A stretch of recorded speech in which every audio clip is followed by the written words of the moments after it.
one, and maybe the spiciest one, considering we know that there's a bit of beef between a couple of the players on both sides. Nevertheless, though, I think all these series have potential to be quite close between these two teams.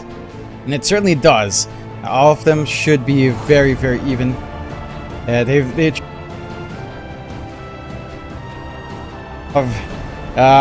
Every side is going to be fun to watch. I am interested in seeing just how well a lot of the teams do. I think, again, a lot of unknown factors come in, and how well Execration does, how well IG does, how well C does in general.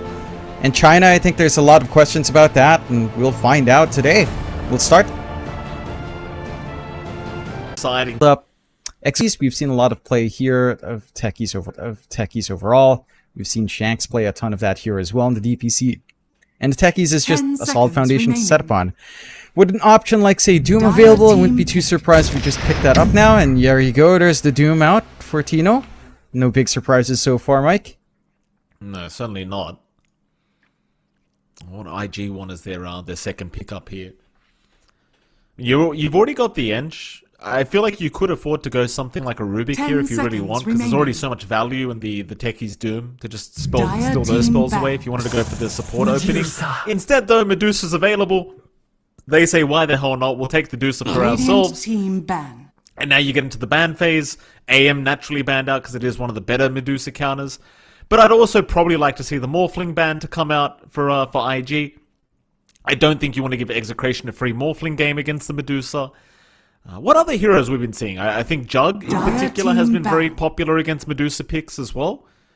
So wouldn't be too surprised to see that removed. Any other heroes to keep an eye out on here, John, against Medusa?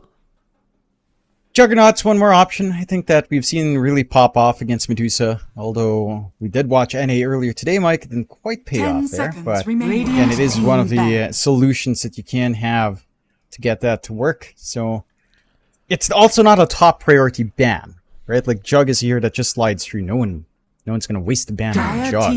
It's just a Juggernaut.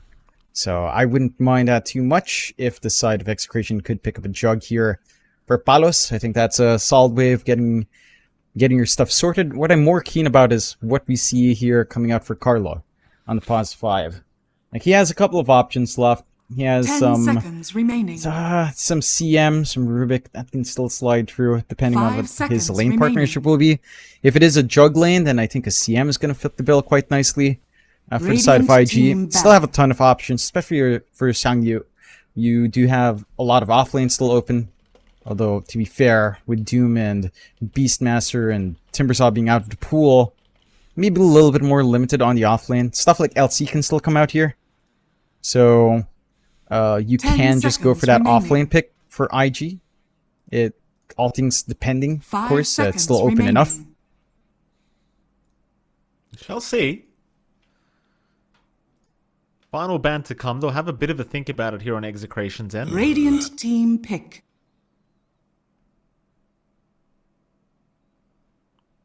Well, you saw the Pugna being removed. They get rid of the Ember as well. Dire team pick. Execration. Clinks. Do go into the Clinks. So still not revealing too much. Obviously, the Clinks position 4 or position 5. Very, very potent right now in the meta. Execration want to try and abuse that, and I think Clinks is actually one of the better supports against a hero like Medusa as well, because you do know Medusa's going to be farming somewhere in the jungle, so having a hero like Clinks that can just constantly scout out where Medusa is farming, especially in the earlier stages of the game, just after laning stage, so you can actually try to just jump him in the jungle, is going to feel quite nice. But IG, they do return with a Spirit Breaker and a Visage pickup. Yeah, this is a combination that we rarely see because it's almost always banned out. If you see Spirit Breaker, you always ban out Visage. And very rarely do you open with a Visage alone. I like seeing this out from IG because this is a bit of a positive feedback loop in that lane. Especially if that is our PYW Spirit Breaker. Although, you might prefer to run it with the Visage for sure, but considering that historically, I believe PYW has been playing this for IG, so the Spirit Breaker 5 should be coming out. Again, you can just kind of lane swap here. Spirit Breaker Visage, I mean, you just run in, you get some damage, you play with a Grave Chill, you'll always get Soul Assumption out. The Naga Siren's pretty nice here, though. Like, into the Medusa, you can make short work of your mana with a Diffusal build. Medusa Illusion clear. Once Naga Siren has, say, her Heart and Butterfly, it doesn't feel amazing for Medusa to deal with the illusions. It's kind of hit and miss. Dire team back. So I like this solution coming out from Execration. Maybe not as straightforward as, say, the Jug matchup. I think the Jug's just a lot more aggressive, but the Nagas can certainly give you a lot of things here as well. And now you're going to run, more than likely, the Naga Techies lane for Carlo and for Palos. So that's already pretty aggressive. If you get a value point in the net, you net up, blast off in, sticky mine out. It can be decently aggressive as well from Execration. Radiant team back. Certainly can be. Final bans to come here. The Pango and Puck both removed. Storm being removed here from Execration's end of things. It's the mid focus for both sides. You want to get rid of the Void Spirit too, Execration? Just get rid of all three Spirit Brothers? 10 seconds remaining. Don't even bring up Earth Spirit, John. I know what you're thinking. It's not even a Spirit Brother anymore. You know? But we're in He's just not Bali, there. you know? There's a lot of stone statues. Would be nice to have some stone remnants around as well. Yeah, Earth Spirit's just about as useful as those statues, John. They're about as useful as those statues. This hero just does nothing anymore. Execration. Still having to think about this.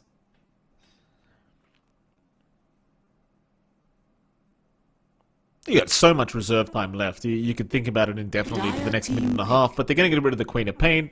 I wonder what route they're going down. Like, do Execration just take Void Spirit for themselves, for example? Do they...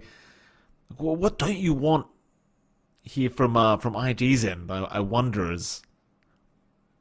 Well, last pick, they will have the first option. 10 seconds remaining. Radiant team pick. They're going to go down the Lesh route. Interesting. Just Illusion Clear coming out. We have seen a lot of Lesh from Evo before, but that was several patches ago. I don't think the Leshrax's been a hero that frequently. Maybe arguably at Lima it was still a hero. So it can still work. I just feel like we haven't seen it really pop off 5 seconds too remaining. well. And I think the side of Execration now, well, they've got a lot of options for Bob. And I'm not sure what you really want. Like, you can go Magical Burst yourself. You can get something more active mid. You have the option for the Void Spirit, I suppose, if you wanted to. It's still available. And lanes decently into Lesh, although I'd say that's pretty Lesh favored. Maybe you just go into Alina. You go into something like the Zeus. Could be one way to go about it. Surprisingly, Batrider is also in the pool. If you wanted to go back that route for Bob, that is something that Bob specializes in, but I don't really see the reason to.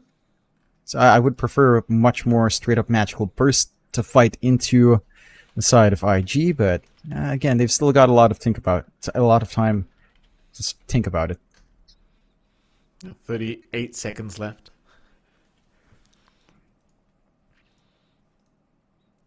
What do you want, Bob? I mean, I wouldn't mind seeing, like, I know we haven't seen much of it, but Mid Batrider still seems like it's viable, but never mind. They're going to go down the Primal Beast route. Not something I was quite expecting to see here in our first game of the Bali Major in the group stages, but here we go. Primal Beast is here. Bob will take it. I do love when Bob plays these kind of heroes as well, because he tends to be hyper-aggressive when he plays these kind of roam. See Bob the Builder? Are we going to see Bob the Wrecker? That's the real question, John. We'll have to wait and see. Of course, IG's into things. Their draft looks pretty potent in and of itself. You know, you kind of drop the ball during the laning stage, and these guys are going to take tier 1 towers very quickly. And I'll tell you what too, John. Like, with a Spirit Breaker, an Ench, a Visage, and a Lesh on top, if they get a good head start and they get a couple tier 1 towers down, they can just run at you non-stop. And it's pretty hard to actually get away when there's a Spirit Breaker on the other team. Yeah, there's a lot of aggression that IG can bring forward. And honestly, the lanes look pretty sick as well. I think the play from Execration isn't too bad. Running a Naga Siren plus a Techies can be pretty nice. You have some ways of playing aggressive on your off lane with Clink's Doom. Although, into Medusa lane, that always feels a little bit awkward. Like, Medusa Enchant can do a lot of work if QYQX will stick down bot and allow PYW to stick with Xiangyu right there up top. Should be rather interesting. I think I would prefer, just looking to draft, I'd maybe lean towards IG a little bit more. I think you've got your solutions for the Naga Siren. There's some earlier tempo for IG. Scaling into the late game, it's a lot more even. I think you have to respect the output of Lesh late game. At the same time, the Primal Beast can become a bit of an issue. AoE Doom can become massive. You basically have secondary core in your Clinks. So you have a lot of ways of keeping that damage output relevant on the side of Execration. And I think it goes either way if this game drags on, depending on how the farm is. But on equal farm, it's a little bit... it can go either way. But earlier on, like the aggression for IG is pretty spot on once they hit their levels up. I think you have to watch for that push. Execration has to defend their objectives well, or risk the chance of just not having space to farm on a Doom and Naga game. That can be really, really bad, because these heroes need a lot of build-up. Well, Game 1 is officially underway, John. Let's head over to Game 1 and see exactly what's going on.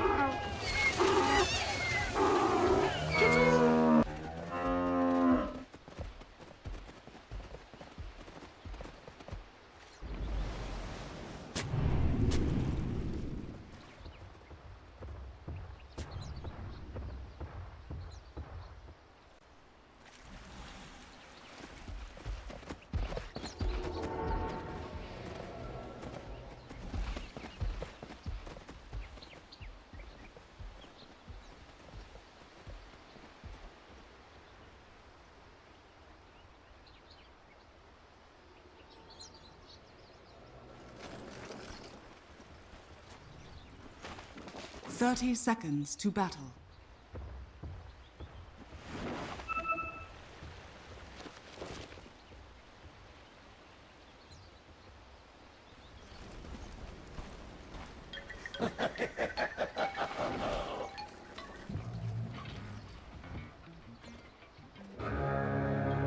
So I like the presence a little bit more coming out from IG, and Execration don't necessarily lack play. It does feel a little bit maybe more complicated to pull off those angles. And we'll find out if they can kind of get that done. You have an even 2-for-2 on the trades here for the bounties. Yeah. Nothing too exciting. I can start off with the mid lane. You're going to see Bob here on the Primal Beast, and of course he'll be up against Emo on the mid Leshrac. This kind of lane can be quite interesting. Like, we don't get to see a Primal Beast versus Leshrac matchup that often these days. Do you think it goes one way or the other? Because theoretically, Emo should have the harass advantage. At the same time though, Bob's level 3 or even level 4 timing can be quite dangerous. Yeah, as the levels go up, Bob should be able to maintain. I think earlier on it does feel a little bit easier for Emo. You can just toss around the Lightning Storm. And if you do see maybe a trample play coming out from Bob, you can always cut that off with a Split Earth. So it's not the smoothest time to be aggressive on a Primal Beast, but as you mentioned, level 3, level 4 for the Primal Beast, when he can onslaught forward, that's where things can get a little bit spicier for Emo. He has to really watch his mana management here as well, because Bob doesn't need to. I mean, he has a low mana pool, but he's also not having to use the mana to clear out the creep wave. And if Emo is low when he jumps in with no spells to counterplay, it can be dicey for the Lesh in that case. Certainly so. Top lane, a lot of damage being dealt to Tina right now. Shanks copying it as well. Mystic Snake is out. Shanks one hit away from dying, and he's gone. Tino, he tried to show up and stop Dust from chasing him down, but Shanks does get caught with his pants down at the top lane. And Tino's already very low on HP. So QIQX, he can just keep harassing the Doom out. There's not really much Tino can do about this. He only has one Tango left. It looks like Shanks will bring a salve over, so he will have a bit more regen coming in. But Dust, in the meantime, he's going to free farm on this Medusa. Yeah, that's a pretty scary prospect. Again, you've got somewhat of a Naga and Medusa counter into Naga, in the sense that with the Diffusal you can kind of hold that quite fine. Tino's just not having a great time. QIQX trading quite favorably, sacrificing his HP, being twacked away by Shanks, but dropping Tino low. Ring of Health is still a ways off here for the Doom as well. So you are getting some good space out for the Medusa, and again, that early timing for Dust is going to be scary. Sitting into jungle, farming up. A Clinks can't fully threaten you. Like, not until Solar Crest. Even then, probably not enough output. Up until after your Orchid. At least the bottom lane's not going too badly for Execration. Like, Palos is farming very well. Carlo was dropping quite low on the techies, but he will salve himself up. But at least your Naga Siren is off to a very good start in terms of the CS board. Mind you, you are going to have some really nice power spikes in this offlane of IG. Especially once you hit, say, that level 3 mark. You charge in, you have the soul assumption. There's a charge coming out from PYW right now, but it's not going to amount to too much. But you kind of catch my drift, John. Like, there's a lot of damage to be dealt with this offlane duo of IG. But for now, Palos is not really being threatened. He is perfectly fine. Yeah, it's a pretty passive lane overall. And Execration could also gun for some aggression if they get the value point in Ensnare. Go for Ensnare, Blast Off, and Sticky Bomb to run down to the Illusions, but these are still tanky heroes as well on the offlane. Like a Spirit Breaker is pretty hard to burst down. The Visage can make it painful in trying to find that kill. So you're more than happy just farming up here as the Naga and getting what you can. Pretty hard as well to find a real Naga Siren for PYW to try to charge across. And every time that fails to connect, it just feels awkward. Although the soul assumptions are on point here, from Xiang Yu at least. That they are.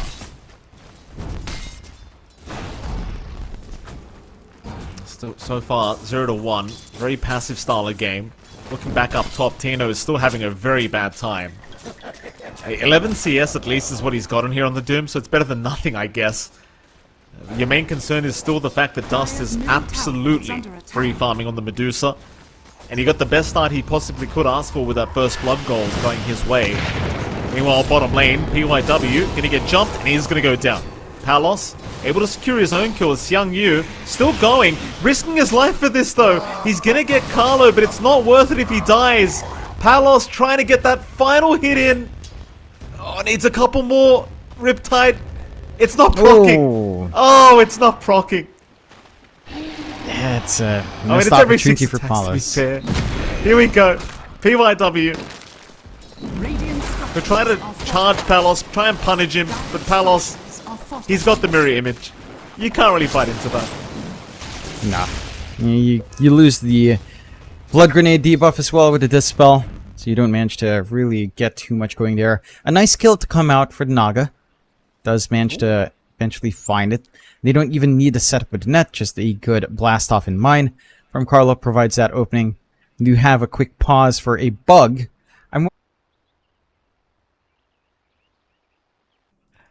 I literally thought the exact same thing. Yeah, I'll be frank, Jonathan, because we are in the southern hemisphere now. It is Bali, so it could actually just be a legitimate, real bug somewhere on the table. We'll find out. He's disconnected from the game, so chances are it's an in-game bug. If it was Australia, Jonathan, I would go out on a whim and say it probably is an actual bug, because chances are you catch actual bugs rather than in-game bugs in Australia. Then again, no Oz server, so you never know. That is true as well. Like, you might be playing with bugs in Australia, Mike. You never know who's in your pub game in Australia. In Southeast Asia, you definitely know because everyone types. So they're insulting you when they call you certain things. The Indonesians are there. Everyone's there. And, we do have the bug fixed or killed. Either way, the bug's gone, Mike. The bug's slaughtered. Well, we don't know that, Jonathan. We don't know that. Rest in peace, Bug. I was about to name him Buggy too, Jonathan. Poor old Buggy. It's a short life Buggy had. Very short life. You never know, we might get another pause down line for Buggy too. Buggy Jr., as they might call him, Mike. Oh no. Not Buggy Jr. Top lane. Emo. Rotating a little bit earlier. I mean, obviously the 6-minute power rune timing is coming. QYQX rotating maybe a little bit too early because Bob's just rushed in. With the onslaught and now the trample, it's a very simple kill here for Bob. And he is in position to try and random the power rune up top. Emo's still going to show up around that area and contest, and in fact Bob's not going to bother. PYW, he'll go for a charge in. Shanks does get caught by the Split Earth and he's down. Emo able to secure his own support kill. Though they do lose the power rune, it is a double damage and Carlo does go ahead and pick it up himself. Yeah, it's... DD being taken away, it actually feels pretty good for Carlo as well to have the DD. He does a good chunk of damage with really dumb range, so you don't mind us too much. You are a bit far forward here in Palos, though. He's applying a lot of pressure onto this Visage, like Xiang Yu. Not having the greatest of times on the Visage here down at this bottom lane. PYW now just going to be chased down once again from Palos. They land the sticky bomb, though the blast off is off the mark, but they'll get the blood grenade to follow up. Look at that. However, without the blast off, it just isn't enough damage. It's fairly close. If you got 2 more right clicks with the DD up on Carlo, that might have been it. PYW still hanging around the area as well, looking for the 7-minute rune. Charge in again. Wisdom Rune is picked up by PYW, and Carlo actually does end up dropping, but here comes the onslaught. Bob is there with the trample to make sure they at least get Xiang Yu. Where did the other Wisdom Rune go? It looks like Shanks did manage to pick it up. QIQX was contesting, which is why I asked. But it does go 1 for 1. Now, pretty even. You're a little bit happier with that trade coming out for Execration. Bob finding a core kill does feel good. You're slowing down this Visage. Like that self-feeding lane isn't really shaping up too well for the side of IG. Granted, it's still going a little bit better than Tino's lane right now in the Doom. Just not having the best of times solo. They're trying to make more moves mid. Oh, Bob, that's a lot of damage on Emo. Emo trying to run, eats the Fairy Fire. He has no wand charges, but he's going to turn back around because Bob, he didn't have the mana for the Pulverize. He couldn't finish the job off, but Carlo jumps in. Emo's still in massive trouble. He'll get the kill, but he does go down. Nevertheless, they do kill off Bob. PYW able to secure 1. We'll go for a charge in on another. They've got Shanks now. The QIQX dropping low himself will go down right before they get Shanks. It's an absolute bloodbath in the mid lane between these two teams. But it does end up being favorable for IG, a 2 for 3 trade. Yeah. You're more than happy to kind of find that sort of trade coming out. Maybe a little bit upset that your Leshrac doesn't get to soak as much out, but you find more than enough. You're getting all this attention mid, you're giving a free lane out for Dust, you're allowing some recovery to come through for Xiang Yu. Tino, I don't know if he didn't see the charge coming in. PYW has Nether Strike, but Bob, he's going to onslaught right through. They'll try for QIQX, though QIQX is still able to run out of range. Luckily for Tino, Bob was around the corner, ready with the onslaught. Does save his life on the Doom. It's PYW, he did have to wait to throw the Nether Strike just in case the Primal Beast did onslaught in. Does save QIQX's life, but they miss out on the kill on Tino. Yep. Tino gets to live. Doesn't have the Doom leveled up as well. He's trying to go for the all-farm build, knowing how slow his lane is. So didn't really have a kill threat coming out there from the Doom. But they do at least, you know, avoid losing any more and allow Tino some room to recover. Bob, Carla, going out for a smoke play. They're going to need to flank into the triangle. They do have a ward watching. Should be able to know Xiang Yu is trying to clear out some stacks. Moving in slowly but surely. No T1 tower to protect, so Bob can just charge right in with the onslaught. Xiang Yu, not having the greatest start to this game, is going to get pulverized as Emo tries to rotate, but a double blast off from Carlo. Does get dropped, but there's no follow-up. They don't want to dive the tier 2 tower. In comes PYW, he wants more. So does Emo. Nether Strike will connect. They need the follow-up Split Earth, but no Palos. Is out with the song. He will ensure there's no follow-up here onto Bob. But it's still not a bad fight for IG. Like, they walk away with their Visage intact and they get the Techies kill. Hell, they'll even find the haste rune here for Emo. The onslaught is there again from Bob. Xiang Yu still just being targeted. He is going to go down. But Bob has sacrificed his life for this. And I can't say that's worth it. No, definitely not. I'm a little bit surprised where Execration's bringing this aggression. So much emphasis down bot towards that Visage. Rather than jumping to do so while it's still a little bit softer. And you still don't have the big stat items up for Dust. It's still working towards that initial Manta. He is #1 net worth, so a kill onto him would be big. Pilot's just kind of checking around across the jungle right now as a quick pause, unpause comes out. It was QIQX that apparently resumed the game, so there you go. Emo will have a quick chat with him about that. Bit of an awkward scenario here, John, because if you look at that dire jungle, Palos and Dust are running right into each other. QIQX is ready to intervene himself with the edge. I mean, I don't think there's any chance of a kill happening anyway. Palos should be able to retreat just fine. Don't think QIQX will really be able to get within range to do anything here against the Naga Siren. But he's trying to just force Dust away from the dire jungle, which makes enough sense, right? Just get this hero out of the jungle, try to steal some farm away. And you can afford to do that as the Naga Siren. Though mind you, Palace does not have Song available, but again, he's... Dire's top tower. He's sorry, Bug was the call, so I'm guessing Buggy Jr. lived on, Mike. Oh, no. Not Buggy He's Jr., still John. alive. He's still Tell me alive, he's he's alive. good. I'm sure he'll be back. Hopefully not, but he might come back, Mikey. Buggy Jr. might come back. Just like this game might come back. Tower is under attack. It's a pretty nice scoreline right now, 6-9 right now between IG and Execration, less than 1k lead coming out for IG. I think despite all this aggression from Exe, it's not in the targets you want to kill. Like, you've been killing off really what? The Visage of Sangyu. You're stopping any sort of push on yourself. You do manage to clear out top now, with Tino being left alone. So it is a good sign, but you're not doing anything about Dust. Your farm from Palace is comparable though. So I honestly don't think you mind too much in the Naga being in a even farm position as a Medusa. Not too bad. You're still trying to catch up on your Doom, but Tino is just going for the Midas now, so it shouldn't be too far off. Charge mid lane, PYW. Going right after Bob, and he's not stopping, but just before he gets to that high ground. I mean, had he not stopped for a half a second longer, he probably would have just died. PYW playing a little bit on the edge is going to be fine. 6-9 is the scoreline. Very nice. Still a pretty passive game from both sides, though. I mean, it is a Medusa versus a Naga Siren, so you kind of expect a bit of a farmier game. These damn snake ladies, John. It's always the damn snake ladies that drag out games. It's Shanks, top lane. He's not scouting out for his team. Tino is right by, so they can try to go for a kill. Doom is up. They will need to commit. PYW, though, he's just going to try and run the old-fashioned way, but the body blocks from the illusions. Doing great work here from Palos. Fantastic micro from the Naga Siren. That'll be a nice, easy pick-up onto PYW. Yep, not the biggest kill in the world.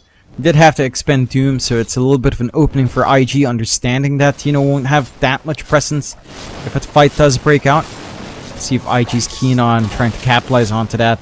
They still don't mind playing the farm game. I mean, with a Dusa, you should feel pretty confident about a slower pace. Execration, though, going up with the smoke again. Bob, he does have the full blade mail up, so he does a lot more damage in the middle. Should be able to reflect back some of the AoE damage coming out here as well. If they get that rotation onto the triangle, and the kill onto Dust would be huge if they could somehow find it, as we do have another pause. Buggy Jr. Buggy. Here comes shows Buggy. up again. Sorry. Get him, Buggy. Don't leave him alone. You get him. Shanks with the Talon voice line, Jonathan. Yeah. What team is that? What time are I they know, playing? Mike. They're playing from home. They've beaten all the SEA and nearby airport memes already by just not even going to the airport, Mike. And they're just at home. That's it. Shout out to Talon. Love you, boys. Don't shout. Not John X5 though. Jonathan hates you guys apparently, but you know, I love you, Talon. Don't worry. I hate them out of love, Mike. If that makes Yeah. sense. If that makes any sense. You're like a disappointed father.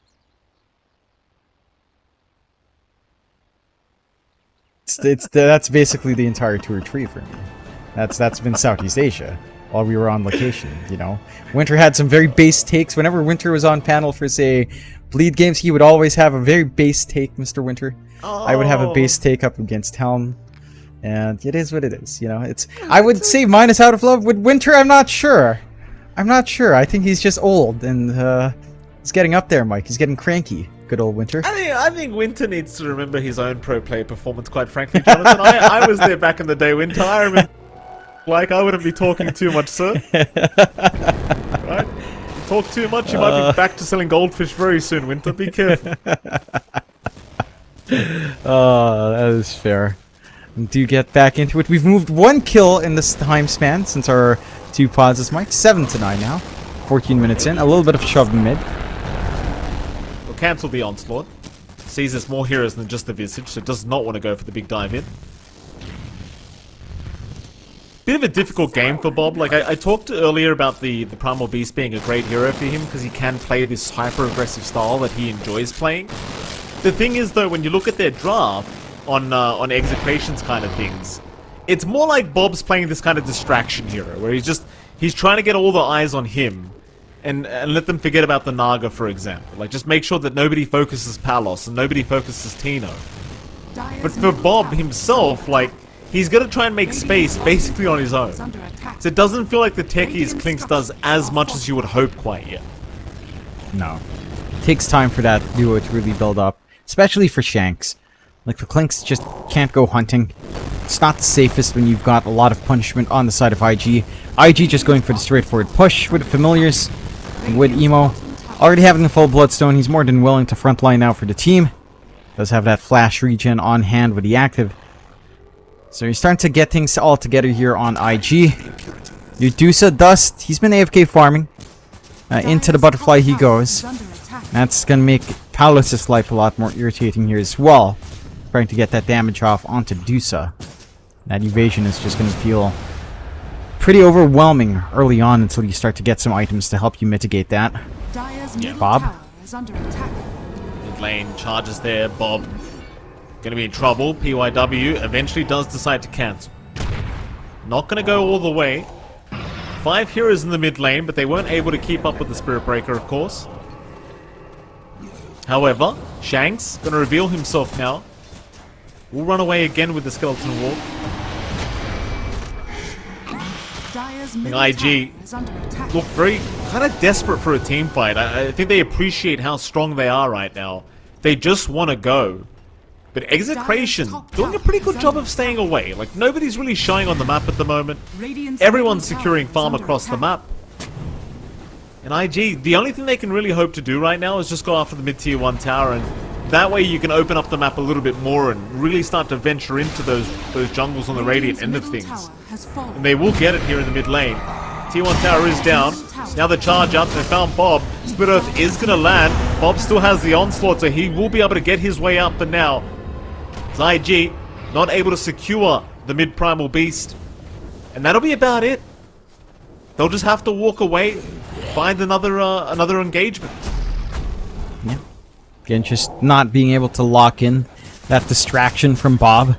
You really are biting the bait quite hard, because the rest of Execration are playing the farm game really well. Again, Palos is getting that build-up he'd want. Tino's managed to recover on the Doom with a Midas up.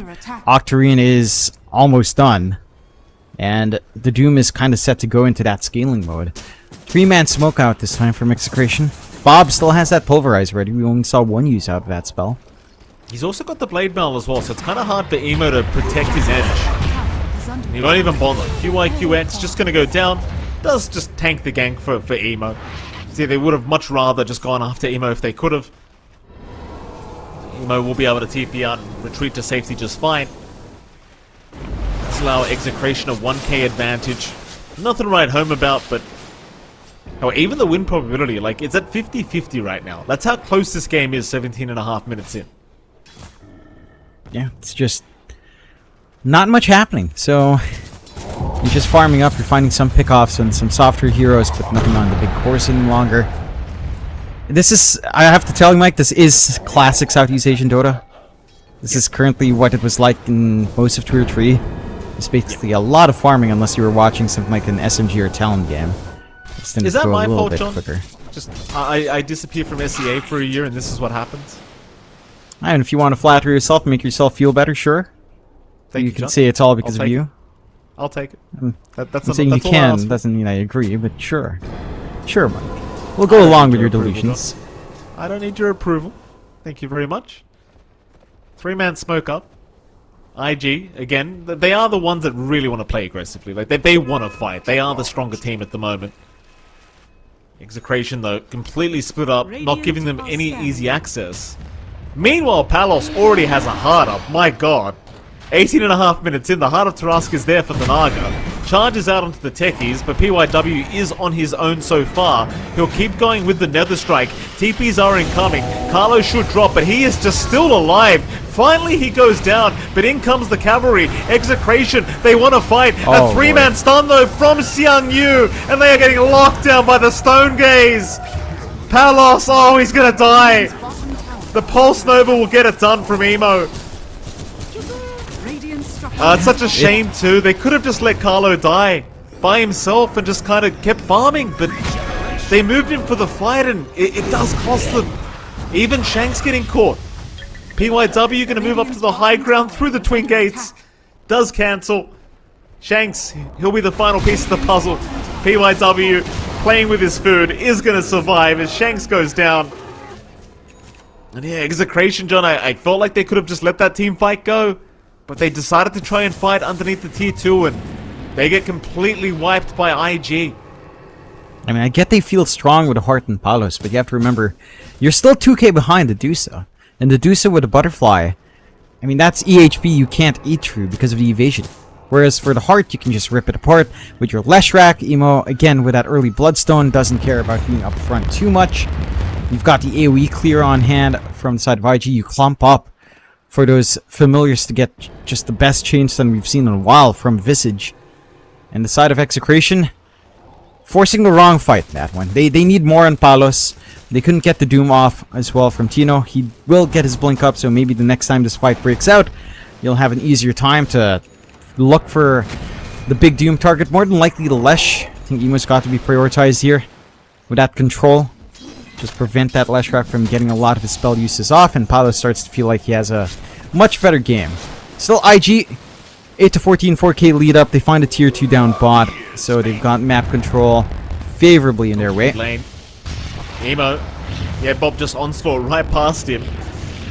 Still chasing. Bob does have help around the corner. Shanks is right there, so Bob does have the turn potential, but decides better of it.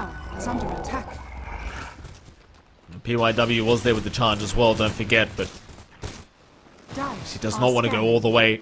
They were just completely blind in that dire jungle. Just got 1 for 1 of the Wisdom Runes once again. 3k advantage still standing for IG. Execration, they don't seem to mind this kind of slow game though at all. They just want the time to farm. Especially on Palos. You've got to get to the stage where you find a way to deal with this Medusa. He's going for a Butterfly of his own on the Naga Siren, but I mean, even then, you're probably going to want a Bloodthorn of some sort to get through the evasion. And sadly, you need it right now, because IG, they're starting Roshan. No need to wait. Yeah. It's not going to take too long. You've got the Silent as the Grave here as well for Xiang Yu. So he can just kind of use that to get a little bit more damage out onto the Rosh if they feel the need to. It doesn't look like they'll even require that. First of the game going towards IG, although Execration are clumped up here. Roshan's low. Bob, he's going to try and charge in. The PYW charges right back at him. Make sure the Onslaught cannot get into the Roshan pit. Very strong charge from PYW. And now Shanks will also go down. A double kill for QYQX. But more importantly, Aegis is now up on your Medusa. It doesn't seem like it's going to end up in a high ground attempt quite yet anyway. Dust is just going to go to the top lane and start pushing out the top lane instead. But probably some more objectives to come very, very soon, I'm sure, for the side of IG with the Aegis up. Yep. Not much to really stop them. I mean, you've got the Leshrac that can just freely push in. You've got a free farm Dusa right now, widening that lead. Still at 2k above the Naga. But going for straight damage now on Dust, like seeing that, just deal with these illusions a little bit better. Might need the MKB up once the Heart is up and running on Palos though. And for the side of Execration, all your hopes and dreams are kind of pinned towards that Naga Siren right now. Xiang Yu is tracking though. Palos is currently getting charged. Xiang Yu does indeed keep tabs on Palos. Palos had the shield room, but that is now gone. He's a tanky boy, but he needs to be able to pop that song. He's been permastunned so far. The respawn on the familiars just to ensure it. Xiang Yu giving him zero chance of being able to get the song to run away. And that's your biggest target you could ask for here for IG. The Naga Siren going down. It's the one saving grace for Execration. Just dropping in the mid lane, and well, Palos maybe playing a bit too confidently that far forward. He doesn't respect the control, the chain control coming out from IG. The fact that their tempo is a lot faster. And he does get punished for it. Just looking for that farm, looking for that butterfly gold. They are getting a chase down onto Bob here as well. And Bob trying to run. Now the strike is not up for PYW. The chase is still ongoing though. Bob, he'll go for the pulverize, but there is now help in for PYW. They'll just lock him down again. A great charge out. Tino gonna rotate with Shanks, trying to help Bob. They'll find Xiang Yu. They've got one, but Emo, he cleans up Shanks. He'll go for Tino. The sticky bomb will at least slow them up a little bit. Carlo, he will not connect the blast off. Meanwhile, Tino able to get out. Charge is there. It's onto Bob this time, so they will not let him go through the twin gates. Emo's trying to close the gap, get closer to Bob, but the onslaught towards the south. Bob is still surviving, just a little bit longer, but not quite long enough. They will finally get him. And it's not even over. Tino was still running to boot. Tino will go down as a third. And IG, they lose their visage, but they claim 3 for their trouble. Yeah, you're really happy about those trades coming out. Execration again, just not being able to connect their spells, where they get jumped by IG. Instead, the aggression's there for IG. They've got the initiative in these fights. The side of Exit does feel like right now all they're looking for is a response, right? Like they respond to what IG's doing. They try to smoke out. They don't find the angles. It's been rough going for Bob's post-laning phase on that Primal Beast here. Emo's gonna show up. Looking for Palos, they got the right one. Emo just kind of forces him to split up. The charge is there now. Palos, he's forced to pop the song. Song will cancel the charge at least. Does he have a TP? He does, but instead they're going to try and fight perhaps a Xiang Yu. He's getting jumped here by Bob, but they are fighting back. But in comes Tino, and it should be at least the Visage to go down. Try to burst down Palos, but without the perma-stun to stop the song, it's very hard to do that. Still Bob getting caught out, will go down, and it's still going to end up being a great trade for IG. Yeah, you're more than happy again. Just to keep these kinds of trades going your way. I'm going to go for that mid-tier 2 now. Full Daedalus up on Dust, so even more damage output on that Dusa. They can maybe gun for high ground. I'd say the top tier 1 you want to take out into the tier 2. But they'll just go for it. Age is still up and running for 40 seconds. Not the longest. Bold Butterfly for Palace does make him harder to deal with though. So Nagi Lucian are starting to add up into decent damage and durability here if you're not careful. And IG, they'll show respect. They'll back off. Again, there's a top tier 1 to take, a top tier 2 to take here for the side of IG. The lead is up to 8k gold. The biggest hurting point for Execration has been Bob. After the BKB, it just doesn't feel like you can really find that much on this Primal Beast to help you. He's done his job fantastically though. And he is just the distraction, as you put it there, Mike. But so far, the distraction is just nothing but food for the rest of the heroes here on IG for now. Yeah, it's not looking too good for him. That's for sure. IG, I appreciate how conservative they're playing. Like 27 minutes in, the Aegis was about to run out, so they just say, we don't need to go high ground. We've still got a Medusa. You know, late game, it's still going to be a huge problem. And right now, Execration are certainly lacking any form of answer towards the Medusa. But they are grouped up, moving into that dire triangle. Nobody from IG is around this area. Dire's middle tower is under attack. Dust almost has the 4 MKB up now on the Medusa, so that makes matters even worse if you are the Naga. That all that evasion you got from your butterfly is not going to mean really too much at all with the MKB up. Radiant's top tower And IG, is under attack. I'll just casually take a top tier 1. Dire's middle tower Just is let the under Manta attack. Illusions take care of it. Rest of IG having a look around for Shanks. Was trying to take a Wisdom Rune away from IG, but doesn't quite get away with it. Has to back his way Radiant's out. top tower has fallen. And instead now Execration keeping up top to maybe think about defending the top tier 1 tower, but it is gone. Mid lane, Bob getting charged, but PYW not going to commit all the way. Didn't have any help around. Not the safest play for you to fully commit. Primal Beast can still burst you down, especially on these supports from the side of IG, but you're not doing too bad. Heck, right now PYW is higher level than Bob on the Primal Beast. That's how rough the game is right now for Execration. A slower pace, just not really doing too much yet. I mean, whether or not the Naga with equal farm with the Dusa can do enough is a real big question in my mind. I want to say yes, but right now it's just looking like there's no answer for Dust. There's no answer for the backline. The MKB will come out for Dust, and what do you do afterwards? Like, your durability and the butterfly for Naga is just taken away. You don't have your own MKB or Blood Torrent to deal with Dust's own evasion with the butterfly up. It's just a very stark difference in tempo of the itemization. I think for Execration, what we need to see next is more items coming out from Tino, because that's the hero that's going to have impact right next to your Naga. Something like the Ag's going to be massive here if you do manage to find space to farm that up. Something is going to be necessary for Palos. He hasn't queued anything yet. We'll see very soon what he wants. AK advantage still standing for IG. Bob again being charged mid lane. The PYW I'm sure will cancel it off. He just wants to get into the mid lane if he can. I mean, I say that, he's still going. Find an arcane rune for himself. Does deny that away from Bob. That's a win.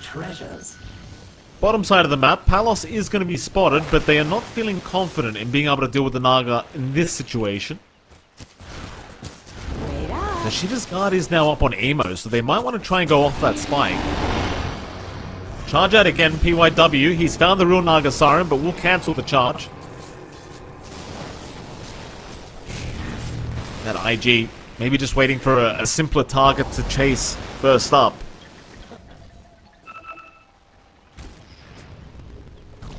Instead, they decide better of it. They are sticking as 5, but it doesn't seem like they're going to be the ones that try to really force a fight here. Just wait for the next Roshan, I suppose. Xiang Yu does scout out with one of the familiars. They know they have the high ground on the Twin Gates. Smoke is out. IG, they've got the MKB now up on Dust. They want to try and abuse this timing. Execration may not be expecting this to be available now. Still very early. Charges there. PYW, he'll get started on the Doom. They just want to blow him up ASAP. Tino, he's just gone. They even found Carlo. So it's already 2 down. It's Palos. He has not popped the song. He's just walking the old-fashioned way. PYW is still charging him down. Will land it. Palos will avoid the stun. Pops the song eventually. Needs to get out ASAP. He'll pop the mirror images and try to TP out, and I think he should be fine. And he will be. But 2 down for Execration. Thankfully for them, Roshan is not up for 25 seconds, but it's going to be pretty hard to take a good team fight, even if they are all up. Dire's structures are fortified. Mid lane. He's going to go for a charge in with the onslaught. PYW, Nether Strike will actually cancel the Pulverize as soon as it started paneling on Emo. So nothing coming up from this mid-engagement either. And now Roshan, it is officially available for IG to contest. Yeah. Contest they will. IG doesn't feel like there's anything to hold them back here. Should be able to have that Stone Gaze up on Dust relatively soon as well, so in the case that Execration decides to go in, it's not going to be smooth ride to find these kills. Roche number 2 will just go the way of IG. Aegis Cheese ready to go. Emo with a cheese is going to be an even scarier factor. All the mana and HP in the world now for that Lush Track to find its presence in the middle of these engagements. And aside of Exe, I mean, the game plan just hasn't changed, Mike, right? It's just back into farm, back into build up. Try to keep that scaling up with your Naga and with your Doom, but I don't know, it feels like you've bled out a little bit too much. With one outer tower left, with how these fights have been breaking up for IG, with how they're coordinating as a team, it does look pretty damn sharp here from the Dire end of things. There we go, through the bot lane.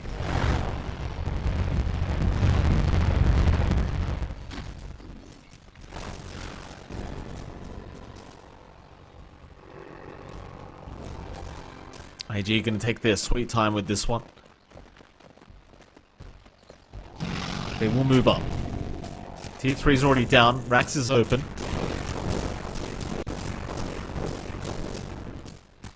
Execration. They're the ones that have to find a way to defend. Radiant structures are fortified. You've got the blink up on Tino, so it's just a matter of finding the right target. Bob, he'll jump in. There's your pounce in from Bob. Still trying on to Dust, but the Stone Gaze is going to be there. Song ultimately committed immediately, ensuring they cannot abuse the Stone Gaze. Can they reinitiate? It seems like Execration might just try IG. They are not backing off yet. Emo, he'll jump in. Shanks barely surviving with the pack. Will make it out. Tino, however, he's been caught in the doom. Tino's down. And the bottom racks, there is no saving. Hell, even the mid racks, John, under siege now very, very soon. And without your doom up, I don't know if you can defend this. You can't. At the very least, when Tino respawns, he will have Doom ready. He didn't pop it in the last fight, so he can instantly just look for an opportunity. They can't quite go for the Megas, but they'll gun for tier 4s. Oh, why not? 35 seconds without the Doom up. IG feeling strong enough. They go right for the tier 4 towers. How do you stop this Execration? They've got to try. Song is up in 20 seconds. A far cry away is Palos, just getting destroyed. God. Underneath the tier 4 towers, but they've got the minefield sign. That's a lot of damage coming out into IG, but Emo still survives. Still makes it out. IG though, I need to back now. Bob, TPing in will cancel. Palos still chasing, has the Song up if he wants to hold them in place. He will not. And IG, they're gonna get out scot-free here, not really losing too much. Sure, you don't get the game win that you wanted from those tier 4 towers being taken out, but who cares? You can always come back later. And they can just always return. They forced the buyback early there from a lot of heroes. Palos being the big commitment from the side of Execration. So you know if you kill off the Naga one more time, that's just pretty much the game. IG been very on point in this game. They've been getting their aggression out. Sure, they might have bitten the bait on Bob quite a fair bit, but this Primal Beast doesn't feel like it has any presence at all this game, outside of just acting as that bait to have enabled Palos. Palos for his part. Speaking of the devil, John, Palos, I mean, he's invis right now. He's kind of surrounded though. He gets out of the invis as well. He pops the mirror images. PYW, he'll charge the wrong one, but he'll find the right one eventually, but no. Manta illusions are there, ensuring the Nether Strike never gets committed here from PYW. IG looking to play it safe, looking to go through the top lane for the final lane of barracks. They are so farmed, man. Like, you look at Dust on the Doosa. It's like, how are you going to deal with this guy? You probably just don't. If you don't Doom the Deuce up, then there's just no answer. Carlo's got no answer right now. Carlo just dying for free. No buyback available on him. Down for 70 seconds now without the techies. T2 tower is going to melt pretty damn quickly. They've even got some Skelly Boys ready. The charge, PYW. Perfect charge in. Down 2 targets. Tino, he is just melting to the damage. Bob got petrified, mid-pulverized to boot. That's all they can do. Just pop Song and leave. Even then they lose 2 anyway. Yeah, it's just... And this strat from Execration just ended up being a lot more passive. You really had to see Shanks and Carlo play. It's just down to the slow start from Bob. We'll try. Now gonna give it one more crap. PYW gets one. Bob is down. They'll look for another. Oh, Palos just melting to the damage. It's gotta be over. GG is called. Execration, they are not feeling this game, number 1, any longer. And quite frankly, I don't think they had much of a choice, John. The game was well and truly over here between these two teams. IG really showing up for game 1, just sticking to their own game plan with their own draft, and well, there you go. Game 1 is in the books for Stream D. IG able to pull off the victory. Execration, pretty rough start here with their first game. There was a bit of a moment, say around the 10-15. It just fell apart. Yeah, they couldn't find that opening at all on the side of Execration. I think they relied a little bit too much on playing off the back of Bob, who had a pretty rough mid lane matchup, and I think that's where it kind of fell apart. Like, your side lanes were going so at best. You needed to launch off from mid, and Bob just didn't have that great of a game. Like, he got Blade Mail up, sure. He was managing to find a couple of support kills, but you never applied pressure on that Deusa. They never went down to Dust's lane, and the Deusa is so susceptible before these big items come up. I'm surprised they just allowed it to happen here on the side of Execration. Yeah, absolutely. I mean, it's just a lot of bad things happening in that game for Execration. I mean, you look at I'm just looking at the scoreboard now, John. Emo went 12-1-14 on the left track, just a free game for him. Dust was uncontested, 3-0-13. The most kills that happened was on Xiang Yu on the Visage, but it's kind of the issue when you're going up against Visage. Like, this hero still just does exactly what it needs to do, whether you kill it or not.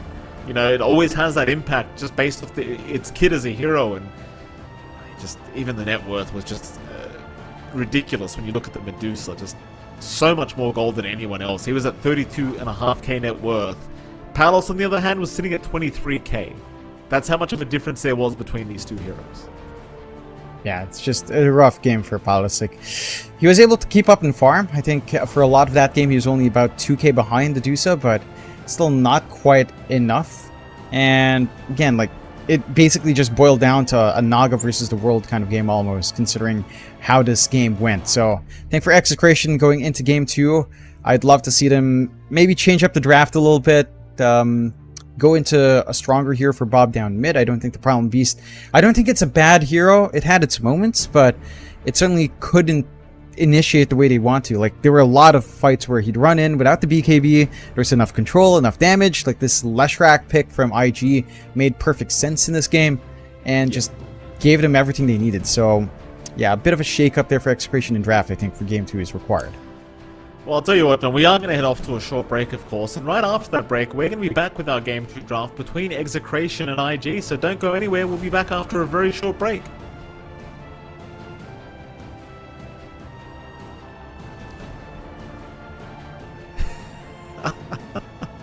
I guess not, Mike.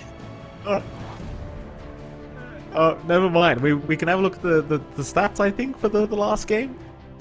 We can. Alright, there we go. We were meant to have this a little bit earlier, ladies and gentlemen. No break for us. We're going to look at the stats first. And there you have it. I mean, we kind of briefly already went over it, but as you can see, IG basically had a perfect game. You know, Dust did at the very least, 3-1-13, and just the net worth differences, in particular, I think, kind of point out the story of the game here, John. Just, you know, Execration, they farmed a lot, but IG, they certainly look like the much more farm team. Yeah, it's Southeast Asia just kind of goes back to defaulting into farm, and this was basically how 2 or 3 played out for a lot of teams, Execration one of them. I think they've got to find their identity. It's a little bit rough to ask them to find their identity between a game series, but that's what they need to do to have success in this tournament. Again, at the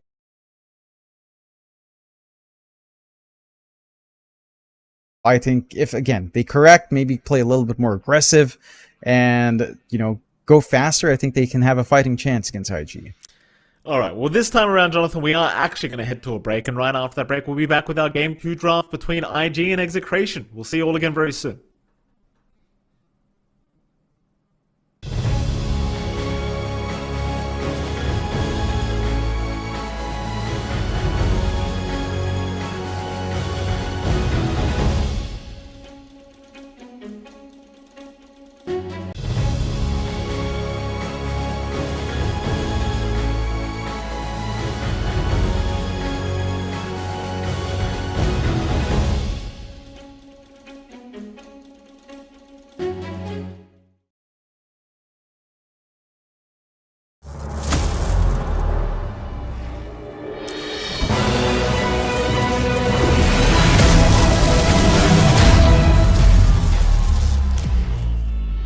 Use your skills in the gaming. 1xBet.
bisa jadi nyata dengan upgrade wifi rumahmu pakai Biznet Nah, Home. ini baru internet rumah buat orang-orang terdepan. Mimpi kecil bisa jadi besar. Dan kamu juga bisa mendunia.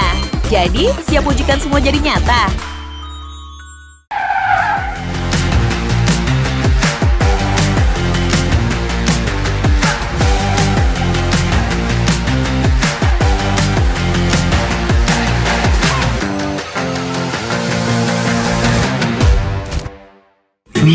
Panas. Di oven nih. Hai. Ya kelar. Wih. Nah ini Sukroven si paling seru. Mau gini seru. Mau gitu seru woy.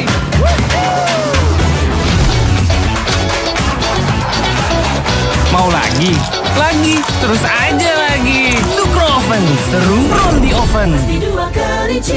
The world is your stage. Take the first step to change. Lead with vision and innovation. Perfect your strategy and make your goals reality. Así que vaya. Get in the game. Make it count.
Use your skills in the gaming. 1xBet.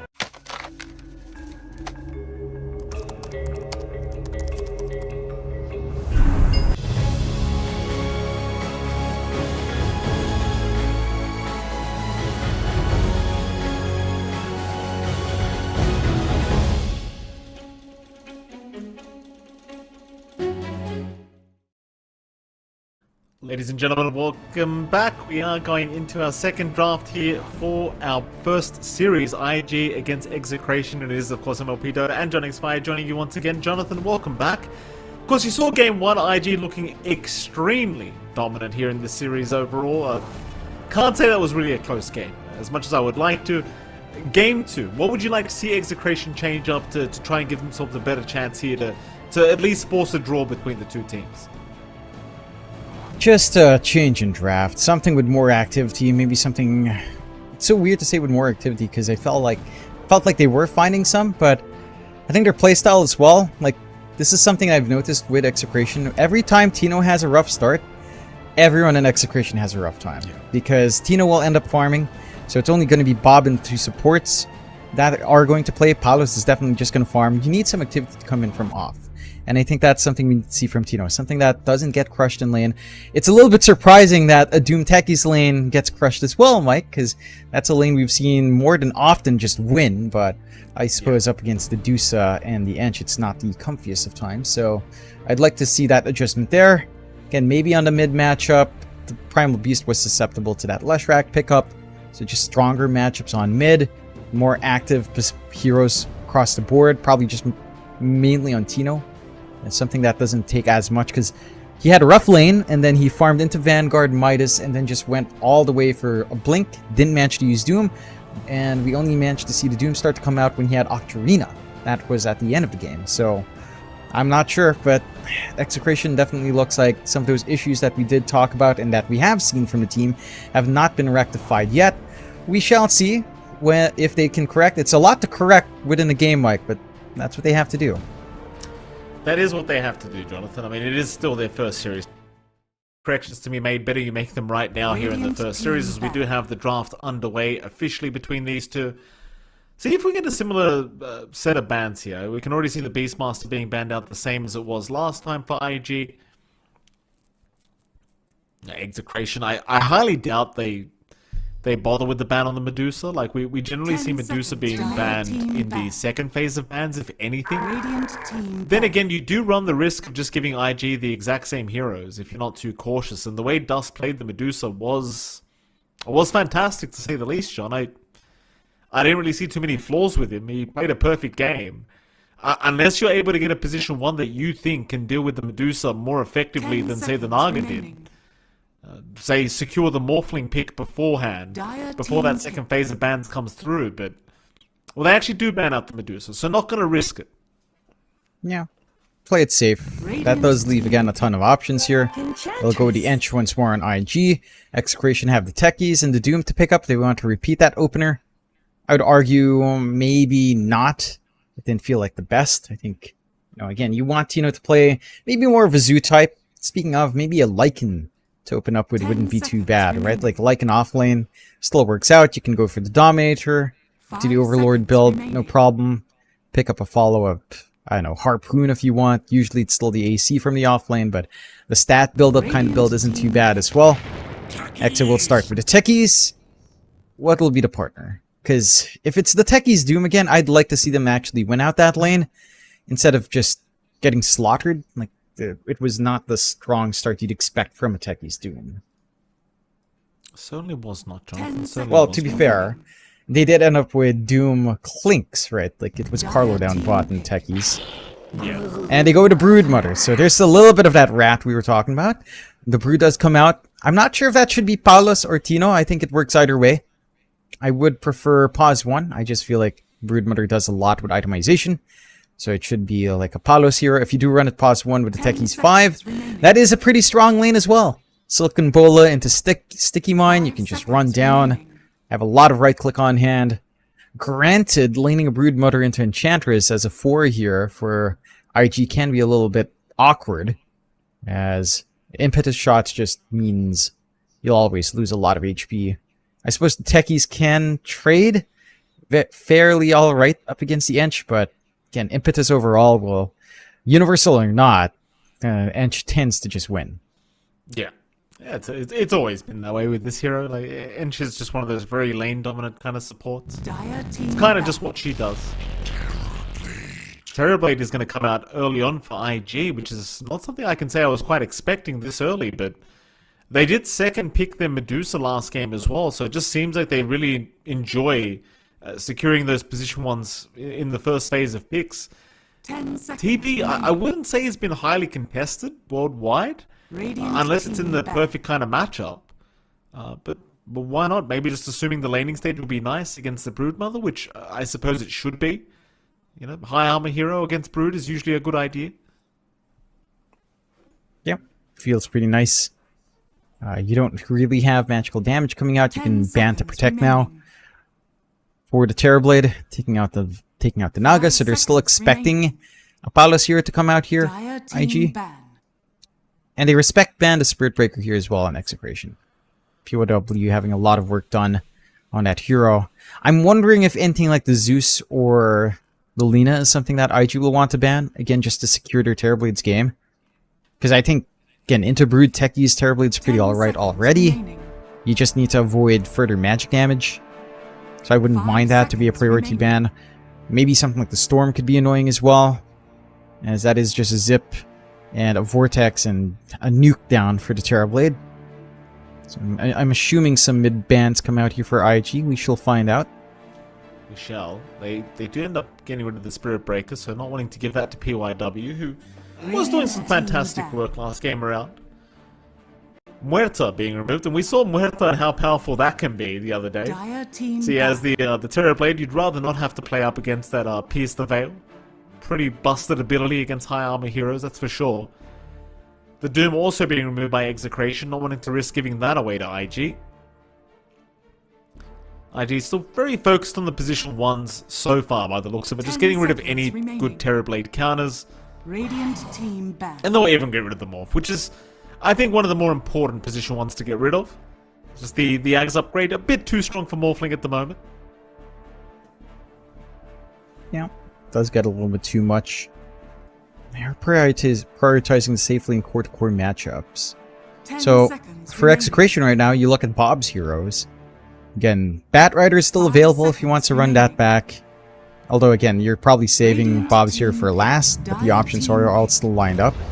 They will go for the Pugna pickup, so all the Spirit Brothers on hand. That should force IG to make a choice whether or not they want to steal away the Storm in particular before Execration can just snag it up and kind of try to find another way of topping it up here.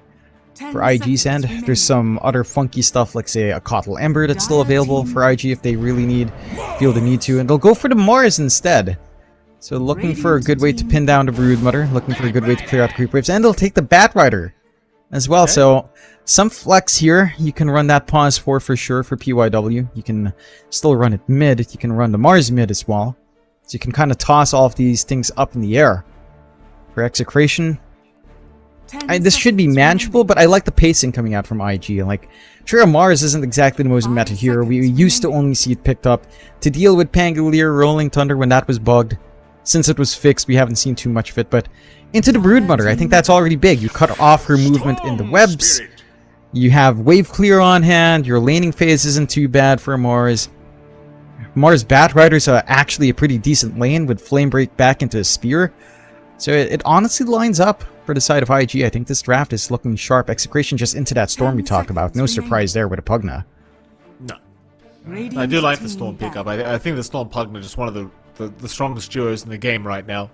Though I must admit, IG's draft is looking very, very solid at the moment. It just feels like they've got an answer for everything. Final bans to come. IG obviously still focused on just banning out any position 1s that Palos may want to play. They'll get rid of the PL. Fairly good hero against the TB, so just get rid of that. 10 seconds remaining. One more to go. Team ban. It'll be the Faceless Void being removed, which is another hero that tends to do pretty darn well against TB. It's the Chrono always being effective, and so you generally build up Maelstrom anyway, so you have the magical damage against the Terrorblade, but it is going to be removed. Execration, Quap removed, one more against the Storm. 10 seconds I'd say remaining. Ember is probably a safe bet, unless you're assuming it's a mid-Bat Rider, but I 5 highly doubt it. remaining. Maybe just get rid of the Ember Spirit as Execration. Yeah, I think that's Perhaps for the best. Puck Could be annoying. And you end up with the Mars Puck combination there. Pretty annoying for the Broodmother to deal with, even the Storm. So I wouldn't mind either's bans. I think the one thing for Execration is like picking Pugna Storm here. I mean, it works, but I really would have preferred Bob's here to be last pick, because now Emo's going to have a little bit of a matchup advantage. Right? Like, even though he'll have to pick first, there's literally no flex here for mid for Execration. The only flex is maybe Broodmother 1 or Broodmother 3. But beyond that, you're cemented into the Storm Spirit mid. You can kind of make that decision on IG as to what to pick up. It's going to be very telegraphed that Execration will want to draft around.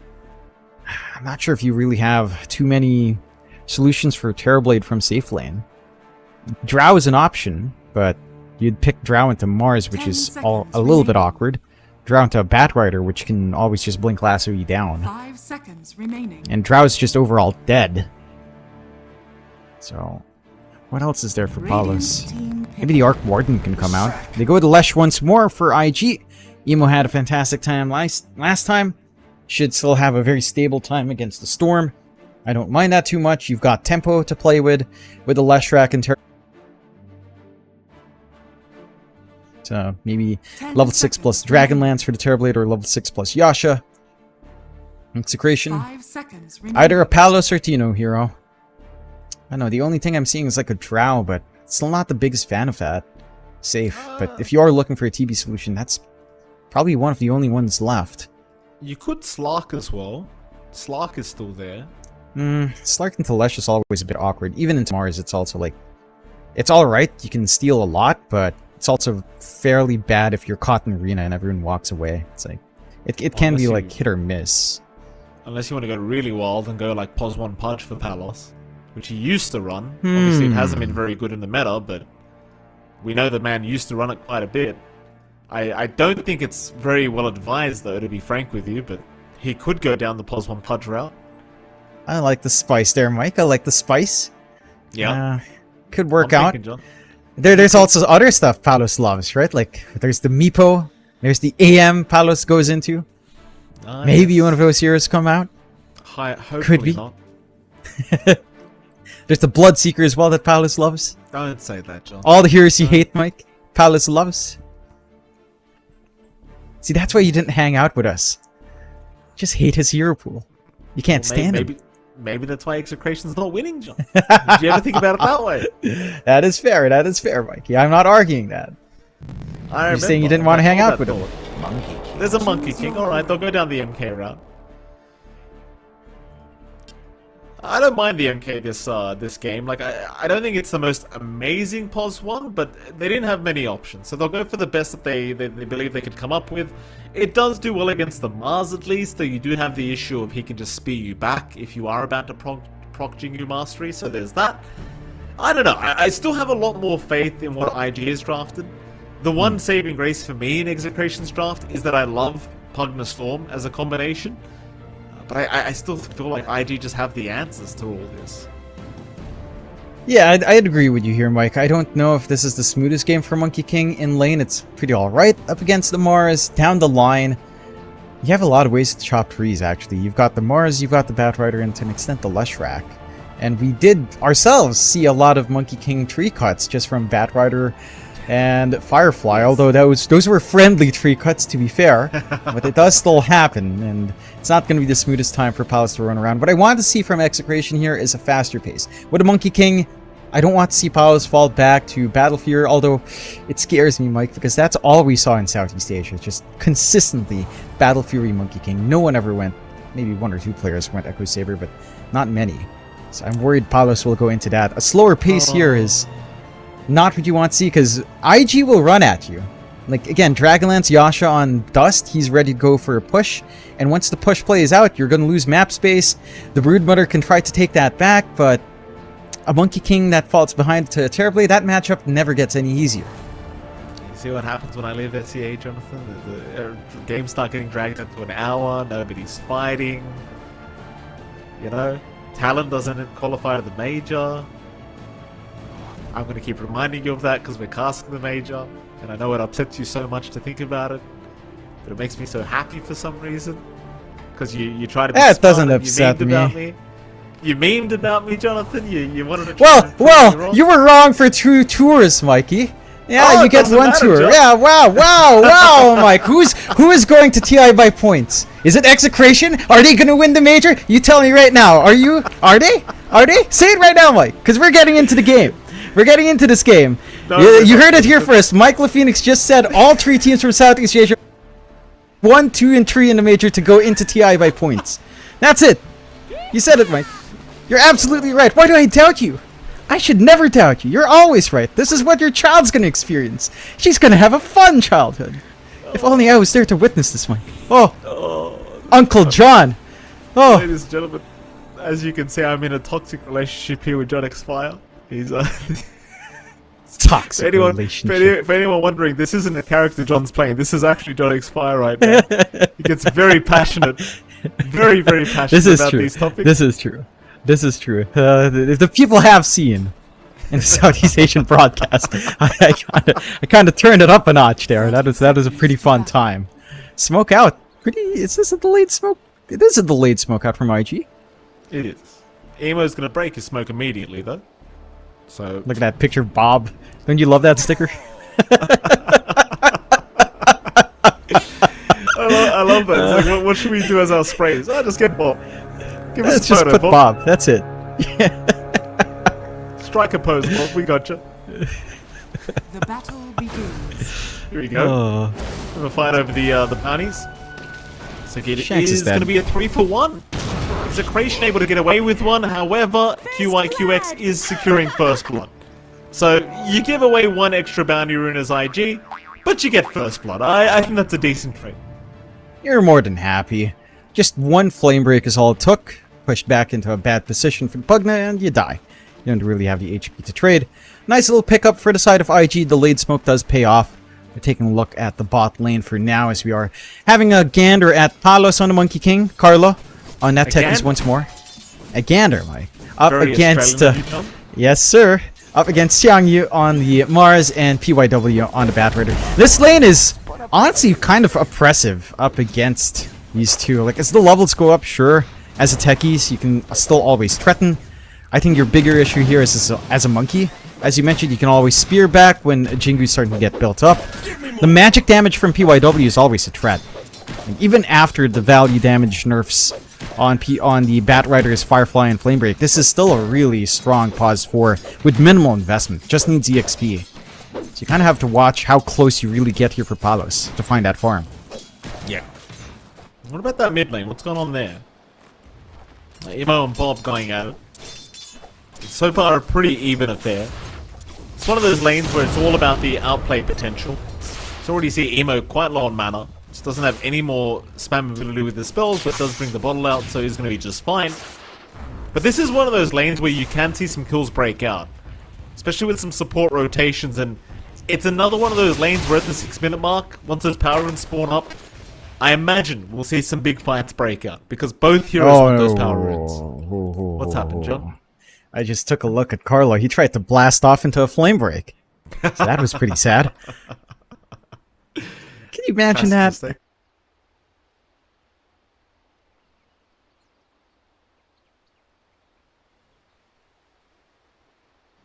Clear alert. That is true, Jonathan. Thank you for that. I just thought of it. What is it's like Counter-Strike. You Molotov the bomb, Mike.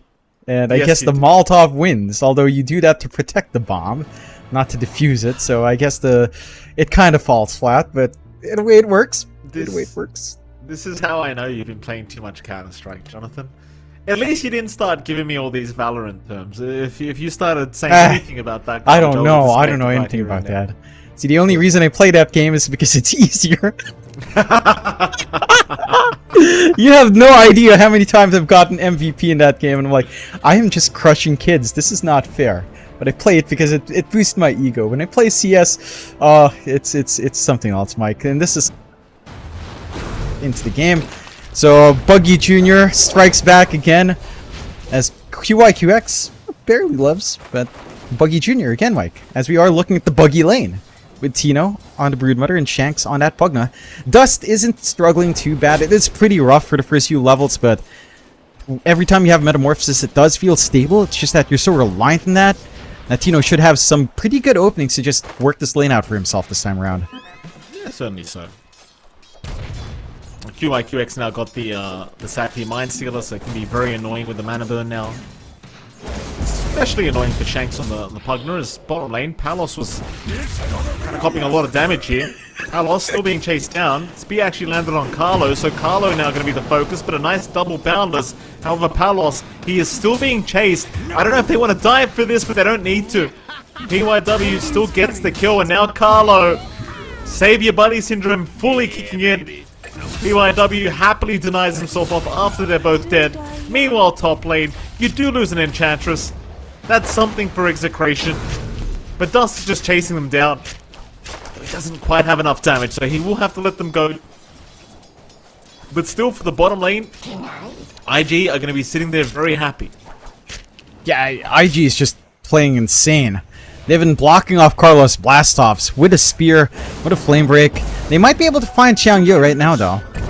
They should, and he will go down. Nice little trade here from Palos. Something that they probably desperately felt like they needed is top lane now. Tino and Shanks both dropping low. QIQX trying to continuously move in, get those hits in. Poor old Tino, he's had to play 2 games in a row against an Enchantress plus 5. With a melee core on top of that, and it's just not a great time. Speaking of not great times, Bob is in danger. PYW gonna land the blood grenade, Bob. He put the hand up, but he might be a little bit too early with that. No, they do not go for the split earth here from Emo. PYW, he'll continue the chase, but doesn't have any spells to throw.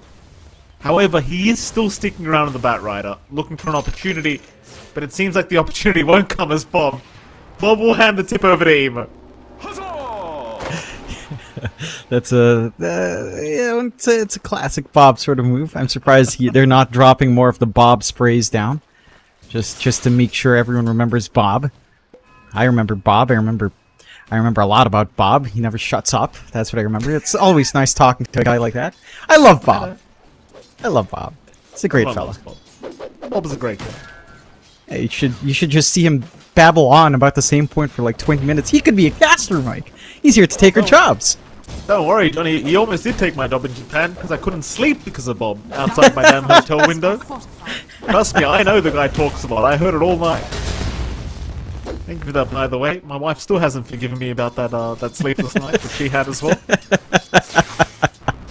You're very welcome for experiencing Filipino outdoors nighttime recreations, Mike. Never. That's just again. what we do. Never. You know what? Thinking about it too, all of these Filipino teams in Bali right now. Oh, it must be noisy as all hell once they're all together. Like outside of scrims, when everything's calm. Like, oh God, can you imagine the gaggle of Filipinos, Mike? Man. Yeah. PYW. Oh, nice flame break. Gonna knock away the blast off from Carlo.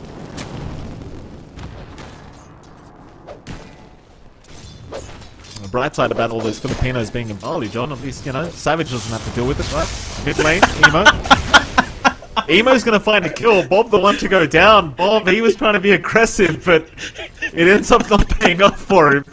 Damn it, John, don't laugh while I'm trying to play-by-play the damn fight. It's just too good. Jesus Christ, Mike, are you alright? This is pretty brutal. QIQX mid lane is gonna go down. Nice pick up here from Shanks and Carlo. To the impurities. Give me a break, John. It's been a year since I got to cast SCA. I've got to get some shots in while I can. I miss it, Yeah, you miss sending. To be fair, like when we were doing it last year, we weren't actually sending too many shots outside of SMG, but they're always moving under gunfire, so they deserve to get some shots in, I suppose. For some reason, we also managed to find a way to mention SMG in a game where they're not even present in, as we get back into it. Which I noticed you did every time you casted an SCA game or was on panel. It was like, what did they do to you, John? What have they done to you? I'm just commiserating for good old Mike, my other Mike, the better Mike. Yes.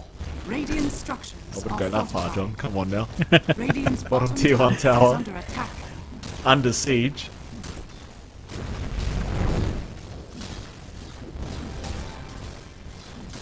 Dust. Just gonna pop the Metamorphosis. A nice easy tier 1 tower to take. Radiant's bottom tower is under attack.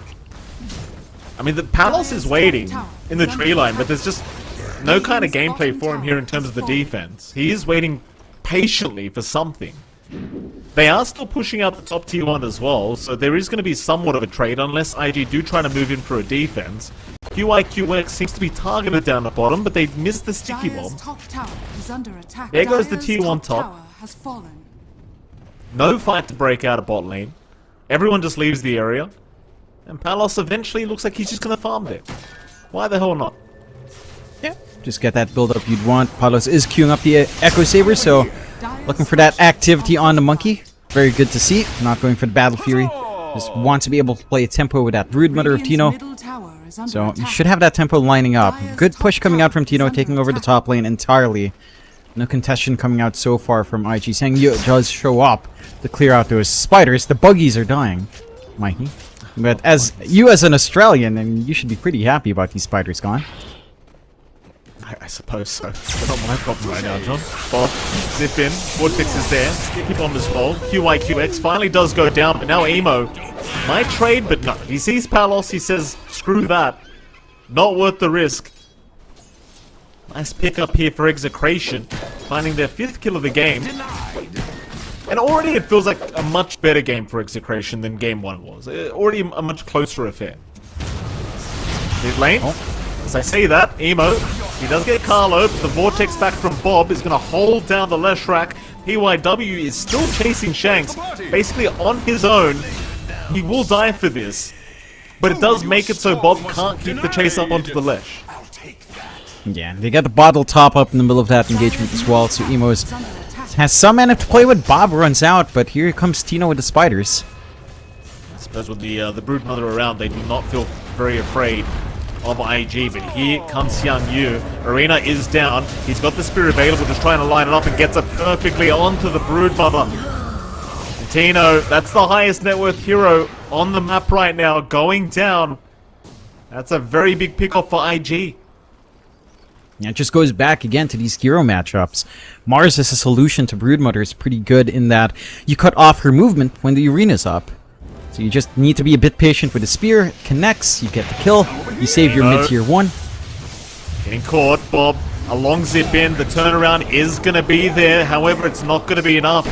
QIQX trying to help out, but he is also going to die. Palos, he just casually walks in and secures a double kill here, John. Happy days for Palos. Radiant's courier Yeah, has again, been killed. Execration shines when they play these more active drafts.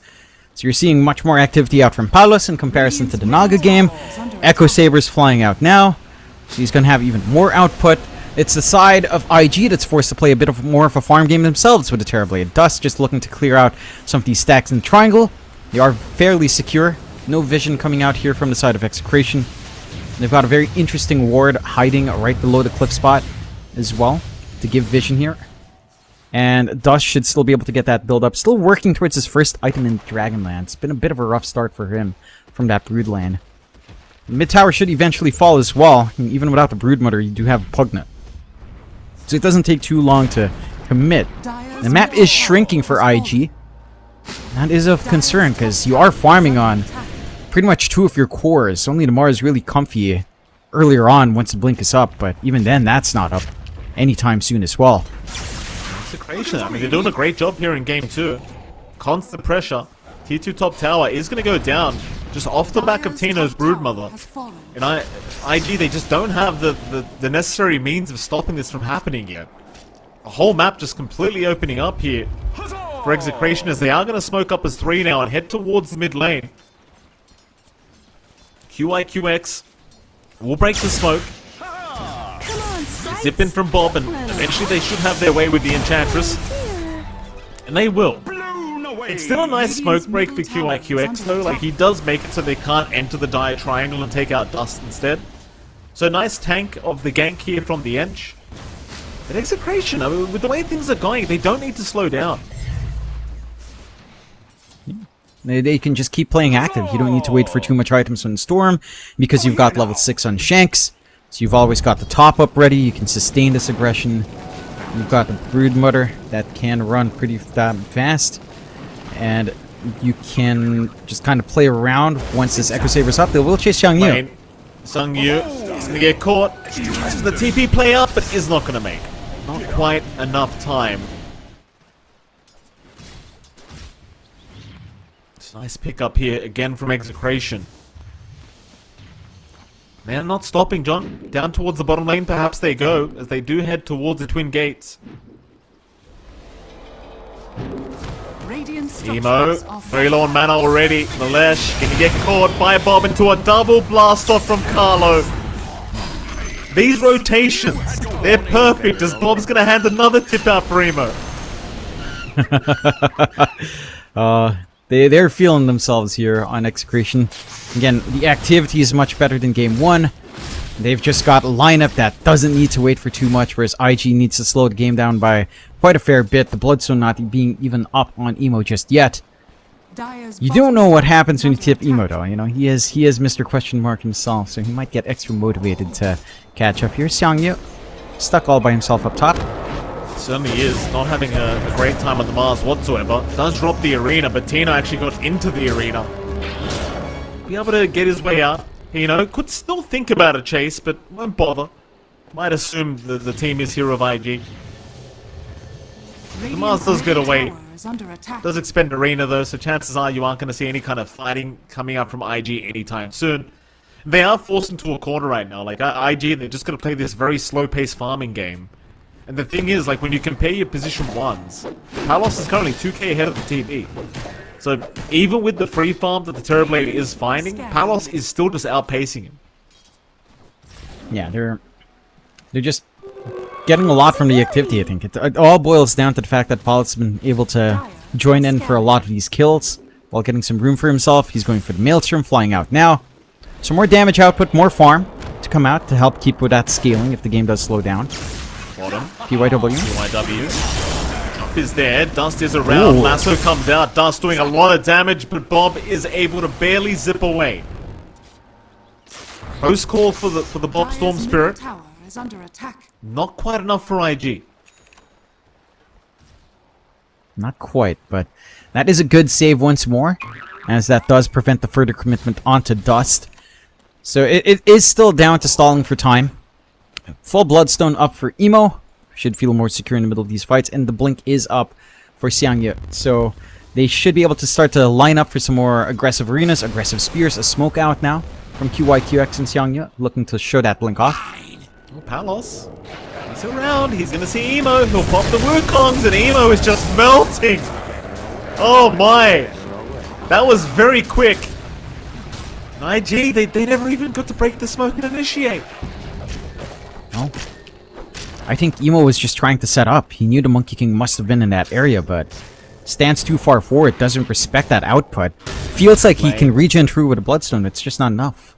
Look at Execration, John. Bob and Shanks moving. They barely miss out on PYW, though. PYW narrowly avoiding the smoke rotation. Instead, it's QIQX who's going to be spotted here by Bob. Jump is there. Xiangyu does not have arena to drop, so they can't really initiate. Even the Emo TPing in to try and help. They'll jump in with the spear now, but Bob, he's not done yet. He'll go for more. Palos is going to jump in a bird. This does not look good for IG. They are just melting to the damage. Emo is gone. So is Xiangyu. PYW at least walks his way out of this, but Execration are smothering IG in Game 2. And they are the opposite of Game 1. It's IG with their backs against the wall. It's IG that can't find any openings. They're forcing out these fights. They don't have enough output without their Terrorblade. They're having issues finding the backline of that Pugna, which we've seen quite recently, you and I, Mike, in our last games we casted in NA. If you don't catch the Pugna healing up everyone in the back, then you're not going to find these kills. Shank's in a very secure spot to play this game. He's got the full Aether Lens up, so even more spacing out for himself. And for the side of IG, it almost feels like you're kind of forced to try to Arena Spear combo onto the Pugna +1. If you can somehow find yourself an opening like that, these fights can get a lot better, but you're never going to find Shanks that close to a core. That's the issue. He's always just going to be a mile away. Look at these spiders just flying out from Tino as well. Like, just all the information you can get with these spiderlings now. So easy to micro them these days. IG just, you can't kind of, you can't really stay back and hide against this Broodmother. It's so awkward for IG, right? Because if you smoke up, you've got to be wary of spiderlings being around you, scouting out the vision. And on top of that, if you run into any mines, the smoke becomes obvious as hell. As Execration, they're jumping in. QIQX already gone. They've got a lasso onto Palos, though. Palos, he's going to drop. It's not a bad fight for IG so far. They're buying back on their edge. They're coming back in now. A big blast off from Carlo. In fact, Pino is just shredding them on the Broodmother. But it seems like Dust is forcing him back. As now the Storm does get caught. Bob is down. Shanks in trouble as well, is going to go for a run, but Emo will slow him up with his Lightning Storm. And eventually they will have the damage. They even find Carlo. 4 down for Execration. IG able to find themselves a good team fight. And that is all off the back of this really big Blink reveal coming out here on PYW. Having this additional initiation in the lasso to tie in with the arena combination makes it a lot smoother for IG to find some openings. They catch the big target in the Monkey King. Tino is still a bit of a big problem though. With a BKB at 9 seconds, they couldn't really try to focus down that Broodmother. So the real high value target does escape, but it's a massive win for IG. That's a 3.2k swing their way. And you're going to be feeling good about your chances now. As long as you can keep executing this way, keep forcing these fights out in the manner that Execration aren't quite prepared for, that's your opening. Still, Roshan is open for the side of Exa. They are positioning up top. And, you know, you as a Pugna, you know you're having a great game when you have Aetherlent, and then you get the RNG to get the Eye of the Vizier as well. Because Shanks is just going to be able to stand a mile away from these life rains in the middle of these fights now. Certainly will. Look out for the Psychic Headband up next, John. Tier 3 items come up. Execration. Making short work of Roshan. We'll take it. Of course, with this kind of draft, they still do not want to slow down when it comes to pressure. They want to keep it up. Towards the bot lane they go. Palos will show on the creep wave. That's going to tell IG to get the hell out of that area. Over here now. Radiant's bottom tower It does seem like is under Execration. attack. They might start working through the bottom lane to find those final outer towers. Both the Tier 1 and the Tier 2. Radiant's There's middle still gonna be tower T2 is as under well. attack. Radiant's middle But tower regardless, has fallen. You want to get back to just taking out these buildings and taking over more of the map. Service to imbalance. So Tino will take care of the mid lane by himself. Radiant's middle tower is under attack. IG just playing the avoid game. Like they just want to farm. They've still got a Terrorblade that wants a lot more Dire's gold bottom before he's tower ready to is go. under attack. At least with the Skadi up. This is when you feel a little bit more confident as the TB. But he can barely afford one ultimate orb so far. So he's got a bit of time. Smoke up Actually, though. smoke. Seems like they're confident to try and defend this Tier 1. Execration will smoke to boot. Tina will start sending up the Spineless to scatter for his team. IG looking for that big jump in with the lasso or the arena. Both blinks are up. Bob is spotted, but instead they'll go for the Pugna first. Arena down. It's caught a few targets. Shanks is already out of this team fight. This Tina will be focused. Perma stunned up on the Broodmother. And now Palos, he's jumped in. Is it too late? Yes, it is. Oh boy. 3 down again. Aegis has expired as well from Bob. Well, he did lose it rather. And he's perma-stunned up by Emo. Carlo, at least will TP up. Instant tips going towards Bob. IG are now feeling it. Oh yeah, I mean, you tip Emo, you're gonna get tipped back when you die. It's exactly what happens. We did talk about it. I told you, you know, we all know this. Radiant's bottom Emo tower gets is extra under motivated attack. when you act a little bit spicy towards him. You know what would be extra spicy next time? I want to see teams up against Execration get the Execration supporter pack, and then just plant that Bob picture down. You know you want to. That's the ultimate. You tip Bob and you put his picture down. It's like, yep. In this fight for IG, again, they find the opening. All you need to do is jump this Pugna. Take out Shanks. They get a good arena as well, tracking the Storm and the Broodmother in the middle. They get the spear back. They prevent Tino from popping his BKB. And they just clean up. There's no good angle for Palos to take for the Wukongs. No openings coming out there. And with the regen gone from your Pugna being taken out, like, it just doesn't feel good for the Storm at that point. You know, it just gets really awkward. IG, again, finding their openings, dragging this game back to equal. And Execration, they're in a bit of a rough spot. They need some BKBs up. Palos working towards his own. Bob now trying to build up on his as well. Once you kind of connect with that, it should get a lot easier. Once the arena's not a threat, the fights become much more straightforward for the side of Execration. But that is some time that they need to find for themselves. Whereas for IG, I mean, they're almost set to go, Mike. The full Scotty for Dust not too far off. Kaya already up for Emo. More damage for him. Sanj not that far away either. And it's all kind of lining up. Again, as this game drags on, it's not completely unplayable for Execration. But IG also start to get a lot stronger, so it becomes a much more even match. And when it comes down to it, you at least have a little bit more debuff immunity piercing spells with that lasso here for IG, so you've always got that advantage in terms of control.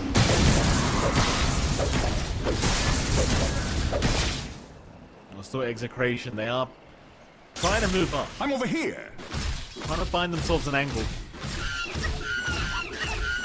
It does feel like at this stage you can't be the team that gets jumped. Like you've got to be the one making the initiation. You can't allow ID that time, that opportunity to find the pickoff that they want, because they will always find that Pugna. That is the big one you really can't afford to lose. Is QIQX. He's gonna get Radiant's down to top Carlo. tower is under attack. Meanwhile, Dust narrowly avoiding Bob on the Storm. Dire's Who is his turret courier has though? been killed. Is Dust's courier? Has Dire's his Scotty though. bottom Didn't tower have is anything under on the courier, attack. thankfully for him. Dire's bottom tower has fallen. Radiant's top tower is I under believe attack. QIQX just died to the mines, as is classic around the gate. Yeah. That always happens. On the side of Exit, I mean, they're not in a bad position. It's just that IG does feel like they found a little bit more than they should have. We'll instantly smoke out now. I mean, this is going to be a big Scotty reveal for Dust. But this is what I don't like for Execration. Like, they can't allow this to happen. IG moving in, they saw the storm, they jump in with the arena now, catching out at least Carlo on the techies. Bob does make his way out. In fact, they're going to go for a lasso as well. Under the partner, finding a secondary target. PYW with the Glimmer Cape walking out. Tino, he got the kill, but at what cost? Oh, he's alive. He's still running with the BKB. He'll barely survive, but the chase is ongoing. They really want Tino. They miss out for now. Execration in the meantime. Still trying to fight. Wukong's command out on Palos. Palos going after the TB. They've almost got Dust with the Sunder. It's going to buy more time. Bob's the one in danger. Bob goes down. Emo's still chasing. They'll find the Monkey King. Oh no. There goes your pug on a boot. Shanks is gone. Bob will get tipped. Surprise, surprise. Oh no. Oh gosh, I wish we had player camps. I would love to see what Bob's face is looking like or how IG's looking like as well every time this happens. You know, this is and it's ironic that the town voice line is in Filipino as well. Like it's always a little bit of irony. I believe that is Jab saying thank you, Bob. So it is always fun. As IG, well, they've made this game very fun, Mike. 23 to 24k lead coming out for their way. Again, for Execration, this is not a wholly unplayable position. It's just a hard position to be in. One that you should not have found yourself in the first place. But IG does manage to play pretty damn well. Like the blink from PYW made all the difference in the fight that opened up this match for them. And now they are set to kind of take over. Like this Terrorblade, it doesn't have a solution outside of maybe just constant decreps. Like the Wukongs can be one way, but it doesn't feel like it's enough. You've got the Leshrac to dish some damage out in the middle of that. The BKBs will eventually fade down to 6 seconds, providing more openings for Emo. You've always got the lasso to go through the BKB.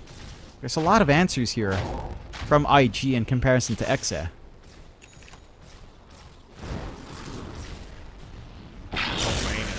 Big group up concentration. IG not going to try and force the fight there. They're getting very close to Dust having a full BKB up.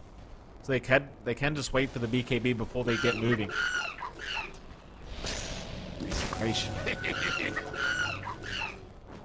Still in with a good shot of trying to pull off this game 2 victory, but Dota Plus is... Well, Dota Plus right now 77% chance the way of IG winning. Which I suppose is absolutely fair, considering how the last couple engagements have gone.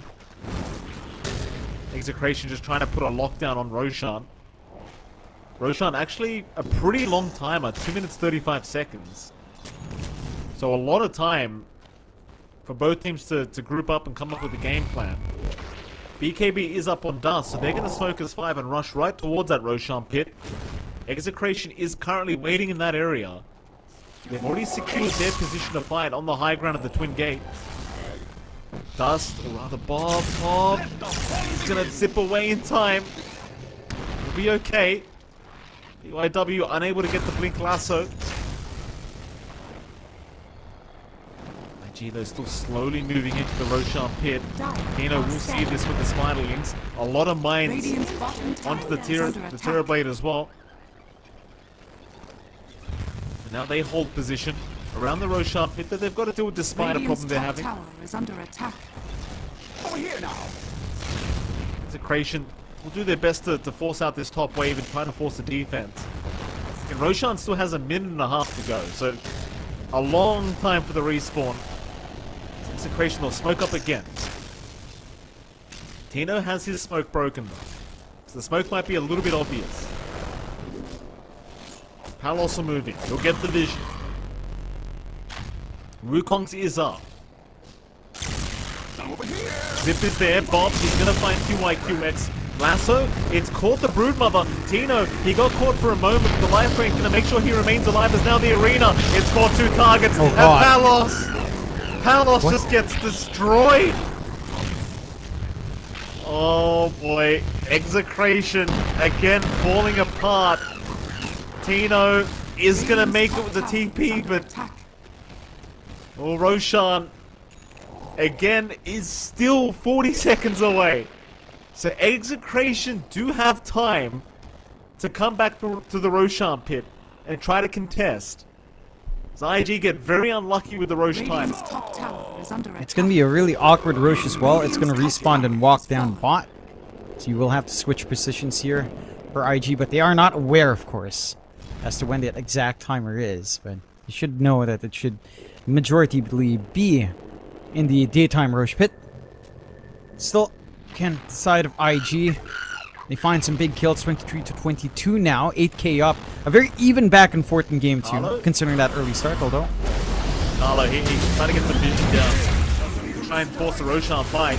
Here comes Execration again. Palos, he'll jump right in. Boundless strike. Wukong's command down. Everyone from IG trying to run. Orbital zip right in with this young Yu. Trying to get the Mars at least. They'll find one. It's a decent start, but the buybacks are incoming. IG, they are not going to let the Roshan go down for free.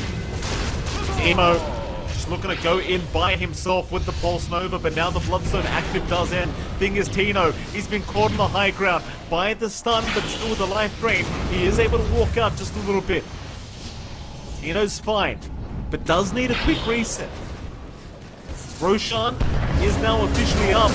Arena down, Palos, he's the one to get caught. Tino moving back in, at least kicks on PYW, but now the Split Earth comes out. Bob able to get out of there, but I can't say the same for Palos. I can't say the same for Shanks. Poor old Tino, he'll be left behind in the Broodmother. Tino's gone. A triple kill for IG Emo. They get the T2 bottom tower while they're at it.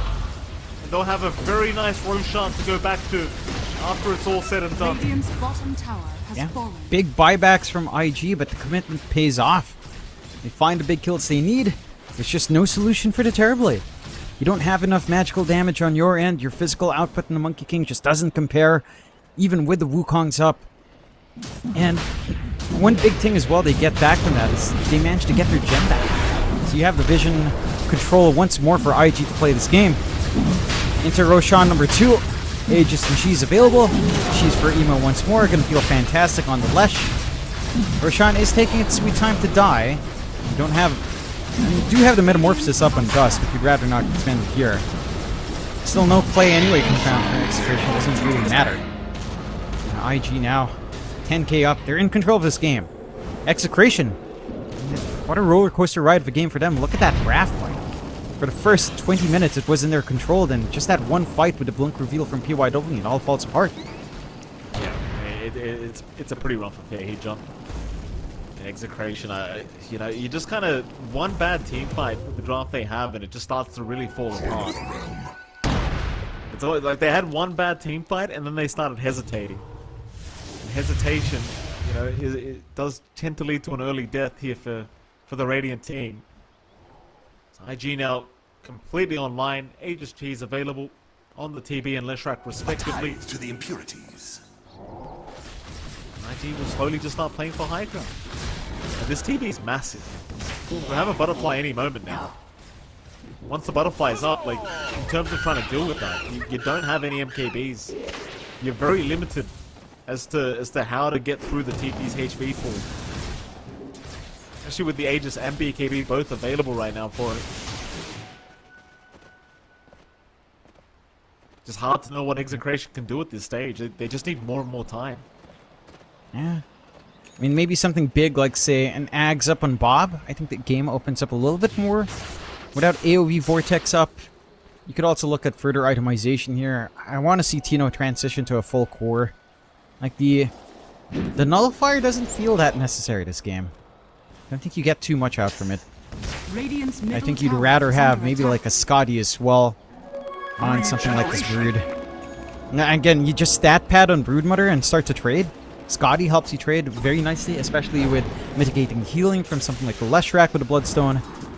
Could be one way to go. You are going for the Scotty as well on Palos, but again, you just basically itemizes Brute as a secondary core. Can still have a pretty good time, but you don't really have the room to farm up now. As the side of IG, they'll just keep shoving in. Full butterfly up for Dust. No care in the world here. Absolutely not. He may not have buyback, but he doesn't exactly need it right now. He'd have to die for that to be necessary. Dust currently sitting at 6-0-11. Yeah, in terms of scoreline, looking fantastic on the Terrorblade. IG grouped up again. They'll smoke up but run into mines. The smoke is very, very obvious, but at least the mines are gone on the brighter side. They can still slowly start chipping away at the mid tier 3 tower. But without a creep wave, they are just going to have to retreat and sort out the spider problem once again.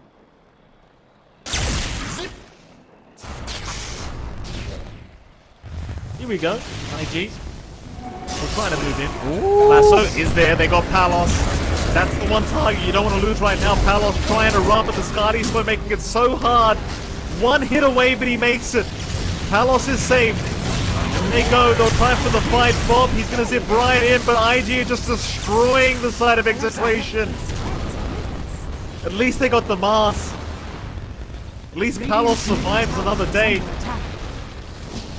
But Dust and Emo, they still seem invincible. These split earths now constantly coming in. Vortex is out. Boundless on Dust. But Dust is just casually walking back. Tino can be so careful. The chase will be on. But Tino will run through the spider webs and he'll be okay. IG will be the ones that need to retreat. Yep. Have to repair their lanes again. Getting shoved out a little bit up top. Pretty nice kill for Execration to find onto that Mars. That's a dieback for Xiang Yu. So you are held back a little bit here on IG. They managed to get some decent pressure down on mid, but again, just a little bit of spacing out from Shanks, a much quicker BKB reaction from Palos, and the story does change. He does that little moment for him to survive, allowing him to reset, come back with Wukongs, provides that opportunity for the high ground defense here for the side of Execration. Let me say, Mike, it's been a while since we've heard the SMG voice line. Good to see Sangyu still has it queued up there. Never doubt John X-Fire to bring up SMG every chance he gets. I do my best. Gotta give a shout out to the boys, you know? That's one way to put it, John. Shout out to Word. IG looking to move into the mid lane. Tino. I mean, Tino's been an instrumental part of this game being dragged down. Like, he's doing fantastic work on the Brute level. Probably the one guy you really don't want to lose. Because he's doing all the split pushing here for Execration in this mid lane. He has bought enough time now that the Aegis has officially expired on Dust. Dust will replace that Aegis with a Crystallis Tower. Looking to finish up the Daedalus very, very soon. But before all that, we're going to go high ground. So they are being somewhat cautious because Metamorphosis is still 5 seconds away. So they'll take their time here, IG. Slowly just letting the end creeps and the illusions do the work. Lasso, it's out. They've got Palos again. EKB, it at least makes it in time so Palos can fight back. Bob will zip in. Dust is the target, but Dust has Sunder. Tina will cop that. Right back into the mid tower. They've got the racks down. That's going to be enough for IG. At least for now. They could still look to reinitiate with a nice spear back. But instead, it's down to the bottom tier 3 tower. Just having faith that they are too strong to deal with. Bob is trying to deal the damage with these zips back and forth, but they aren't doing too much here to IG. So Tino's going to rush in now into Dust. Dust is in a bit of danger. He's got no Aegis up. Dust is gone. Palos, however, he will also drop as Emo. He's going to turn right back around. They do at least get QIQX, but now the lasso from PYW holding down Bob. Bob is alive though. With the life drain, he will not take enough damage. Oh, but they do lose Tino. Emo's just a huge problem. And hell, you don't even need the Terrorblade. Emo can do it on his own. He's got the Edict up. He'll use it. Carlo's trying to tank through it. But now he gets caught by a spear. Bob's going to move in. He'll try to stop Emo from taking the bottom racks, but Emo has no fear. Radiant's bottom barracks has fallen. Hands up from Emo. He'll wave them bye-bye. Thank you for the tips, boys. Nice, simple in and out Radiant's operation. bottom barracks are under And attack. that one will a little bit maybe sloppier from the side of IG. You know, it's isolated on the Terrorblade. Everyone else playing a lot further back, getting jumped there by Bob. And that split up was exactly what Execration needed. The Harpoon doing some work for that Broodmother onto the Terrorblade. MKB being done as well for Tino does allow all of that damage to fly out. And you still can't underestimate the Broodmother's damage, but not quite enough. The Ags is up and running for Bob now, so the AoE Vortex can come into play. Inside of IG, they've got to, I don't know, not really clean up the initiation, but certainly have to go for that burst target all at once. You need that numbers advantage coming in here. It's either got to be a big core taken out or something like the Pugna. I don't think the techies dying in the middle of these fights matters as much. Carlo doesn't really need to be around for Execration to find openings. It's really just Shanks, as he's still able to stand back and still get those life drains off, allowing that sustain for the resets for Bob to constantly come in. Here I am. Emo, this guy just has no fear at the moment. Emo just running towards anyone that shows up in front of him. Does miss out on the shield room, but does have a illusion rune if he wants it. Won't even use the bottle though. Has the overwarming blink now on the left rack. Huh. Seems like IG want to try and maybe even go through the bottom lane again, see if they can find a pick-off.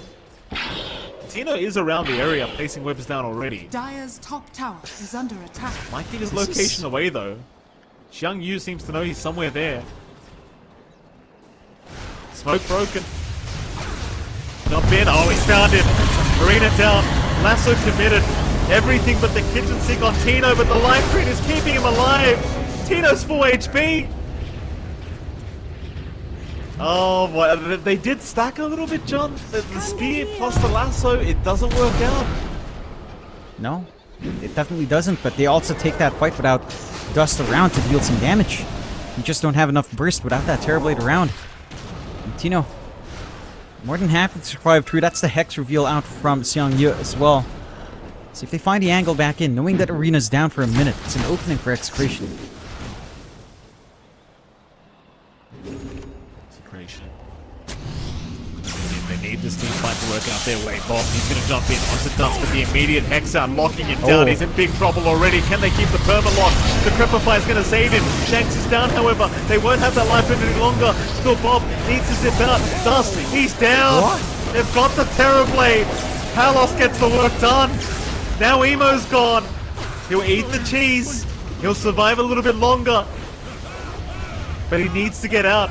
Palos is on the chase. Emo, what kind of magic can he make happen? Palos? Has he jumped too What? far? Palos, he has. Oh, Palos is down. Shanks, Tino, they're trying to fight. It's not going to work. IG wiped them completely.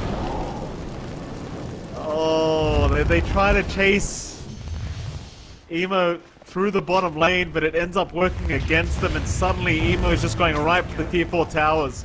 He'll force the buyback out from Palos, but I don't think that's enough to force it back. Emo's just jumping forward. Jeez. My goodness. They forced two Another buybacks out. I don't know if you can kill Emo. He's fine. He's truly just dandy. He's out of there. I think if you actually force that onto Emo, you might have lost. Like, as long as he's able to pop the Bloodstone and the BKBs fade out once more, then Emo has nothing to be scared of with that Shiva's guard up. More than enough durability here on the Lesh. And again, just a little bit of an overextension from Execration after finding those big kills onto Dust. Like, this Terrorblade buying out the full Daedalus does mean no buyback could have been a risky position to be in. Doesn't get punished. Refresh out now for Xiangya as well. So double arenas ready. Roshan is available to take. Rosh number 3 down south. We've got a minute 45 while it's in that position as well. That is the free Ags to come out. A secondary metamorphosis for Dust could be massive here. Execration are in position to contest though. They've got to try. Like this Roshan, it is a death sentence for Execration if they get away with it.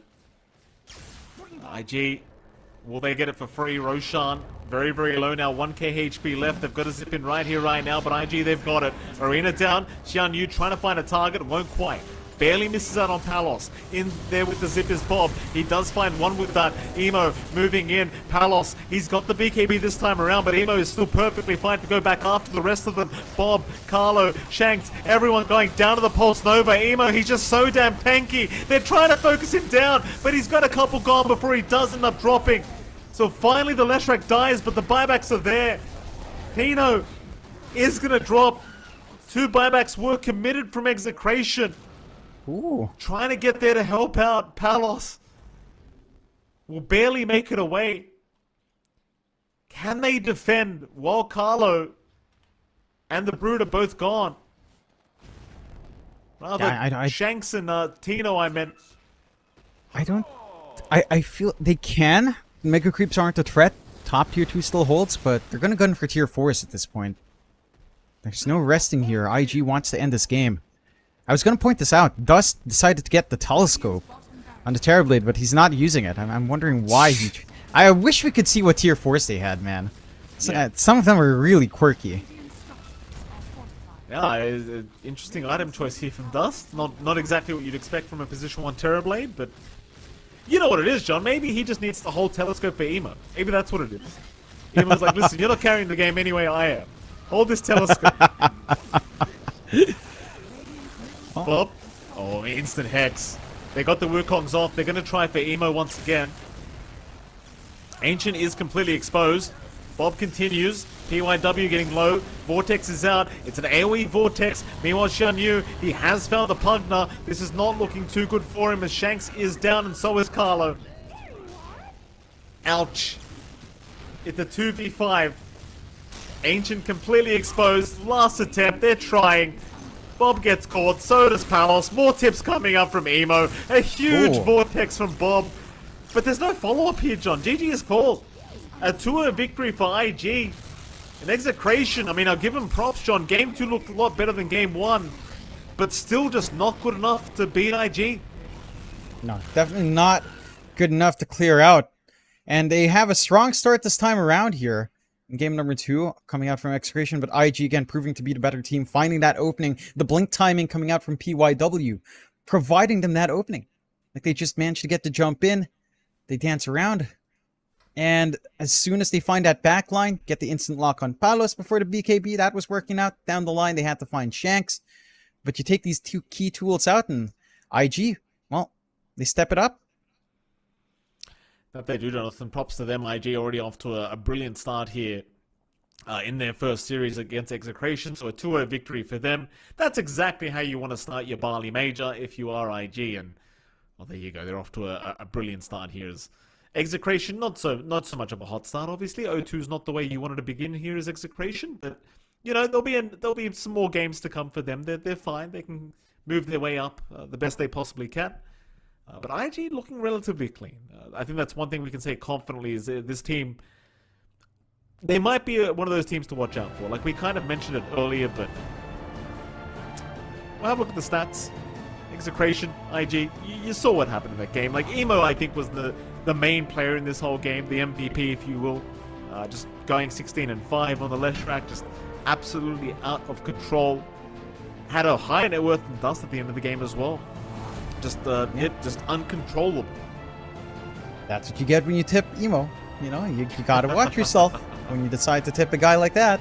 He enjoys it. He gets extra crazy when you give the tips out.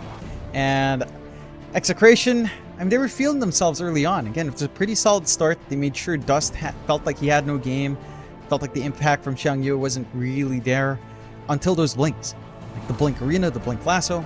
Impatience from IG to outplay, and then just having faith in their scaling made it ensured that the comeback came in. Execration, this is, it's hard to say, Mike.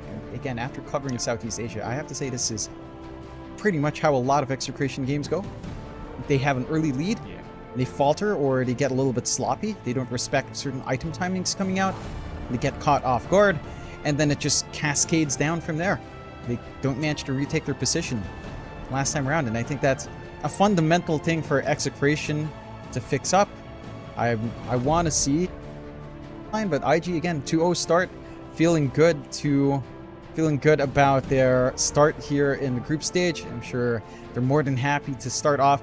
A good shine for China, but a really rough start for Southeast Asia in the Southeast Asian Major. Well, you know where you can have a good time, Jonathan? We can all have a good time. You can enjoy the largest integrated resort in Bali, of course, Ayana Estate, with its beautiful ocean view, secluded beach, lush jungle, and, of course, the rock bar. Ayana Estate, Jonathan, it's a beautiful resort. I've been looking at pictures. I'm kind of jealous we're not there, I'm not going to lie. I mean, I'm sitting in my house right now. It's kind of depressing. We got a newborn. The wife's upset. She's got to deal with her all by herself.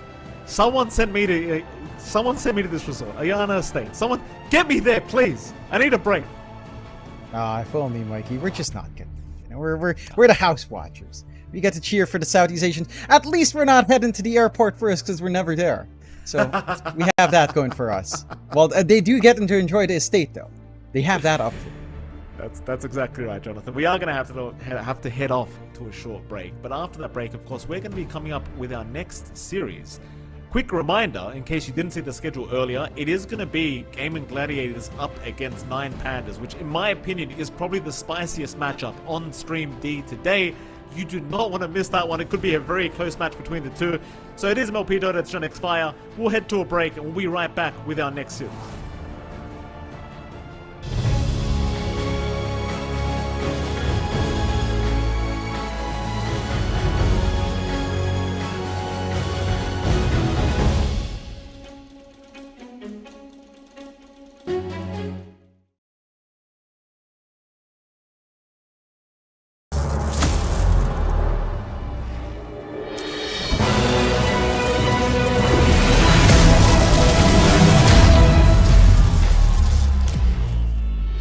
Use your skills in the gaming. 1xBet.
Semua bisa jadi nyata dengan upgrade wifi rumahmu pakai Biznet Home. Nah, ini baru internet rumah buat orang-orang terdepan. Mimpi kecil bisa jadi besar. Dan kamu juga bisa mendunia. Jadi, siap wujudkan semua jadi nyata?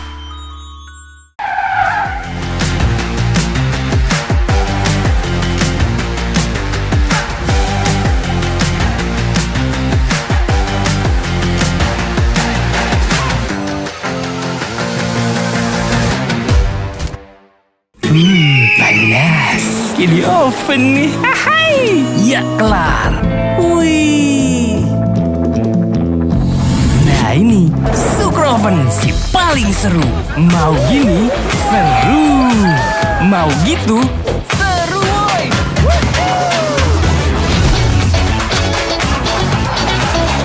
Mau lagi?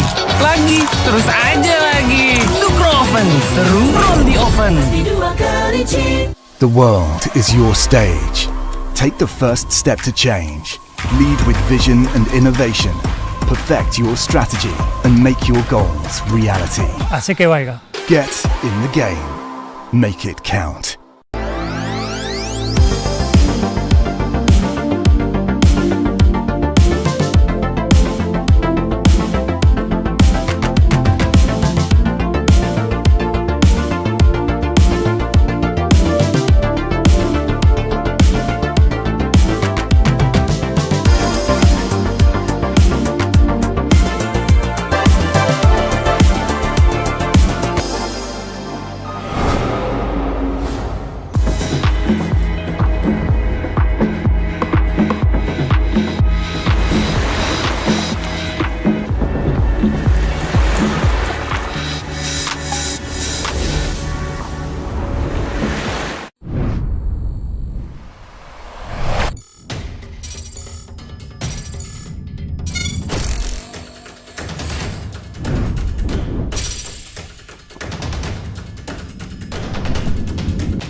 Use your skills in the gaming. 1xBet.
Semua bisa jadi nyata dengan upgrade WiFi rumahmu pakai Biznet Nah, Home. ini baru internet rumah buat orang-orang terdepan. Mimpi kecil bisa jadi besar. Dan kamu juga bisa mendunia. Jadi, siap wujudkan semua jadi nyata?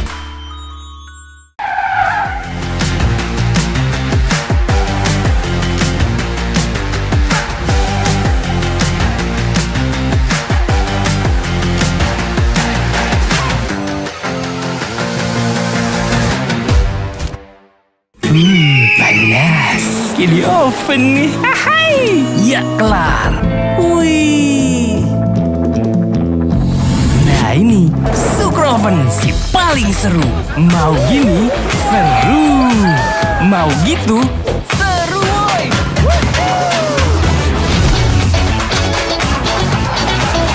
Mau lagi?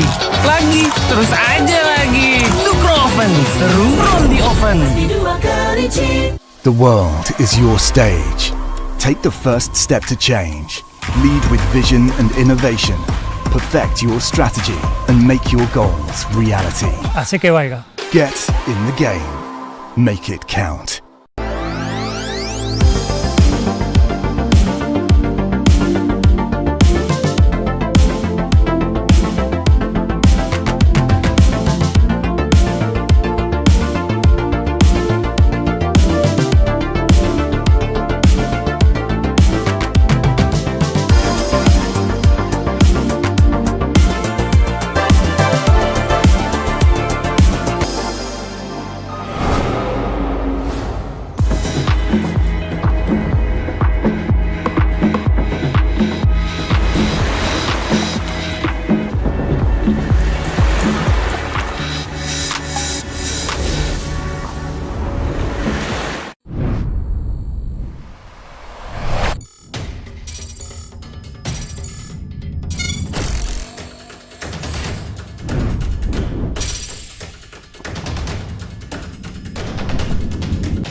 your skills in the gaming. 1xBet.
Welcome back, ladies and gentlemen. We are going into our second series of the day. It is, of course, going to be Gaimin Gladiators up against 9 Pandas. Jonathan, what a hype matchup we have coming up here between these two teams. Obviously, we know this isn't a friendly match. These guys do not like each other. They have made that very, very clear. There is some bad blood between at least Quinn and Ramses. We've heard some names. I'm not going to repeat those names. But I think Quinn may have got a bit of inspiration from the SEA server, I feel like, with the names he's come up with. We appreciate that, Quinn. Ramses, he's a bit more stoic. He hasn't said too much. He mentioned the elevator story. This might be the matchup that kind of dictates the king of the elevator once again, Jonathan. These are important things to talk about. But before all that, how are you feeling, sir? Feeling great. You know, we had a pretty good series to start off with. Unfortunate for Execration and really for anyone that loves Southeast Asian Dota. It was a rough start, but there's more days to come, and we've got a great series to come up here. And Gaimin Gladiators versus 9 Pandas. You can take a look at our standings so far from the first few matches we have seen. Group B not playing yet; they'll be playing now in this series that we are starting off with. And we did see again last time around. We saw IG and Execration that did go 2-0 for IG. So they're in the lead. A bunch of draws elsewhere. No surprises there, Mike. It's group stage. You're always going to find a lot of draws. Yeah, it was actually our series that ruined the whole draw pattern that was going on. Execration kind of messing up the patterns here in day one of group stages, but that's fine. IG, suddenly, at least for now, the best team in group stage, apparently, Jonathan. So there you go. They're up the top, and I mean, like you said, there's plenty of games going on right now. You know, these group stages, these standings at the very least, are going to change quite a lot as the day does continue. I suppose we should have a bit more of a talk about the teams coming up, Jonathan. I mean, we've got the side of Gaimin Gladiators, we've got the side of 9 Pandas going up against each other. Gaimin Gladiators right now known as the best team in the world, and you can see the lovely faces here of Gaimin Gladiators, Jonathan. This is officially the best team in the world right now. They've won the last 4 LANs. Maybe Dream League Season 20 looked a little bit challenging for them against BetBoom. Still managed to pull that one off. And here they are again at another major. And I wonder if this is going to be another team that secures all majors in 1 year. Yeah. It certainly looks like they're on that path. I don't think they've slowed down at all.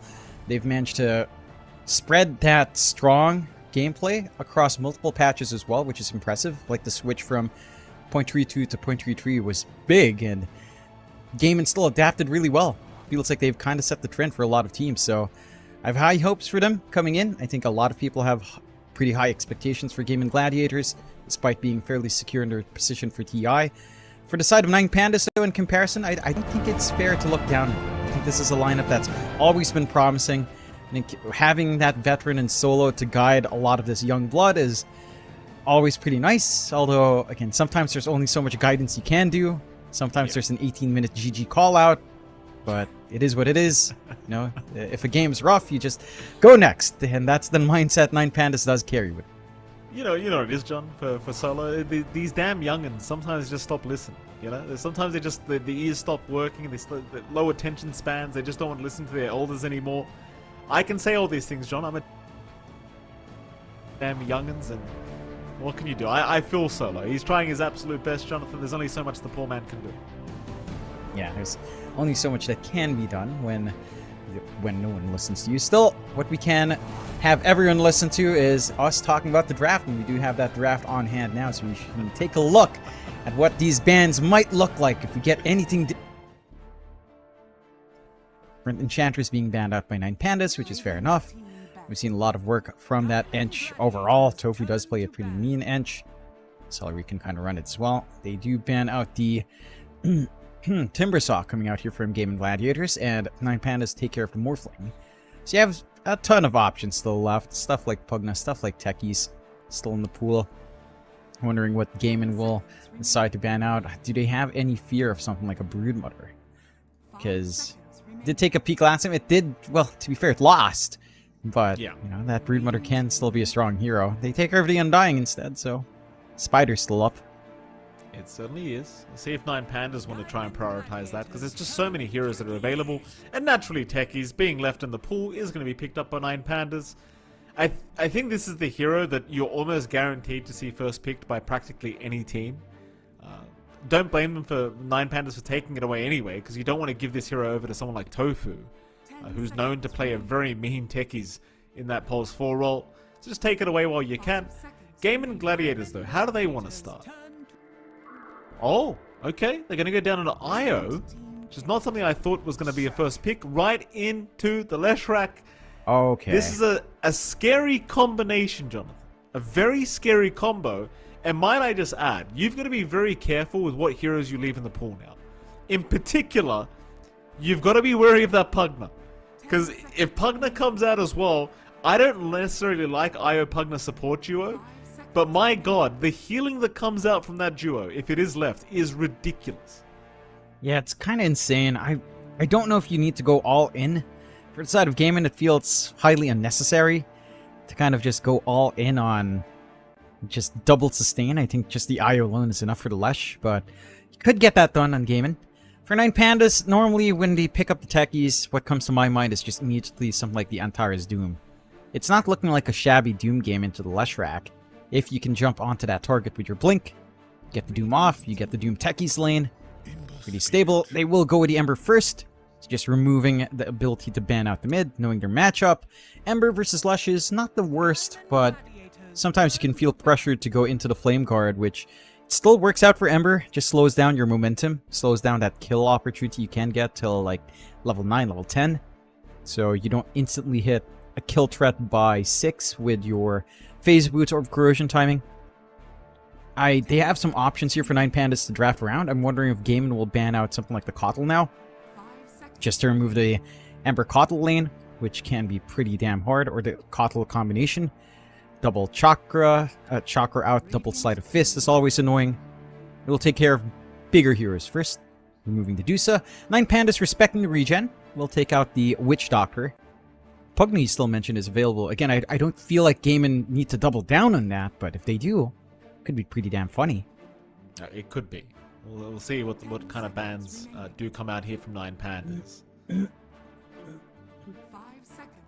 What were the other? There was another combo with IO. It was Witch Doctor, right? Which was already removed here by 9Pandas. But that was the combo that you and I first saw in NA. The IO Witch Doctor. I believe it was from Moo, from Nouns, that used to run it quite a lot. And that was just disgusting to watch, let me tell you. Just the amount of sustain they had.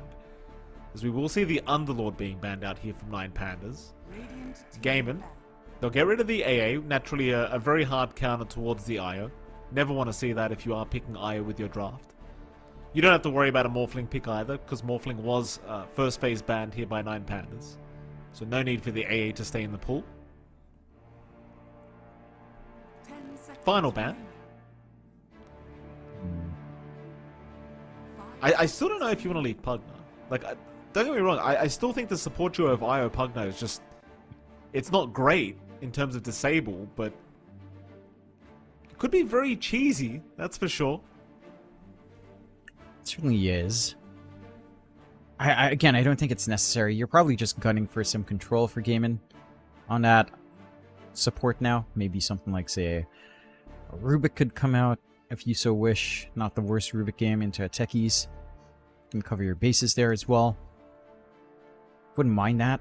I think what's going to be more interesting is what 9Pandas gets to pick off lane, because they've left a lot of options here on both ends. Like taking care of the Underlord and Witch Doctor, which we have seen flux and off lane sometimes. There's still the Doom. There's still the Beastmaster. The Tide's taken out.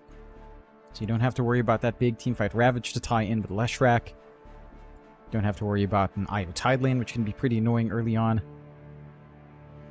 Wonder if they take care of that Doom, because again, with techies up, 9Pandas were one of the teams early on in 7.23, I believe in Dream League 19, that were constantly running techies Doom. Just felt really, really hard to play into. So they know how to work that lane very well. They can maximize the techies and Doom presence quite nicely. And just again, Doom into Lesh feels pretty damn good.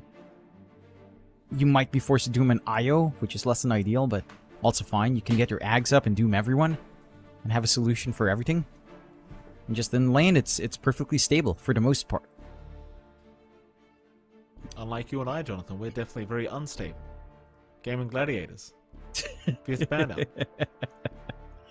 I don't know. Sometimes I just feel like I need to put a segue in there, John. I'm not sure why. Very forced. Because you're unstable. Because you're unstable. True. Very good, There you John. go. See, that's why we work together. Very good. Some positives Takes to one this to know one. toxic relationship.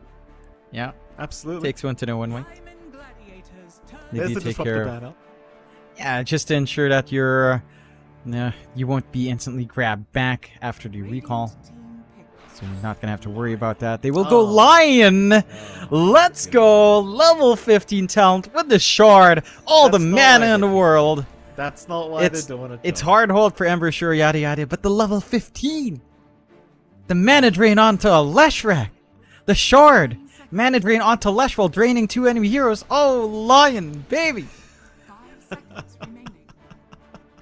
It's just going. He's chugging. I've never it's- wanted to not see something so much. I really don't. Because when you see it once, and see, here's the thing: Gaimin are the best team in the world.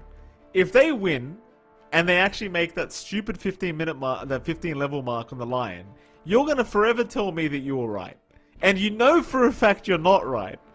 But because one team wins with it, I'm never gonna hear the end of it. 10 seconds remaining. Hey, if it works, it works. You know, anything can work. That's the motto of Dota 2. 5 seconds. Yeah, we'll get to see it. Gaimin Gladiators. We'll get to see it. Bloodseeker comes out for 9 Pandas, so you're already bored of this match, Mike. Along with the Yeah. Elder Titan, so you're getting stomped to sleep as the baby stomps on your head when you try to sleep as well. This is just a recreation of your home life right now. Well, my baby can't walk yet, John. Give me a break. Goodness But she me, still Gaimin finds a way Gladi- to run her feet over you, for sure. I'm sure. Yeah, you're not wrong there. Gaimin Gladiators. 5 seconds. 4th remaining. pickup now. I don't mind these picks from 9 Pandas. Like, Bloodseeker, yeah, I do mind it. I'm not going to lie. But 9 Pandas, at least, with the Elder Titan, I have been appreciating that hero. Though I must admit, the last time we saw offlane Elder Titan, it didn't look the best. I prefer to see a support Elder Titan, if anything. Team ban. Gaimin, we'll go down the Broodmother route. Here we go. Is this a position 1 Brood, John? Make the prediction right here and now. Is it pos 1? Is it pos 3? It's hard to say. It's flexible. I think. If it's off lane, Broodmother into Bloodseeker lane, it's not the worst thing in the world. So you might actually want to run it pos 3. Stable laning presence. Can play with Io or Lion fairly well. I honestly feel like an Io lane for a Brood is pretty nice here. Just run the Lion, perhaps, and try to cut off any aggression from the enemy offlane duo. Could be one way to go about it. Either way works. I think in this game, offlanes may be a little bit better. Because when it comes down to playing with your Spiderlings, it does feel like you have enough from 9 Pandas to kind of deal with it. Like the ET to an extent can. The Bloodseeker to an extent can deal with you as well. But in lane, it's still alright for the Broodmother. So I wouldn't mind that all too much. It does look like 9 Pandas are expecting something on the safe lane with a Monkey King ban out. So it does look like they expect Ace to run that Brood. Okay, fair enough.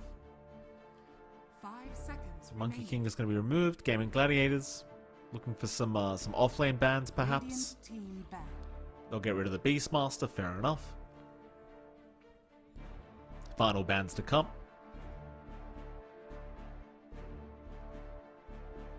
What else don't you want against the Bloodseeker pos 1? I mean, I feel like this just... Again, this hero just never feels good if you fall a little bit behind, if you're not able to get the aggression going. 5 seconds remaining. Yeah. And there's You stuff just like get- Terrorblade still available, right? TV Right. still there. The TB may not want to play against the Elder Titan, to be fair, because, you know, the That is true. base armor being removed, not very nice. Not very nice. Maybe something like... Gaimin Gladiators turn to ban. Something like PL could still fit in. Illusion spam's pretty nice. You could gun for... I had it here in my mind and just completely blanked out. Very unstable, Mike, as you mentioned. Yeah, Just mentally not all there, unfortunately. certainly not. And that's why we don't get invited anymore, Mike. Who wants to deal with two unstable guys? 5 seconds remaining. Final ban out. I should start counting how many times you're going to make a reference to us being at home, John, in Gaimin Gladiators. Final ban is upon us. Still looking for some offlane bans here against 9 Pandas. It's hard to predict what they're going to go for because we don't know the position 1 of Gaimin, what they're thinking. I mean, it is a very tempo, like pace-based draft, right? Like with the Bloodseeker, Ember, or the Titan techies, you're not going to be sitting back farming too long, that's for sure. Or at least you don't want to. You do want something that kind of snowballs out of control through the mid game if you can here for 9 Panthers. For sure. Want something to kind of kick into gear here for Miaro fairly early on. Something like, I guess there's something like the Axe still available. Calling into the Broodmother and the Spiders can be pretty nice. They ban out the Lycan here on Gaimin, one of the other universal hero types with an army. Can be pretty annoying. Rips apart your Io in the back, rips apart the line. Just want some protection on the supports. What's her pickup here? What are we getting with Miaro? 10 seconds remaining. Axe, there's a Magnus available. There's the offlane Spirit Breaker that Miaro's run a couple of times as well.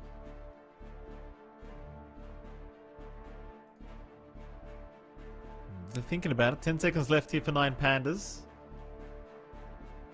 They'll use all their time up. Obviously a huge match for them. They'll go down the Darkseer route. Interesting. This hero, it's very hit or miss. Some games it looks amazing. Other games not so much. They don't know the position 1 of Gaimin, which makes it hard to actually pick an offlane hero for 9 Pandas. At least if it was the Broodmother position 1, now it's not going to look so great anymore. But chances are it should just be the offlane Brood anyway. Gaimin, final pickup, 17 seconds reserve time left. You have an option for something like Faceless Void. They go with the Ursa instead. Okay. You just would want to run at you draft. Works really well with the Io, so you don't mind that too much. And you can play with a lot of aggression here with a global presence available on your Leshrac, on your Ursa.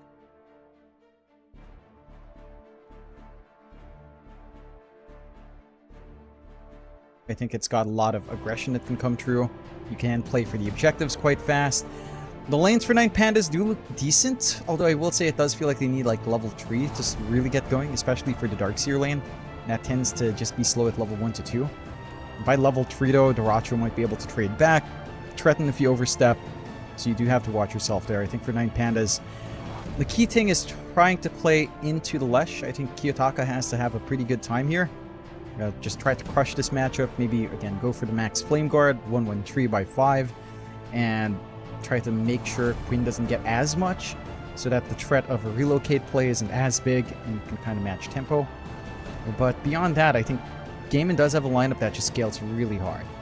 Sure, it can be a little bit challenging for the Broodmother to fully maximize its mobility, to kind of run around with the Spiderlings here, but it's not the worst thing in the world. And I think as the game scales on, it doesn't simplify as much for 9 Pandas, although the wall illusions will keep hurting, I suppose, but I don't know if that's going to be enough. Okay. Well, game number 1, Jonathan. 9 Pandas, Gaimin Gladiators. Very, very hype series here between these two teams. Can't wait to get this game underway. I want to see a close matchup at the very least. We know there's bad blood between these two teams, so there's always a lot of energy going on here in these games between 9 Pandas and Gaimin Gladiators. This is one of those games as well. You just, I know it's the first series or the second series of day 1 of the group stages. It doesn't matter, John. It's not about, yeah, there's more games. There is no tomorrow after this one for these two teams. If you lose. So, for example, if 9 Pandas won against Gaimin, you've got to watch your back. You can't walk into an elevator without making sure nobody else is around, John. It's not going to be safe. It's not going to be safe, right? If Ramses is around an elevator, you're going to have to wait. You'll go to your room later. Yeah, you have to watch. I think the bigger concern in a resort like Ayana Estate, Mike, is going around a beach or a pool. People never know what happens. Accidents happen all the time on slippery edges, Mike. And there are accidents on slippery edges, you know? Gotta watch yourself. You said it. Don't slip by the pool. It's simple as that. That's what my mom always told me. Don't run by the pool edge, son. I found out recently you weren't allowed to watch The Simpsons when you were young, John, which is yeah, I wasn't. Why Still ended up you? pretty messed up anyway. It was apparently too adult humor, too vulgar for my young, pure Catholic school-raised mind, Mike. I see where a lot of your problems come from, John. I'll tell you. Once I figured out, You didn't even need any of that context. You didn't even need that context. You should have known once you partnered with a Filipino, you would have problems. And yet I'm didn't, saying it. Jonathan. And yet I didn't. It's your mistake, buddy. It is. It's too late now, John. We're sinking together. Oh, goodness. Fight over the bounties. 9 pandas. They might actually contest the top ones as well. Never mind. Seems like Kiyotaka will just... Oh, he's got the Sleight of Fist. Does get it. Very, very nice from Kiyotaka. Sleight of Fist, bounty pickup. Very, very stylish from the man. You love to see it. It was a 2 for 2 anyway, but at least it's not a 3 for 1. Yeah, I think that's a good tone. Still, until now, we get Buggy in here.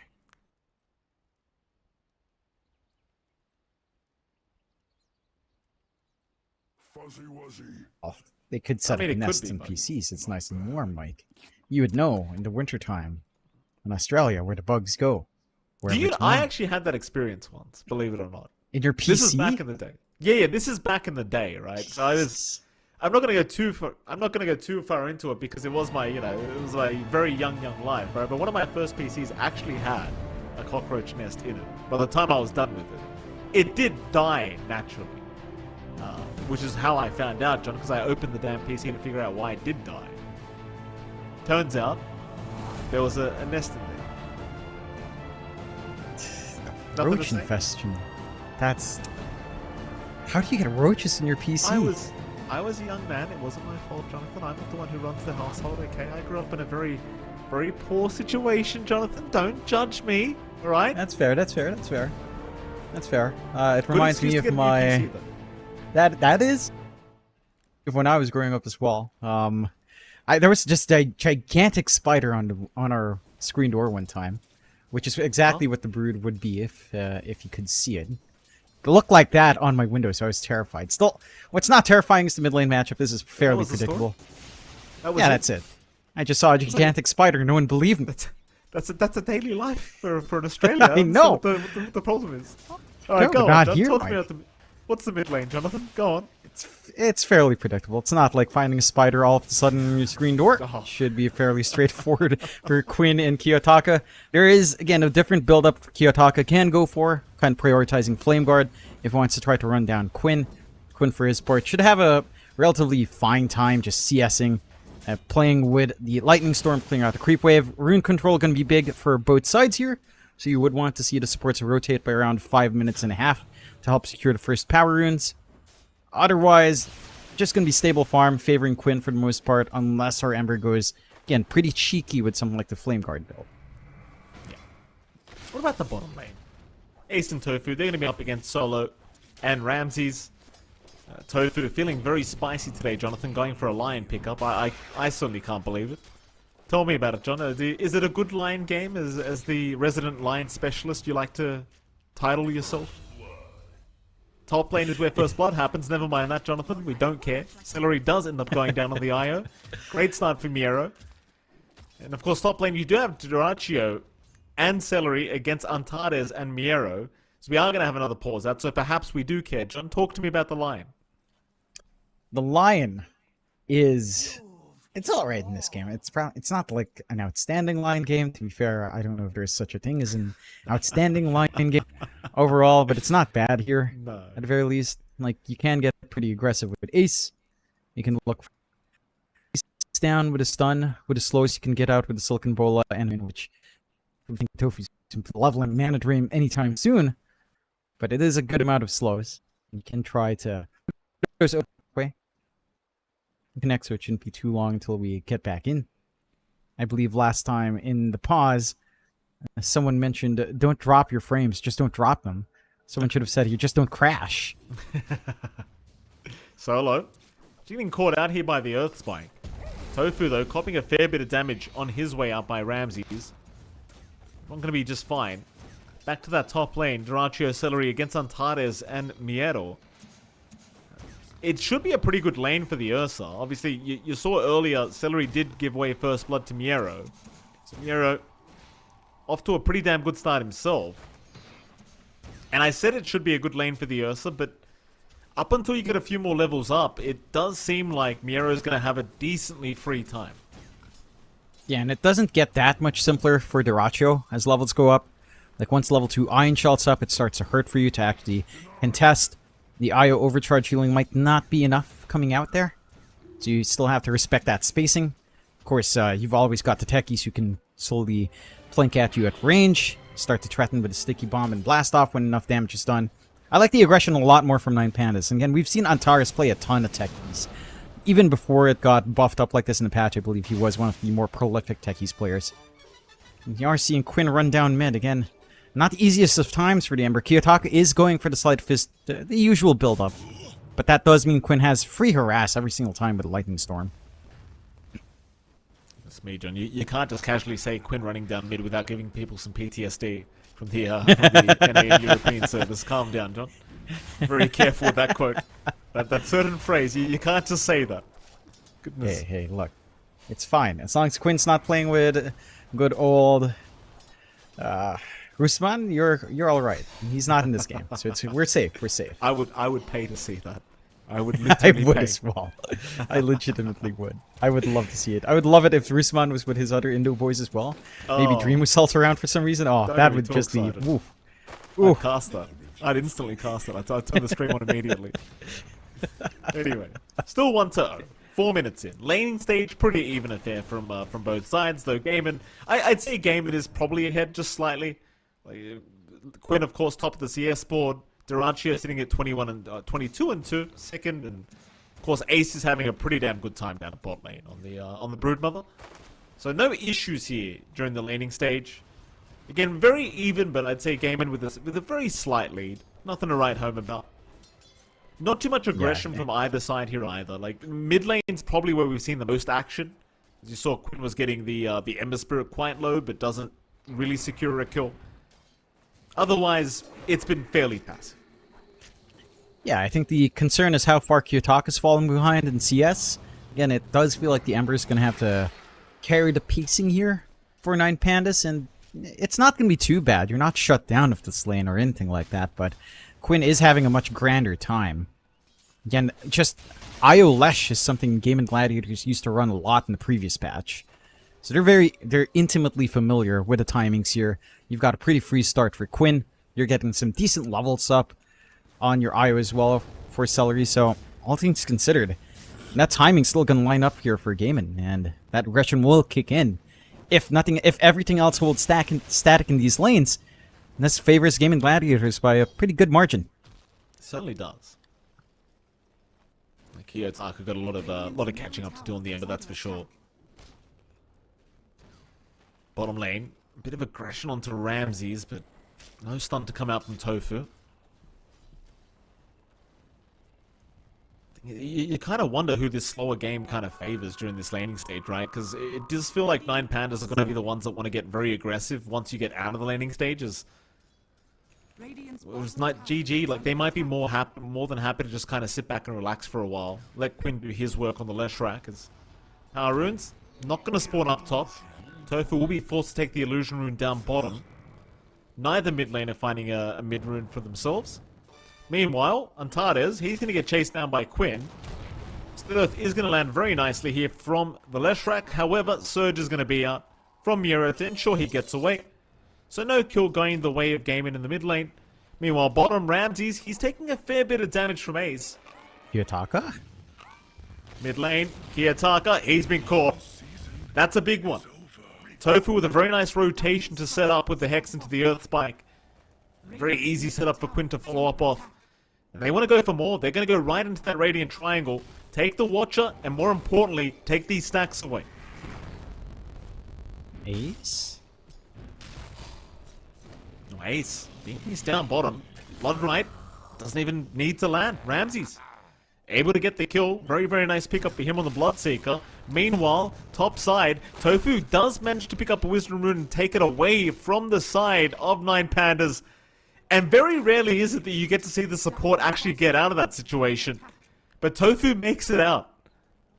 Ramses? Yeah. Ramsey's trying to steal, is not able to get there in time. That's pretty massive for a Lion.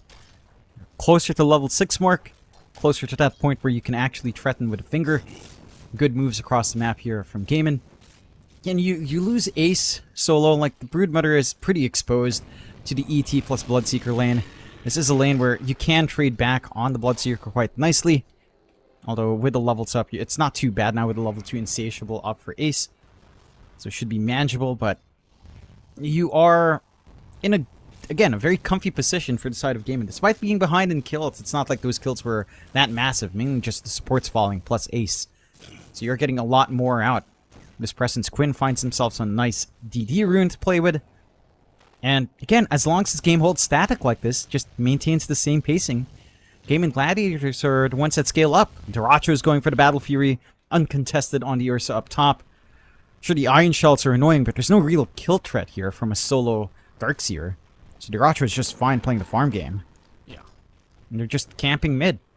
You know, giving the Broodmother free lane to solo Sook, solo farm, some EXP going, and just constantly topping up Quinn. Level 6 already up in Celery. Quinn probably, obviously, very, very happy when the Leshrac buffs came through in the last sub-patches. Bottom lane, Ramsey's gonna get jumped. He has no way out of this one. He is just gone. Easiest kill of their lives, as Ramsey's was just set up on here by the bottom lane anyway. This is why this IO Leshrac combo just proves to be so powerful. Just that added backup you need. This Kiyotaka, he's trying to pressure the mid-tier 1 tower, but he cannot really get away with too much damage. Forced to back off once again. That's the thing against a player like Quinn. Leshrac is arguably one of his better heroes, if not one of his best heroes. It's like Gaimin, they're already winning everything. And then you get Leshrac buffed again, and it's like, well, now they're definitely winning. Miero, barely gonna make it out. No, Tofu's got him. Durachia, though, did drop. Antara is able to find a very good kill on the Ursa. It's Tofu, he'll go for a run. Chase is on. Spirit is there from the Order Titan. And Stomp gonna come out and does catch the IO, but everyone too far away to actually secure a kill onto Celery. Mind you, they already got Durachio, so they got the better end of the trade up the top lane. The 9 Pandas, they should be pretty happy with themselves about that. Yeah, you find a bigger kill. Just a little bit on the edge there for Diracho to play. Does get punished. You get a rotation out from Ramses. He's fine soaking up here. You do soak up 6 now on Tofu, so the finger if that is ready if they decide to get a cheeky play out. And they are dragging Quinn down in for this. Is there. Quinn is out with the follow-up stun. Nice stomp from Solo, though. Ensures there's no follow-up. Tofu, he didn't have the mana for the finger nor the Hex, so he had to go for the mana drain. And sadly could not lock down the Bloodseeker long enough. Just couldn't quite. That does at least force away the side of 9 Pandas from that shove up top. You are getting a ton of space for Ace down bot, though. This is pretty much a free lane for the Broodmother. No contest from anyone. Miero's just farming the jungle. And this Broodmother is going to scale up. Going for the old pipe build-up, so the aura play here for the Brood. Not something like the Echo Saber that we've been seeing, but should still be impactful. Just having that durability on hand for your team with a regen that the Eye provides. You're going to have a lot to play with here. And the side of 9 Pandas, again, they're getting some room out. It's just, they're not taking initiative, right? They're playing slower, they're stacking up, they're clearing out camps with Miero. They're kind of just trying to farm up Swell and Kiyotaka into your early Maelstrom. But Gaimin just works the map a lot better. They clear out camps a lot faster with Lesh. They're jumping through the lanes very fast with Ace around on the Broodmother. They can apply that pressure. And even Diracho, slowly inching towards that Battle Fury, is going to start to ramp up from that point onwards as well. Yeah. Mid-tier 1 tower now under siege. Top lane, they can try to go after Tofu, but the problem is they're constantly scared of that IO relocate. It's like the fear of God has been placed in 9 Pandas, knowing that Quinn and Celery could be there at any moment to join a big team fight. And you saw Tofu earlier. He was literally running towards the top lane, and Ramses was just running away because you just can't trust that the relocator isn't going to come in at any moment. Just the one stun setup from Tofu could ruin Ramsey at that top lane, so he has to retreat. Miero does at least get an Arcane Rune, does deny that away from Quinn. They might run back up towards the top lane and try to abuse this little Arcane Rune pickup they've got. course, Miero also has the Helm of the Dominator build up on the Darks here, so you have a bit of added push for his side. Problem is, you've got a bit of a spider problem up at top lane, and I don't think they're going to be able to resolve that anytime soon. Ace is making a lot of babies right now. That he is, and he's just holding the lane, ensuring that you can't get that full push in. So you have the tower advantage still standing for Gaimin Gladiators. And Tofu still ready to go with a finger, just being very patient, not really forcing too much aggression. Again, you're happy with just farming. You're happy with a Broodmother that's not being contested. The Auras will come out. Your Ursa has all the space in the world. Battle Fury now up for Diracho. You're just waiting for Maelstroms. Across the board for 9 Pandas, both Kiyotaka and Ramses really need that to kick into gear. I know, like, this pacing, it doesn't feel the comfiest. At least the top tier 1 faults. So you do have some room to roam around a little bit better on the side of 9 Pandas. Miero going straight for the Overlord. Gonna have additional utility on hand as well. And some stats. You do get some stats out as Universal type, which is always nice, I suppose. He is 3-3, almost 14 minutes into the game. Again, it's been a very slow kind of game, but I imagine it should ramp up rather soon. At least from 9 Pandas in, but GG, they're the ones to move in. They found the Auto Titan, Tofu with another great setup here on the Lion, and Solo is just gone. Very quick kill here for Quinn. With the Auto Titan down, they might have an option to just go through the mid-tier 1 tower, but respawn timers are quite low. Solo will be back up any moment. So Quinn instead will just go for the power rune. Picks up a shield rune for himself on the Lesh. And instead they're going to walk up top lane. Miero is hanging around that area. Ace is baiting him forward. Miero has taken said bait. He's going to try and run now. Quinn just chasing him down. The Surge making it hard to catch up though as a big stomp comes in from Solo. He caught 3 targets. The Earthsplitter going right through Quinn. Though they try to survive through it and they just fight back. Oh, Quinn. He just tanks through it. The Bluntstone, the IO, it's just too much. It's way too much regen. They're looking for more. Antares. No slowing down. No rest for the wicked. Gaimin Gladiators going for a little bit more. Antares, he'll blast off towards the left side and he's going to be okay. They will relocate back towards the top lane. Let's get the top tier 1 tower down. Just like that, 3-6, a 4K lead established by Gaimin. It looked like a good stomp. It looked like a good Earth Splitter as well, just not enough. Like, it's not enough to dig through the regen. As long as the eye is tethered up onto Quinn, you're probably not going to have the burst damage on hand. You just don't have that output on the side of 9 Pandas. Really good Earth Spike as well coming out from Tofu. Connecting with the burst damage from the finger, allowing them to just clean up. Inside of 9 Pandas, I mean, it's just down to a farming game. You did get space out for Kiyotaka to farm up. So he does have Maelstrom going for the travels next, just to have that same presence that the Eye will have with this combination. Now you have to worry about the jumps from GG though. They've got the blink up on Tofu. So the Lion instant control is online. That should just lead to a constant rundown here. Mid lane, the Broodmother comes in. Tier 1 tower going to go down very, very quickly. In the meantime, down at bottom lane, they're looking to set up onto Kiyotaka. Diracho is going to be there. Tofu, not quick enough with the blink. I think Diracho may have shown himself there for a split second. And that was enough for Kiyotaka to just leave the building. 9 Pandas just not having the mid-game they'd hoped for. Currently 5k behind Gaimin Gladiators. Relocate up towards the top lane. Ramses has been spotted. Target acquired, says Quinn. And off he goes. Ramses just melts to the damage of Quinn and Ace.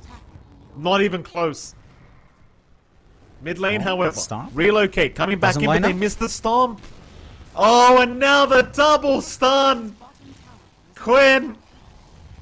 Solo. He should still die. They've got the webs out from Ace.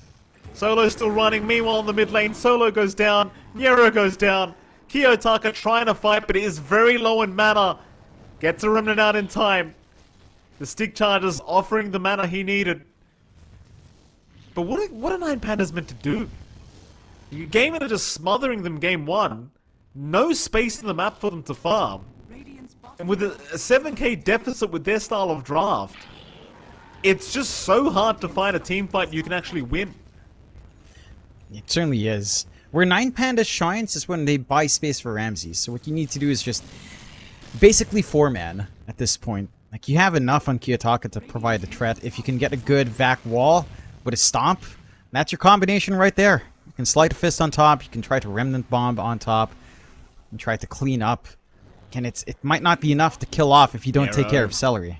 Niero, oh, he's being pinced in, but they don't actually know he's there. They didn't see him. Instead, they'll go after Solo down to that bot lane. Split Earth will not land. Quinn, he may have gone too far. They back him back into the wall. Drag him back with the Hurricane. The Stomps fly out, but Quinn does not take it. Just not really taking any damage here as the Leshrac. You've got to be able to take out Celery first. Meanwhile, mid lane, they'll switch targets. They'll go for Duraccio. He'll just pop the Enrage and just bleed his way through the mid lane. Remnants forward from Kiyotaka, landing the chains out. He might have the Ursa. They're bringing more targets in though. What? Duraccio, he'll be survived by the IO, but Celery, he can't keep him alive long enough. Duraccio finally going down. But what's it gonna cost 9 Pandas? They'll lose 2 heroes for that. And I'll be frank, John, Quinn's the real carry right now. Like, Quinn and Ace, they're problems in and of their own right. I don't think you care that much for the Ursa. No. It's just the bonus that you have an Ursa that's this farmed up, but the real issue is that Lesh, with how durable he is, full Kaya Sanj up, you've always got the Io sticking around the back line, healing you up. You can't stop him. Like, we saw that commitment for the vac wall onto Quinn near the mid tier 3, bot tier 3, and it does nothing. Doesn't even tickle Quinn. Like, they do have the right idea on the 9 Pandas in buying space for Ramses. Is that with the Hex onto Solo? There wasn't really any follow-up there. But the tier 2 bottom tower, it's just down. This is going to be such a depressing game for 9 Pandas, John. There's no gameplay for them. Yeah. They have nothing to do. I mean, you can try farming up in Kiyotaka, but you're already farming up in Ramses as well. Your Darkseer's not having that much impact outside of a laning phase. Because you went for this Overlord build, you don't have something like the Blink and Guardian Greaves, or even a Crimson Guard or a Pipe. Honestly, the Aura buildup might have been a little bit stronger here if they opted for that on Niero. Like, a Pipe could have done quite a fair bit in impacting Quinn's presence. Inside of Gaimin, waiting for that smoke play out here. Niero, not having the greatest game on the Darkseer, is going to get caught out here by the Earth Spike of Tofu, and he is gone. Gaimin are making this look too easy. They've got to try and make the game a little bit closer for our sake, Jonathan. I mean, there's nothing to talk about here. They're just destroying 9 Pandas. That they Through are. the top lane now. There's one out of tower left. It's the tier 2 top tower. That's the only one left. And Gaimin, it seems like they're just going to set up for that. Keeping in mind, John, we haven't even had Roshan happen yet. No. And you have the Ursa on Gaimin's side, so Roche is a very easy objective for them if they do decide to commit. And things just go southbound from there. You know, it's kind of funny, Mike. When I made my predictions for the Bali, that post from One Esports, right? Someone commented, said, "Oh, why'd you put Gaimin? You know, why'd you put Gaimin as 1? Don't you see their performance in Dream League? That was before they won Dream League, of course." Right. I was just rolling my eyes like, oh, do you really believe that? Yeah. Is there anyone that would unironically say that at this point about Gaimin Gladiators? It's unquestionable what this team can do. Yeah. Sorry, I didn't get to put any predictions in with One Esports, John, so I won't, I can't comment too much. Skill difference, Mike. Skill difference. Not as popular as you, John Xfire. I mean, everyone is. Every time we're together, it's always just John Xfire and John Xfire. So that's correct. Not my fault. You decided to go with My Little Pony Dota. Don't do that to me, John. Don't do that to me. There's people that don't know who I am that will believe that it is, it is a pony thing. It's me. 12k advantage now, 4-13.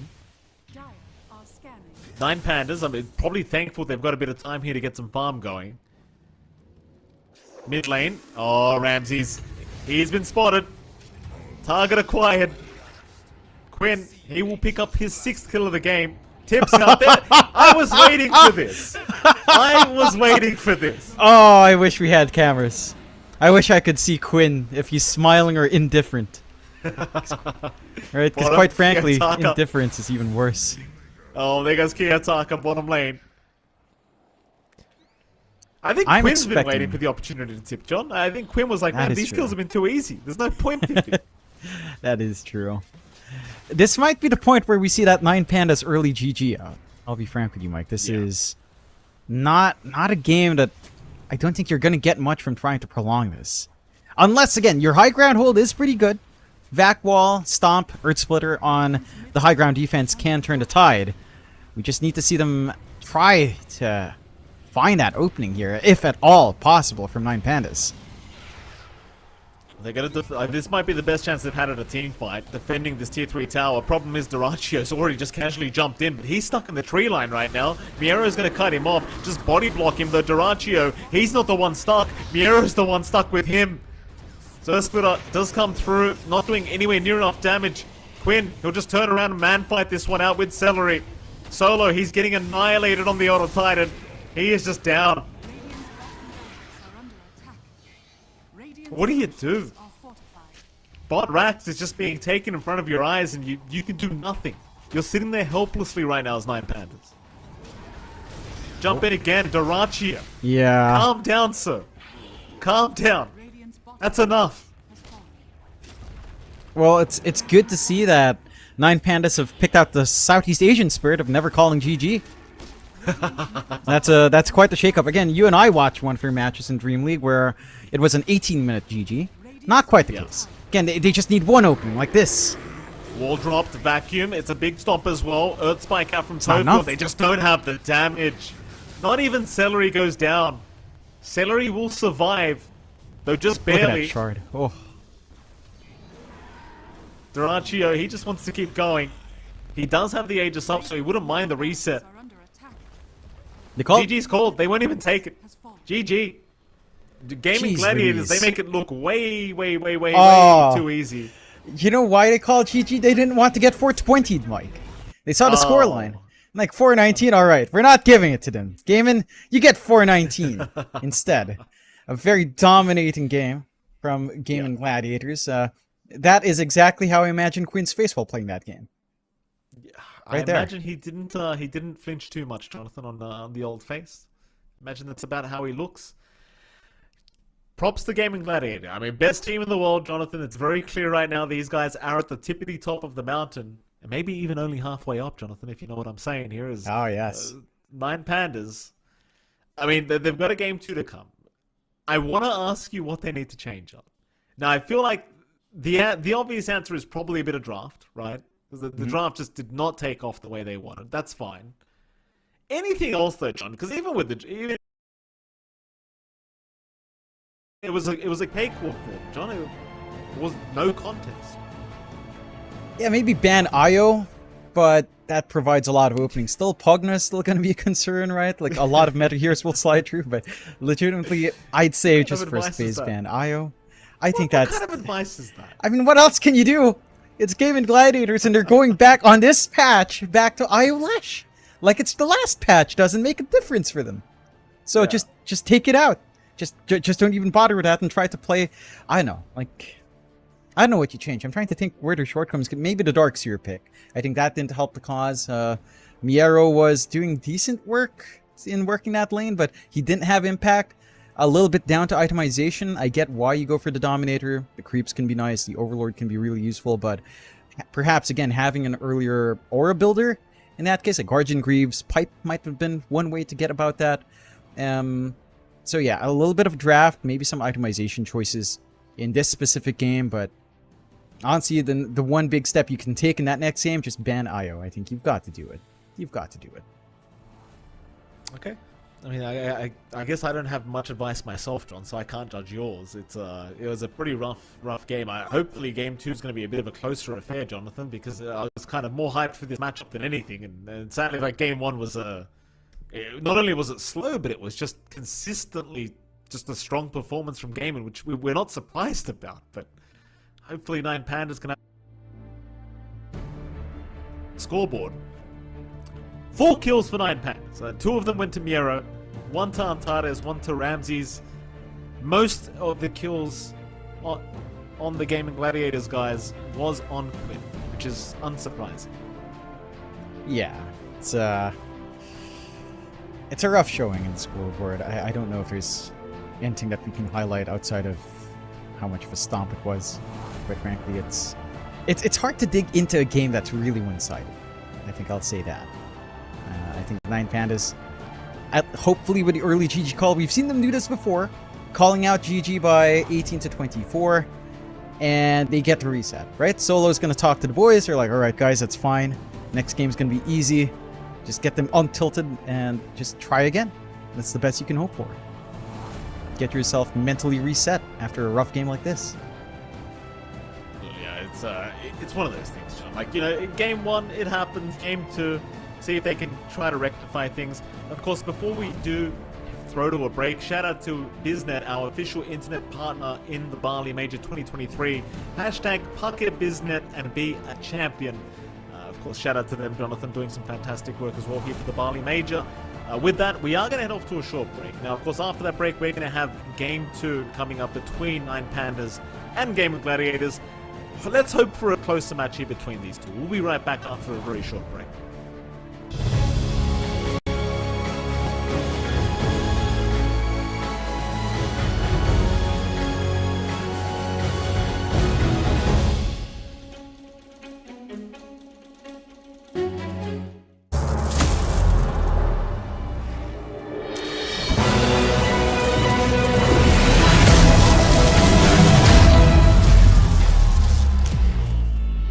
Use your skills in the gaming. 1xBet.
Semua bisa jadi nyata dengan upgrade wifi rumahmu pakai BizNet Nah, Home. ini baru internet rumah buat orang-orang terdepan. Mimpi kecil bisa jadi besar. Dan kamu juga bisa mendunia. Jadi, siap wujudkan semua jadi nyata?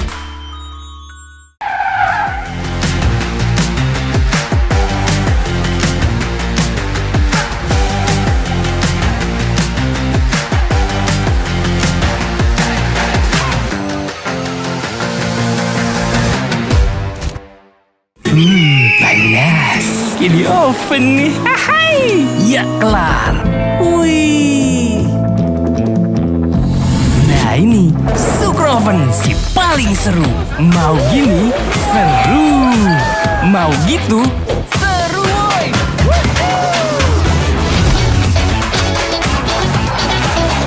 Mau lagi, terus aja lagi. Super Oven seru roll di oven. The world is your stage. Take the first step to change. Lead with vision and innovation. Perfect your strategy and make your goals reality. Get in the game. Make it count.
your skills in the gaming. 1xBet.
Semua bisa jadi nyata dengan upgrade wifi rumahmu pakai Bisnet Nah, Home. ini baru internet rumah buat orang-orang terdepan. Mimpi kecil bisa jadi besar. Dan kamu juga bisa mendunia.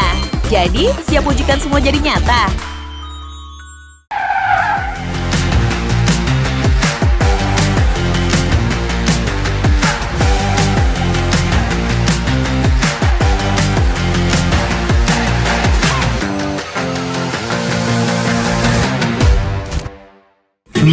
Panas. Di oven nih. Hai. Ya kelar. Wih. Nah ini Sukroven si paling seru. Mau gini seru. Mau gitu seru woy.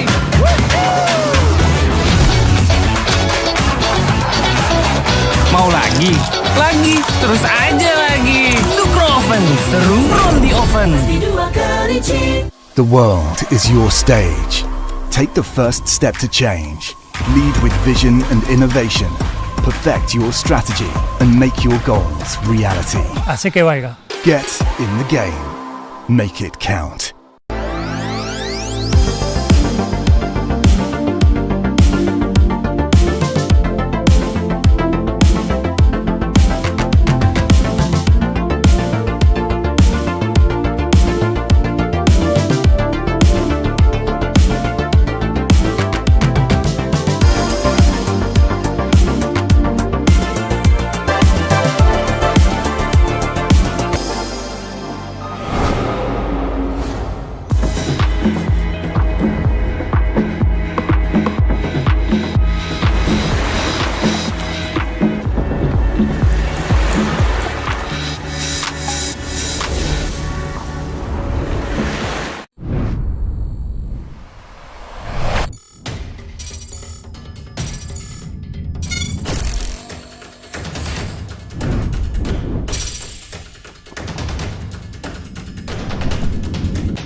Use your skills in the gaming. 1xBet.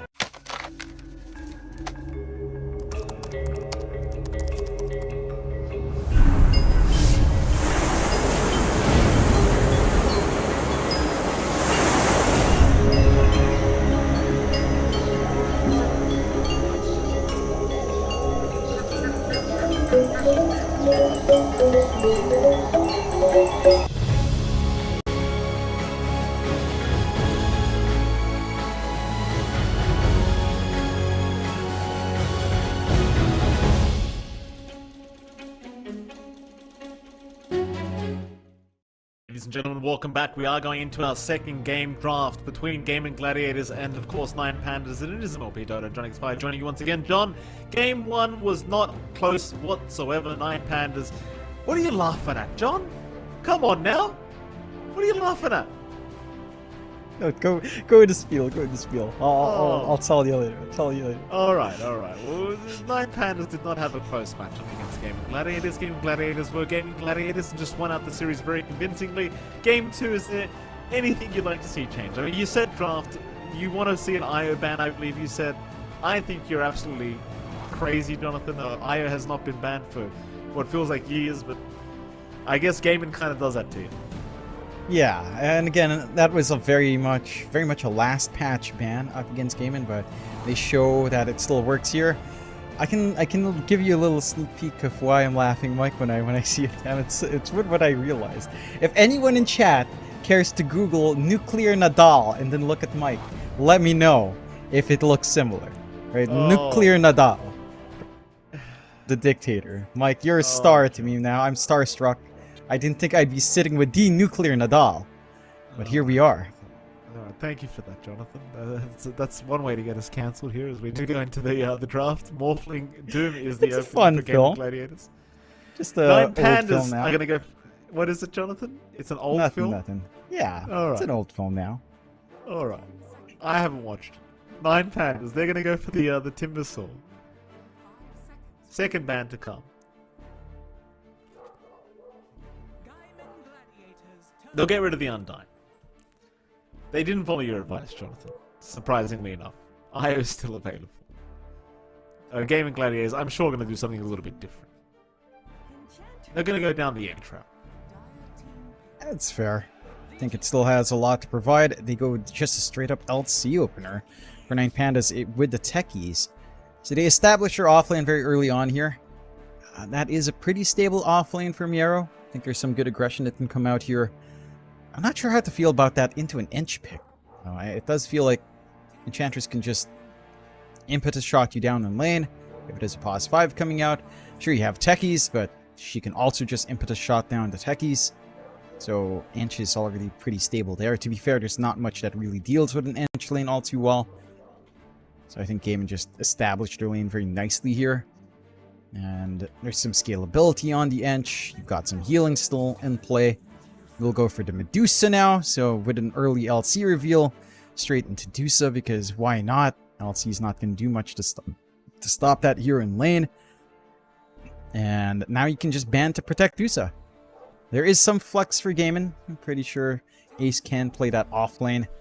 So you can kind of get that done. But for the most part recently, it has been Daracho.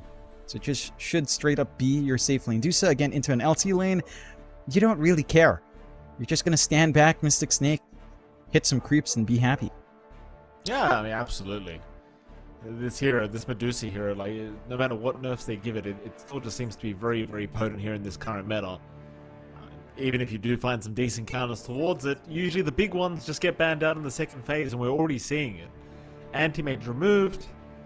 I imagine we'll see some more bans that are quite nice against the Medusa. Obviously, you already removed the Morphling, which is one of the better ones. Juggernaut seems to be pretty good against this hero. So maybe ban that out if you're gaming. The problem is there's only a select few heroes that do really well against Medusa. Slark is another one. I believe Slark may just get removed here by gaming as well. But you're in a very awkward position as 9Pandas, because now you've got this absolute tank, this absolute unit of a position 1 you've got to get through.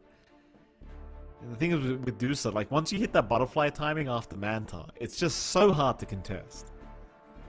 It really is. I think they ban out the Faceless Void. They're just taking care of hard control. I'd say the Jug is probably worthwhile as a ban, but it's a toss-up between Jug and Slark. I'd argue that the Slark is maybe a little bit more manageable over the Jug. I feel like the Omni Slash is just always a little bit scary. Ramses does, again, enjoy just AFK farming, which Jug does do pretty well with Battle Fury. His own, like, Battle Fury Butterfly Rush. So, Jug can be a big tool for 9Pandas to fall back to. We'll see which one Gaimin does prioritize. This is leaving a lot of room for the mids, of course, Kiyotaka and Quinn should be able to find what they want. And depending on the draft, Void Spirit, Ember, Storm, all available. No concerns here. So the mids are set up for a fun time with this kind of opening. Just because your bans are very focused now around your safe lane and off lane. So lots of room for the matchup. I'd like to see Kiyotaka kind of pick up a little bit more pacing mid. We talked about it. In game 1, he wasn't completely shut out, but he wasn't able to really apply pressure onto Quinn. Mind you, in the matchup, that's pretty much what you expect for that Lesh versus Ember match, but I want to see them pressure Quinn. You know, Quinn just does too much with minimal farm early on. He knows how to play this early to mid game very well, and Kiyotaka needs to be able to put a lid on that very early on. That's saying something too, because Kiyotaka's a pretty mean mid player himself, but obviously it was quite a clinic last game from Quinn. Just kind of goes to show you how great this guy is in the mid lane. Last time I saw Kiyotaka, just very, very impressive at how effective he is in that mid lane. So we do have the final ban coming out. The Lycan was removed. 9 Pandas. What they try and prioritize here next. And they know they're up against the Medusa. You kind of mentioned earlier, there is the flexibility of the position 3 Medusa as well, so you can't draft too hard into countering this hero, just in case it does end up being a position 3. I wonder if they'll prioritize a Epulze 1 here from 9 Pandas end of things. Not for yet now. They'll go for Disruptor first. It's a decent pickup. You have some strong team fight coming out. You have a decent laner. You can go for the Thunderstrike. We've been seeing a resurgence of the 3-1-1 build. So I don't mind that too much. This is something Solo loves to play as well. We've seen him play this multiple times across many different tournaments. It's something that he is solid on. So I don't mind seeing this, even though it's a little bit of a bland hero. It can kind of work out. It allows you to control a lot of these mid Spirit Brothers that can come out here as well. Just with Glimpse, Static Storm, stable lockdown already on hand. So it's a solid foundation for you to build up on here. Gaimin perhaps to pick up another support themselves. Minute reserve time left for this.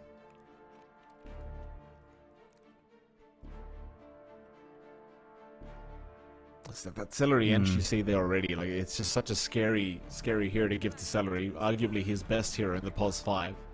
Tofu will go ahead and take a Rubik for himself now. And there's obviously a lot of value in the Rubik this game, just between the Disruptor, Glimpse, one of the most broken abilities for a Rubik to steal. All the techie spells are good for Rubik, apart from maybe the Reactive Taser. Or even the Legion Commander Press the Attack can be quite useful. So there's so much value for Tofu here on this Rubik. Mostly though, the Glimpse I think is going to be the big one that he really wants. Yeah, I was expecting maybe something like the Pugna or the Lion comes out again, just so we get that with the Dusa, but probably a bit excessive for Gaimin. Probably don't need it. In this kind of game, it doesn't look like you've got an easy way to burn through anyway. So you don't need to up that durability of the Dusa. We're really digging into that reserve time here, trying to figure out what they'd want for either mid or off. 9 Pandas haven't shown too much outside of their off lane. So you are going to have to pick a little bit blind, and the Pandas do have last pick overall here as well. You're not going to be able to flex as hard inside of Gaimin Gladiators here. They'll go with the Ember, straightforward pick. Should be what we get here for Quinn on mid. Again, you've kind of got the Disruptor to deal with Ember. Static Storm is always a threat to any of these Spirit Brothers, but the matchups for Ember Spirit are all pretty stable. Maybe something like Storm comes out for 9 Pandas, but you're going to be picking a Storm without a battery. That's always awkward. It does mean that you are really waiting for Falcon Blade, Witchblade, and Kaya to have enough regen and enough mana pool to zip around in these fights. So it can be slower tempo, even though you can kind of work that lane to your advantage there as the Storm versus Ember. 9 Pandas now, at least they know the mid matchup. Oh boy, here we go. Okay. The Kiyotaka Tinker comes out. John, I've heard a lot about this man's Tinker, and this makes me sick already. Seeing this hero come out here from 9 Pandas, I have got nothing good to say about Tinker. You know me. Since we first started casting, I have been complaining about this hero. It comes out again. I'm probably going to rant about it throughout this whole game, John, but it's Kiyotaka. He's a damn good Tinker player. That he is. Mid lane matchup shouldn't be too bad as well for the Tinker. You can just farm up, no problems. You don't have too much hard hold to worry about here coming out from Gaimin. The worst thing is probably just a Rubik left and maybe a stolen glimpse, but beyond that, you're fairly safe for the Tinker to still keep dancing around. There's one shortcoming of the Gaimin Gladiators draft, so theoretically shouldn't be that bad of a Tinker game. There's not much vision coming out from Gaimin as well. Nothing like the Beastmaster coming out just yet, although that could be left in the pool if the side of 9 Pandas don't ban it out. And that could be a nice way to close out. Again, just have a way to watch where the Tinker's coming around, and you can still handle him at that point. But if you don't see him in the tree line, then it will be a problem in those mid-game fights. So I like this coming out from 9 Pandas. This does mean, though, that you will want to stack up a little bit more. You want to build up the triangle, allow the Tinker to just farm up with his smoke, and kind of get going that way. So I can see the side of Gaimin scouting that area quite often, especially with the Ench. I don't think you're going to be held back from looking into that enemy triangle too badly here. See what the priority is. It's all been off-lane bans coming out. So Ace being heavily targeted. Truly, it's got to be like the Beastmaster. I don't think you want to have to think about the Hawks while playing as a Tinker here. They do. Beastmaster has been removed. Gaimin Gladiators. Final pick for them. Offlane the Ace is what we're looking for, unless they want to flex the Medusa. Doesn't really feel like they need to quite yet, to be fair. And maybe the Kiyotaka Tinker throws a bit of a spanner in the works for the Medusa, but I don't think so. Gaimin. Probably just the Ace hero. You don't know what position 1 you're going up against for 9 Pandas, though, so it makes it a little bit challenging. They're going to go down the Darkseer route, so they'll kind of just take the Darkseer way themselves, and 9 Pandas, no hesitation, they are going to go down the Jug. We have seen Jug do some fantastic work against Medusas. Like, this hero can deal with Medusa quite effectively once you've got a few core items up.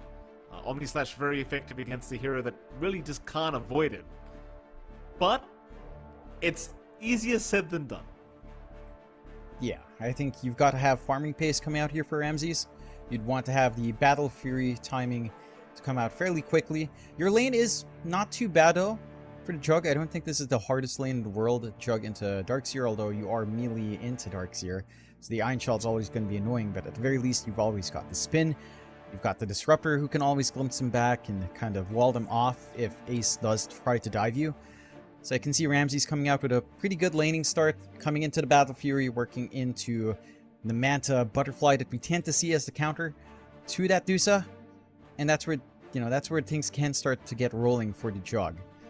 The matchup isn't too bad, and it can work in your favor with your invulnerability state that you can't really do much about as the Dusa here. Gaimin, they do have some pacing coming out. You can still play a fairly quick Medusa, although from the safe lane it does tend to, just play passively, farm its own Manta Butterfly, sort of the same kind of thing that you're looking for, minus Battle Fury on the Jug. It's going to be interesting to see how well Diracho and Ramses farm up here. It's definitely just going to be a battle of efficiency for both sides. I'm keen to see what Ace builds up on the Darkseer. Whether or not he goes for an Aura build-up, whether he goes for the Ags Rush we see some players go for, or the Dominator we saw in the last game from Yarrow, is fairly open. Again, I take preference overall in something like the Aura build-up here, just because, well, you're going to be up against a Tinker, you're going to want to... Let's see, we'll get into game number 2 very, very soon here between these two teams. All I'm hoping for is a close match. Game 1 was a, lack of a better word, a little bit boring. Just a bit too clean from Gaimin Gladiators. 9 Pandas, though, I'm sure this game should be much more exciting as we do have this... I can't believe I'm saying it's more exciting because there's a Tinker in the game, John, but it might just be the case. Alright, it's Kiyotaka Tinker. He'll get my blessings just this once. Just one time. Yeah. He uses his Tinker Pass here, and we'll take a... game. The have funds are coming out. The good lucks as well. Very good. Good sportsmanship. Yeah, good sportsmanship. You want that reset. Celery's ward should be fairly obvious, because Kiyotaka broke the smoke. However, Kiyotaka tried to deny his own ward, but Gaimin Gladiators is just going to take it. Kiyotaka is not ready with the sentry. Needs some support around here, though they are looping around from the back. 9 Pandas, they might be using this as bait, but Kiyotaka, he's already been caught out. He may have gone a bit too far. He'll fairy fire up, but the Mystic Snake, Terraccio. Oh, he gets first blood. 9 Pandas. They make it eventually, but they may be feeding more heroes away. Quinn will set up another. 2 down already. Gaimin, they're going for more now. Quinn, he is running. Miero is on the chase, but cannot secure the kill. That'll be about it. I liked the idea from 9 Pandas. They were looping around the long way as Celery now gives the good luck, have fun. You can't just do that, Celery. You can't just do that. You know, Celery. He's a nice fella. He looks nice. He's cheeky. He's very cheeky when you get to know him. He's a fun guy, and he knows what he did there. 2-1. First blood gold going the way of Terraccio as well. Like on to the Dusa of all heroes. Having that initial start, already have the Band of Elven skin coming out, so a lot easier for time to get that CS going. It's gonna feel pretty awful for the side of 9 Pandas, and that lane for Terraccio is fairly straightforward. He's on the Dusa, he's with Celery on the Ench, you're up against a Techies and Legion Commander lane with Antares and Miero. And there's not much the LC really does here. You can run up, overwhelming odds, you don't care too much as the Dusa. You can always trade hits with Impetus. Like, this is a pretty oppressive lane for the Legion Commander. You have to put in a lot of work from Antares to ensure that you don't get run down, at very least here. Playing Ace, already taking quite a bit of damage. Tofu gonna lift solo back. Only have level 1 vacuum though. That's kind of the issue with that first blood. Ace did have to go for the level 1 vac to actually help secure the kill onto Kiyotaka. Obviously well worth it considering you gave all that bonus gold to your Medusa, but it does make your laning start a little bit more awkward. Not the worst situation, just needs level 2. But sadly, because Tofu is going to stay and soak XP as well for his own level 2, you are going to be waiting just a little bit longer. Yeah, it can feel a bit painful to reach that point. You've got some aggression that can line up from the Pandas, a good glimpse with Kinetic Field, and a nice Blade Fury out from Ramses. Should be enough to net a lot of kills here. So you have to play a little bit safe on the side of Gaimin. You don't really get too aggressive with a Rubik Darkseer, although a good lift back to a couple of creeps with level 2 Iron Shell could be something. It's just that you don't really have the mana pool to sustain that kind of play for Ace. And so should just focus on that farm. And as a farming lane, should be pretty fine. As long as you don't, again, bleed out too much. Should draw even at least for both sides here. Overall, first few waves going a lot more even in terms of CS. No major denies, no major plays, no pulse coming out from either side. So very static coming in, which does feel alright. It's not a static that's too bad for 9 Pandas. Their draft kind of wants to scale up as well. So you're perfectly happy in just taking that. You have a slight advantage for Kiyotaka on mid, which is to be expected for the Tinker versus Ember. I think you do have magical harassment from a mile away. Not too much Quinn can really do about that outside of trying to outplay with Sleight of Fist. But the laser is pretty hard to try to dodge. And overall, again, you're more than happy to just sit back and farm for these initial levels. Maybe by level 5, it's when the aggression can really kick in for either side. Until that point, you're just kind of trading right clicks every now and again. Yeah. So far, Kiyotaka top of the CS board though, having a great old time on the Miero. Trying for the deny. Oh, he's gonna get it. He's gonna get it. That was very close. I could have sworn Celery got that kill, but apparently these neutrals, their attack animation is incredibly fast. That they are sometimes. Clear out right as the projectile comes in. It is a long respawn though for the LC, so it's a lot of free space just given out to Terraccio. He does manage to snag the Lotus as well, so he's going to have some mana to play with. And he's happy enough. You missed the kill, sure, but yeah, you're farming freely. You don't care. You're a Dusa. Just want that build-up. Ace has to go for Surge at level 2, by the way. He actually only just... Oh, hold that thought, because bottom lane. Bit of a jump on Celery. Not quite enough to get the kill. Terraccio just going to force them back away. I love the fact that this offlane of Gaimin, like, they're actually able to find so much CS. And the thing was, Ace went for Surge level 2. Obviously, because he's up against Jug Disruptor, you do want the Surge up at level 2 to try and avoid any kind of kill attempt here from 9 Pandas. the fact that he actually found 17 CS without any iron shells, pretty damn insane, honestly. Pretty damn nice from Ace. If you think about it as well anyway, you don't really need the Iron Shell to CS that well. You have stupid high damage on the Dark Seer with the stats. That's right. I mean, he is universal 5 damage type. per level. Yeah. Yeah. Bracer up. 77 plus 3 at level 3. Seems good. Tofu. Spin is there. Surge away. Glimpse not going to be enough. Tofu will eat a very fire, going back in now with the lift out onto Solo. This could be pretty dangerous for Tofu, but Ramsey's in trouble. Solo the one to go down first, and the chase is on. Meanwhile, mid lane, Quinn. He found Kiyotaka. Completely solo on the Ember, as Ramsey's top lane still being chased down. We did not get to see how the mid lane Kiyotaka died. I didn't catch that. I was watching top lane. Yeah, I was watching that chase. But Quinn gets it done. He does go for the 1-1-3 build this time, which is what we were expecting up against the Lechrak. The Flame Guard not going to be instantly melted, especially without that rearm up on Kiyotaka just yet. So you're going to feel good here on Quinn. Has the Remnants to play, has the top up from Celery. And has control going into the 6-minute mark for those runes if they want to camp around this area. You are able to pretty much leave your Duso alone now. Like, Diracho is just soloing up against Mira and Antares. No problems here. So they don't manage to land a sticky mine. So Diracho just gets to run off scot-free. Still pressure on Kiyotaka. Level 6, Quinn just going to jump in now with 2 supports behind him. Should have a much easier time. Celery taking that kill for himself, but Quinn, he gets that little advantage against you, and he just presses that advantage as much as he can. Still 1 level ahead of the Tinker, and I imagine he's not planning to slow down on the Ember anytime soon. No, definitely not. Full Orb of Corrosion up. Lots of output, even with the level 1 Sleight of Fist. How did Diracho find that? What? Mystic Snake apparently, John. I saw a bit of harassment coming out from Diracho, but I didn't think Miro would get caught. Meanwhile, top, Ramsey's going for a spin onto Ace, but Ace could potentially look to dive him now without the spin. Doesn't really have any help around him though, so perhaps not. Gaimin too busy focusing in on the mid lane. Kiyotaka making the walk of shame back right now on the Tinker. Look at Tofu Celery, look at is his still army. waiting. Oh, he's got the crazy amount of stuns with these mud golems. It's a lot of damage, Kiyotaka. Leave You know what? He's playing Tinker, John. Don't leave him alone. Don't leave him alone. Why am I defending the Tinker player? I don't know. You're acting all Diracho? weird today, Mike. Bottom lane, chase is on. He's out of mana. They should have him, and they do. That's a great pick off here for the side of Nine Pandas. Diracho, he will hand the tip over, out of respect. Yeah, I'm just out of respect is not what I would think, Mike. But you know, I suppose that's one way to look at it. Diracho's. Oh, Ramses goes down top lane. Ace able to pick him off. There you go.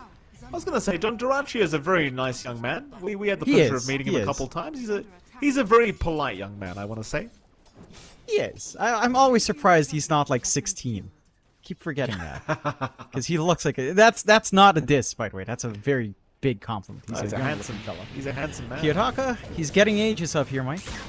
Oh, not again. He's aging. I mean, oof. You know, even for me as a Tinker hater, John, even I feel kind of bad. Look at He's Solo. 0-5-0. Solo's burning to the creep in the Iron Shell. Oh my Jeez. goodness.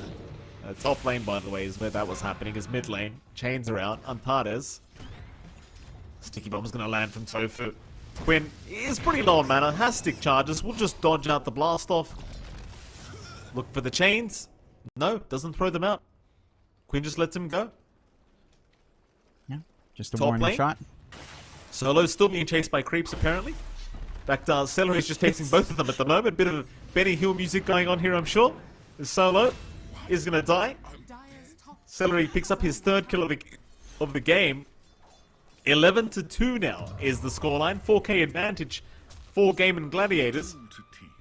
Mid lane. Kiyotaka. Oh, leave him alone. Leave him Good alone. God. Good God. Yeah. Yeah. If this... I feel bad.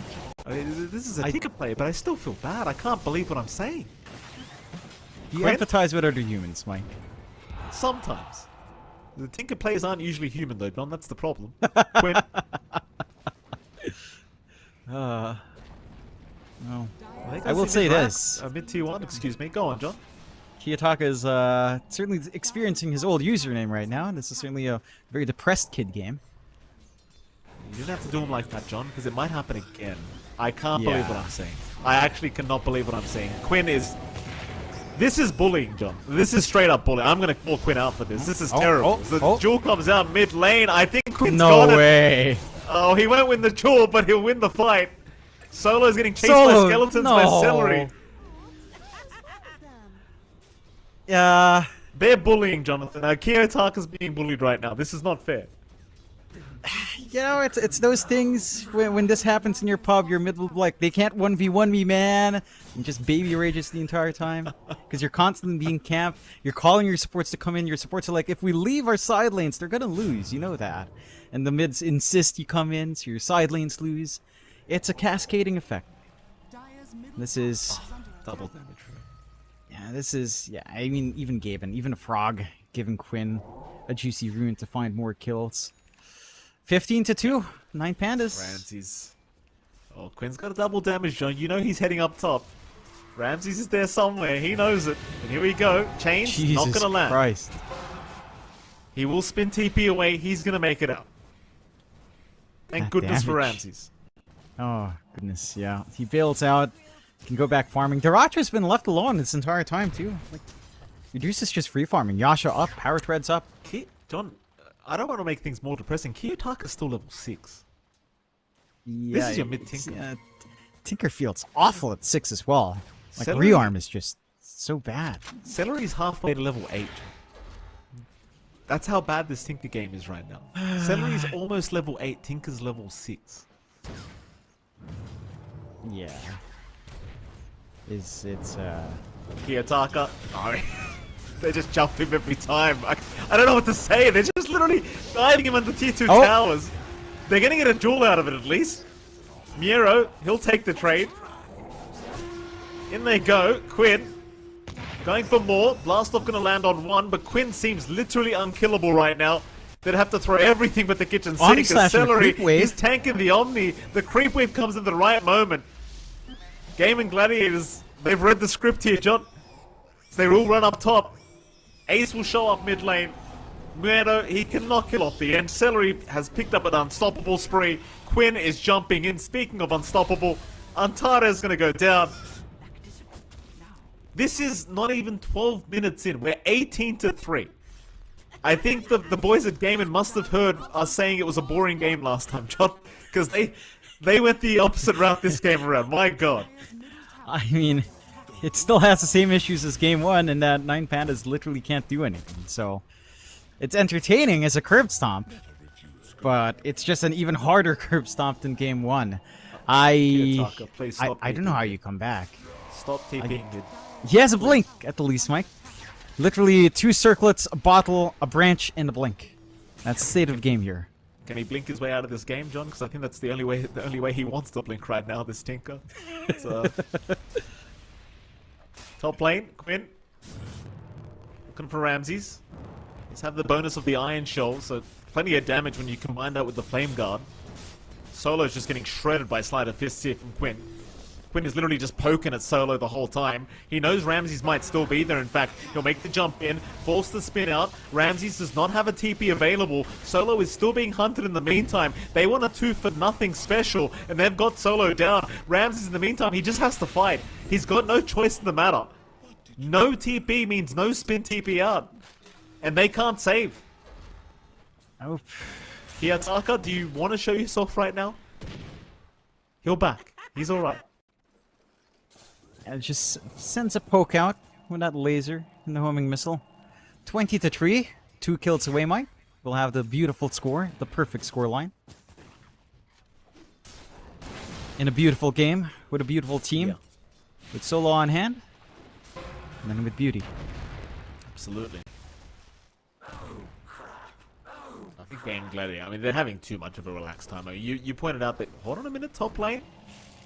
Quinn, we'll run it away. Back into the mid lane they go. I didn't even realize, Mike, it's 14 minutes, Solo's still 5. Oh. You don't have Static Storm. Oh. That's terrible, John. They're gonna lose the bounties, the wisdom rune as well. Not Their the archer wisdom just runes. steals it. He Not used the the gaze wisdom to secure that. It's Oh, if someone had your voice line right now, you know, what can you do? that is true. It is literally a what can you do kind of moment here for 9 Pandas. They're going to get dived again. Gaimin Gladiators, 13k ahead, 14.5 minutes in. It's almost 1k GPM per minute for the team. As Kiyotaka shows himself slowly, very slowly rearming. Because it is a level 1 rearm still. Is now a vac war coming in from Ace. Getting 3 of them. Ace is a pretty tanky boy. The spin damage doing nothing as Quinn lands a chains, forces the Omni out, and Quinn will just tank the whole thing. GG! They call it 14 and a half minutes. Holy! GG. I'll be frank. My at God! at 10 minutes, I was wondering when this was gonna happen. At 10 minutes, I was like, guys, please call GG. We got the score. The We got 22 the to 3. 3-2-2. Beautiful. Oh my God! the Gaimin 3-2-2 Gladiators. When is it enough, Gaimin? When is it enough? What more do you need? You've gotten 2 Dream Leagues, 2 majors. When will you be satisfied? Alex from GG, stop your boys. This is brutal. Oh, it's just 9 it's Pandas. too much. It's too That much. wasn't even a game. So dominating that it didn't feel like they were even playing a 9 Pandas. It was like a bot match. It was brutal. For anyone that's going to comment on 9 Pandas playing badly, that was not the case, right? Gaimin Gladiators, obviously world class, the best team in the world. There's no other way to put it. I think you could have put any team in the place of 9 Pandas, and things may have just worked out the same. I think that's pretty much how it would have gone. Especially considering you know the vendetta that Quinn has against a certain somebody on the side of 9 Pandas. Like there was going to be no mercy. There was no restraint from Gaimin Gladiators. It was a complete raffle stomp here from the boys on the Gaimin Gladiators side, and I don't know what else to tell you, Jonathan. These guys are too damn good. Something needs to happen. Ice Frog needs to step in. There needs to be some nerfs happening for their heroes. What else do you do? I feel like we're actually a really bad luck duo for 9 Pandas, because the last time we saw them, minutes. I'm worried if we ever cast them in a group stage again, it'll be a 10-minute GG out. Poor 9. I feel for them on 9 Pandas. I agree with your points. I don't think they made a couple of small mistakes for sure. I think the itemization in game 1 was not ideal. In game 2, they just got run down. Like legitimately, I don't think they. Okay, you could argue they made positional mistakes. The side of Gaimin Gladiators punishes you for small openings like that, as we see our scoreline here on the scoreboard: 5-0 for Quinn, 7-0 for Celery. The real carry, who's out for her jobs as well, as we've seen in this TI cast. A great lad. Oh, but don't even get me started on those. see, when it comes down to it, the mistakes 9 Pandas made early on were not like major mistakes. Like you overstep here and there, you overcommit for a dive, not even by much. It's not like you're diving tier 1s like a maniac. You're just overstepping a little bit. And those are just kind of mistakes that Gaimin Gladiators uses against you to the fullest extent. That's just that kind of team they are.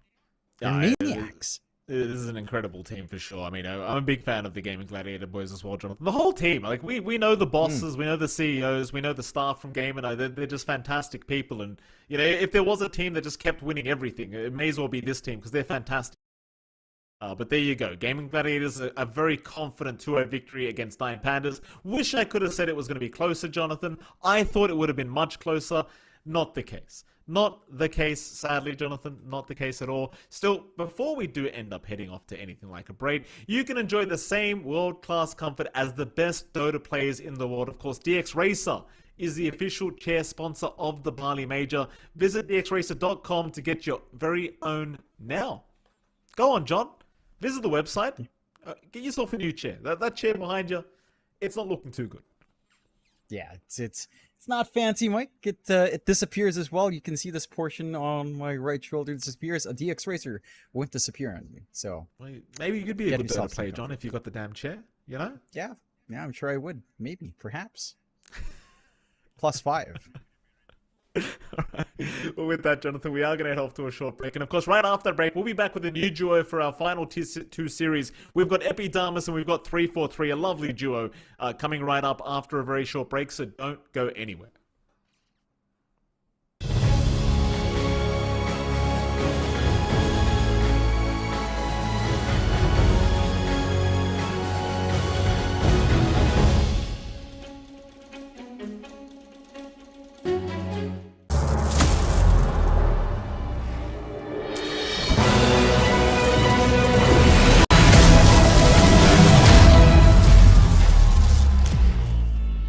Use your skills in the gaming. 1xBet.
Semua bisa jadi nyata dengan upgrade wifi rumahmu pakai Biznet Nah, Home. ini baru internet rumah buat orang-orang terdepan. Mimpi kecil bisa jadi besar. Dan kamu juga bisa mendunia.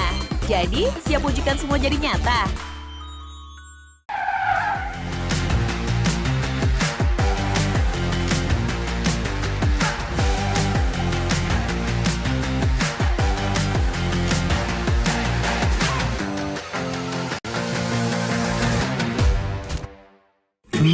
Panas. Di oven nih. Hai. Ya kelar. Wih. Nah ini Super Oven si paling seru. Mau gini seru. Mau gitu seru woy.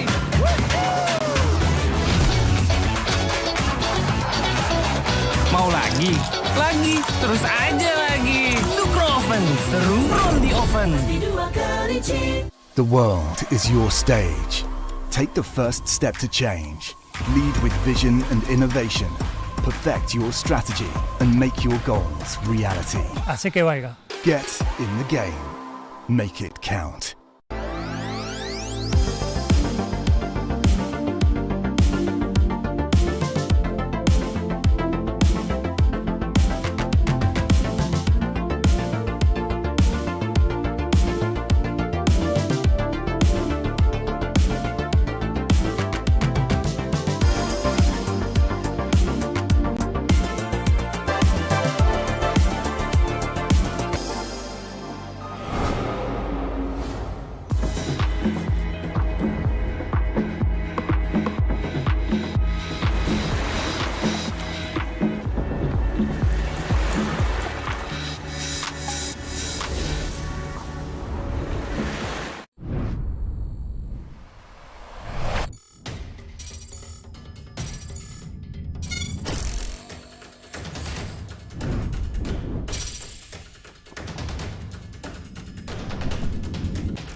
your skills in the gaming. 1xBet.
Semua bisa jadi nyata dengan upgrade wifi rumahmu pakai Bisnet Nah, Home. ini baru internet rumah buat orang-orang terdepan. Mimpi kecil bisa jadi besar. Dan kamu juga bisa mendunia.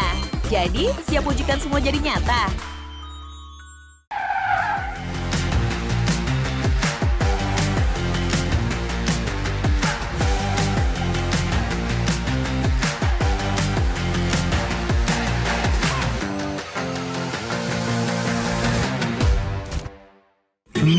Panas.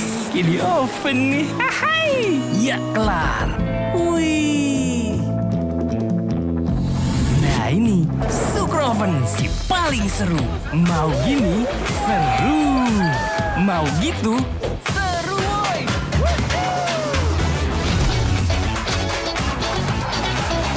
Mau lagi? Lagi. Terus aja lagi. Sukroven seru roll di oven. The world is your stage. Take the first step to change. Lead with vision and innovation. Perfect your strategy and make your goals reality. Así que vaya. Get in the game. Make it count.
Use your skills in the gaming. 1xBet.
Hello everybody, welcome to the Bali Major with myself, Epidamnos, and joining me is 343 Dota as we switch it around from MLP and John. We just had ourselves, oh my god, that was, I think, the fastest best of two ever. What was that, a GG at 14 minutes, Adam? It was pretty damn quick.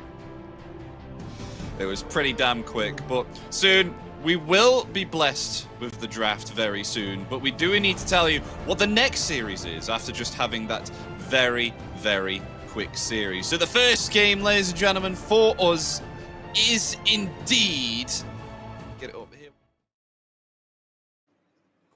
versus Team Liquid. Can you tell us a little bit about Blacklist Rivalry, Adam?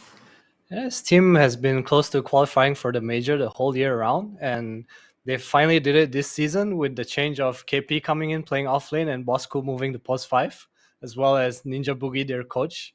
It was like the 3 big roster changes for them. They've been kind of close, kind of top 4 in SEA, I want to say, consistently. But this is the first major they're attending this year, and so be it. It's a SEA major too, right, in Bali. Yeah, excited to see them go head to, I mean, especially against Liquid. I mean, what a first series that we have. I mean, for us, obviously, of course, first 2 series coming out, but now we have ourselves Liquid versus Blacklist Rivalry, which is going to be very exciting. What do you think about Liquid, on the other hand, Adam? What are your thoughts on that? I mean, they're currently rank 1, right? Their highest points for TI in DPC. They had a rough Dream League recently, but they just tied with Shopify, so they got their warm-up series in as well. I think they're a team with a lot of very genuine ideas and a bit of a more unique approach compared to a lot of teams coming into this game. I feel like Liquid in general, they have a very niche idea between them of how they want to play their heroes, and their players are very good at understanding what they want to do in the game. I think this series is going to be a battle of pace, because in SEA we have this a bit of a slower pace compared to a lot of the European teams, and Liquid definitely can play at a very high tempo. Have either of these teams ever played against each other in the past? Are the players known of each other? I'm sure KP, Raven, and all have played against players of Liquid too, but I'm not sure if they've particularly played against this roster. The most recent is probably LCQ last year, right, where T1 played against Liquid. There was the without Carl. It was, oh my, who was inside the team? All right, I forget. I apologize, but it's been a while for sure. Blacklist has not been on any international lands, whereas Liquid has been to, if I'm not mistaken, every single one. Well, ladies and gentlemen, we've reviewed the teams, we reviewed what series we're going to be covering, so let's head ourselves into the draft and have a look what heroes are currently being picked up within the stage of this third best of 2 series of the day, Blacklist Rivalry versus Team Liquid. What are the picks that we have ourselves here? Morphling and Spirit Breaker.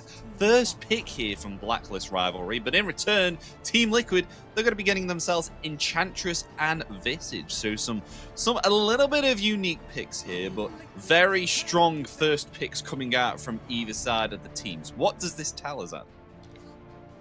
Liquid played this Visage against Shopify as Morphling earlier as well. I feel like it's kind of their answer. You know, you have a decent lane. You have this early group out with auras. I think Zai went for like some Solar Crest drums build. They look pretty good. They have like this 20-minute timing that they're playing for. That's what Ench and Visage screams to me right now. Morphling in the early game before he gets farmed, he's not good at dealing with these units, these summons. Fighting into Visage Ench early is not easy, and with the Spirit Breaker on top of that, it's not really a team fight as hero. So I'm kind of worried for Blacklist right now. They need a lot of stuff to cover the ball coming out from Liquid here. They go for the Mirana, which is, I guess, in a way of trying to deal with the Ench pressure. You know, the lane's okay, you can deal with the creep. But I feel like this Ench hero is pretty damn strong right now. We see it from a lot of European teams. The pressure it puts on the tier 1 towers just with the troll creep by itself and the Impetus in the lane, it just feels really strong right now. So Mirana gets picked up third. We'll see what Team Liquid will be picking for their next 2 picks, as they have to pick up 2 heroes right now. Let's pick a little bit of bans here. I mean, obviously, of course, Techies and Timbersaw, renowned for plaguing every region within Dota 2 right now? Would you say those are admirable bans? Yeah, Techie is just kind of an overall top tier pick. 1, 2, 3, top 1, 2, 3 maybe. If not top 1, I think maybe fallen off a little bit. This Chen ban is pretty interesting to me. I've seen quite a few Chen games recently. I think it could just be to protect the Visage, and the reason Chen's so good against Visage is because the creeps do not charge your soul assumption gauge, and Visage has pretty much no wave clear, so maybe Liquid just expecting to open with this from the get-go. And still thinking about what they want to pick here for their first showing of the second stage of the draft. There's quite a lot of reserve time utilized here. But when did you expect techies? I don't think anyone expected it. I mean, I don't know with the rework, especially not before the rework, but when would you expect techies to be the most contested hero at the moment within few regions? I feel it's because of I want to give credit to Antares from HR. I think he used to be like this big techie spammer, and they used to first pick the hero from him, and eventually people caught on, you know, like how strong this hero is, what it actually gives in the game, and then this universal hero thing came out too, and the hero actually does so much damage right now. Yeah, we just got ourselves a combination here that we see all too well from many teams that are starting to pick this up here. They go the Storm Spirit and the Pugna. So obviously, of course, Storm Spirit has this problem about getting his mana back from after team fights, his regeneration. You know, this is why the hero wasn't picked, because the items that you can get with mana regeneration, they got nerfed insanely hard. I mean, especially the Null Talisman patch. I won't go into that one. That one was a bit disgusting. But yeah, obviously, of course, picking up the Pugna now, you can obviously replenish Storm Spirit's mana very fast. And look at that, Lord behold, he can go into another team fight. Yeah, if you look at both teams' cores, it's very interesting. Like, these heroes, they don't really go back to base. Visage, you can constantly stay on the map. Storm with this Pugna, Ember, Morphling, these heroes want to stay on the map as much as possible. So it's kind of an interesting concept from both teams, just trying to maximize efficiency as much as they can. But I will say Liquid has like a pretty scary early game lineup. I'm not sure how this Ember is going to fare against Storm because of the Pugna. It's going to come down to a lot of rotation in the mid lane. If you look at Liquid supports, they are actually not good at dealing with this mid lane pressure that will come out from Blacklist. As the final bans proceed here, we have ourselves a Brewmaster and a Mars ban coming out here from Team Liquid. Why do you think that is? They despise the control here? Do they need some more control on Blacklist Rivalry? The heroes that come to mind for me are probably like Drow and Terrorblade when I see the bans. I think there is a chance for Luna as well, just because Visage is in the pool. It's also a blind pick into Blacklist hero, so they do kind of want a strong laner here. Another possible hero might be Bloodseeker, but I think the Luna or Drow is much more likely.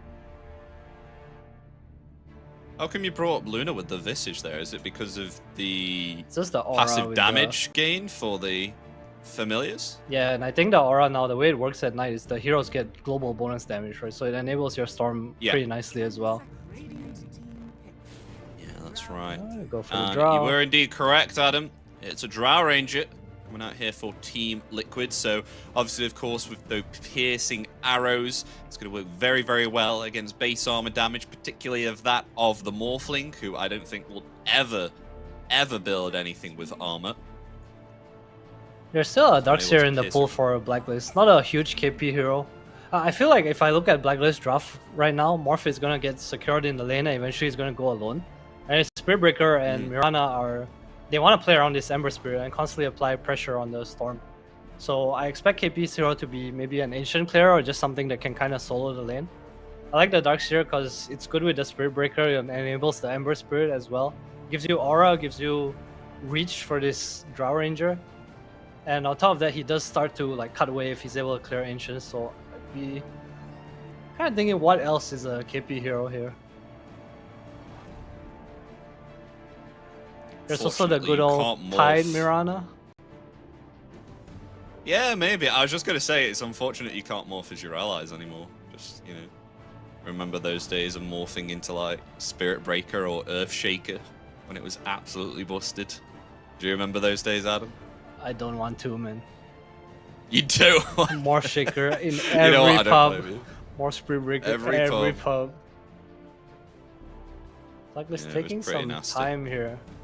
I want to see them not get some big ultimate hero, because I feel like Liquid's draft is really good at punishing big ultimate spells. That's why I'm not a huge fan of the Tidehunter. But they will go for it over a Darkseer. It's just more comfort for KP. Its time rally is pretty strong. It's a hero that's nice against Visage.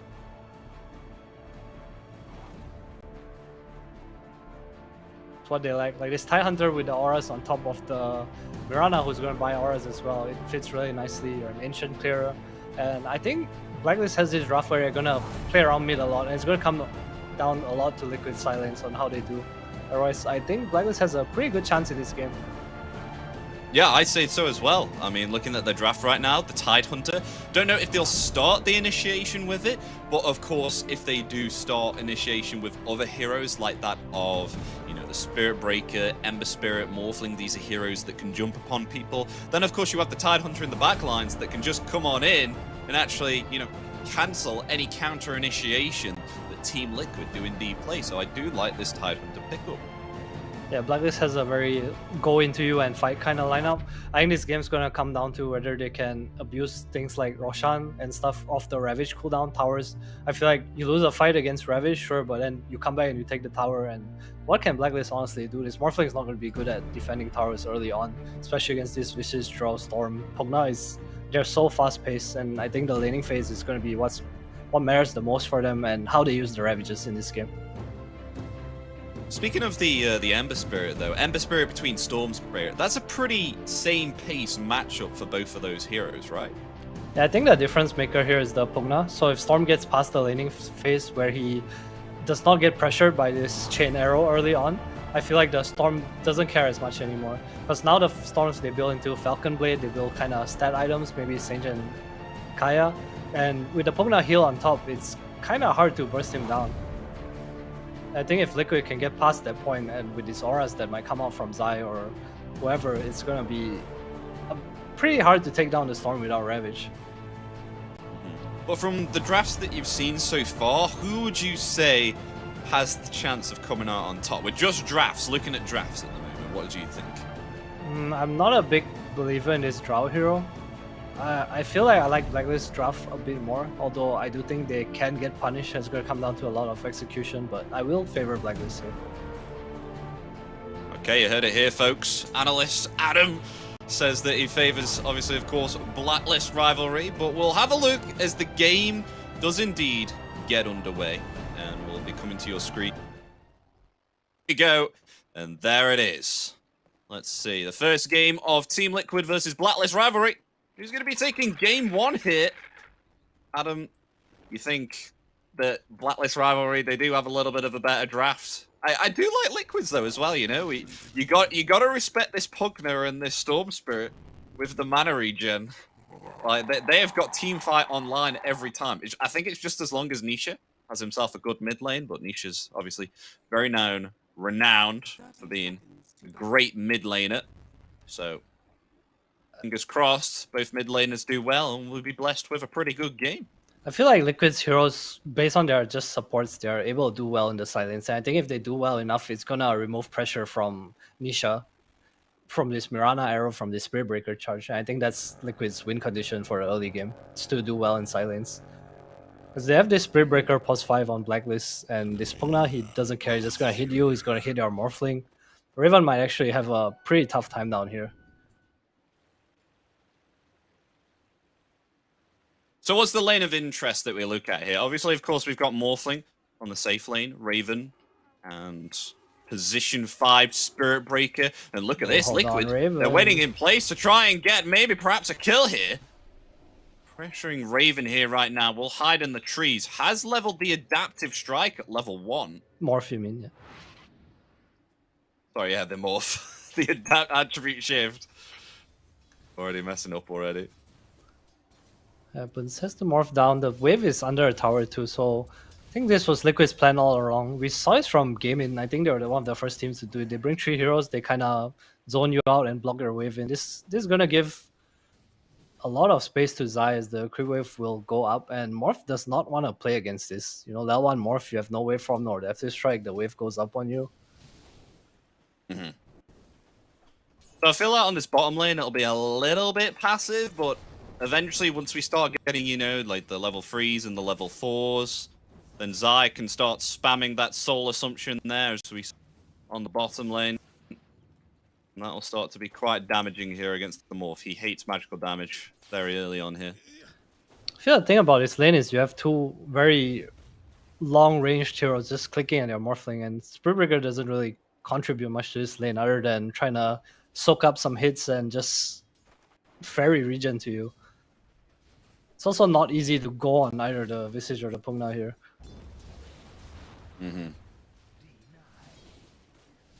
think it'll definitely start to get worse. I mean, you've got two heroes that will push into your lane very hard. Pugna and the Visage here. I mean, level 6, this tier 1 tower is god, right?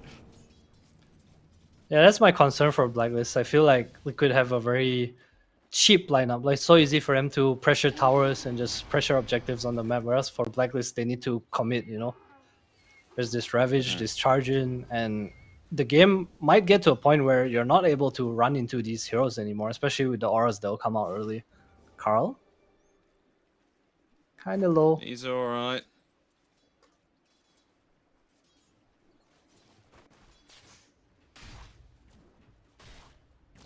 I have to say though, the Spirit Breaker position 5 pick, how do you make it effective here, Adam? Because I feel like it is a hero where if you don't apply enough pressure with it, then it pretty much feels like a 1v2 lane. Yeah, lane's definitely difficult, but I think the point of the hero of this game is to kind of apply pressure on the mid lane. I feel like Blacklist, they pick this Morph Spirit Breaker and they kind of want to play in a way where the Morph can solo at some point. The Spirit Breaker is free to make moves with the Mirana around the map. Right. Yeah. So it's picked on the basis then that, you know, it can kind of... It's not the greatest at supporting on lane, but it's a very, very good rotator. So it's a little bit like an Earth Spirit, would you say? Kinda, but definitely a better version of it. It's good against the draw as well. Like, Kuku, he definitely can just take the portal top and go on someone, you know, with Gush, with Arrow. Like, someone's going to die up here. There's no charge cancel other than the Gus. So I think the strength of this hero comes a lot from rotating. In lane, he's just a very high armor hero, able to kind of soak damage. And, you know, at least help the Morphling get through a laning phase. Raven only at 10 CS down here, though. Not doing too hot yet. 2 points in the Adaptive Strike. Just wants more last hitting capabilities, I'll say. Quite surprised to see no first blood yet. There's the charge for the rune on mid lane. Tim's coming in as well. Indeed. Just cancel it though and grabs that water rune. I've got that water rune ready to grab. Nisha's had his snatched out of the hands of Bosku. KP might go down top lane. Oh, he will. The multi-shot level 2. Enough for Mickey to obtain the kill there onto KPI. This draw versus tide for you, I guess. You just get clicked down. Draw one of the best heroes at playing in lanes where you don't really get to go on her. It's a big lane bully, especially with the Ench on top of that. Just secure himself a very nice first blood. KPI's first item on the Tide Hunter. He's going for a Meteor Hammer here. What do you think of this? Wouldn't you have gone maybe perhaps something like Phase Boots first? You know, get yourself a little bit of armor and stay on top of this Drow very early on? Or do you feel like the Meteor Hammer rush is okay here? He definitely needed a ring for the lane. I'm not sure if he will complete the Meteor Hammer straight up, but I do kind of like it. I feel like he's going to just be level 6 at some point, and the rotations that can come top are going to be really scary. Charge top lane, no Speaking Gush of rotation though. here, their attempt to go onto Mickey. And he will fall here. I mean, that's the boots, but no Gush to push back those heroes and save himself. So very nice rotation here from Bosku with the Charge of Darkness. Yeah, I think this is what their draft should be doing. Bosku is able to apply so much pressure up here just because the creep wave is down. Even without Gush, KP can kind of just give pressure here. Insania might be in trouble. He's alright. Oh, maybe not. Charge comes in. Bosku And the Starstorm as well. They trade, do though. indeed find the kill. He will trade his life, though. As they'll attempt now to go on to Mickey again. Does have himself level 5, so the Gush is there. Dire's top tower is under attack. Yeah, Mickey gonna lose quite a bit of CS here, getting kicked out of the tower. I wonder if Bosku is just gonna refill mid and head back top. There's really no reason to be in bot lane. Not really able to help the Morphling, but instead can trade pressure on this Draw Ranger up here. Boxy on the Pugna, not really the best hero at helping out top, and yeah, we do see that. Oh my gosh. Bosku There's on the another way. charge again, yeah. He died, and he comes back. It's a double wave up here, But- though. Does he want to commit? He stopped the charge. I have to say, though, it's terrifying when you're playing Spirit Breaker 5, actually, when you come through the Twin Gate. Because I don't know if you saw in that kill when they got it on Drow, but he charged from the Twin Gate, so he pushed Mickey into, like, their side, closer to their tier 1 tower, you know? You don't usually see that when you play Spirit Breaker. It's usually away from you. Position It of was the like- lane. Yeah, it's like the effectiveness of a Never Strike at level 6, you know? How you push someone back. Without Gush, they got the kill. Oh, dude, rushing forward first. He did it in his last game too. It's very efficient item on these. Oh, nice arrow. Mickey might be in trouble He's here. alright, though. They may actually find from Tim's Carl. here instead. Silence expires. Just some skirmishes there. Now Bosku going to meet a massive impetus. And well, Blacklist rivalry pretty low here, Tim's. They actually look kind of Could scary try and for run away. Liquid, but He's Nisha got the cancel onto Carl's TP. Otherwise, he might have been able to clean up there. Boxy. Doing a little sneaky sneak here. Want to charge here. Finish it. Charged Oh, cancelled. Carl. He guesses wrong. He's Hey, he'll oh no. Okay, Bosku gets it. probably worried about the zip. Feel like he probably could have left it for Carl. Yeah, that's what I thought. Nope, he did not. He'll just use it for scouting here instead. Sees that there's no stacks. A charge for Boxy, though, who's on his own. I don't know if they're going to commit here. I mean, Bosku's still going. Yeah, Sacred Arrow comes in. Won't be able to get that off. Nice And they're attempt. all right. Let's make Boxy use some spells, build pressure on the map. Raven starting to catch up. Obviously not as quick as Zai, who is having a pretty free game. He's definitely doing better. Solar Crest completed. It's so annoying for Still Raven. the He tier doesn't ones. really want to lane here anymore. It's still standing, though, this tier 1. I'm quite surprised. I mean, Pugna has been rotating around, though. Boxy has. I think Liquid's still pretty happy with this. Mickey is still able to lane top. I'm surprised Blacklist has not made a move towards the top side yet. Both teams just kind of content maximizing. Zai's pretty happy with this lane being here because he wants the lane to farm. He doesn't really want to take the tower and move away. And Raven does not want to lane against this Solar Crest right now. Oh, nice wards. Mickey. He has been pinged up. Blacklist rivalry really want to go for him here as they use the smoke. Uh-oh, he's been ambushed within the trees. I don't think there's an escape for this. The Sacred Arrow lands and Raven's able to pick that kill up here. They'll kill Mickey. Carl gets the rune as well. Creep wave is not at the tower yet though, so not much pressure coming in. KP decides to defend the bot lane instead. I'm not sure if he can.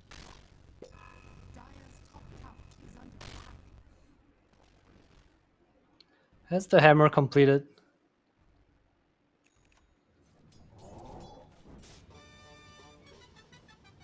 Perhaps they can try and take this tier 1 tower top. They have themselves a catapult wave here on Blacklist rivalry.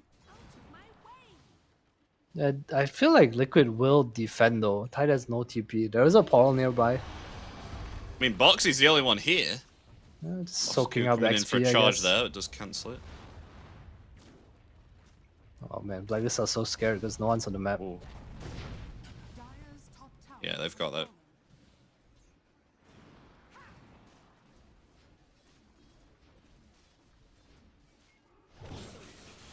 Oh, meanwhile, though, mid lane. Cole taking some damage there from Nisha. We'll just remnant away there. Moonlight Shadow there when top.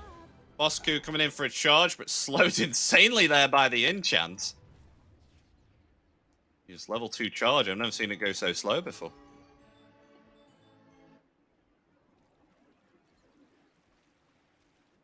Bit of a stalemate now coming up. Blacklist does get the top tower around. Liquid still kind of farming though. Nisha, I feel like Nisha is kind of poor. This lane didn't really go too well. A lot of rune control coming out from Carl and as well as Cuckoo and Tim's. Let's see some movement mid lane now though. Mickey TP is in. There we go. Tim's. The zip from Nisha. A silence there as well. That'll be enough to take down Tim's. It's 5 heroes from Liquid here. Perhaps they'll look for more. A zip there. Carl. He's gone. Oh, he has a haste rune bottom too if he can get to it in time. Cuckoo will take it away.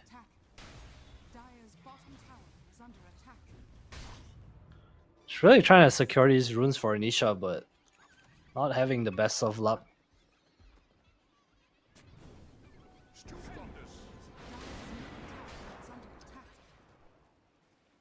So yeah, you do say it was coming to a little bit of a stalemate here, Adam. It seems to be that's the case, though.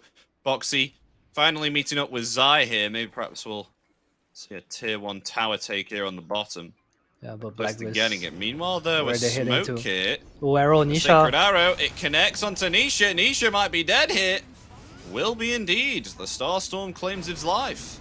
This looks like mid tower is gonna fall as well. Raven TP's in.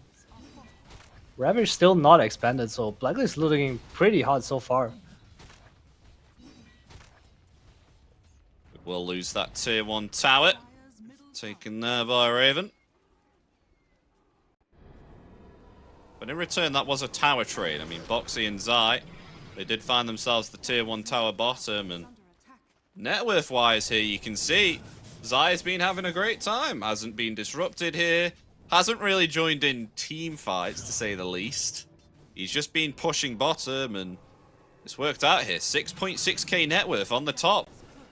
Just after Mickey here as well. I mean, he has died once or twice, but is doing quite well here on the net worth and staying strong, especially against Raven here, who hasn't died once. So keeping up the momentum here. Pretty nicely done here from Liquid, even though they have lost themselves the top and middle tower. I'm just kind of worried for Nisha right now. I feel like... Yeah. Speaking of Nisha, charge coming in. Does have the zip, though. Oh, catches Boxy. Will zip to safety. Oh, that was... Oh, nice sacred arrow there with the Never Strike. Calculated, man. What can you say? Not too bad for Liquid, though. Don't lose the Storm. Just losing the Pugna doesn't really matter too much. Mickey is going for an Aghanim's. I've not seen this build before. Then again, I've not seen Joe Ranger before. So it's that Glacier thing, the high ground one? No, that's the shard now. So Hypothermia is the Aghanims. Which is pretty much the the... Aghanims. Oh, yeah, you pretty much have the killing reduction versus the Morphling. Yeah, I was going to say, the shard's not so good, I feel like. Usually... Oh, nice dodge. Nice dodging the Charge of Darkness there. Do they have enough to take down Cuckoo, though? That is the question. Will be stunned there by the Familiars. Will actually get away there with the help of the Moonlight Shadow. No kill obtained there.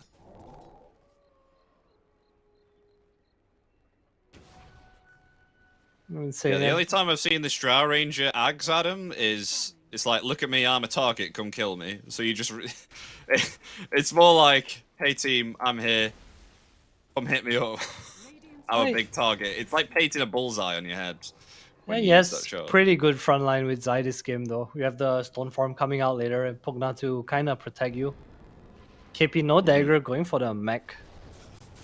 Just want to kind of stack armor here against the Drow and the Visage. Which I kind of like. Both teams not really in a rush.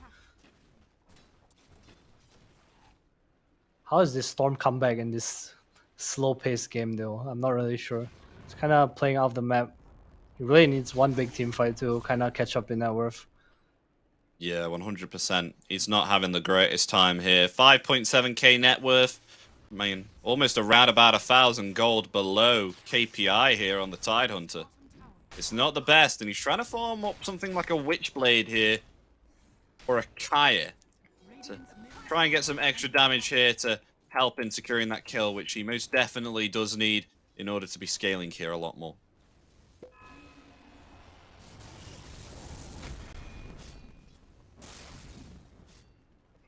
You see Blacklist grouping towards bot lane. Smoke coming out from Spiritbreaker and Ember as well, and Sena in a really good position to break it though. Never Strike. Coming out for Insomnia here. Oh. Sacred Arrow. Oh, very nice. With that charge from Cuckoo, actually charging the Centaur there and stunning up the Enchantress, setting up for a Sacred Arrow. That was pretty lovely to see. I don't know if that was intentional or not, but very fast reactions coming out here from Blacklist Rivalry.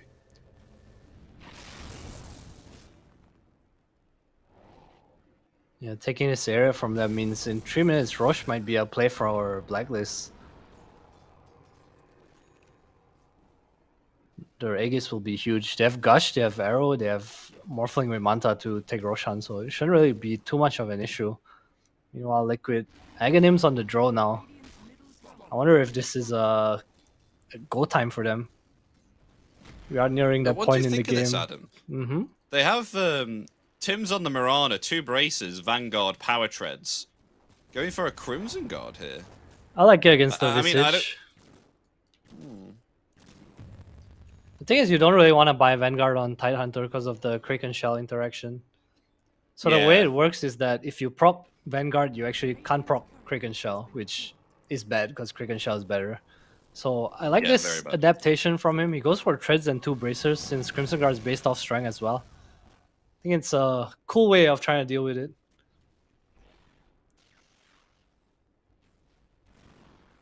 I mean, it's a very tanky Mirana, I have to say, as a position 4. Good luck killing that. And once the Greaves comes out as well. Blacklist hitting a pretty nice timing here. Well, Liquid still farming pretty well on their course. Zai and Mickey have not dropped from the top 2 spots. TP bottom. Oh, they see Mickey. Nice charge cancel, but the Sacred Arrow, it won't connect. Is Mickey gonna get away? Zai comes in to try and help here, but look at this. Blacklist got all their attention here. The Ravage comes out. They will try and attempt to kill Zai here, and he is taking way too much damage than he can handle. And they'll find a double kill here on Blacklist Rivalry and almost inevitably clean up these 2 heroes here on Liquid. Surprised they're not going to rush after this. I feel like this is a huge window for Liquid right now. Sure, they get the 2 cores, but without Ravage, can they contest the rush fight? Curious to see what Liquid does after this. Blacklist choosing to go for the tier 2 instead. I'm not sure if they could kill the Roshan in time, you know. They have Gush. And Morph is strong. Pretty sure they can. Are strong. Pretty strong with Gush, honestly. Manta with full agility, that's quite a lot of damage.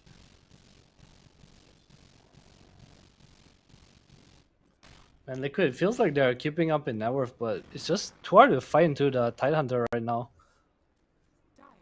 No natural BKB buyers against this Ravage is a pain in the ass. You also have this Spirit Breaker with Arrow combo.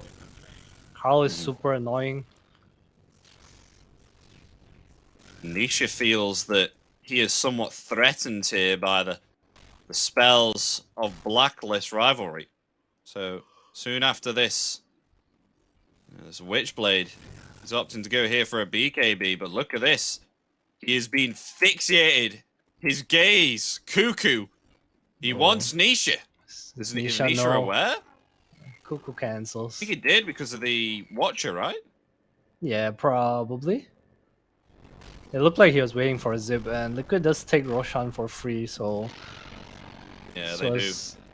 This hurts Blacklist, because this Aegis is a very good way of dealing with Ravage. It's also gonna... these fights right now.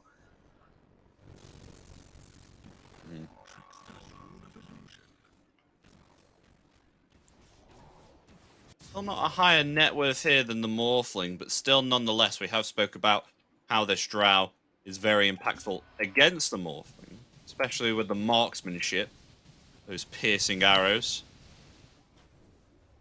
Raven is close to his eggs though, still #1 in net worth right now actually.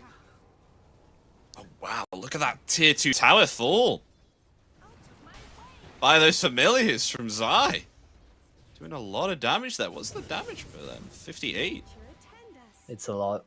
Very high BAT as well. Look at that tower, it's already off HP. It's continuing to split the map, Liquid. Not really forcing anything. KP going for a Sage here, probably going into Halberd. Does not feel the need for a dagger actually. Would you believe that Blacklist Rivalry has a higher win probability chance right now? Yeah. I think they're still in a good spot. It's just about finding the fights. I mean, I think Liquid definitely has 63%. 63. Alright, that's not too bad, honestly. They're still ahead of the game, even with it's Aegis and Liquid, but Liquid is, I would say, not ready yet to do anything. Meanwhile, for Blacklist now, you have this Eggs on Morphling. Yeah, really good against Drow. You kind of want to find fights as Nisha is still pretty weak. It's hard for him to fight into his Ravage, into his Searing Chains. Okay, has the Hurricane Pike. Liquid probably just waiting for Nisha's BKB right now. Yeah. It's like one of those blessings, though, as well, Adam. Let me explain so you get to know what I mean. So, in Agnims on Morph, you take Drow, but then also you get the Agnims of Drow as well. So you get those hypothermia arrows. Yeah, it's nice, especially against the. It's similar to that from what we saw.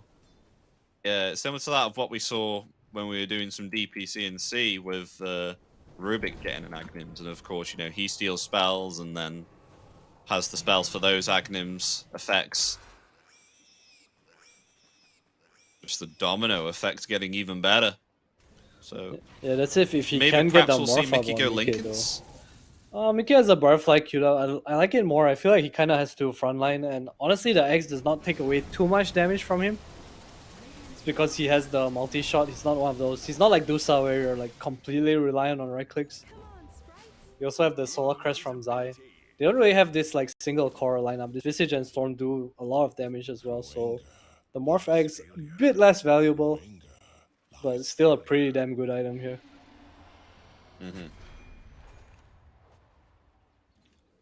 Ooh, an Assault Cuirass finish now for Zai.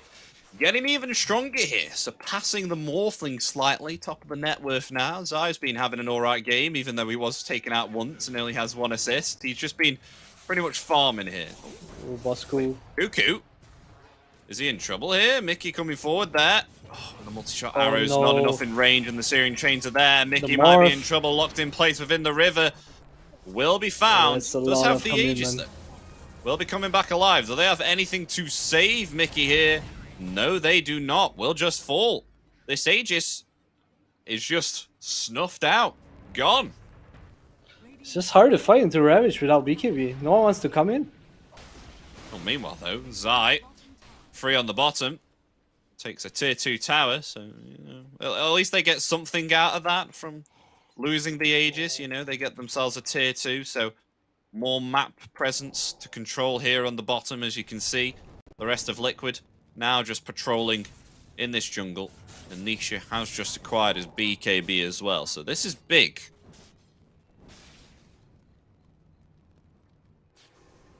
I'm just really not sure if Liquid is able to take fights there. Zai's trying to split push on the map as much as they can. Look like they might try to go on KP here. We have Nisha. Nice charge. Stunned up there. I mean, the Ravage is ready, so they have to be careful. Good force from Liquid. Just makes Blacklist come down here. Probably see a smoke from Blacklist now just to clear through the area. Saw Mickey in the mid lane, and the outpost did just get taken, so this be off. Recapture that or come forward. I mean, they don't have themselves a blink though, Adam, on KPI. It's alright, Carl will go in. They have no BKBs for the chains anyway. Sees Nisha. Oh, Searing Chain, Sacred Arrow connects onto Nisha there. Does have himself the BKB, but he's not be able to live through it all. Meanwhile, they'll focus now Boxy. The Ravage comes out. It does connect there onto 2. They will find Boxy as well. The rest of Liquid definitely in some trouble as they all initiate their focus here onto Mickey, who's going to fall as well, and triple kill for Carl. Nothing there that Zai could have done. Had to get out.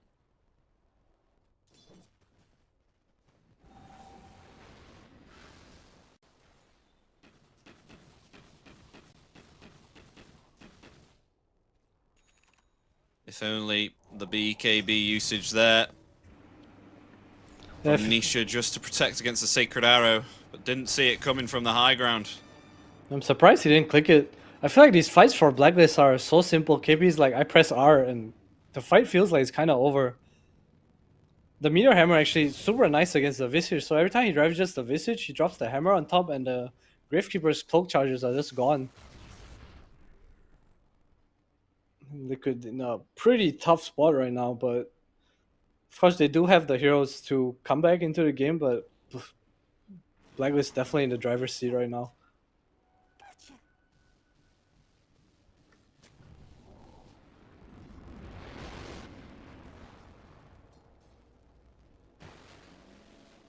Finally queues up the dagger, KP.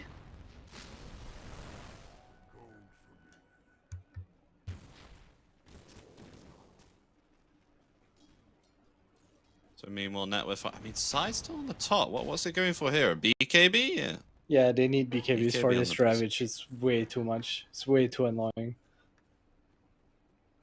You have the magic damage from the Ember on top of that as well. Sange and Kaya completed. Going for the eggs next. Oh. I mean, scary stuff. Do you think Liquid still have a chance with turning this around? I mean, it's not so great for them the past few fights here, but I haven't seen a 5-man fight yet. That was the first, honestly. Seen. I feel like Liquid definitely has a chance in the game, but it's hard, right? Their supports are falling off. We see these fights, Insane and Boxy do nothing against the Ravage. And it's already all on Mickey and Zai to kind of dish out damage, but the Halberd, the Greaves, the Crimson Guard, if you notice Tim's in that fight, he just leaped onto beside Mickey. He just wanted to stand beside the draw to reduce his damage as much as possible, and it was just way too difficult for anyone on Liquid to do damage. Mm-hmm.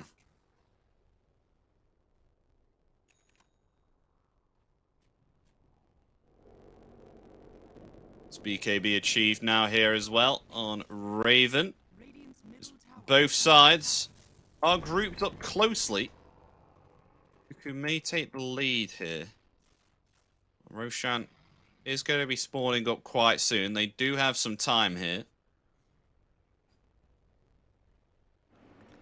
I wonder how Liquid's gonna approach the fight. They don't really have a hero to like go in and start the fight. If Storm zips in and pulls, there's like really no follow-up. It's really just damage that needs to be poured into this Storm Vortex. Yeah, I think... You think Aghanims would be the most definite pickup here for Nisha? Because, I mean, he's going a Hex on the Storm. I like the Hex a bit more. I think the Aghanims is not really going to help them take team fights. They need to kill people before they BKB. So X-Pull might not be as reliant as they want it to be. Almost have double BKBs on Liquid. Zai completes his triple BKBs, sorry, including Nisha's. I think it's kind of close as well. This next Roche fight. On a double damage on the Rivet. If that's a Mickey.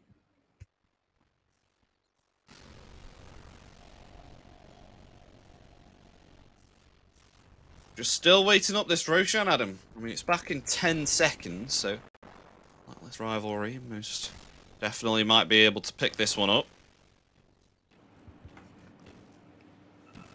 Yeah, there's a DD for Drow, though. BKB on the way. This is definitely Liquid's fight to take. is the final boss that Blacklist need to beat, honestly. Look at it. They're positioned quite well on the high ground here. KPI may take the lead. And if he doesn't have this Blink Dagger, Oh, they the come forward DD now. They're pops. going to They try wanna and force take the him rally out as fast KP. as humanly possible. They will find him. The BKB's all committed there. Not going to be harassed by the Ravage. Not affected at all. Tim's gone as well. They found 3 here on Liquid. They'll head now into the Roshan. Calls out, but oh! Could have been found there if they used the just a little bit earlier. Nisha could have cancelled that TP. Double damage Draw Ranger into Roshan. The BKB timings. KP was not expecting that. If he expected BKBs, he definitely should not have shown there. There's really no save. Not expecting the damage from the DD to Mickey.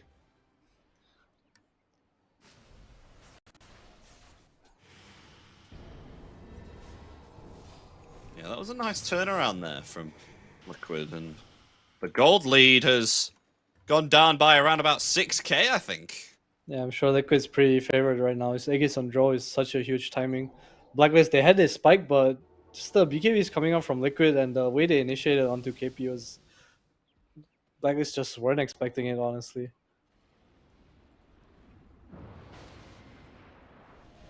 So what can they do with this Aegis advantage now in Liquid? They've had themselves a good team fight.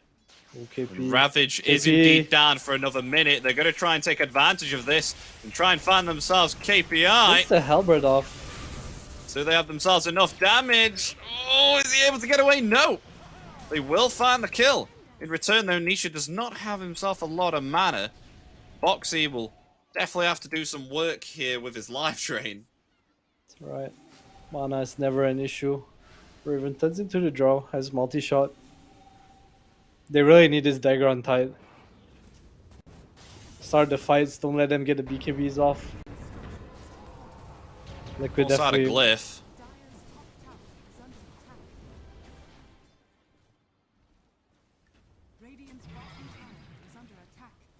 What do they have to do in this situation, Adam? What can Blacklist Rivalry do to defend? Do they just have to keep on clearing the wave here with the multi-shot? They have the backdoor protection. I want to see him start the fight with this Spirit Breaker Shadow Blade. Chain it into Ravage. Ravage. The BKB. One hit. Crow. He's alright. Now KPI is back. KP's gonna get Ravage poked ready again. with the counter initiation, but look at that damage. Has to be careful here. Mickey deals Well, Zai's in quite a trouble. lot, but Raven coming in. Zai's still alive. Look at that damage there. Takes out Cuckoo instantaneously. KPI is still ready with the Ravage. When is he going to commit it? He's still saving it, being as patient as he possibly can. But taking too much damage, he's going to finally commit it there. The Sacred Arrow lands there onto Mickey. Does have himself the Aegis, though. He's going to try and focus down Nisha, but the cheese comes out just in the nick of time there, and Call is going to be found. Taken out, killing spree gone. Tim's in trouble here as well. Does not have any more leap charges. Just going to be able to get into the Boxy fountain has here. heals. And they will find Boxy. Just being a little bit over-aggressive there. They're trying to find themselves a set of racks, and it seems like Liquid... They will indeed get it.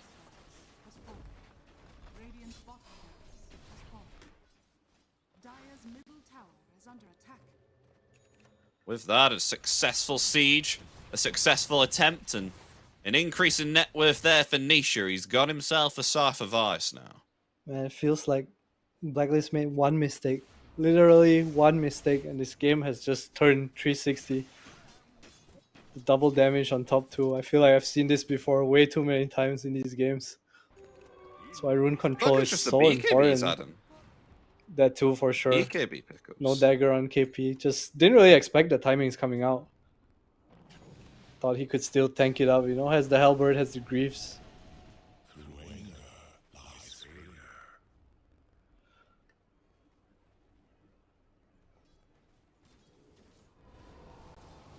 I mean, I definitely think they weren't expecting that. I mean, when you're able to get this much of an advantage off on Liquid without them having BKBs, you don't think nothing of it. But then as soon as it happens, it's like, right, okay, we need to adapt. We need to find out what can they do here. But just completely the momentum has swayed around to the hands of Liquid now. As look at this, they may even siege this tier They're 3. I gonna mean, they wrap still have around. themselves the Aegis, but there's only 30 seconds really left on this Aegis. Nonetheless, they have a lot of pushing power. Look at this. Look at the range racks. Goodbye, range racks. Don't need 30 seconds. Goodbye, melee racks as well. Wow. Silver Edge on Mickey now too. Going for the Moon Shard next against the Morph to deal with the agility steal. So no Lincolns to answer your question. Going for more damage instead.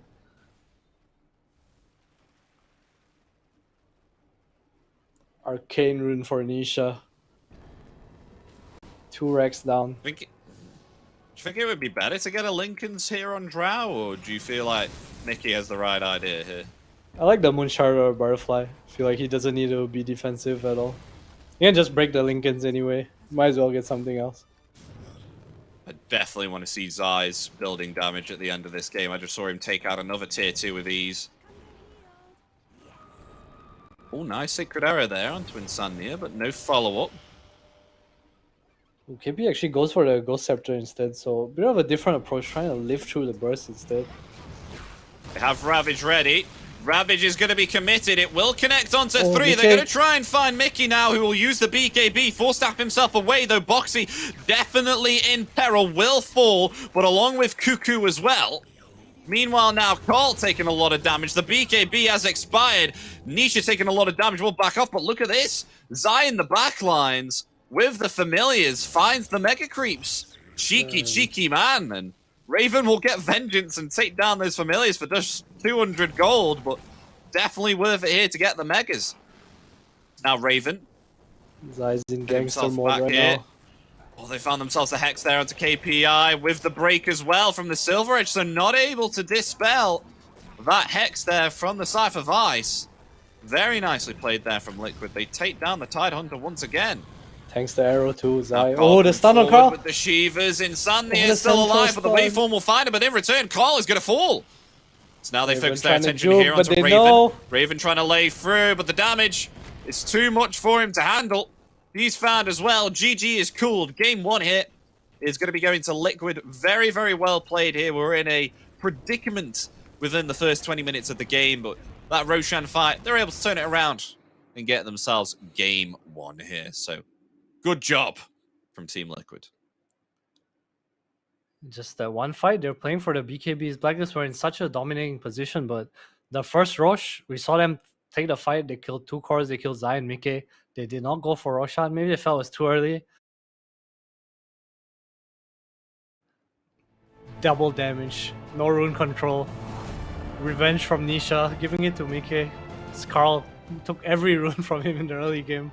And the BKBs, like you said, they just didn't expect it. And that was the biggest timing in the game. The second Roshan, we've seen so many times how it determines the series, the game at least. It just felt like as soon as they picked up this BKBs, they had no more damage to output anymore, because magic damage was their main source, magic damage was their main control. I mean, the spells as well, the Ravage, they were able to activate BKBs there. I mean, they got themselves a good Ravage in the end of that, but Team Liquid, they did a very, very good job in communicating what heroes to pick off here. I don't know if you saw, but they kind of focused one hero all at the same time with all of their heroes there. So very much prioritizing each hero, making sure that they are able to nuke down a hero. And I think they played incredibly well here.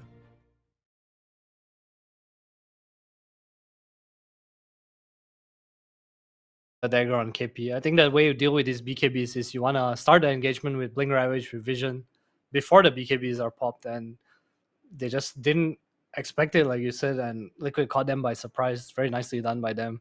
Playing for this huge timing, keeping up Networth in their cores, even though the game was pretty Blacklist favorite for a while. Liquid never really truly fell off. Zai did 21,974 building damage. Look at his score. 0-1 and 11. Diablo player. My god, yeah. Oh dear.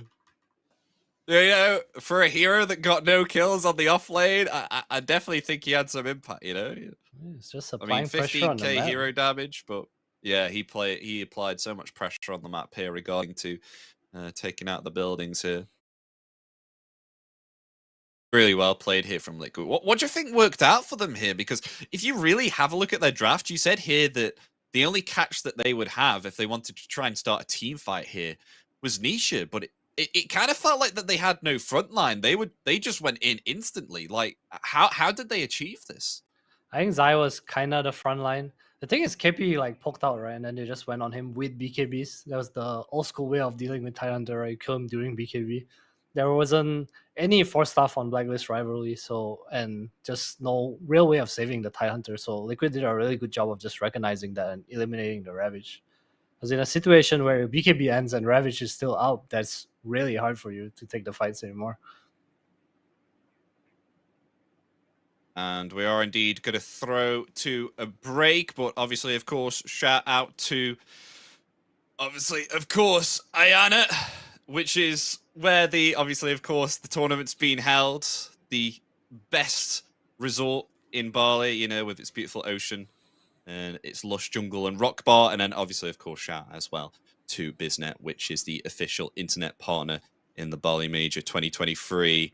Hashtag Pake Biznet and be a champion. But yes, we are going to indeed throw it for a break. Don't forget H&M. What? Oh, Don't H&M. forget to check out their new summer collection for clothes to suit the action. All right, that's all. That was the third one.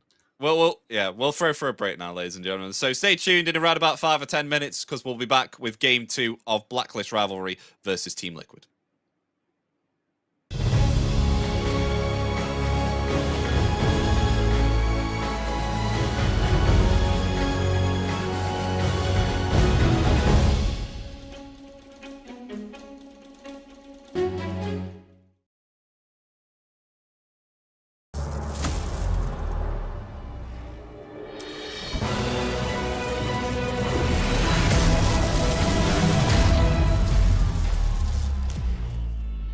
Use your skills in the gaming. 1xBet.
Semua bisa jadi nyata dengan upgrade wifi rumahmu pakai Biznet Home. Nah, ini baru internet rumah buat orang-orang terdepan. Mimpi kecil bisa jadi besar. Dan kamu juga bisa mendunia. Jadi, siap wujudkan semua jadi nyata?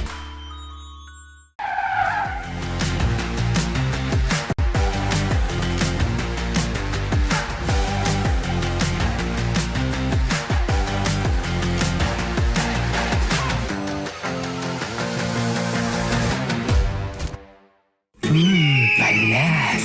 Di oven nih. Hai. Ya kelar. Wih. Nah ini Super Oven si paling seru. Mau gini seru. Mau gitu seru woy.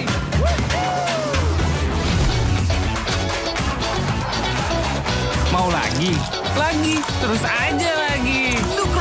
seru from the oven. The world is your stage. Take the first step to change. Lead with vision and innovation. Perfect your strategy and make your goals reality. Así que vaya. Get in the game. Make it count.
Use your skills in the gaming. 1xBet.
Semua bisa jadi nyata dengan upgrade WiFi rumahmu pakai BizNet Nah, Home. ini baru internet rumah buat orang-orang terdepan. Mimpi kecil bisa jadi besar. Dan kamu juga bisa mendunia.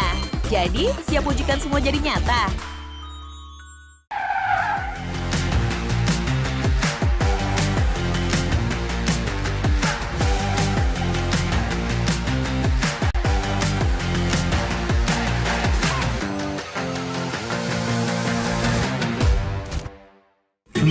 Panas. Di oven nih. Hai. Ya kelar. Wih. Nah ini Sukroven si paling seru. Mau gini seru. Mau gitu seru woy.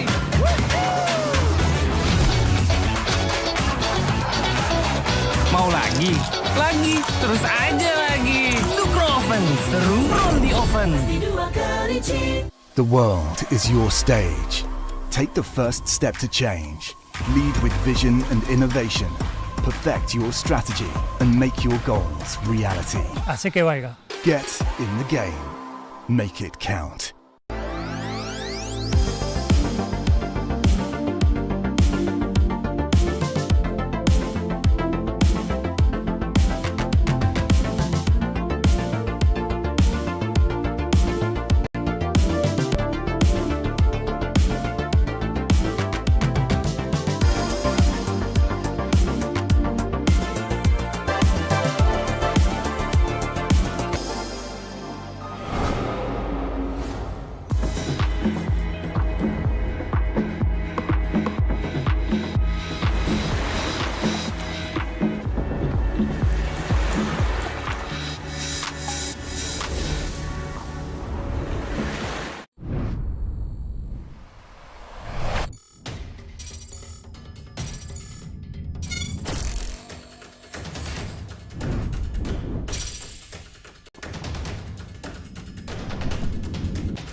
skills in the gaming. 1xBet.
Semua bisa jadi nyata dengan upgrade wifi rumahmu pakai Biznet Nah, Home. ini baru internet rumah buat orang-orang terdepan. Mimpi kecil bisa jadi besar. Dan kamu juga bisa mendunia. Jadi, siap wujudkan semua jadi nyata?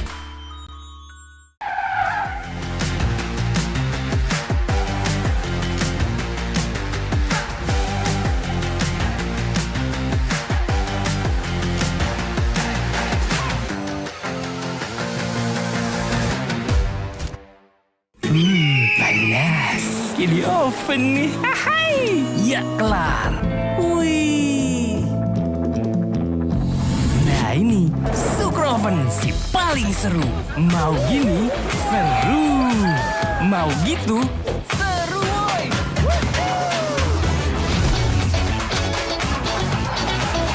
Mau lagi? Lagi. Terus aja lagi. Sukroven seru from the oven.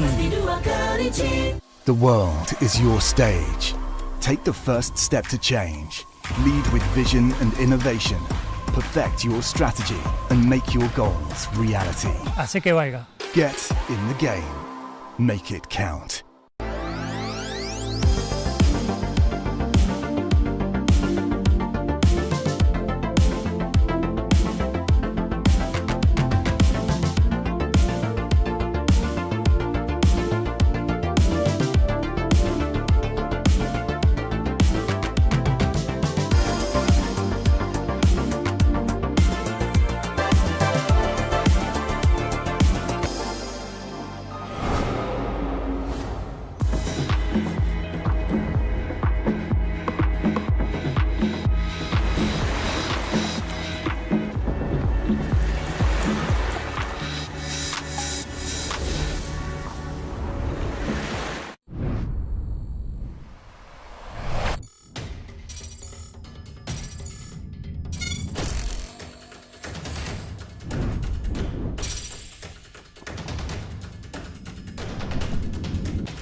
Use your skills in the gaming. 1xBet.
Hello, ladies and gentlemen, welcome back to the Bali Major with myself and Adam, as we just indeed did have ourselves Game 1 out of the best of 2. Of course, Blacklist Rivalry versus Team Liquid. It looked a little bit of a rough start, but Team Liquid, they were able to actually turn it around within one team fight and take Game 1. So now we're really intrigued what's going to happen in Game 2 with Blacklist Rivalry. Of course, they did apply the pressure in the early stage of the game, but can they get a Game 2, or can Team Liquid take this series clean? We're 2-0. Yeah, I think Liquid, they just kept up net worth the whole game. They were only kind of dying on Insania and Boxy most of the time. Nisha, Zai, and Mickey just were pretty much farming all the time. Blacklist had the map. I think maybe some, I wouldn't say wrong decisions, but not choosing to go for Roche kind of hurt them. The first Aegis let Liquid kind of drag out the game. A bit out of position, not expecting the double damage from Mickey as well as the BKBs coming out from Liquid, and it felt like the game just kind of exploded in Liquid's favor from there. As now we have the draft straight away, as we see coming up here with Undying and Timber. So what are the odds that Techies is going to get banned here, Adam? Oh, they choose to ban Visage got Visage banned instead. They probably won the Techies though, right, on Blacklist, so I don't know if Liquid cared too much about this hero. See what they go for here.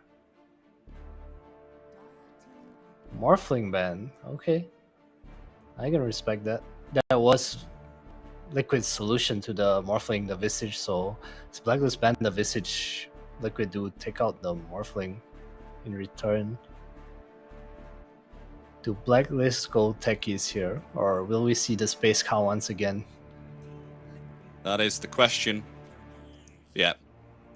Techies comes out. Techies Demolitions. First pick. Now we see what Team Liquid will pick up now. In return for this Techies. Probably see the Ench again. Just thinking what they want to pair it with. When Shopify first picked Techies, they went into Ember Enigma first two, but it didn't work out too well for them.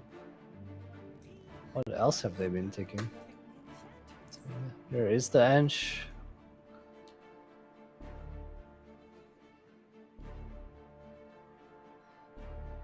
Beastmaster used to be an old school opening, Ench Beastmaster. Not sure if they want to pick it outright though. I feel like Visage was one of their most confident heroes. Undying. They did open with Ember, but not sure if they're still very confident in that. The hero does not feel that great. I'd rather see something like a Storm. You don't think Beastmaster's alright now? I think it's okay. I'm just not sure how the teams feel about it right now. I don't think it's been as popular as it was before. Ah.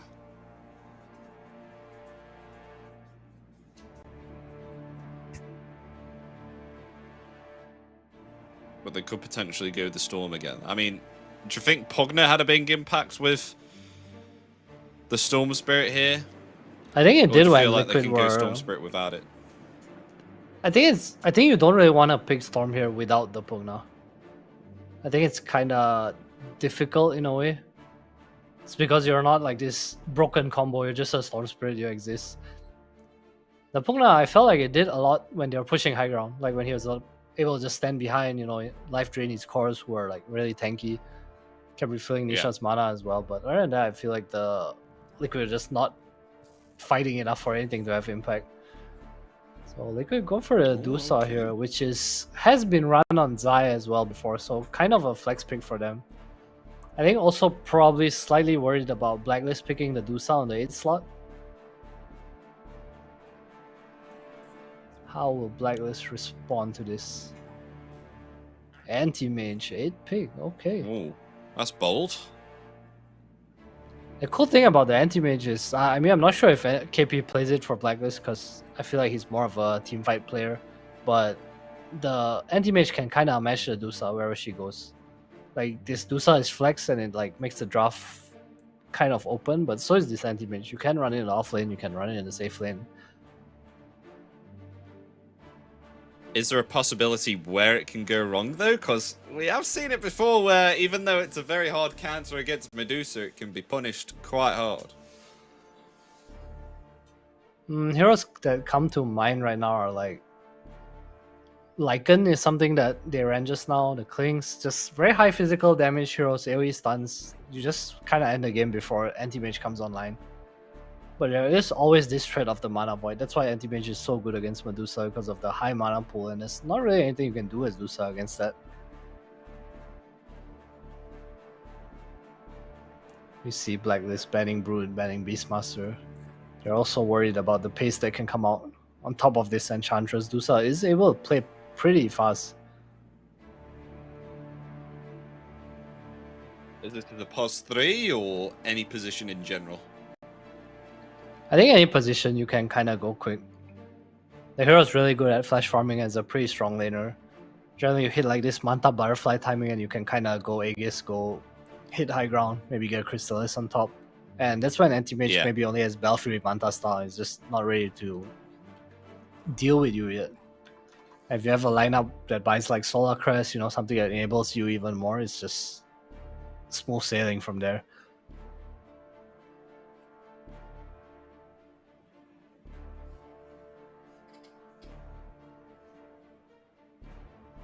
So some bans being finalized here.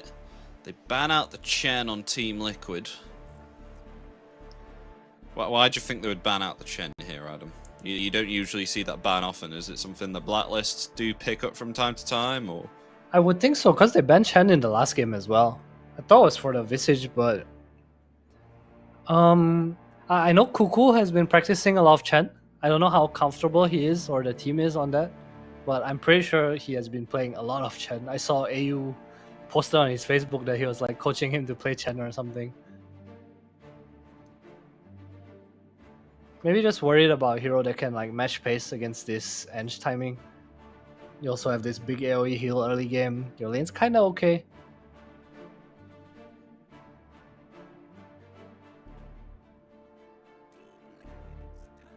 Oh, the Lycan ban. I like that. Our flexible What'd you like hero. about it? It's just the pace again against this anti-mage, and in the lane Lycan does not really particularly care about anti-mage. We've also seen Mickey run it before, so just banning heroes that can a lot of summons, a lot of I come at you, because Blacklist has no way of dealing with that right now. Well, from all, we only see 2 picks at the moment, but yeah, I know what you mean. You just want to reduce the possibility of it happening as much as you can. You still gotta ban and pick around your current 2 heroes that you have. Blacklist ban says like we won the late game, but Liquid's ban says we won the mid game, you know, look at this Ember, Pango, the Chen.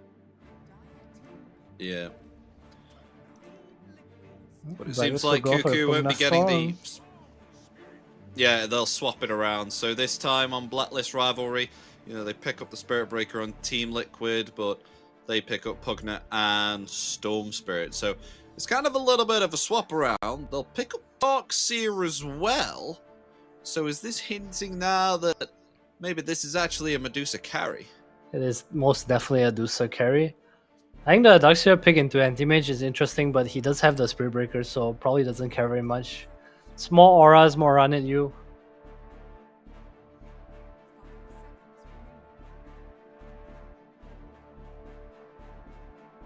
Okay, so now we come into the last stage of the bans.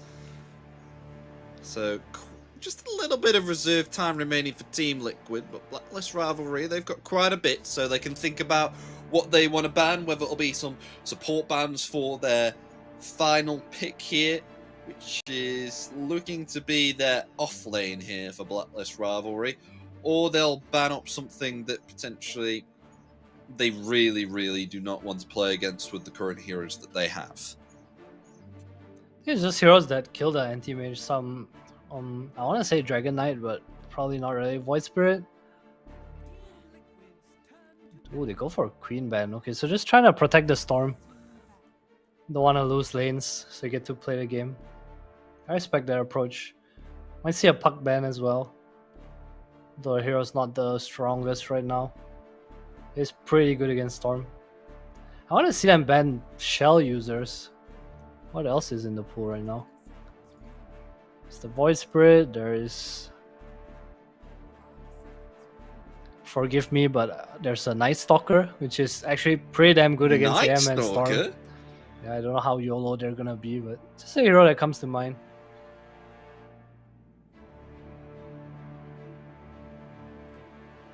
Do you think Night Stalker carry still okay?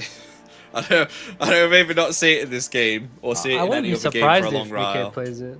I feel like it's just in their wheelhouse to kind of pick these things.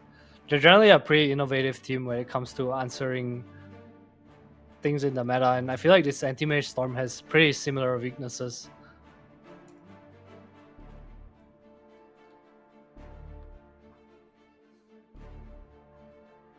What's KP's offlane here gonna be? It's still a pretty good tight game, honestly. Tight Underlord. Well, they banned Quop. They banned Quop and Puck. Is this more to protect the Storm here, or is this? Yeah, for sure. It's definitely for the Storm. When you have Storm Pugna and your Storm's not having a good time or just dies in fights, it's really difficult to play because the Pugna kind of becomes a non-factor as well.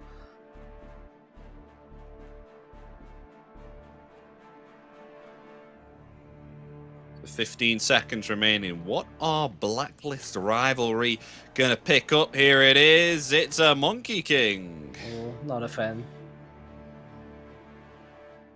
Huge not a fan. So does that mean AM offlane? I do think it's an AM offlane, yeah. They could also run the Monkey offlane, but I think into Jingu it's unlikely. I feel like this Monkey King lane against Spirit Breaker Darkseer is not like a free lane. It's not easy. Spirit Breaker Darkseer definitely one of the stronger duos. A lot of magic damage, a lot of lockdown for you. The question is, where are we going to see the supports rotate? Is Techie's going to be with the Anti-Mage or the Monkey King? I'd say with MK, right?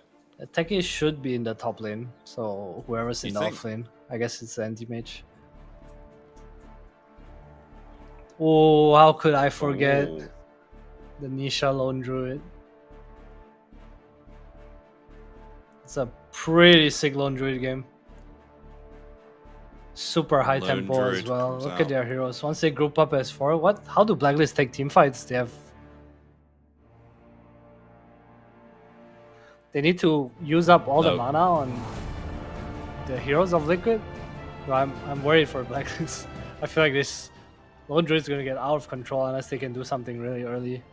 But Spirit Breaker's on the opponent's side this time, and you have the mid pressure. Like, how are you going to help your Storm? You have Techies, you have Pugna. It's not easy to deal with these rotations in the early game, especially with the Ancient Spirit Breaker. Very early to mid game based lineup from Liquid, and I don't think Blacklist has the heroes to deal with it. Yeah, it does look quite scary when I do indeed look at it. I mean, rotations as well. It's going to be a lot of pressure on Tims here to try and rotate around between the mid lane, top lane, maybe bottom lane that you say that because he's going to be top lane as the Techies. They definitely need him with the Anti-Mage. Quite a lot of pressure here and not very much early pressure. I mean, maybe perhaps Raven, if he is quite impactful on the safe lane, could maybe perhaps, you know, dish out some harassment here or there on the other side of the lanes, but I definitely agree with you, Adam. Liquid's draft, it looks scary to handle. I mean, if I saw that in my pub game, I would not be wanting to go against that kind of draft. Yeah, I feel like that I have right now. Thing about Blacklist lineup is if they have to do well in lanes and they have to kind of snowball the game, they need to use net worth to be able to fight Liquid. But for Liquid, I feel like they are set up in a better way to get through the early game, and this Lone Druid is just gonna apply so early team fight items from Darkseer, the wall on top. Like, how does Blacklist actually fight into this? They have no real team fight. It's a lot about splitting the map for them, and against Spirit Breaker Lone Druid, I don't know if that's possible. Oh, I don't think so either. But ladies and gentlemen, let's get this underway. Game 2, Blacklist Rivalry versus Team Liquid. Liquid have been able to win themselves Game 1, but will they be able to take this 2-0, clean it up, or will they equalize it out, Blacklist Rivalry, and make this a 1-1? I mean, Team Liquid's draft is looking pretty snazzy. Do have to say so indeed, especially with this last pick Lone Druid here from Nisha. They don't really look like they have anything to handle this Lone Druid here. What do you need to kill a Lone Druid, Adam? What would you give as an analyst here? What would we need to take down this big bear? I think early on, Decryptify and items like Solar Crest are nice. The Deso that might come out on Raven would be pretty good too, but I also feel like he needs Battle Fury this game to kind of... He can't really fight into their heroes is the thing. You have this Enchantress Purge against Jingu as well. Might want the Diffusal against the Dusa. This feels very complicated itemized. We probably might see him go for Battle Fury instead of the Fighting Bill. But in DPC, when Raven did play as Monkey King, he was pretty active, so maybe we'll see KP farming a lot more than Raven this game. Curious to see how they approach fights. So I feel like Raven's the only one on the team together with the Storm who can kind of come and react to this Lone Druid's pressure and maybe even take him down. Yeah, we see 2-2 boundaries to either side. So not really any contest of that, but I'm excited to see how Nisha will do already. Laying in damage on the mid lane to Carl. Look at that. With the root of the bear. It's not that bad of a lane for Storm until much later when the tower pressure comes in, because Storm can't really deal with that. I mean, look at the harass that Nisha's laying out right now. And Carl taking a lot of damage. The reason I say the lane's okay is because he has 5 armor, but clearly it's not really going in his favor. I feel like Nisha has hit him a good 20 times by now.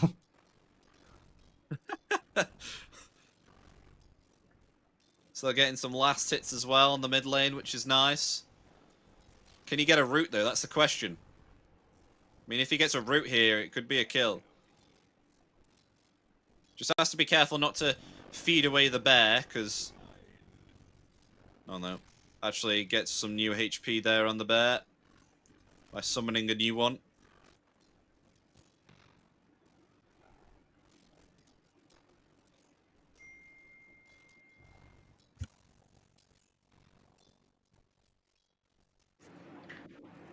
How much gold do you get for killing this bear at this early on? 300. And a nice chunk of XP Wait, too. Is it fixed 300? Yeah, I believe so.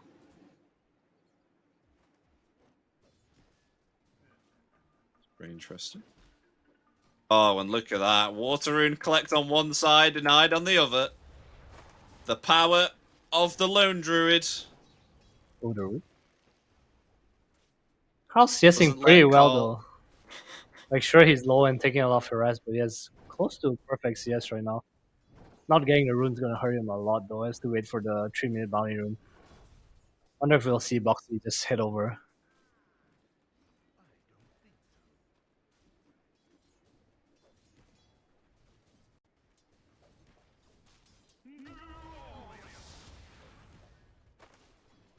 Nope, Carl will walk back to base. Really? Gosh. Bot lane. Not a fun lane. Dusa and Enchantress. A lot of right click coming into you. Especially playing these Ring of Health heroes, you don't really have anything early on to deal with the harass. So annoying actually here. For KP.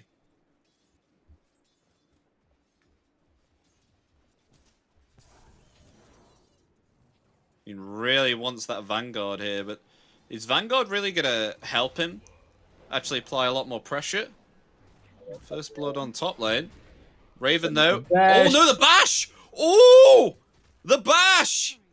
Boxy bash! 17%. Oh, it hurts you at the worst times. You know how you tell if There on the people top lane. are expert Spirit Breaker Darkshare players? It's when the Darkshare is level 3, the Spirit Breaker is level 2. That's how you know. And Liquid, that's what they did. Really well done.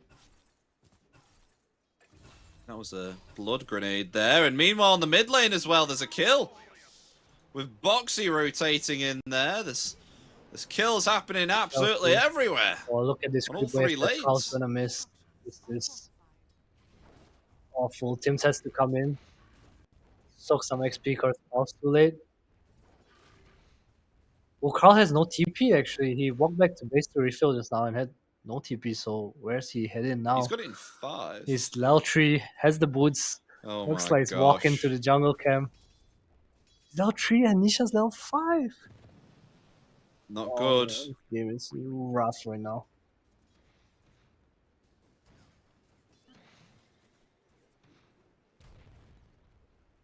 Looks like Tim's is the mid now. KP left on an island as well against Enchantress and Dusa. Not gonna get the most CS down here with top lane with a dive here. Zai has to be careful. Level 2 Jingu. Maybe they can get a kill onto Boxy here, Raven. Yeah, they'll find that kill there, but Cuckoo on the other hand gets found, and the dispel of the Jingu mastery. Good grenade committed. Yeah, we'll push away Raven.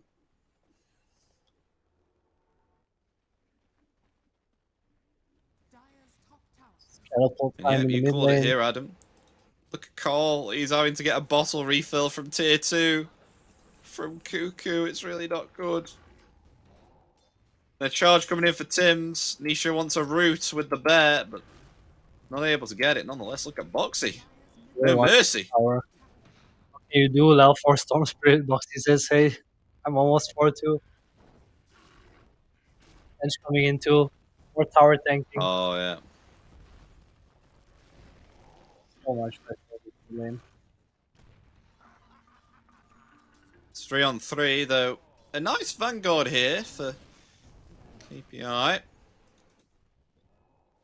The anti-mage, so maybe perhaps some more harass here onto Mickey. Doesn't have himself a lot of charges on the wand on the bottom lane. KPI is actually going to go for it here. Look at this, diving underneath this tier 1 tower. Forces a rotation here from Boxy. Has to be very careful though.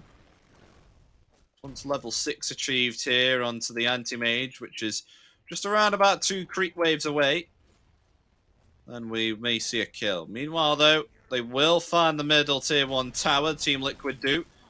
It's a charge there connecting onto Tim's as well. Trying to body block and stop Tim's from escaping through the trees. Won't be able to actually have that chance to stop. Still only level 5 here, Adam on the storm. Why is Zai really here? not having fun? Oh man. Zai said, I can't lane top. I will make sure the other offlaner cannot lane bottom. Takes the portal, drops a wall. It's like, KP, no mana for you, and just goes back top. I feel like if you do this in a pub, you'll actually get flamed, but it's actually such a good play because he gives space to Mickey while actually contributing something on the map, you know.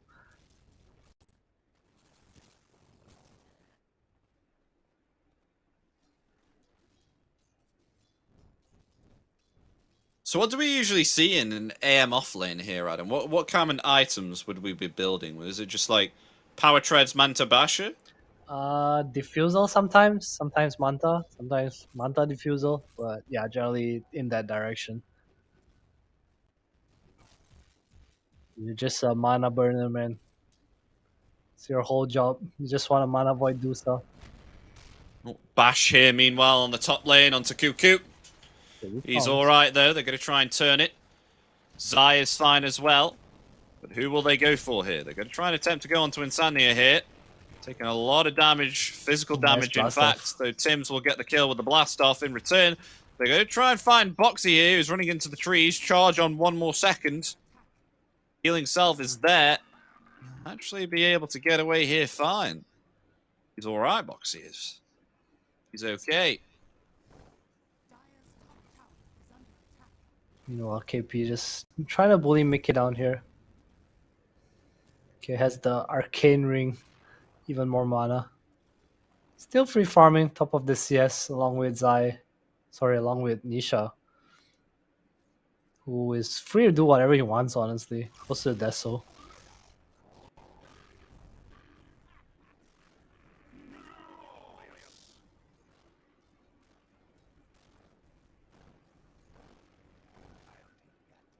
How's Nisha doing, though, net worth-wise? Top of the net worth. Opting to go for that Desolator. Has he got it already? He's Not close. yet. About He's pretty quarter close. of a hammer. It's going to be absolutely savage. If he gets that Desolator, it's going to be nasty, and those tier 1 towers are going to just fall very easily. Yeah, I'm more concerned for the Storm here. How do you really come back into this game? Like I said, Blacklist doesn't have this like team fight-ish lineup. You know, they have heroes that need to do well in lanes and come back through a game from that. Even though they're able to apply pressure, Liquid's much more free to move around the map and do what they want, it feels like right now. I say that, Sania but found Sania on the top by Raven. Solo killed? Yeah, that was a solo kill.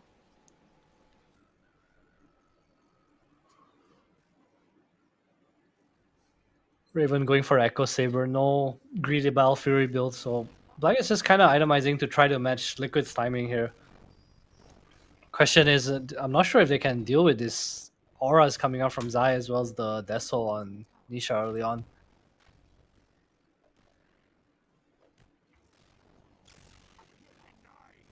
Oh, here we go, Nisha taking the mid lane again. Get out of my river. Nisha commands. With level 6, the Ball Lightning available onto Carl. Maybe perhaps they can try and find an opportunity for a kill. That would most definitely help Carl in the situation that he's had at the moment. As you can see, he is the worst off core here out of the 6, bottom of the net worth of the cores, with a 3.7k net worth. Yeah, there's just nowhere really for him to go. Has to deal with this mid wave. Can only really farm jungle. Not able to move to side lanes. We really like to help KP try to kill Mickey here, but Mickey's so deep into the tower. What can you really do? Nisha's in the jungle too. Can't really go to him. He's hanging around bottom with KP as well.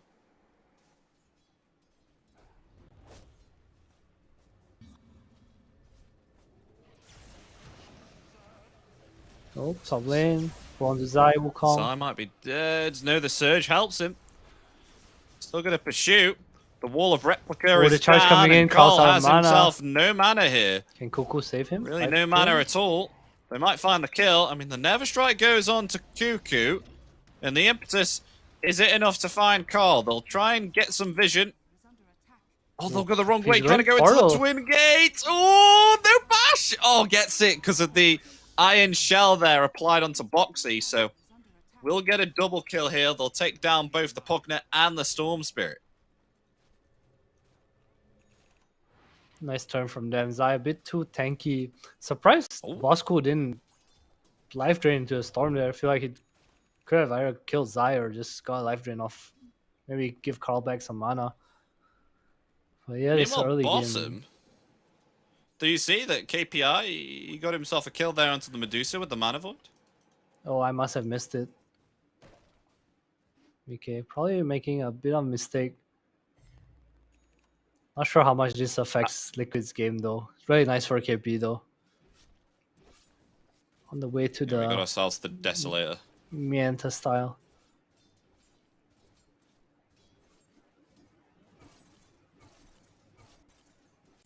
Deso on Nisha now, though. Scary times. Brute. Oh. Can't find it. Tim's is actually going bottom here. Maybe perhaps they can find Boxy if they melt his mana. Niche rotated as well. The Never Strike there. The bear comes forward. Where's the root? Can they get the root? Oh, nice roar. Nice roar. But can't seem no to kill. get to. Oh, can Tims. get the root? Oh, the of course roots. he does. Of course. Of course he gets the root. 20%. It's never really 20. Unless you're the one on playing the bear. That's how it works.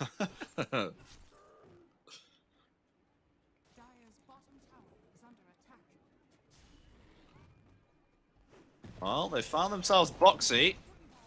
Gonna jump forward here, throw as much as they can. But they will get the kill. It'll go to Carl. Will bottle the Wisdom Rune as well. Definitely needs that with the mid-game that he's had. In return, Nisha just solos this bottom tower here with the Desolator. Just decimating it here with the bear. Yeah, Liquid starting to group towards this bottom side of the map now. You see Mickey switching to the top side. Just want to kick KP out here. Don't want this anti-matrix to do so. Oh, KP. Can they get the root? There's the fear. No root from the bear. The bear comes forward though with the surge. Where's the root? Can they get the root? There it is. 20% chance. Will they find the kill? Yes, they will. The Iron Shell will help take him down. Tanisha, but in return, they're going to try and find something here. Blacklist Rivalry, they'll find themselves inside it. But they'll only find themselves the position 5 Enchantress. That's all they find here. They do kill the pet bear as well, so a bit of gold. Map protected. Not the worst. Good trade for them. Do lose KP, but still kind of hard for them to kill heroes right now, unless they get caught in the Wukong. Rayon's going for a Diffusal Blade, actually. I was wondering if he would choose to go for this or the Deso, because I feel like Anti-Mage is the one that's supposed to deal with Dusa. So, Who? 5. Is he okay? Oh, Life Drain, Decrepify as well. Look at that! 2 kills on Blacklist Rivalry. Thought they could maybe perhaps pick off someone here, but a lot of rotations from them, and they'll punish Liquid for trying to go too far and too aggressive. They smoke up now as well. Maybe perhaps they can try and find someone in the jungle. Lurking around, trying to get some farm. They'll actually scout out Nisha here. Nisha reveals himself. But they zip forward. They want to try and find Nisha as fast as possible. Does not have himself the true form, so maybe in trouble. They'll find the kill onto Cuckoo, but look at this. Nisha may fall here. He will indeed. They'll finally take out the Lone Druid. But Carl does not have himself any mana to retreat. He's going to try and zip away, but be able to zip anywhere at all. Will be taken down by Zai with the Iron Shell applied onto Boxy there. So, you know, for that kill onto Nisha, they punish Blacklist Rivalry. They take 3 of their heroes for that. Yeah, Mickey comes in as well, gets some cleanup. Level 14 highest in the game. On another charge. Oh wow, they're going to dive tier 3. No. So that's a little bit dangerous there. Mickey is on the way to his butterfly. Manta completed, has the core stuff. I was saying it's interesting to me that Rayon goes for Diffusal because I thought he might itemize for the Lone Druid a bit more. Else KP can kind of deal with the Medusa, but it seems like they don't think the Lone Druid's that big of a problem and just want to both itemize for his Dusa right now. Mickey obviously huge right now. Oh, nice use there of the counter spell to stop the Never Strike. Well, actually TP out. Interesting. I've never seen a returned Never Strike before. First for everything.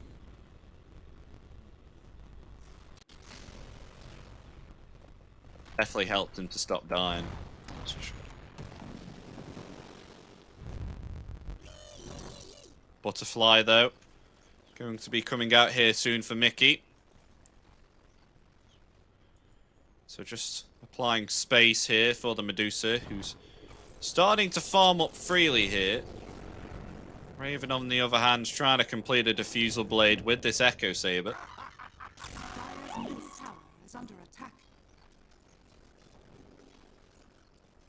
Like they're still trying to be active on the map here. Just looking for what they can find. The smoke does break.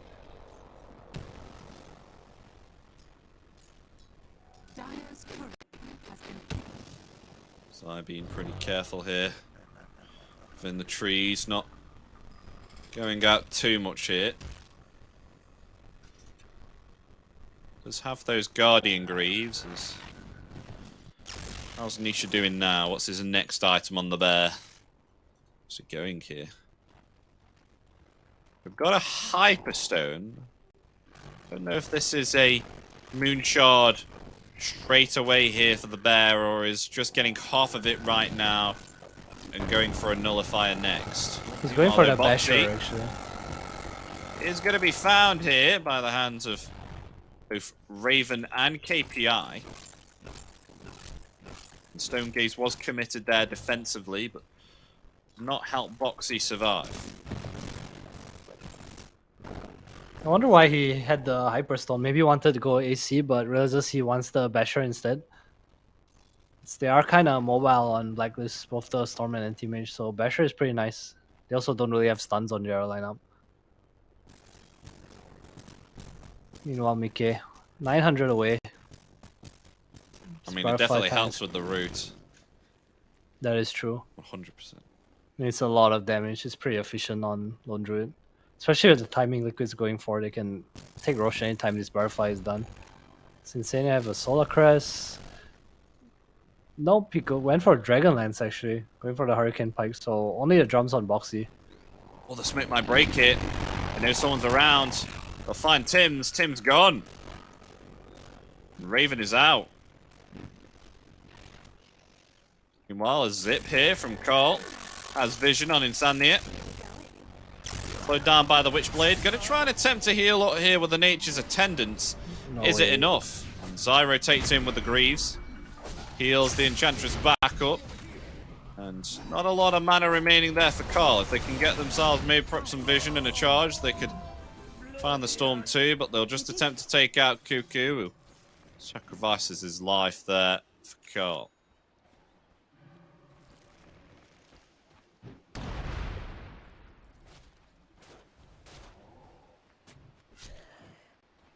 Liquid, they're grouping towards the Rush Pit now. Butterfly completed for Medusa. Probably see Mickey take the Twin Gates down here soon. What can Blacklist do about this? This ball that is coming with the Aegis, the Butterfly, Deso, the Basher. Look at Zai, he had the Aghanims queued up, but he's like, nope. Why is my Enchantress have Dragonlance? Queues up the Solar Crest instead. It's just such a huge timing with Butterfly Medusa. So you think they'll definitely try and push high ground now? Because I feel like they definitely have a chance here with Nisha's Bear. You probably want the Crystallis on the Medusa first. It's more cheap damage. But it looks like they have other plans. Here it comes. Tormentor up for claim as well. Oh, mid. Boxy might fall here from Carl. He will do indeed. Boxy was on his own. Carl took the opportunity. Got the kill there with the Witchblade. Raven's kind of lingering around bottom. Maybe trying to be in position to catch stragglers. See, Blacklist has no real intention of defending. Maybe even going to just cut waves.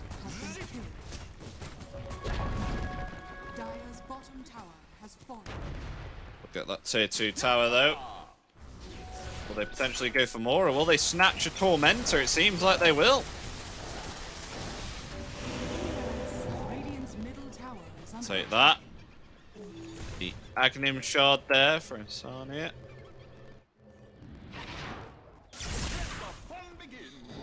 Trying to scout something out here. They have a charge here. Charge, Raven. It's a Raven.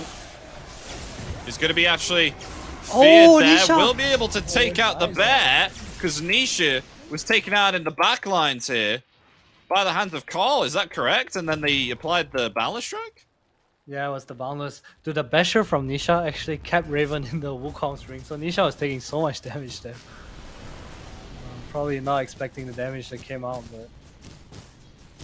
Actually worked out to his disadvantage, because if he didn't get rooted or bashed, then would have been feared out of the Wukongs. And yeah, Nisha not popping form as well, just got kind of bursted down there by Carl and Raven. So even though they caught Raven, not working out the best for them. Mikado still farming up, going for Lincolns instead. So double, is it double Lincolns? Nope. Carl's the one going for the Lincolns.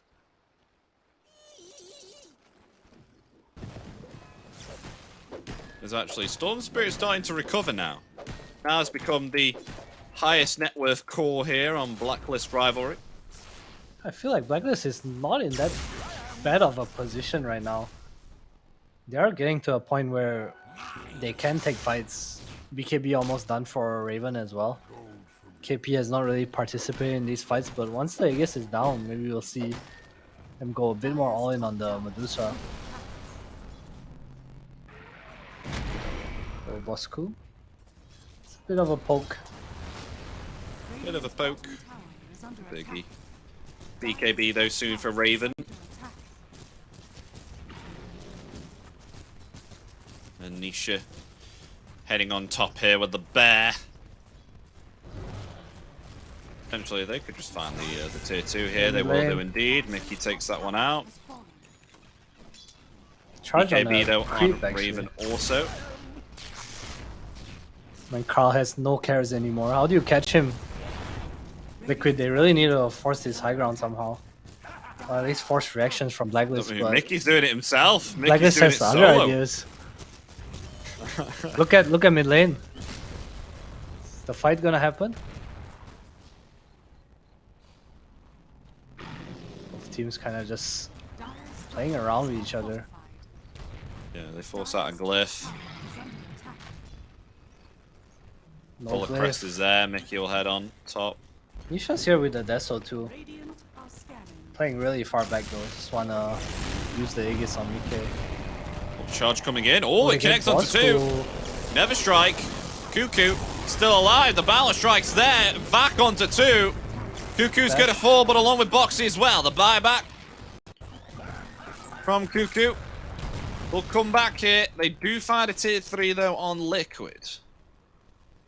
Question is though, do they want to continue the siege? It looks like they'll actually disengage here, but Blacklist Rivalry, they want to take them by surprise here with the Smoke of Deceit as they come with the zip in there, trying to find time with the balance strike there as well. Will they find the kill? A lovely stone gaze there, actually affecting up KPI, and the entanglement is there. The root from the bear finds the anti-mage. And with the Wukongs down, they're going to head themselves and get a set of racks here on Liquid. Did Mickey Lincoln Zai in that fight? I saw the Mana Void go on cooldown for KP, but I'm not sure who used it on. Oh man, that's rough. No Wukong now. Liquid, no real reason to stop here. I guess other than the tier 2. Small wins. 10k ahead right now. Yeah, Mickey will start to push the bottom wave here. Meanwhile, I think Nisha can most definitely take this middle tower. Raven, though. Can they get another bash? That's the thing. Balanced right there. You already know Raven, the answer. Bashed up. The bear. On the pursuit for Tim's here. The heal is there from Cuckoo. I was going to try and snatch the bear up, but the bear will be fine. I mean, Nisha does have another charge to summon a second Spirit Bear, so it is fine at the moment.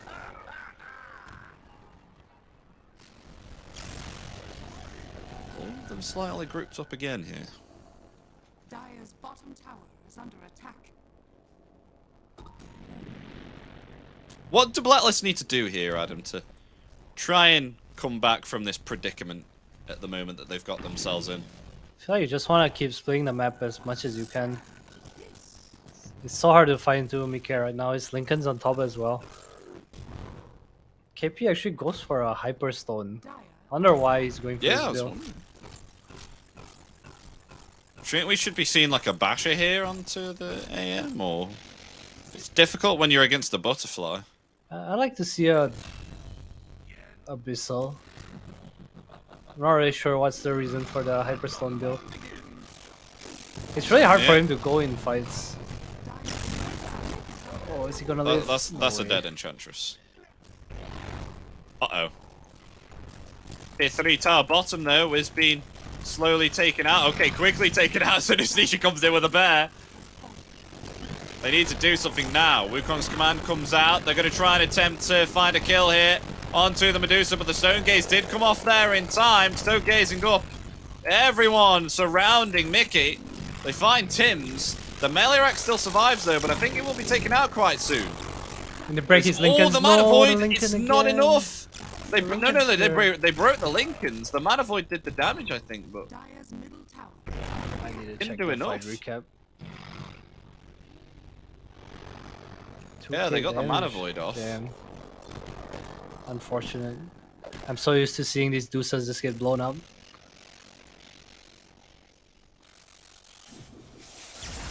So Carl attempting to try and find Boxy here.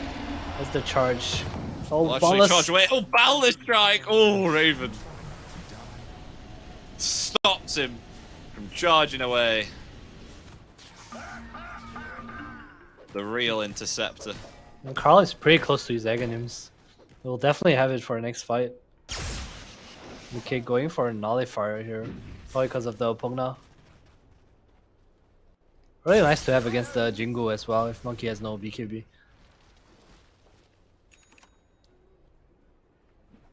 Two Nullifiers. Okay. Oh my gosh, win probability for Liquid as well, Adam, is 95%. I mean, I think in terms of scaling, they just have Lone Druid, Darkseer, Medusa, right? Spirit Breaker too. It's just 14k an hour fleet, gonna get Roche.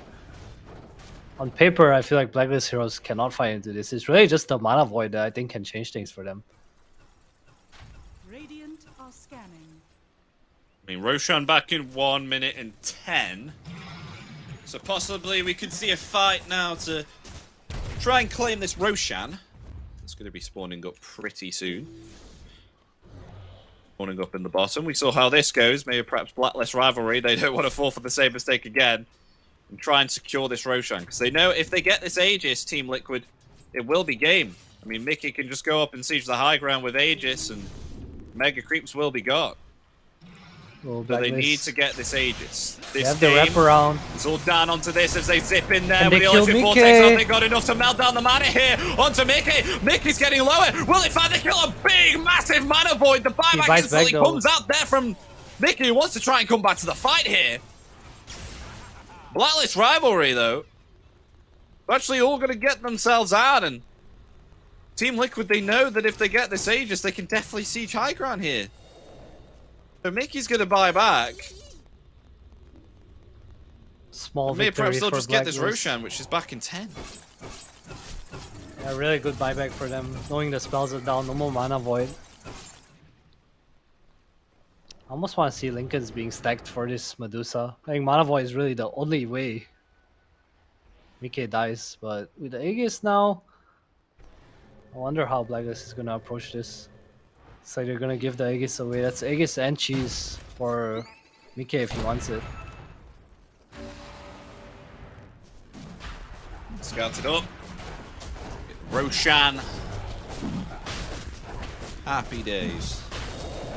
That's an easy Roshan for them. Aegis. And now going to be of Mickey. And now definitely in some trouble here with Medusa Aegis. You see this Aegis, you've got yourselves two. Who's definitely happy to take the Meg. You have an Abyssal Blade that comes in KPI, which is he can finish that moonshot. I think he just got that Hyperstone for some mech speed. The Abyssal Blade will really help here, so we'll see whether they can try and cancel a Lincoln Sphere here and get themselves an Abyssal Blade proc on the Medusa, or we'll use the Abyssal Blade to cancel the Lincolns. It forward. Oh, nice blink there, though. Electric Vortex onto 2. Where's the follow-up? It's not there. There's no mana remaining on Carl. Carl has to back off here. Blacklist Rivalry not in a good position. If they can find a catch here, Liquid, it could be game. As they found themselves the anti-mage there. KPI will be able to blink away within the trees. So is okay. Will TP back to base. Yeah, does definitely not want to get caught off guard here, especially with expending his buyback on this Abyssal Blade.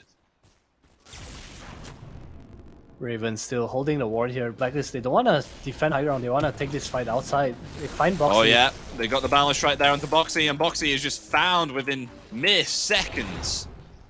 Nice pick off from Blacklist. It's pretty much all their control. No stuns for Liquid. Gonna slow down the Aegis timing once again. I guess are playing really well so far. If they can drag out this Aegis timing for another 3 minutes, this game is definitely in their hands. Still no buyback on Mickey for quite a bit. We saw how killable he is. One initiation.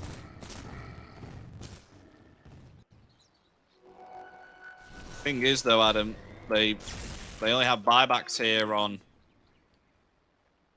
Tims and Cuckoo. Those are the only buybacks remaining, so if anyone dies on a call, it's definitely going to be troublesome.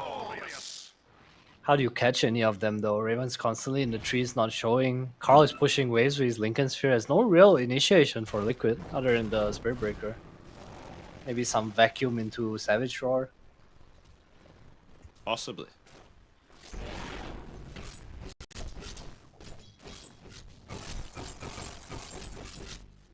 Going to be around about 2 minutes left here now for the Aegis. Still quite a slow one. They've already committed the Medusa buyback here as well. I mean, still in a net worth favor here, 9k ahead. I mean, especially Lone Druid and the Medusa doing exceptionally well compared to the rest of the cores here onto Blacklist Rivalry. But look at this. They're going to try and utilize this Aegis now. Going to the high ground here. They will break the Lincolns.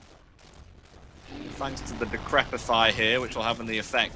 It's just whether KPI can get the blink off and the Abyssal Blade, and then they follow up with the Electric Vortex to stop Mickey from using this Stone Gaze. But the problem is, we have to the Electric Vortex comes out there anyway with a blast off as well. The Wukong's command is indeed out. KPI holding his ground, trying to find Zai, but Zai's going to be able to survive.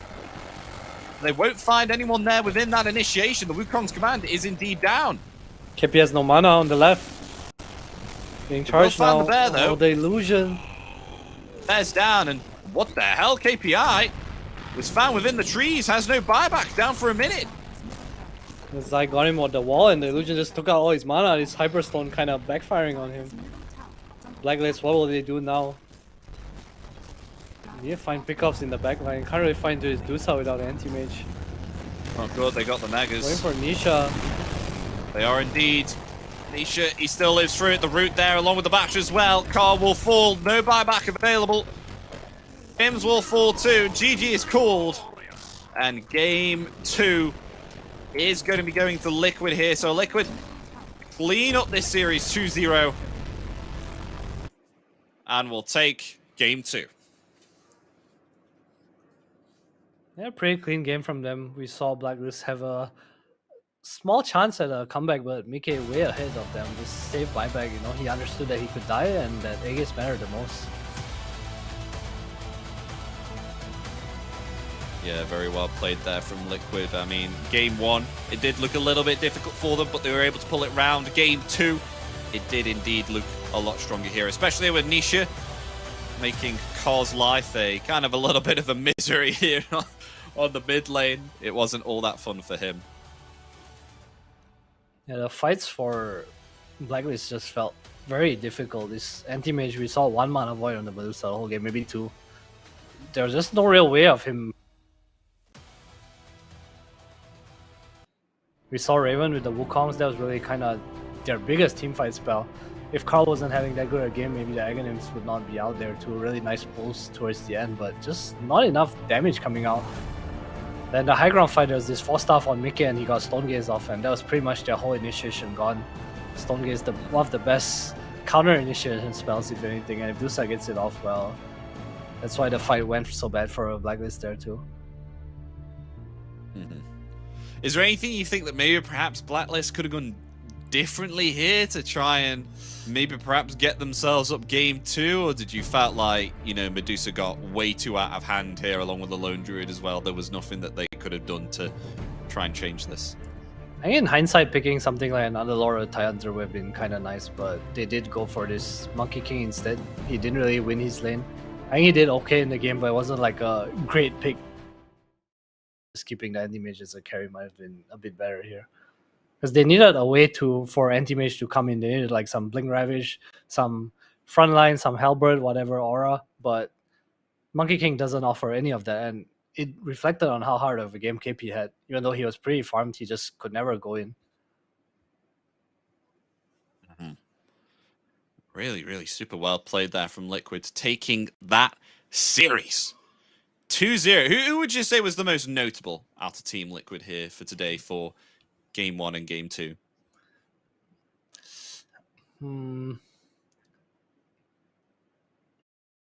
If I had to choose one, I think he played really well both games. I would say so as well. Really, just all-round great performance there from Liquid. But, ladies and gentlemen, that concludes the third best of 2. We do indeed have one more to cover before it is the end of today already. The first day of the Bali Major, going incredibly, incredibly fast. I mean, especially with the second best of 2 series. That was pretty quick, wasn't it? That was a zoom. That was a zoom. But yeah, we do have ourselves BetBoom team versus Azure Ray, which is the final best of 2 that me and Adam will be covering. But before we go to a break, a huge thank you to our official monitor partner in the Bali Major 2023, which is indeed Acer Predator. So yes, ladies and gentlemen, we are indeed going to go through to a break before we come back with that final best of 2 series. So stay around for the last series of the day, which is indeed BetBoom versus Azure Ray.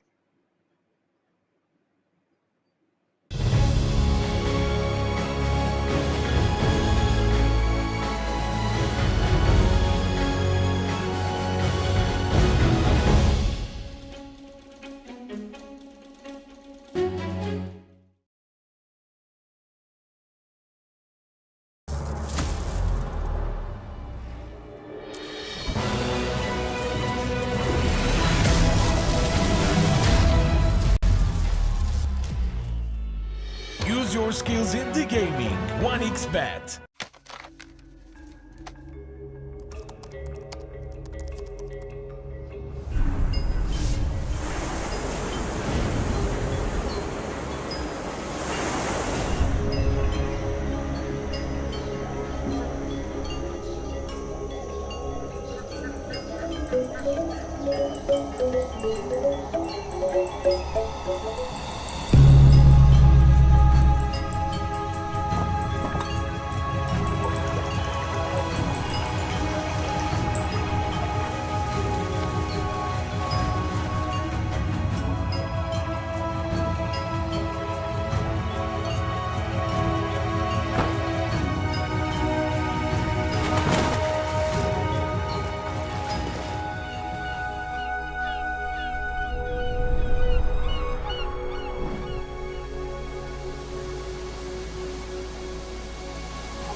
Semua bisa jadi nyata dengan upgrade wifi rumahmu pakai BizNet Home. Nah, ini baru internet rumah buat orang-orang terdepan. Mimpi kecil bisa jadi besar. Dan kamu juga bisa mendunia. Jadi, siap wujudkan semua jadi nyata?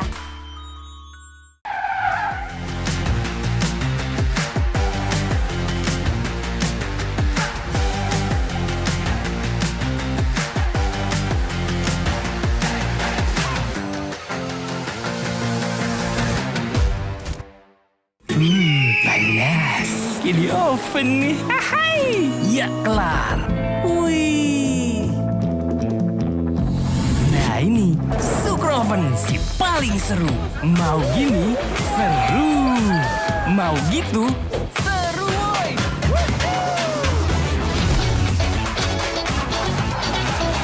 Mau lagi, terus aja lagi. Sukroven, seru roll di oven. The world is your stage. Take the first step to change. Lead with vision and innovation. Perfect your strategy and make your goals reality. Así que vaya. Get in the game. Make it count.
Use your skills in the gaming.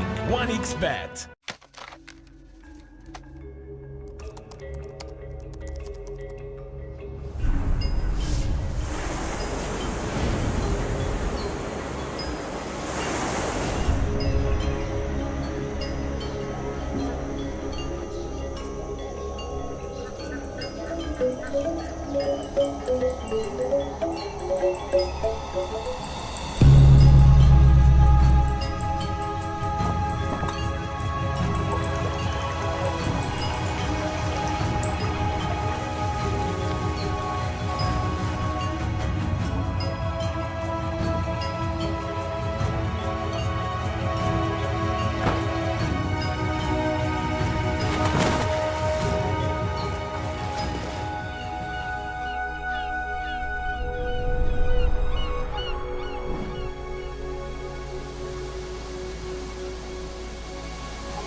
Semua bisa jadi nyata dengan upgrade wifi rumahmu pakai Biznet Home. Nah, ini baru internet rumah buat orang-orang terdepan. Mimpi kecil bisa jadi besar. Dan kamu juga bisa mendunia. Jadi, siap wujudkan semua jadi nyata?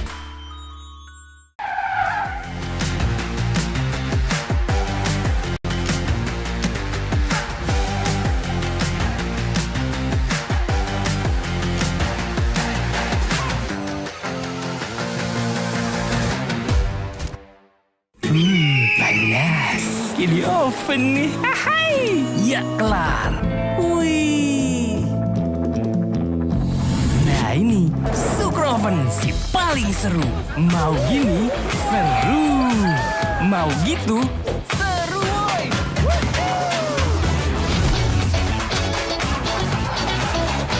Mau lagi? Lagi, terus aja lagi. Sukroven, seru from the oven. The world is your stage. Take the first step to change.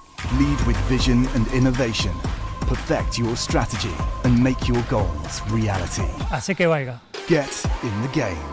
Make it count.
Use your skills in the gaming. 1xBet.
Semua bisa jadi nyata dengan upgrade wifi rumahmu pakai BizNet Home. Nah, ini baru internet rumah buat orang-orang terdepan. Mimpi kecil bisa jadi besar. Dan kamu juga bisa mendunia. Jadi, siap wujudkan semua jadi nyata?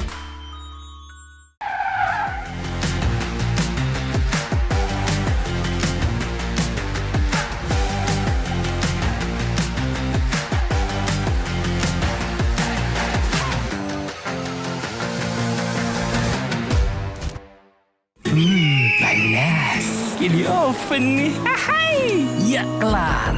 Wih.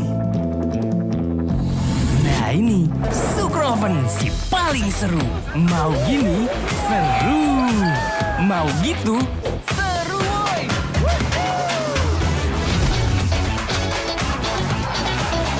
Mau lagi? Lagi. Terus aja lagi. Sukroven seru from the oven. The world is your stage. Take the first step to change. Lead with vision and innovation. Perfect your strategy and make your goals reality. Asik ya, Waiga. Get in the game. Make it count.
Hello everybody, welcome back to the Bali Major with myself, Evan Amnos, and joining me is 343 Dota. We just had ourselves the third best of two, which was indeed, it was Blacklist International versus Blacklist Team Liquid, Rivalry. Team Liquid were able to pick Blacklist Rivalry, sorry.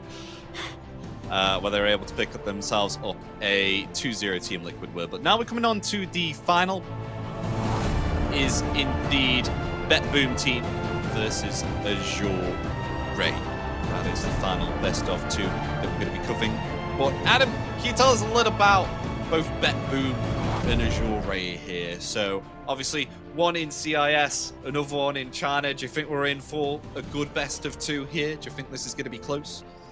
I hope so. BetBoom, obviously the favorites, coming off second place in Dream League only a few days ago against Gaimin, a very close series, probably one of the best series I've ever seen this year. Azure, they've come together recently. I think this is the first tour they're playing together.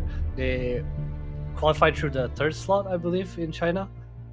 And, you know, they look pretty okay. They've already played a series today, actually, or a 2-0 win against Evil Geniuses. They look pretty decent in the series. I do expect a bit of a battle here, but I think BetBoom are still the favorites in my mind, at least. I think going 2-3 against Gaimin is like a huge accomplishment, especially in a grand final. BetBoom, on the other hand, coming off Dream League, you know, riding a high right now, second place. I think they're probably more hungry right now, even more than before. You know, it's not nice to get to a final and lose, obviously. Probably one of the toughest losses to take. Second place, one game away. Ever since the role swap, they look really good as a team, I feel.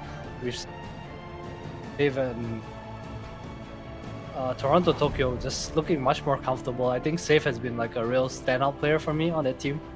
I feel like they've really come together as a whole and they kind of know what they're doing a lot of the time. And I feel like they're just one of the top contenders in the world right now. One of the top? One of the top. Okay, well, we'll go into the draft, ladies and gentlemen, as game one gets underway. Have a look at what either side of the teams have picked out. We come into the first stage of the draft straight away with Pugnet and Storm Spirit being picked up here for BetBoom. On the other hand, Enchantress and Ember Spirit. A little bit of the same that we saw before here, but banned slightly different, with Medusa and Timbersaw getting banned from BetBoom. On the other hand, from Azure Ray, they ban out Morphling and the Doom. BetBoom getting the Pugna Storm here in trade for the Enchantress and the Ember. I think this Pugna Storm is a bit of a block pick as well, because Azure did run this today. It also just seems to be the hottest pairing right now. It's this full Mara Storm constantly being battery just feels so strong. And to touch a bit on the bans, Azure take out the Doom and Morphling, which BetBoom have been opening with a lot in Dream League. So I respect that. Meanwhile, this Medusa pick is just a very China hero. Azure played it earlier in their victory against EG, and this Timbersaw on top of that. Probably just respecting the hero. I feel like Timber has been a very popular, very strong hero these past few days. Oh yeah, 100%. We've seen how strong he's actually been. I mean, especially with the life drain as well, just replenishing mana here and there. Obviously, of course, keeping heroes healed during sieges of the high ground. Like we have seen it where maybe perhaps heroes need to get themselves back, but no, it's okay. Pugna can just heal you up back to full and we can continue the siege like nothing has ever happened. Yeah, in that situation of the game, Pugna just looks really, really strong. Similar to the Dark Rift from Underlord, where we see his teams, they hit his 20-minute timer and they're just able to reset and like replenish their status. It just feels very strong when you have pace in the game.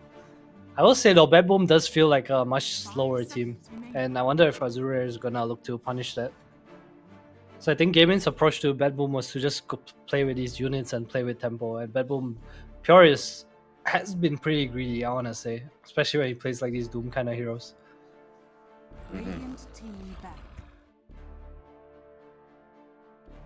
As the final bans come out, Monkey King and Tide on Azure.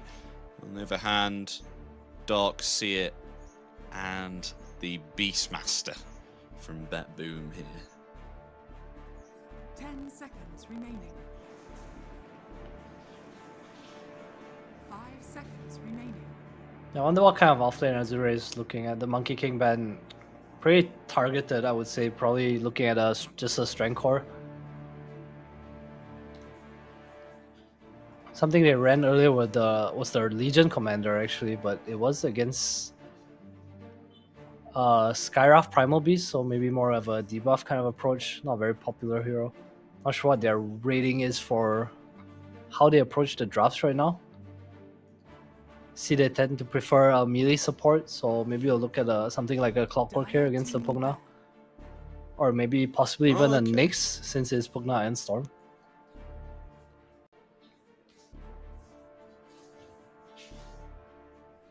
They ban out the Terrorblade. And what is going to be the final ban for BetBoom? 10 seconds remaining. Dire team And the Silencer, that's pretty interesting. What they're going for. Pick up CM, so more mana.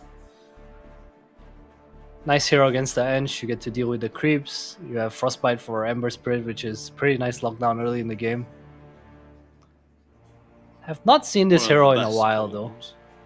10 seconds remaining. We haven't, no. There's only a few teams, I think, that actually dish it out and play it. And Poppy, on Secret, is one of them. But we do know that this hero is indeed a very strong laner in the early stage. I mean, especially like what you said, Frostbite very early on has a big effect on Ember Spirit. We've seen it all too well before. But what is the third pick here for Azure Ray? It's a Legion Commander. Something very nice indeed here to try and catch the Pugna or the Storm Spirit. But you've got to be careful here of the Decrepify, or else you're not going to be able to get out that physical damage there with the duel. Yeah, I'm still not convinced of this Legion. I know it's a strong laner, but picking it blind into a no carry matchup, I feel like BetBoom, they can go for something like a Troll here, a Slark, a Juggernaut even, just something that kind of punishes this Legion Commander.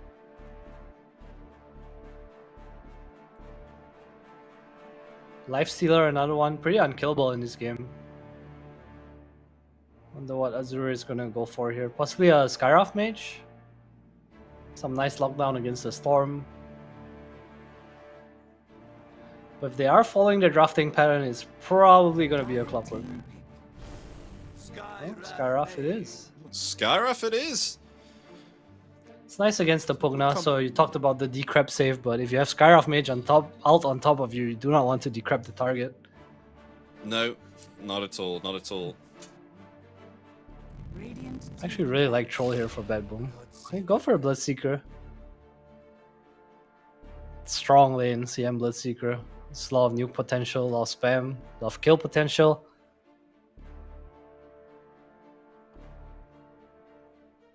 What do you think of the Agnims that people are starting to build on Bloodseeker? I think it's so strong. The build-up's kind of weird because you become this mid-late game hero, but I feel like in team fights it feels so nice to just have Blood Mist on. Once you get that one kill, the shield that comes back to you is kind of crazy.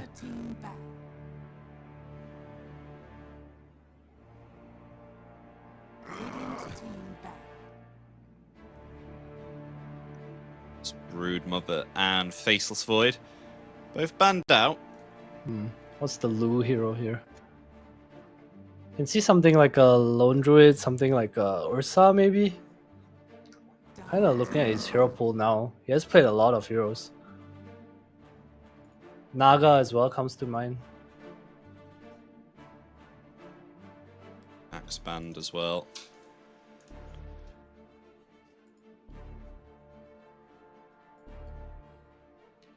Just removing a bit of the greedier offlanes, I would say. 5 seconds remaining.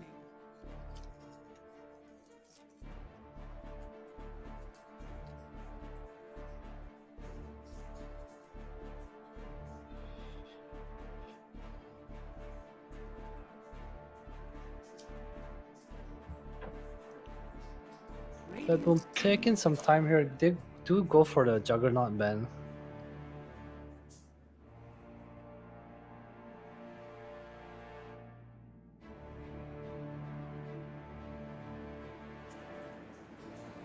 mean, we have seen Juggernaut be pretty effective here and now again. I mean, even with the nerfs to his Omni Slash, which can have a big effect. But Alchemist last pick. They played this just now. It's pretty much the exact same lineup, 2 heroes different. BetBoom, they still have the Underlord. It's pretty good this game against 3 strength cores. Sorry, not 3 strength cores, but at least 3 cores that are weak against the root. Underlord really good in lane against the Alchemist as well. Is there anything else here? If they want something cool that's like a Necroforce, we'll go for the Underlord. Okay. Well, that's some front line, you know, some high ground defense as well. Some lane and push punishment as well from BetBoom on the Underlord here. So what do you think of those picks? What's your desired team out of the picks that you've seen here thus far? I'm not a huge believer in Azure's draft. Like, I'm not a big fan of this Legion commander. I really do not believe in the hero, but I think it's been working for them. I'm curious to see how they do because they're drafting into their comfort zone right now. But BetBoom is by no means an easy opponent, and I do feel like BetBoom has the better draft here as well.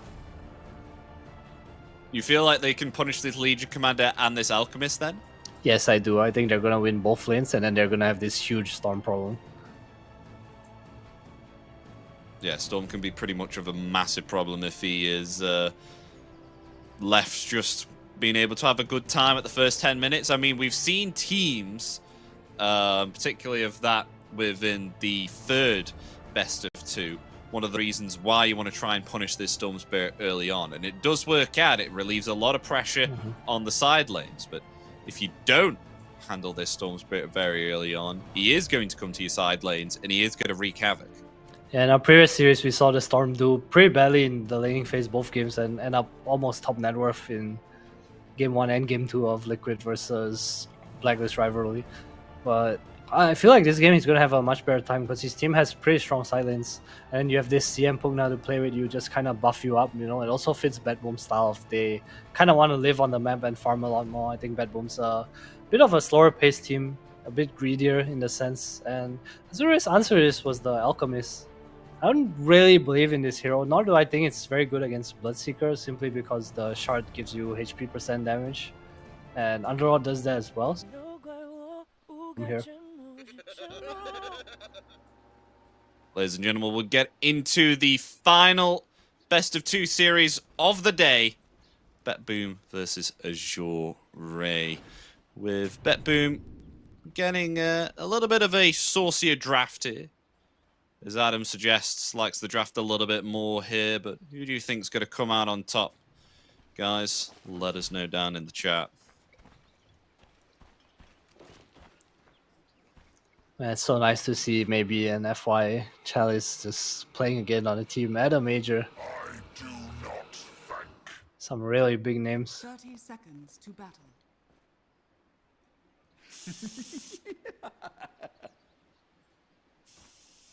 How do you think this Alchemist is going to go against the Pit Lord here on the safe lane for Al? Do you think it'll be okay? Because it does feel a little bit passive, and the fact that Alchemist were just able to maybe perhaps farm up freely here, because he's only going to be met with Firestorms.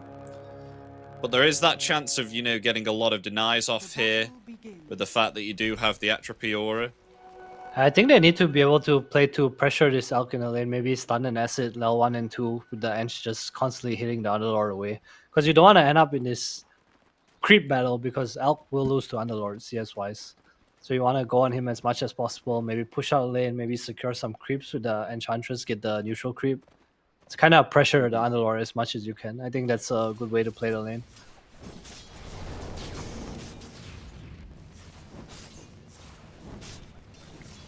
Would you think this will be a somewhat passive lane anyway, and we best look at the mid lane and the top lane? I think top lane's where most of the fighting's gonna be, and I think bot lane as well. Look at Lu taking so much damage already. It's Firestorm and some blast on top. Oh my god. I feel like this fighting on the bot lane is gonna affect the Bloodseeker lane, and this Legion commander is not gonna have a good time. Chalice is doing alright at the moment, but only early days. He's 1 minute in. They do have one of the most annoying supports that you can play against here, which is the Scarif Mage. With this concussive shot, it's so annoying to play against. Top lane's weak by any means. This LC Sky can definitely do well against this Bloodseeker lane, but I think once the level come out and the spam comes in, it's just gonna be really annoying, that's all. Definitely a lane that could go either way.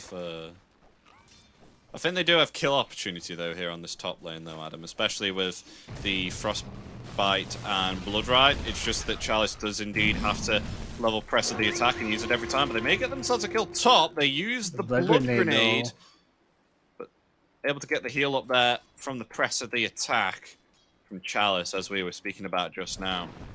Skyroth just too fast of a hero. Meanwhile, bot lane Lu on 3 CS right now. Gonna get a few free last hits here, so pretty even. Oh, Toronto Tokyo. Ooh, first blood. Now the Crystal Maiden. Oh, that's first blood for a Legion Commander too. It's gonna be his chainmail. This lane's gonna change right now. Has the Bracer. Not sure if Nightfall can really fight into this. Bot lane save. Yeah, Face Boots is the next item. Meanwhile, those save. Is he okay? He's very dead, my friend. One more physical attack. Gets it. Gets the kill. Easy peasy.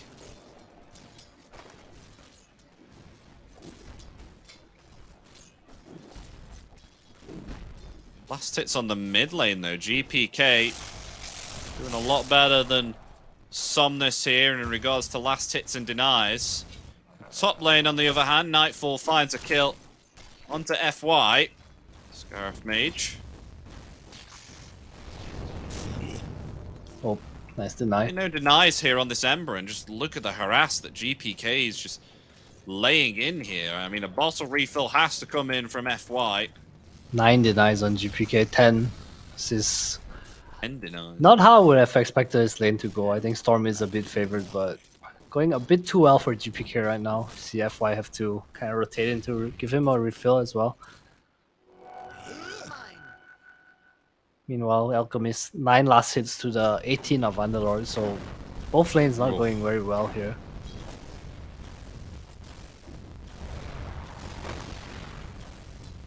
Actually putting in the 2 points there into the Firestorm, but no more mana to keep on spamming out those Firestorms. Is attempting to rush that Vanguard there, so just trying to work it out here with the denies. We may see a lot of points now start to be put into the Atrophy Aura. I do not thank. And on the top lane, on the other hand, there's not that much going on, though. it may turn around soon once we start to pick up some phase boots here onto Nightfall, because then that is definitely a small spiking that BetBoom can abuse here to get themselves a kill. Just gotta watch out and see how Chalice does indeed use press of the attack. And Chalice went for the bot lane. Nice decrypt from Safe. So you didn't know Unstable Concoction is a physical damage spell, so it actually does no damage through Decryptify. But it is affected by Acid Spray, minus armor. Safe blocking a cam again. I was saying Chalice went for this very heavy item build, laning item build, as the stick has the raindrop, just doesn't want to get low in this lane at all, and it's been doing a really good job so far. The only kind of even lane for Azure Rays so far. Oh. Yeah, FY got Gaimin? so close to death there, if you saw. And speaking of death, Destiny. I mean, just quite low here. Doesn't have actually any regen. Enchantress.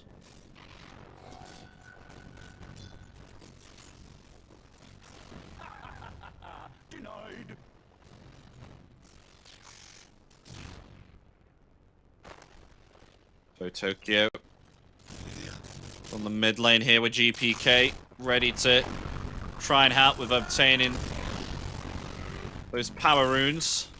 So maybe perhaps they can find a kill here onto the Ember.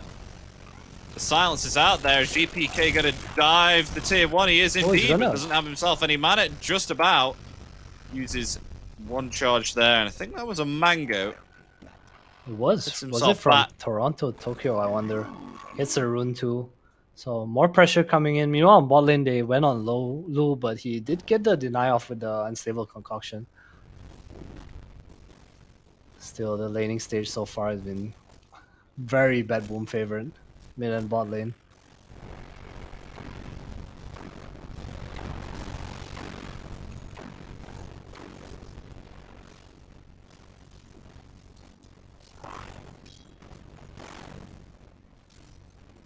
With the phase boots, the next item on Chalice's agenda is the Blade Mail. So not this Blink Dagger that sometimes we do see come out when you have yourself a Skywrath Mage. So This'll come in handy.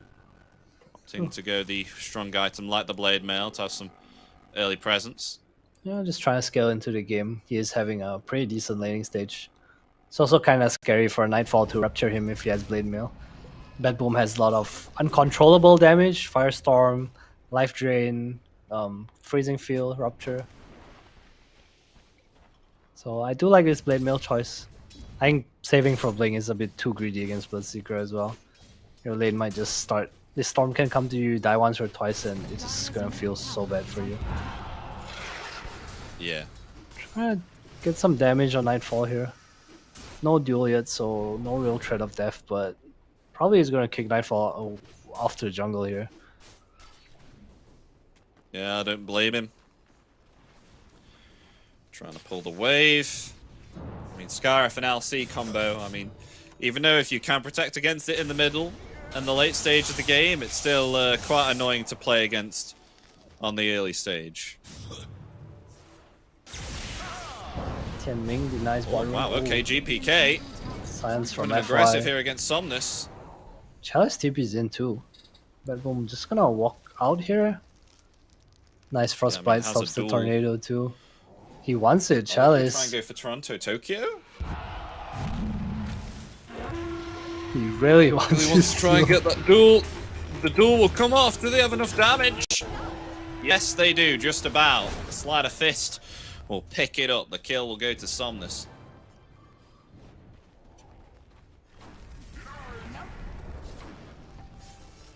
Chalice still doing well, keeping in the game, but we see a rotation here. Nightfall's coming in. Chalice has no GPK TP. Might find the kill. Destiny down. Still alive, GPK.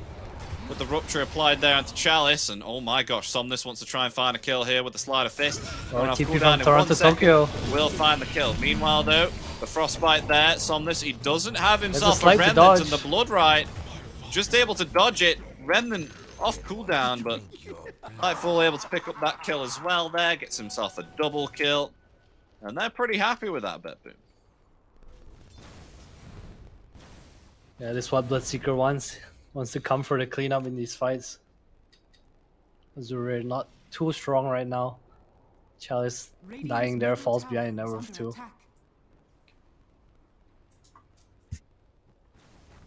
Top of the net worth right now as well. On the Bloodseeker. 4,900. Yeah, BetBoom coming on top of this laning phase. So much pressure, but Azure, they do have the Alchemist. They have the buff the Elk strat. See if Lu can catch up enough here to contest in the game. Oh, Frostbite, an Electric Vortex.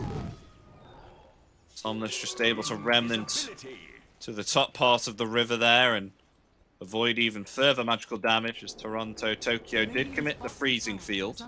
Oh, Somnus actually has a Blade Mail queued up as well. Well, They should up here. On top. Can they get Nightfall? They want Nightfall. Radiant's bottom tower is under Just hiding around this tier 2. How can you catch him? Dire's top tower is under Well, he's actually going to run through the trees. They have vision. See, no. Nightfall. You get a slow. He's just too fast. Look at him. Too fast to catch. Yeah, good read by him, but BetBoom is coming in to defend here. Or indeed.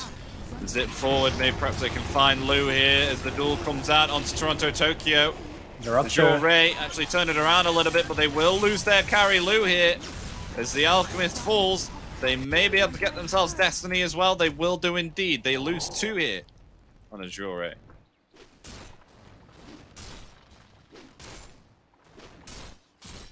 Nice tower defense. The kill on Lu, very big.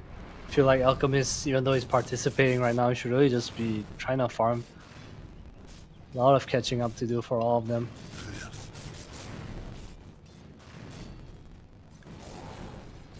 Trying to look for a here now. mech completed for Pure now too, so even more strength on BetBoom. A Zip. We'll jump forward. Chalice. Chalice. The silence is there. The duel is on cooldown though. The life drain trying to heal up GPK, but is being found by Somnus. Save Can has. Somnus get him? Oh, GPK are able to just avoid that sleight of fist. And he's okay. He'll heal back up there with a healing. Maybe perhaps he can jump back in here. He's got a little bit of mana back. The Frostbite's there. GPK comes back in with a zip, but look at that. They found themselves Somnus and maybe perhaps Destiny again. Gonna try and run away, but GPK finds the kill. On the other hand, Nightfall cleaning up FY there. Scaraf down and found himself some stacks here to farm up as well with this Maelstrom. A lot of net worth being taken away from Azure right now. No real way to fight. I feel like these skirmishes, BetBoom, it's been them escaping with low HP and just turning with Nightfall rotating in. Radiant's middle tower is under attack. Blade Mail complete for Chalice. Somnus on his way to his own as well.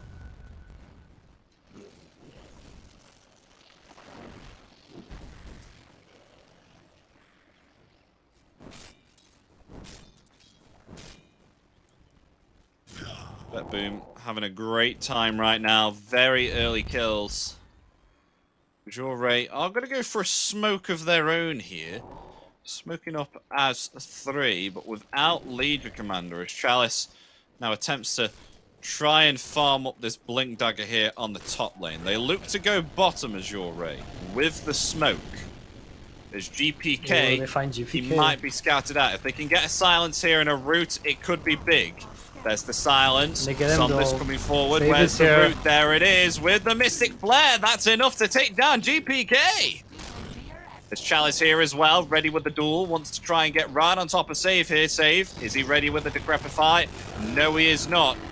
They get the duel, they get a kill, and look at that with that smoke plate. They got themselves 2. Yeah, pretty nice smoke from them. BetBoom was not in the vicinity, but they took the Twin Gate down here. GPK a bit out of position. We also see a power of the Skyrath against the Pugna. It's the Mystic Flare on top of whoever's dueled. You die, you know, Pugna save or not. Going for a flag tree as well on FY. Not a huge fan of this build on support, especially if you're not owning, but it does help you do a lot more damage. I don't think I've ever seen a Phylactery be built on a Skyraf before. Is this common? It's common in SEA. I don't know how it is in other regions. I think most of the time you see things like Veil or just Glimmer, Pavis, Solar Crest, you know, you don't really play for amplification much.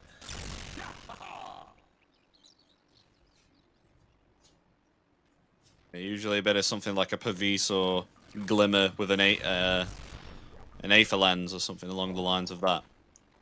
Or if you know want to be the core support, yourself up an Atos.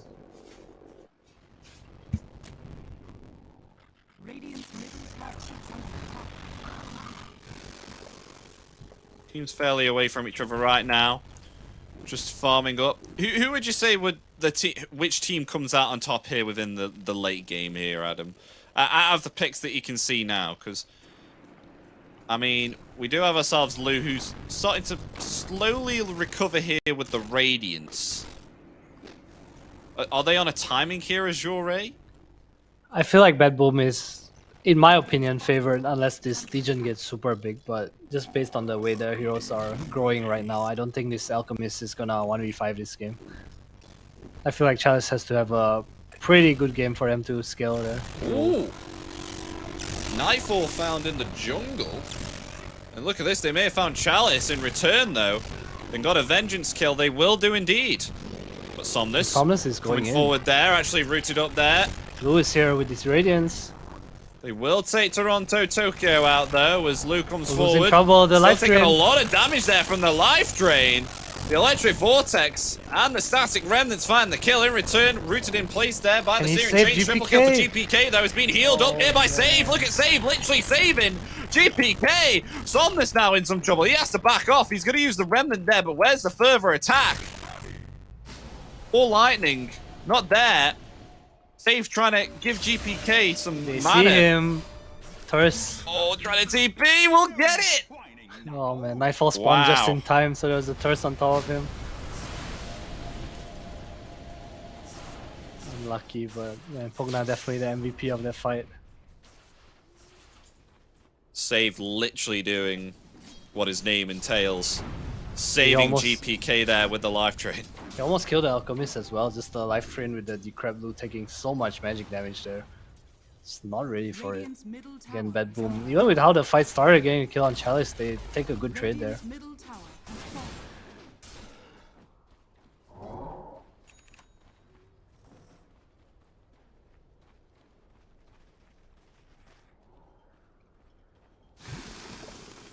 How is Nightfall doing? Well, he's got himself a Black King bot, which is really going to help him now in these next upcoming fights. Another smoke comes out again from BetBoom, smoking up as 3. They're going to head through this twin gate. They may actually find themselves Destiny again. Trying to farm up here. They'll just instantly take down the Enchantress. And a mega kill for GPK. BetBoom and this twin gate smoke seems to be a new thing they like to do. It's applying more pressure here. They want to fight in this area so they can get Roche, probably. Dagger on the way for the Legion Commander. Has been scouted out here by GPK. Is he going to go in? Yes, he is. Going to try and find the kill. The Blade Mail has been committed. The door comes out. GPK, though, is going to fall, though. He pays the price for jumping upon Chalice.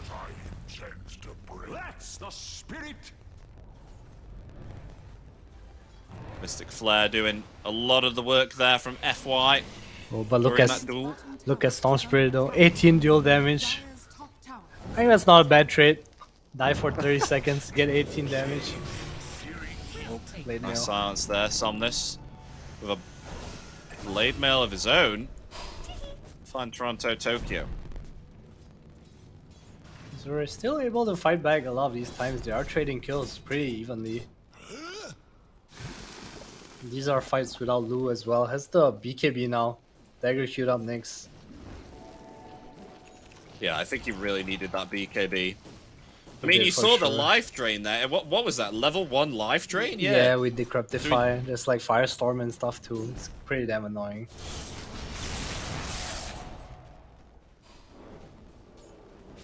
Somnus being okay there with thanks to the Flame Guard. They want to fight. Rooting up two there. Oh, actually, Chalice jumping in for a duel here onto save. I mean, I guess save by name, save by nature would actually go ahead and save GPK. But they'll choose to take out the Pugner, but Nightfall coming in there with the Rupture, want to try and find Chalice right now. We'll try and use press of the attack, but we'll be taken out there by Nightfalls. Now they turn their attention right now onto Destiny, who's going to try and use the pick pull to get away, but double kill for GPK. BetBoom, they lay in the pressure once again.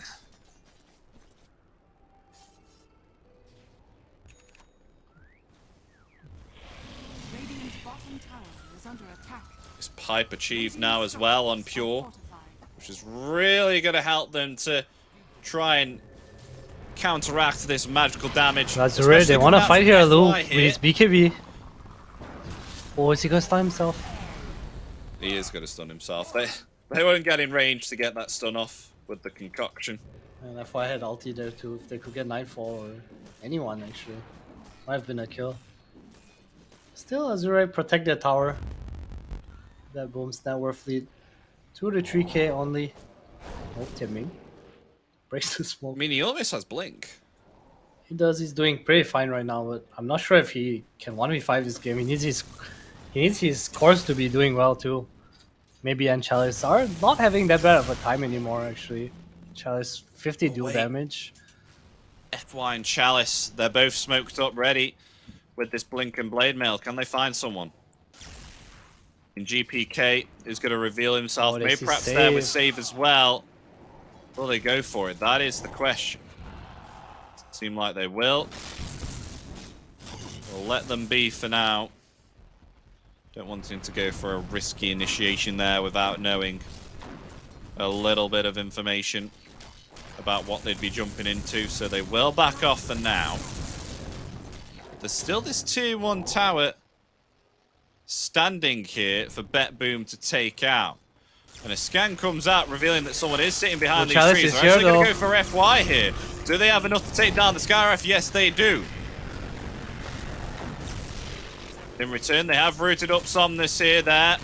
Chalice will get away with the TP. Oh, but Lou's and a Rupture has been committed on Lou. Lou, he does have himself the BKB. So he is okay here for the time being. Somnus has his Searing Chain in 3 more seconds. The BKB will be committed here by Lou, but the physical damage is just way too much for him to handle. Nightfall able to take him out, and GPK will find Destiny. Now a duel coming out there onto GPK. Will they be able to save him? Yes, they will by killing Chalice. Chalice is gone. Rooted up Somnus. Somnus is dead as well. Oh, man.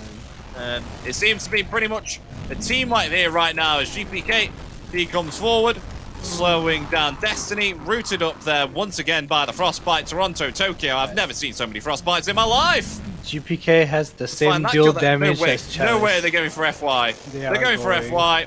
Underneath this tier 2, there's another Frostbite once again. Toronto, Tokyo will survive through it all. The Storm has plus 46 damage. LC has 48. Gosh. I thought Chalice was doing same well, dual but damage. No, GPK is doing that. Same dual damage, same dual damage. And a regen for GPK. Couldn't get any better. Of course, it's a regen. Oh my gosh. Nightfall just did so much damage there. No shard yet too. Still Mjolnir. Waiting for the eggs now.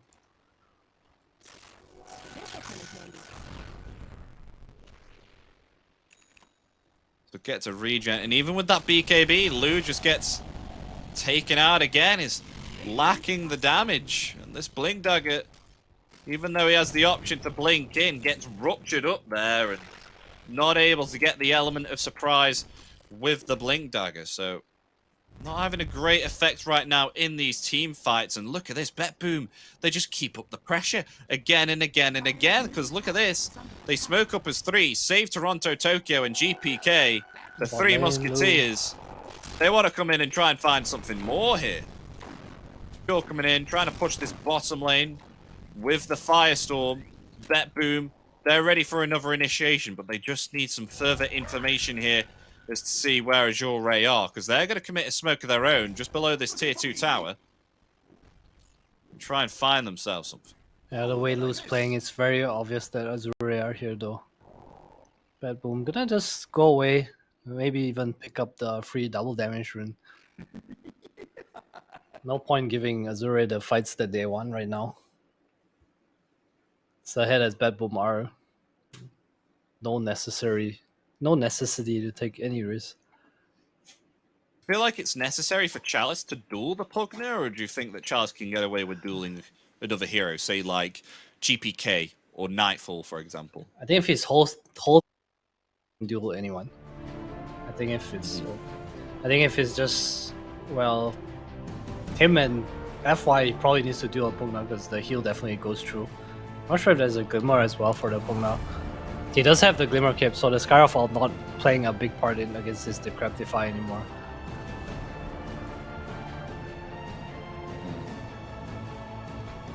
I'm just thinking if Azure have any other way to try and turn these fights around, because I just feel like BetBoom have way too much damage for them to handle, and Lou is not in the position to be fighting, because with an Alchemist, you're usually wanting to be ahead in net worth. I mean, he is top of the net worth right now, but he doesn't have like about real by 700 gold items, you know.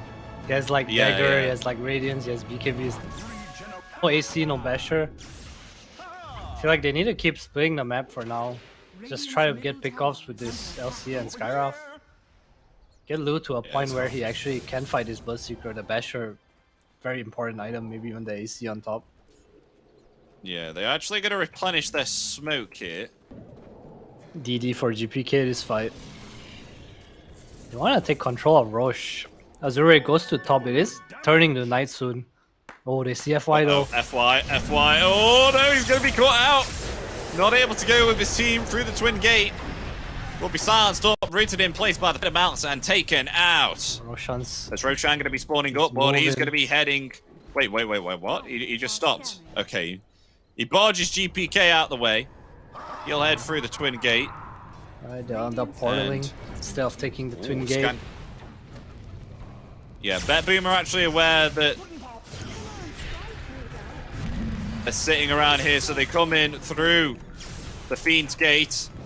They find themselves Destiny, now trying to find Lou here as well, who will be revealed, though GPK doesn't have himself enough mana, so Save is going to help him out here.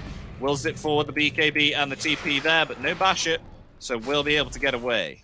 Alright, so that's Roshan for BetBoom, but look at Chalice. Is there a way to scout a Roche for him? Might try to go for a steal here. Yeah, but he can't see Roche in any way, so how do you time this? They head into the Roshan now. Game sense. Is he really going to steal this? I don't know, his slot is empty, the bracer's in the backpack. He's ready with the blink. He's counting down, 3, Is he going to 2, get 1. it? Oh, he comes in, he's going to try and get it! Has he got it? No! Valiant attempt, won't be able to get it. Mega kill there. Pretty damn close, I must say. It was a very valiant effort. It would have been huge if he got the Aegis away from the Bloodseeker there, but BetBoom with his Aegis now, Nightfall might even be confident enough to hit high ground. It is an absolute panic though, especially when that happens. You're about to take the Roshan and then all of a sudden some opposing hero just blinks in out of nowhere right on top of Roshan. It's like what? Spamming the floor as fast as you can. Yeah, Roche was so low as well. It's the Blade Mill. But 4 heroes in the overwhelming odds, I think. Okay, Lou's about to get himself an AC. He's got himself the recipe now and enough gold to obtain the Assault Cuirass. But then again, is it enough? Because the thing with Alchemist is you want to be ahead. You want to have more items than the opposing heroes do. Like, say, for example, you're going to have a lot of items at 22 minutes compared to another carry, but that doesn't seem to be the case here, because Nightfall, he has himself a Millennium, he has himself an Agnim, a BKB, and he has the Aegis of Immortality. Like, as Lou right now, with the current items that he has, how do you deal the damage? Yeah, it's also because of the items on Underlord, right? He has this Greaves, this Pipe, so Radiance damage is pretty negligible. The right clicks from Lou as well, very weak right now. Even with the AC completed, this definitely need a Basher or something to kind of scale more into the game. Very dependent on his team or damage. Oh, FY. FY's been found. Collateral. Yeah, definitely dead there, the Skywrath. Got to come back through the Fiend's Gate here. Just apply pressure on the top tower.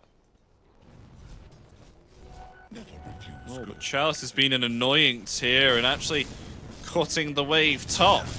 So they won't be able to pressure that tier 2 tower. It's been quite an annoyance here. We'll be able to get his BKB quite soon as well. 2,300 gold. Winner then his inventory.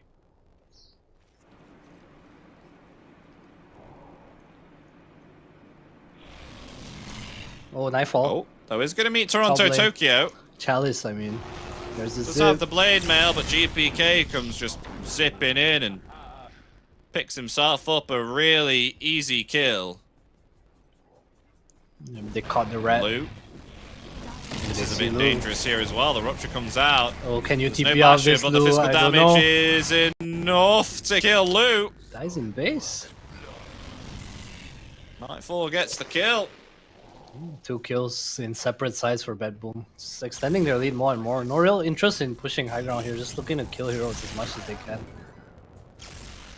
Quite a lot of misplays here at the moment. Is now zipping onto Somnus. Somnus nowhere to run. Trying to run away there, but the Remnant is found. Now FY potentially dead once again. Has the Ghost Scepter, but being body blocked here. Written in place by the Frostbite and found by GPK. Double kill for him. It's indeed very dead. Radiant's top tower has fallen. Really, what can they do? Chalice on his own once again. Nightfall trying to find him, but hasn't got the speed. It's in their base. Oh my gosh. It's always pure. Teamwork Destiny's makes the gone. dream work. Yes, feels so strong right now. Playing so split apart. This Underlord Aldi able to connect to his team anytime as well. 18-3, Adam. GPK is on right now. And Pure has 21 assists. So has Toronto Tokyo. Dipping in again, not a care in the world. Takes out the creeps right in front of their eyes.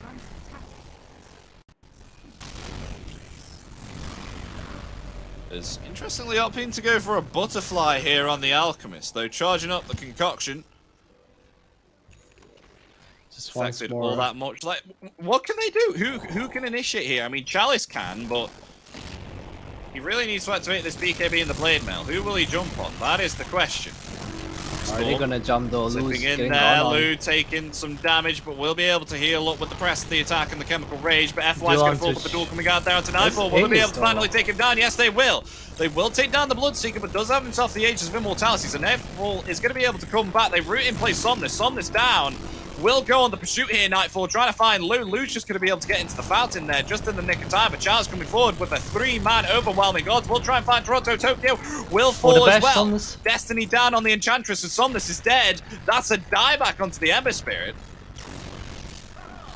Now zipping forward for more GPK with the Electric Vortex. They will be able to find themselves Lou and Destiny once again. Chalice is gone. And look at that, they are just being wiped out here on Azure Ray, and GG is called. Game 1 is going to be going to BetBoom, who have absolutely dominated this Game 1 here. 40-14. GPK was just way too much for them to handle, and Lou, he didn't acquire himself the farm fast enough to have an impact here on the Alchemist. So Game 1 going to BetBoom there. Yeah, it kind of felt like they drafted themselves at pretty bad lanes, you know. Well, not a hero you want to pick empty. They left on lower in the pool too, so maybe just a different approach. Chalice did kind of okay in his lane, but I think what hurt the most was the rotations on Somnus. They really needed the mid lane to go well so he could help this out or maybe make a bit more space, maybe rotate to Chalice and get some kills, but it just felt like he was not able to move around in the game, and a lot of it is because of how well BetBoom did in the lanes. GPK, we saw how much he dumpstered mid lane. And I think that was the most surprising thing coming out of the draft. Azure, they didn't have we these... spoke about this. We did speak about this, Adam. The fact that if you don't punish this Storm Spirit very early on, he starts to have an impact within across the map, and that's especially what GPK had, especially with, you know, Save coming in and healing up and providing mana here and there, time and time again. You just saw like how impactful it was to just have save by his, right on side. It's like, give me more mana, gets more mana, able to go in again. They keep up the pressure. Like every minute, I don't think Azure Ray even had breathing room here to attempt to even try and farm up. Don't you agree, Adam? I think they had this timing with the Blade Mails where they started trading kills quite often. It was very favorable for them, but then it started growing more and more with Pure connecting, Nightfall coming in, but Lu was just never fight ready, and in the fights where he came, it just felt like he ended up dying for no good reason. Maybe more on the hero than on him itself, but fights were not easy against this auras on Pure as well as the, I think safe in a lot of fights. It felt like he did so much with his Pugna. No real stuns on Azure to deal with him as well. Just not a draft that's meant to play from behind, and BetBoom were ahead the whole game. Yeah, it just comes to show how good BetBoom are. I mean, you even said as well, within the fact that they did very, very well, especially against Gaimin Gladiators. You said it was a great series to watch within Dream League, and now they've just given us a fantastic game one there. BetBoom have. So who do you think would be the most valuable player? Definitely safe for me. Would you say definitely safe? Yeah, on the Pugna. They're cool. A lot of offensive life drains as well. Just very participative. Just felt like in fights he knew his limits. I think a lot of times he was on low HP, just kind of playing things to the edge, and I think that's what. I wouldn't say it impacted the game hugely, but it's just really nice to see when players know how far they can push things. With that, ladies and gentlemen, we are indeed going to cut it for a break for around about 5 or 10 minutes. So stay tuned, ladies and gentlemen, because we'll be back with Game 2 of Azure Ray versus BetBoom. Hold.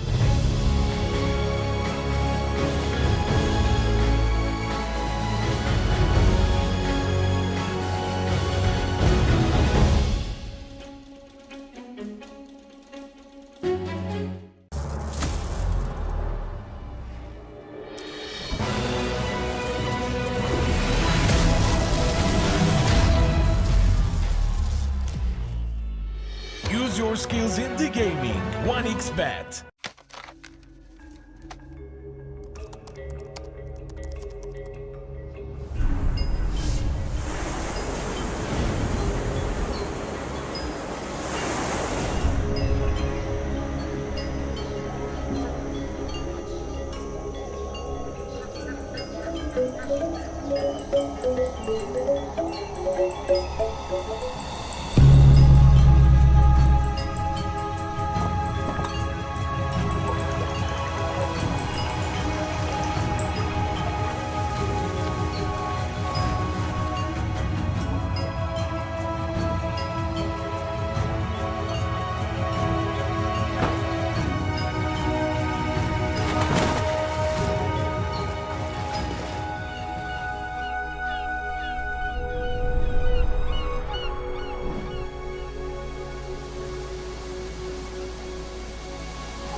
Semua bisa jadi nyata dengan upgrade wifi rumahmu pakai BizNet Home. Nah, ini baru internet rumah buat orang-orang terdepan. Mimpi kecil bisa jadi besar. Dan kamu juga bisa mendunia. Jadi, siap wujudkan semua jadi nyata?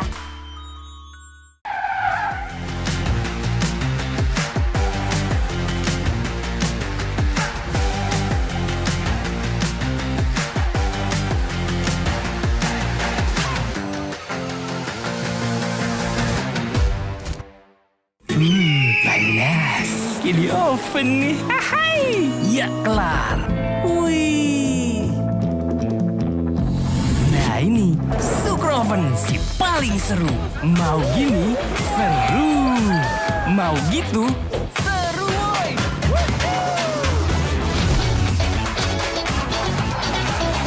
Mau lagi, terus aja lagi. Sukroven, seru from the oven. The world is your stage.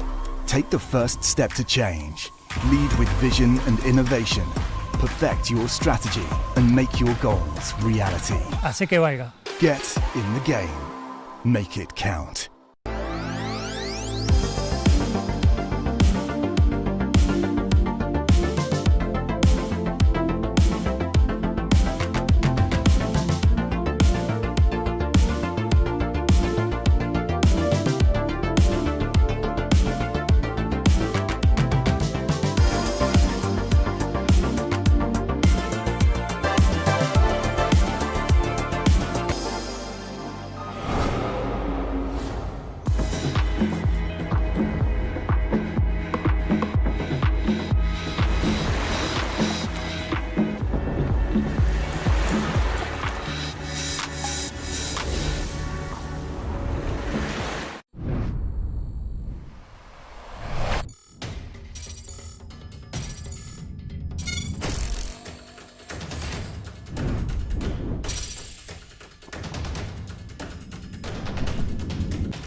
Use your skills in the gaming. 1xBet.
Semua bisa jadi nyata dengan upgrade wifi rumahmu pakai BizNet Home. Nah, ini baru internet rumah buat orang-orang terdepan. Mimpi kecil bisa jadi besar. Dan kamu juga bisa mendunia. Jadi, siap wujudkan semua jadi nyata?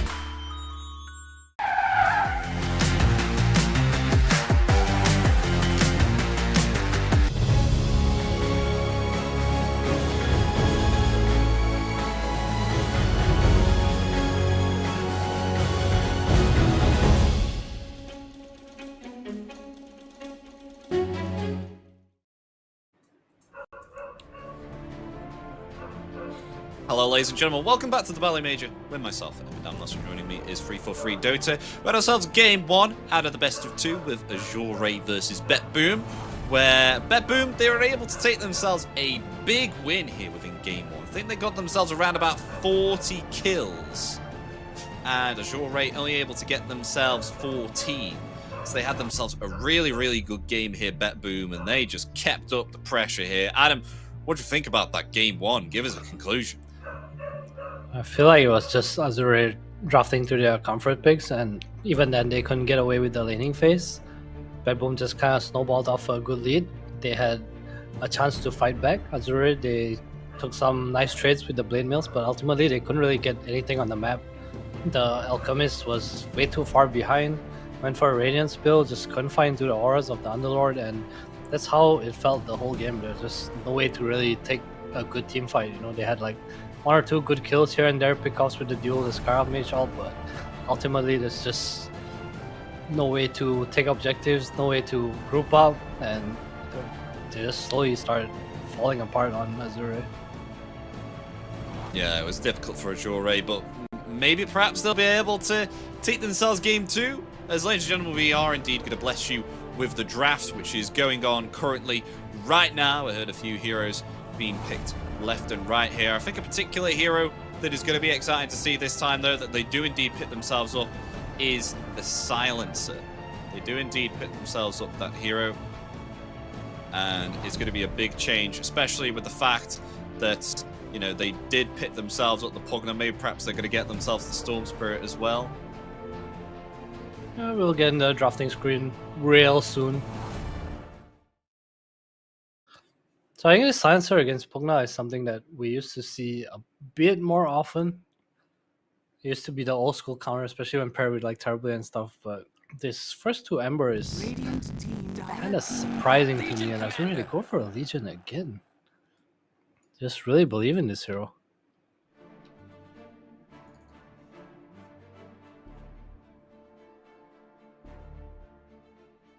So they'll pick up the LC again then. Is this going to be a position for each Chalice, or do you know Azure to actually move this LC anywhere else? I would say that there's probably not enough info, but you could technically put it against Ember mid. I just don't know if Azure wants to do that. I feel like it's most likely Chalice. But no confirmation here. Who knows what could happen. Backs against the walls, can always change things up. Just go for some lane dominating matchup. LC against Ember is pretty LC favorite as far as I know.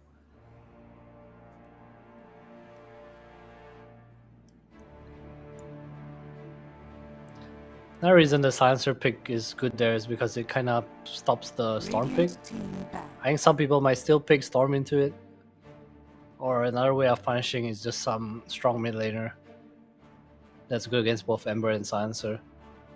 Or Dusa, but Dusa's banned. Seen Dusa Pugna before. Kind of a unkillable monster as well. Different kind of pressure on the map. 5 seconds remaining.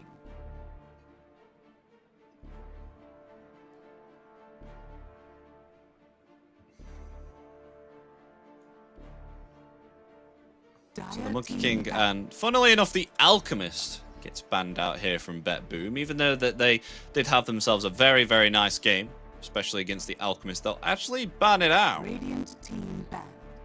So they'll ban out Skywrath Mage as well, which was a pretty good combination with the Legion Commander during the early stage of the laning phase. So I think they'll respect that one also on BetBoom. I think part of it is just banning Azure's heroes. I think another part of it is that Azure is...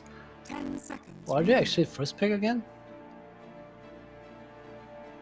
Yeah, they are. And I guess Azure on first pick, they do not really have these heroes that are too comfortable with. Alchemist seems to be one of them, just judging by their past stats so far. So BetBoom just removing it this time. I think it's also not easy to beat the same hero twice, you know? Like if I'm staying in BetBoom's position and I'm like, what if they ban Underlord, you know? Like Timber's already out of the pool, like what do I pick next? And if you don't have an answer to that, it's probably better to remove the heroes. Remaining. Yeah. 5 seconds remaining. Strawberry's final ban will be the Enchantress. What does BetBoom want to ban before they start to come out with their pick reveal here for their third pick?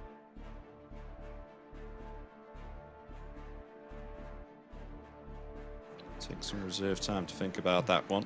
Azure actually targeting safe with their bans, Techies and Enchantress. I feel like he's been such a huge part of BetBoom's success. His rotations and just his movement, even though he's not been standing out a huge ton, I feel like he's always in the right place doing the right thing at the right time.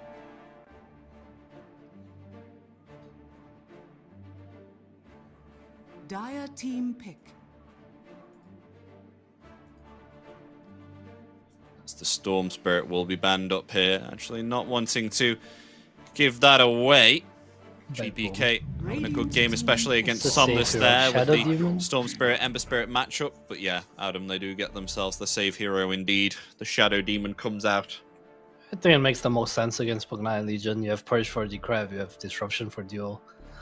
Lane's a bit weak though, but they do have second pick. The course can kind of make up for it on both ends, so not to worry about that. 5 seconds remaining. How will Azure respond to this? What's the maybe hero against the Ember?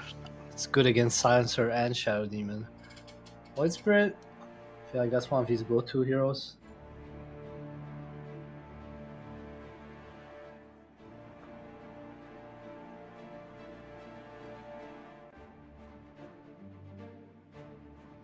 Let's see, they're taking up quite a bit of reserve time. It's not an easy pick. Right. What do you think they would need here, especially against these three heroes? I feel like you want a way to kill supports, but it's also not easy to pick against Silencer. Like heroes that kill the supports are like Void Spirit, Storm, but you also don't really want to pick that into global, right? And I guess Storm's banned as well. Pango's not the best in lane. I was thinking of maybe heroes. Let's go for a Pango. Okay. It's been So why would you suggest the Pango here? Why would this be good? I think it's just more neutral compared to the Void Spirit. Like your lane's not the best against Ember, but you are good at like poking these supports early on. Use rotations. You're also a Manta buyer now, so you don't care about global silence as much. Hashtag universal. Yeah, I think it's more comfort than anything. I also feel with Void Spirit Legion you are very all in, you know, whereas with Pango you're a bit more team fight-ish. Void Spirit feels like a I want to burst you hero, and Legion feels like I want to burst you hero, and having two of those on the same team can be really weird to play sometimes.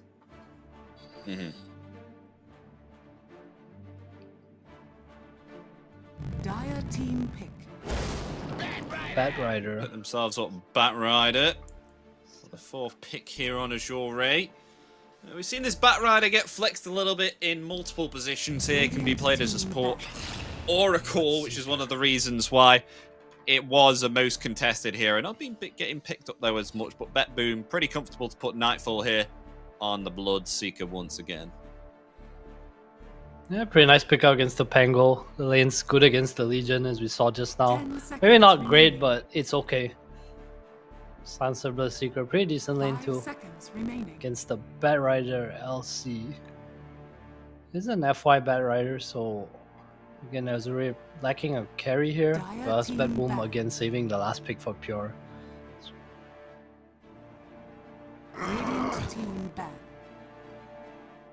Faceless Void ban there from BetBoom, not wanting to go up against that carry.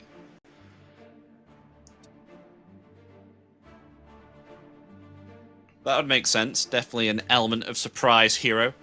Could be a potential to take out Silencer or Shadow Demon, you know, one of the saves, able to get multiple people there within a chrono. So I can understand why they would want to ban that hero out, but in return, as your rate, they ban out both the Tidehunter and the Beastmaster here. So trying to take away some control in some heroes which are played quite commonly at the moment. I like Terrorblade for Azure right now. I feel like they're betting for it too. I might be wrong. I think it's like a Wraith King or a Terrorblade. 5 seconds remaining. Or Lone Druid. But I don't know how I feel about Lone Druid into SD Bloodseeker. Once the shard comes out on Bloodseeker, he's pretty good at killing you. Also, no last pick. Kinda weird. Radiant team pick. I know Lou so loves Juggernaut his being the final ban. Same bans as before.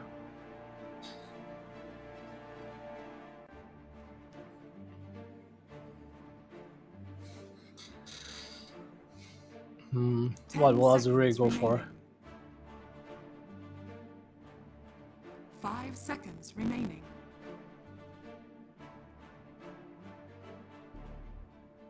Not sure, but they don't have much time, Adam. So they'll pick instantly, and it's a Naga Siren.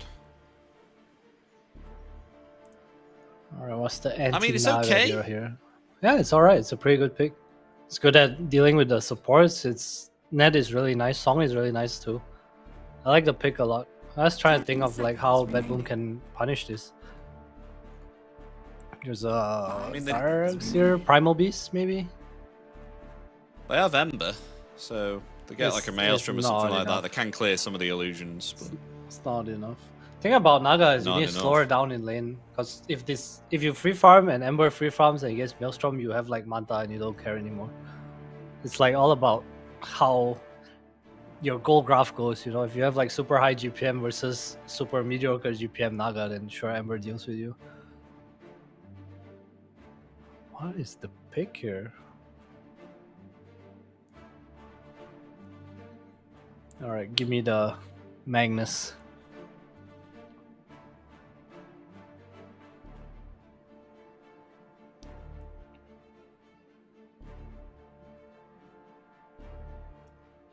I think it's like Pudge and Primal Beasts, but I don't know if people still play these heroes.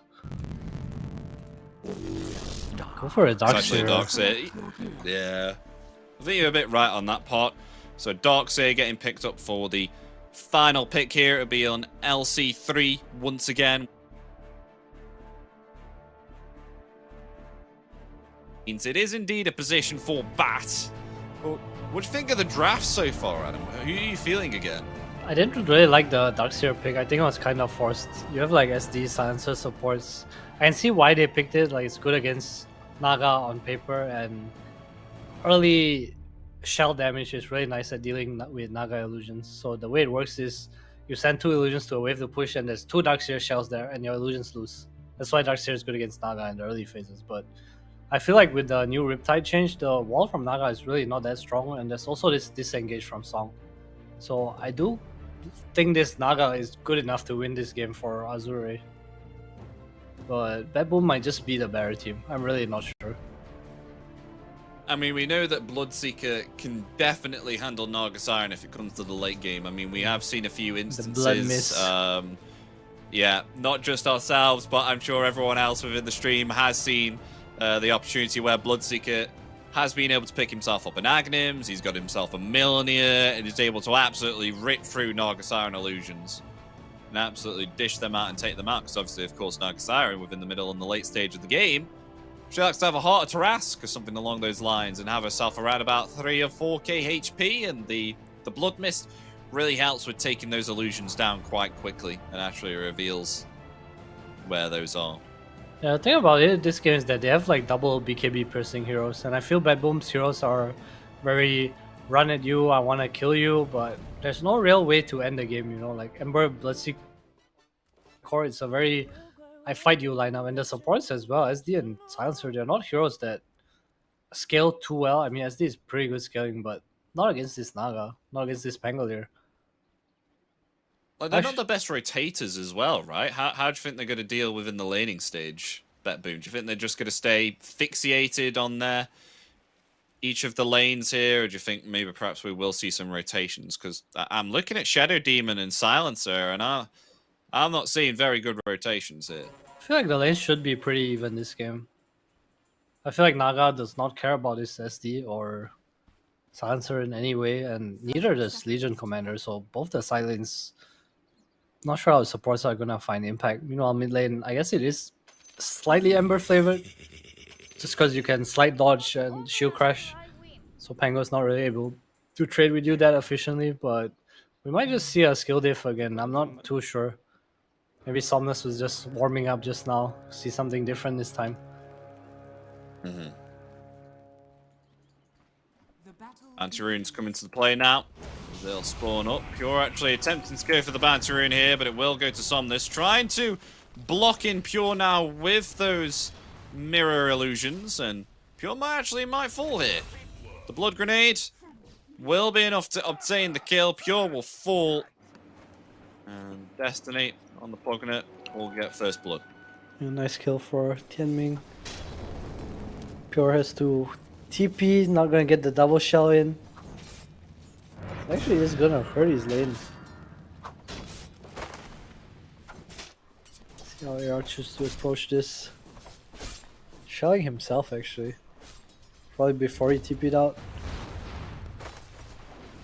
Meanwhile, Lu, 2 illusions unsafe.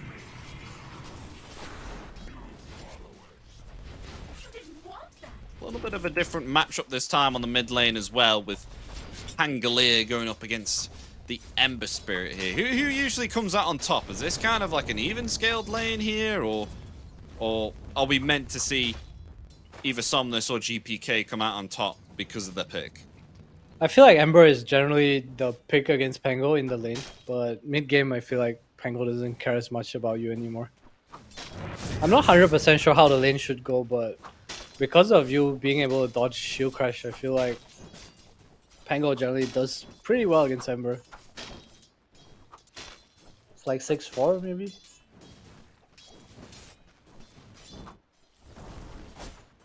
Will we see any different in regards to leveling with GPK here? Will he try and put lots of points into Flame Guard, or will it be something different like Sleight of Fist? I would think it's Max Sleight. It's just generally the build you want to go for. Super easy to harass Pango down. Not a very high armor hero. No, he's not. I like what Somnus has picked up here, though. 4 branches. Hashtag universal. Hashtag universal. Well, Toronto Tokyo is a grenade and a flame break. That might be a dead silencer. I mean, you don't have yourself the sticky napalm, but still going to dive underneath that tier 1. Though. Claim the kill. Will fall, though, FY will. When turn to hit the career there. Nightfall, free farming. Mid lane, Somnus. Leading in CS. Not by too much. GPK still has 3 creeps to take. My problem with the Ember this game is that sure he might be able to kick out this Pango at some point, but can he really go down and touch this Naga or this Legion Commander? I feel like it's not easy for BetBoom to rotate on the silent cores of Azure. Yeah, it's looking quite a bit difficult. Though Pure, on the other hand, is going to be able to start having a greater effect at pushing out this bottom lane once more points get placed into this Iron Shell. Currently only level 2, so lose Mirror Illusions here and not going to be able to push out the wave should he want to rotate to the jungle and leave 2 illusions here with the Riptide.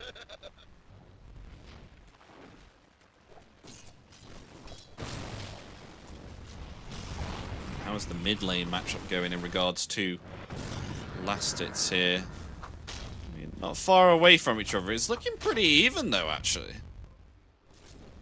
19 and 3, 18 and 4. Meanwhile, though, bottom lane. Look at that. Save gets the kill there. Yeah, Was actually there with a shadow poison. But look at the status on both Save and Pure. This is very good for Lu. Save probably gonna go base, get a refill for GPK maybe.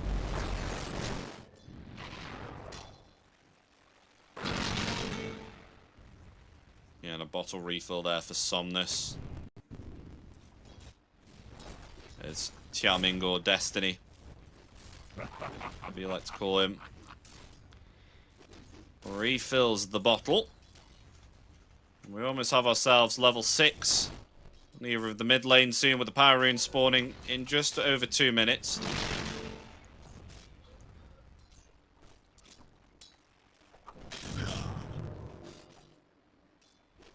Quite surprised to see that not much really has happened on this top lane as of late, especially with the Bloodseeker and the Legion Commander. I mean, it's not a huge kill lane, just a bad rider catching Toronto Tokyo out of position earlier. Yeah, it's only around about it. Both Chalice and Nightfall have been farming up pretty freely here, but we do have the phase boots now onto Nightfall, who's going to try and attempt to start to dish some damage here into Chalice, but Chalice is also going to get his phase boots.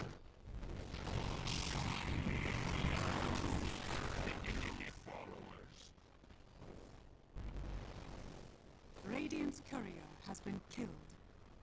Radiant structures are So some pretty passive lane. Do you think this is going to be pretty slow until we start to see any action? I feel like It's going to be well, slow actually, for a mid-lane, long time. Rolling Thunder. We're Yeah. in it for a long game. I mean, especially with Naga Siren and, you know, Bloodseeker and Legion Commander just farming up freely. We don't see anything here. I mean, other than the mid lane, trying to lay him some Shadow Poison stacks onto Somnus, who will be fine. And Toronto, Tokyo attempting to flee, but will be found there by FY. I just feel like it's really hard for BetBoom to make moves in this game. Like, who's gonna move the Ember? Sure, but how do you move on Legion? How do you move on Naga? Until you have Maelstrom, maybe, but isn't that too late? Yeah, it feels difficult. I mean, as we were speaking about the previous aspects of the fact that they have themselves the Shadow Demon and the Silencer, like, yeah, it's good for counter initiation with the saves and the global silence, but what do you have to rotate, and how do you use it aggressively?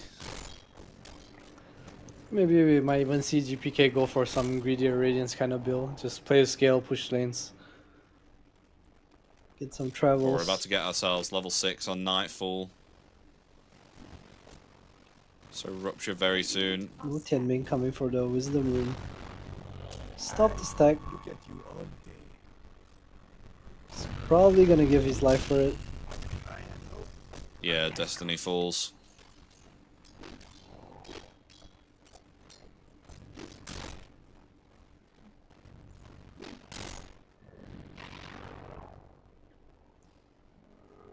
The Fly is gonna run to safe who wanted to jack the Wisdom Rune.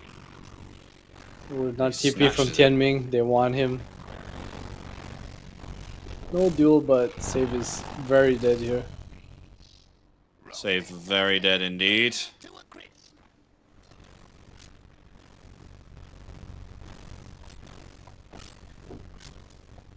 Bot lane lose No, to top attempting of to take the... some stacks here.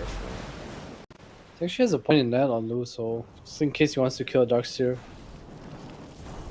And this is the Bad Rider gameplay. Stack for Somnus able yourself. to bottle up the regen rune. Oh, but a Rupture coming out onto Somnus. Going to try and TP, but no Searing Chains leveled on GPK there, and the vacuum not able to get there in time to cancel the TP. So Somnus gets away completely fine. There was a triple core rotation to Darkseer, Ember, and Bloodseeker coming in.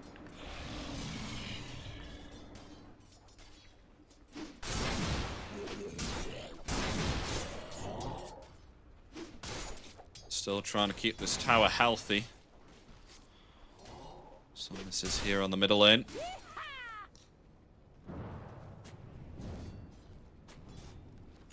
Power Tread's got Diffusal Blade, the next item of choice here for Somnus. We've seen this Diffusal Blade spiking all too well, and that is a lot of damage there from Somnus, but not able to slow down save there.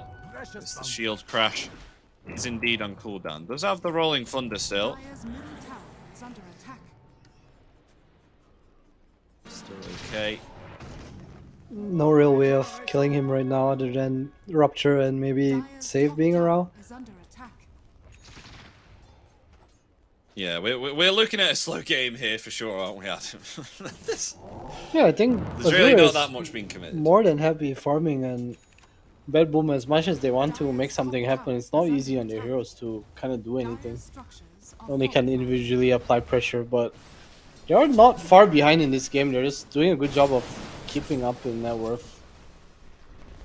Still anyone's game, although I am still worried that this Naga is gonna just get too big at some point. This hero is known to accelerate really, really fast.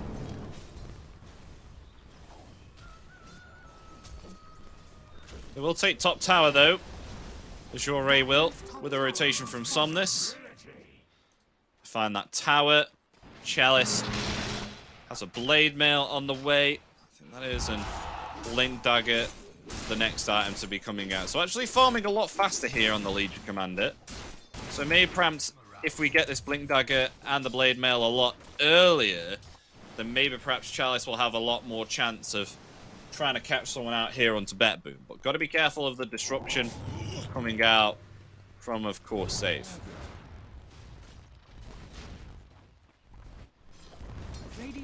Yeah, for sure. Azure having a much better start this time. GPK will go mid, try to defend. It is a catapult wave. It is indeed. Yeah, Chalice coming forward there. The duel is ready, but it's been silenced up by the last word. Not able to get the duel off onto GPK. We're gonna go for the aggression now. Right, they're still alright. Just trying to kick them out as much as he can. He's really the only one that can kind of defend the tower right now.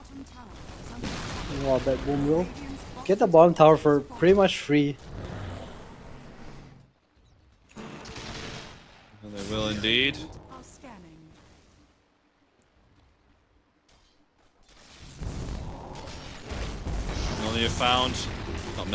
Sorry, they found themselves Nightfall. He has himself the Maelstrom, but then got targeted there by Chalice and FY. Destiny did join in the gank attempt, but you know, at least they get themselves a pick off there. 10 damage as well, and a kill on the carry. Nightfall already 1.8k net worth behind the Naga. It's just the power of Naga Siren. Such a quick accelerator. You had a free lane. Kinda uncontested, no one really came to kick her out at any point. Compare how many camps she farms to a Bloodseeker per minute, and it's about 2 to 5 maybe. Yeah, you just can't beat this Naga Siren if she's pretty fee in regards to climbing up in the net worth, though GPK really trying to find the kill here. Up to Destiny is going to heal up here from the life drain, but will be found there by Pure and GPK. Pure comes in to help with the Iron Shell, they get that, and maybe perhaps now they'll try and pressure this tier 1 tower. Will AR defend this though? Lu has the Manta on the way. Why you see him not give this tower? Azure, they are tipping in now. Oh, kind of late though, the tower's so has low. the Blade Mail, attempts to go for the duel. Oh no, Toronto Tokyo, goodbye my friend. Oh my gosh. Toronto Tokyo deleted. Who having a alright time here at the moment. We'll be getting a Manta style pretty soon. He has it already on the career. I think he sent it back to base by accident maybe? No, he does have the Manta. Alright, going for an Orchid next. Don't like the Orchid. You always don't like the Orchid. Are you not an Orchid enjoyer after the Manta style? I think because of the Legion, I feel like the Orchid is not as good this game. Like, I think you can buy Orchid after Heart. There's no real necessity for you to try to fight into this Darkseer with auras. Like, Orchid makes you maybe a bit more pick-off strong, I guess, for the Ember. I don't know. I ain't no carry player. I mean, we do have a Blink on Chalice though now. Blink is on the way, which means potential jump chance now for some of the heroes on BetBoom. So maybe we'll perhaps see something turn around if they can catch themselves something like Save or GPK if Save is not around. Gonna have to try and find a window of opportunity here for Azure Ray, but BetBoom, they're actually going to go ahead and commit a smoke here. Try and find something within their side of the jungle. If they could find Lu, it could be big because they're moving in a direction. But he is going to head on through into the Twin Gate. Lu has been doing a real good job of just keeping this bot lane pushed out. It's so annoying for BetBoom to make moves. Are you going to have Twin Gate as well? Oh, Nightfall. Yeah, uh-oh. This is where Nightfall got initiated on last time, and he's caught out again in the same place. Utilizing the blink there, gets the duel, Nightfall down.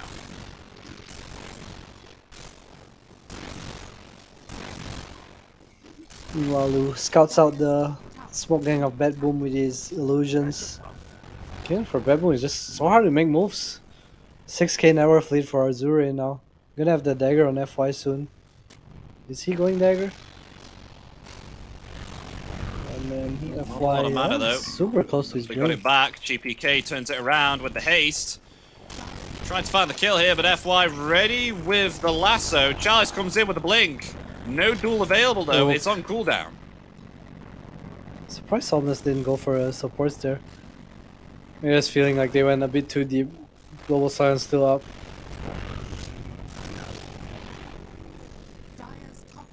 Lu completed his Orchid now. 11.5k net worth. Oh. He's farming so much that the base is dropping. Yeah, Heart of Tarask is next on the agenda now. Meanwhile, Nightfall still trying to get that BKB. Not greatly farmed compared to game 1. And another smoke play comes out from BetBoom here as 3 to try and maybe perhaps find something again with GPK here. You see Chalice farming up here on this bottom lane, but FY sits closely behind. Can they even kill him? They're going to set up here with the disruption, but the Global Silence comes out there in return as well. Really trying to find Chalice. The duel comes out. There's an Orchid. From Chalice. No, there's a song too. Rooted in Could they place save by him? the Searing Chains will be found, but Somnus is going to rotate in there and return. Try and find Toronto, Tokyo. But look at this. The Song of the Siren allowing Somnus to actually heal up, and FY has been able to actually find save here, and they're going to try and attempt to turn it around, Azure Ray. The lasso there, catching GPK. Lovely stuff there as FY, with that Blink Dagger reveal, catches GPK. And with that smoke play from BetBoom, they actually lose all 3 of them.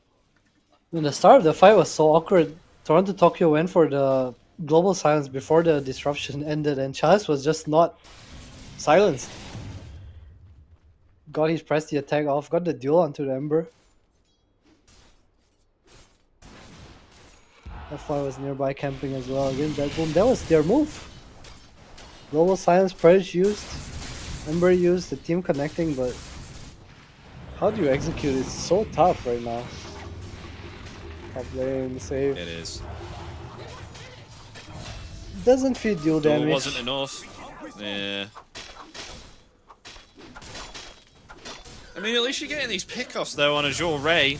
A lot better position than they were in Game 1. Game 2 is a lot stronger for them at the moment, as GPK was just having the time of his life on the Storm Spirit. Now that has changed. Meanwhile, there's some action happening on the bottom. Pure is okay.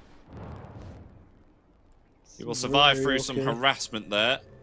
He has the Reaver on the career. Oh, GPK attempting to find FY here. And Willful from the Slight of Fist. Meanwhile, though, Nightfall has been scouted out, I think. No. Alright, he's alright. Just able to take out that Ancient stack before running away.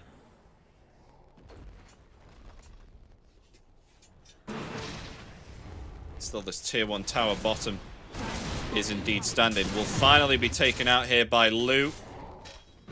To get a Heart of Tarask has, I think, almost got it, right? Dude, he is so farmed and so confident that he bought the Reaver, and then he left his career with the Reaver at the secret shop to get his Vitality booster. No cares, and now he almost has his heart. The 2 parts are in the career just chilling at base. Because that's how ahead he feels in the game right now. I mean, that's pretty ahead. It's pretty damn You're grouped ahead. up though, BetBoom. Oh, no. We could be meeting a big fight here, Adam. 4 smoked up on Azure Ray. They are going to meet no. GPK. Please They do wait have for the themselves a heart. Blink and a Lasso ready to catch the Ember Spirit, possibly, perhaps. It's a global and a counter initiate from Darkseer though. Want a smoke from BetBoom here too. Wait, are they going to try On and a smoke and Roche? go through the Twin Gate? They are. Oh, they're gonna get bonked. Roshan bashes them out the way. They will go through the Twin Gate, but with that, they will avoid a potential initiation there from Azure Ray. So, even with all that build-up, nothing will happen. Once again, just a farm fest right now. for Lou. For Lou, indeed. Man's enjoying himself. Hard complete. Nullifier queued up now. Super good item against the Darkseer. As well as the supports. Oh, what can BetBoom do here? Trying to continue to scale, They but just ping Nightfall? they have. He has a BKB. There's a lasso though, and a duel. BKB might not They have be to that blink him with a useful. lasso. Lasso's there, but it's not going to last for long. The global silence is there. It just comes off in the nick of time as Chalice he is uses the here. BKB. Going to try and TP out now. Will he be able to get away? Yes, he will. That's Roshan No though. further damage. No BKB Nightfall. Is BetBoom gonna YOLO and go fight this? Honestly, I feel like Lou they doesn't could. even need the Aegis. Maybe give it to Somnus, give it to Chalice.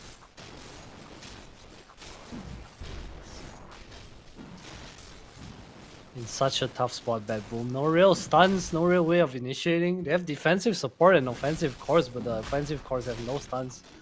It's last pick Darkseer. Sure, it's 12k in net worth, doing pretty okay.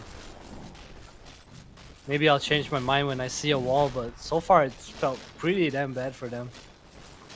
Yeah.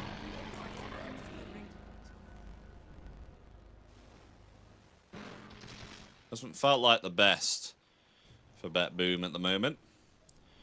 So Aegis of Immortality going to the hands of the Naga Siren on Lou. And a blink just being obtained on the Darkseer, but nonetheless, well, Lou is still going to try and push out here the bottom wave. For the Maybe perhaps Rancid almost too. take the Tormentor as well. We have a dagger on Pure now. The thing is, I don't think this wall against Naga is that good because of the new Riptide. You need 7 hits to proc. I'm not sure if Naga's own illusions procs the Darkseer walls Riptide or not. Dire's bottom tower is under attack. How's GPK doing? Not too far behind, close to his BKB. There's just no network for Nightfall this game. So much creep farming, but let's you guys a hero where you want to kind of get involved. You want to clean up. That's how you get ahead, but it's just nothing to clean up this game. No moves from BetBoom. And they find the bottom tower here. The question is, are they going to go high ground with this Heart of Tarask? They are indeed. Look at Lou. Look at Lou indeed. That's why he Sieging the gets tier 3 at Toronto, 22. Tokyo. Yeah, but not able to drag him back any further. They'll force out the disruption. Sure, he wants Pure is FY. ready here. He will get a 4-man vac. Oh, he has no mana on the wall. Does he not have wall? Song of the Siren Oh, JK. comes there's a out wall. there. It will help FY to escape. The Rolling Thunder coming in now. And the Rupture has been already used. So Somnus able to move around freely there with the Rolling Thunder. So they will take down Toronto, Tokyo. They will force out a glyph.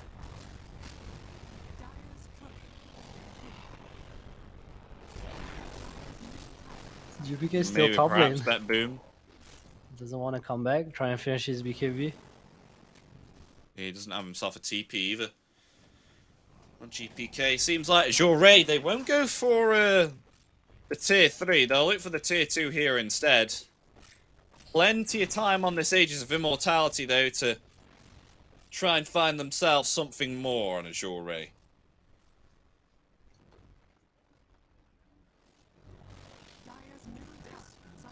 Oh, Pure? Being kind of manly here.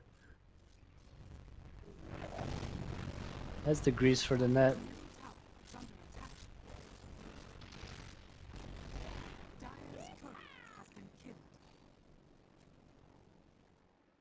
There's, ooh, Nullifier.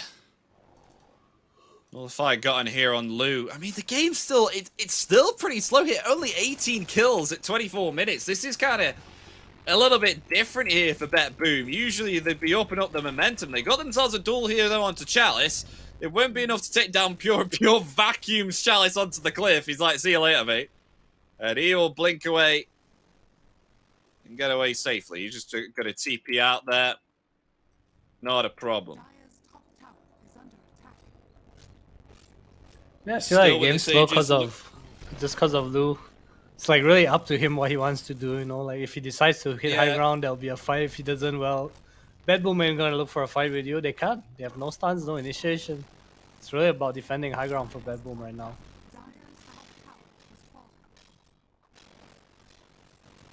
Lotus on Tianming too. Nice against the change, the global silence. Still that one life drain though. He has the shard too, so he can kill the Darkseer illusion wall. Yeah. Illusions. We do have a Blink Dagger though coming for Somnus on the Pangolier. So it does have an opportunity to jump in there with the Rolling Thunder, but the siege will begin. The tier 3 tower is slowly falling. And Lou will be able to take that. I mean, what can BetBoom do in this situation here? Are they just going to sit by and let Azure Ray take their base? They need to do something, then they need to think of something quickly. Guardian Greaves already being committed there. Nightfall looking for the double damage rune. It's at the top side. Who doesn't care, man? Awful Sanaglyph. Right, they have themselves a Milnir on Nightfall. I'm not sure if they're going to be able to TP back and try and do something about this. They may just let their top set of racks go. They will do indeed. Maybe perhaps they're going to try and head for more. Rolling Thunder coming forward. They got themselves a lasso as well. Where's the duel? Oh, the global silence just comes out in the nick of time there. Though Charles is going to activate the BKB. Going to try and duel now. Save being stunned up there. Meanwhile, the backline's Pure is going to be taken out. Save, he's still alive. He's going to be able to try and get himself back as Nightfall trying to come in there with the Millennium proc. So Somnus, he's going to be found and taken out. The BKBs, they're now trying to hammer into Lou. Lou in some trouble here. If they find this kill, BetBoom, they could potentially try and turn it around here as Nightfall on the tracks. The disruptions there, along with the Blood Rites as well. Silence up Lewis. He will use the Manta Style, try and get away and bait with the illusions here, but Nightfall on the right target, on the right one. Norgasiren rooted in place there with the Searing Chains and will be able to find the kills. They lose 4 here on Azure Ray. Look at that. I mean, even though that they lost themselves the top set of racks, finally, they get themselves the items that they need, turn it around, and BetBoom, they will still stay in it for some time. Yeah, nice fight from BetBoom there. The buyback from Pure coming in clutch. I don't like what Chalice has been doing with these duels. I feel like every duel has been so non-impactful. I just see him play with his team, kill what's in front of him. Pangolier can disrupt the backlines. You just play your Naga, make him stronger.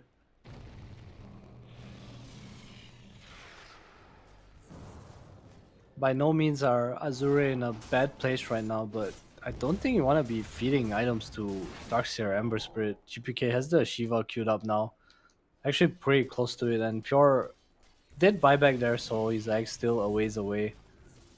BetBoom will hit a timing here with these Aghanims coming out. It's Shiva on GPK. Yeah, and if it BetBoom, if they win themselves another fight, they can most definitely turn this game around. I mean, look at Toronto Tokyo, man. He almost has a refresher. I don't know if he has the mana for this. Might need to buy some mangoes here, but it has both cornucopias. Chalice actually just buy a Deso. Oh my god. That's a new one. Wait, who bought a Deso? Chalice.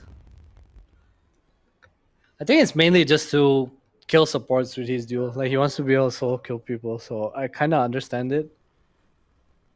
Also helps you hit buildings after you win a fight. It's small things. Alright, well, they're smoked up anyway, Azure Ray are. Once again, maybe perhaps try and find something. I mean, Roshan has the possibility of spawning up in 20 seconds, so is this really the right thing to do here from Azure? Just trying to keep it interesting, maybe. I mean, they saw GPK top, they're still strong, 11k ahead. First Deso on LC too, you know, they just want to get whatever pick off they can. The real in the game is probably they lost the fight because they did something wrongly, that's all. Like, they won't lose it again. And I can respect that. Yeah, and the Roshan timing's a little bit of a long one. It's more than average timing. 2 minutes until the Roshan is indeed back up. Wait, oh gosh, is Pure just been scattered out here? He They're has pinging. no buyback. They're going forward. Oh, lovely blink from Pure.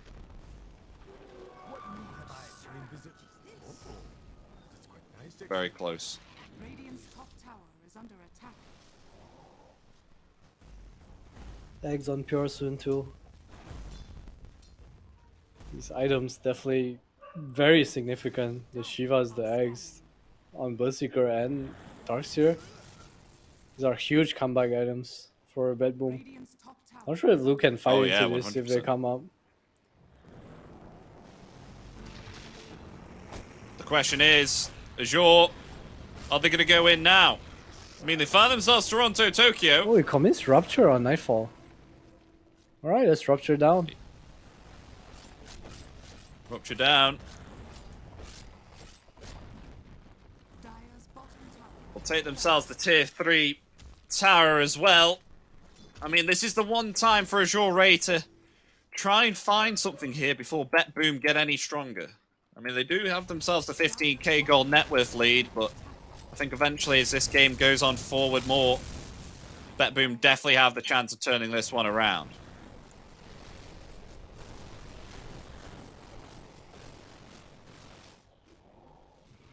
Yeah, doesn't look like they're going to do anything here. Oh, dual top lane, dual Feisty coming out. thing in as well. Onto Pure. Can they catch Won't him? be able to find anything. The F5. surge is there, blink in 1 second, and Pure is gone. Oh man, again.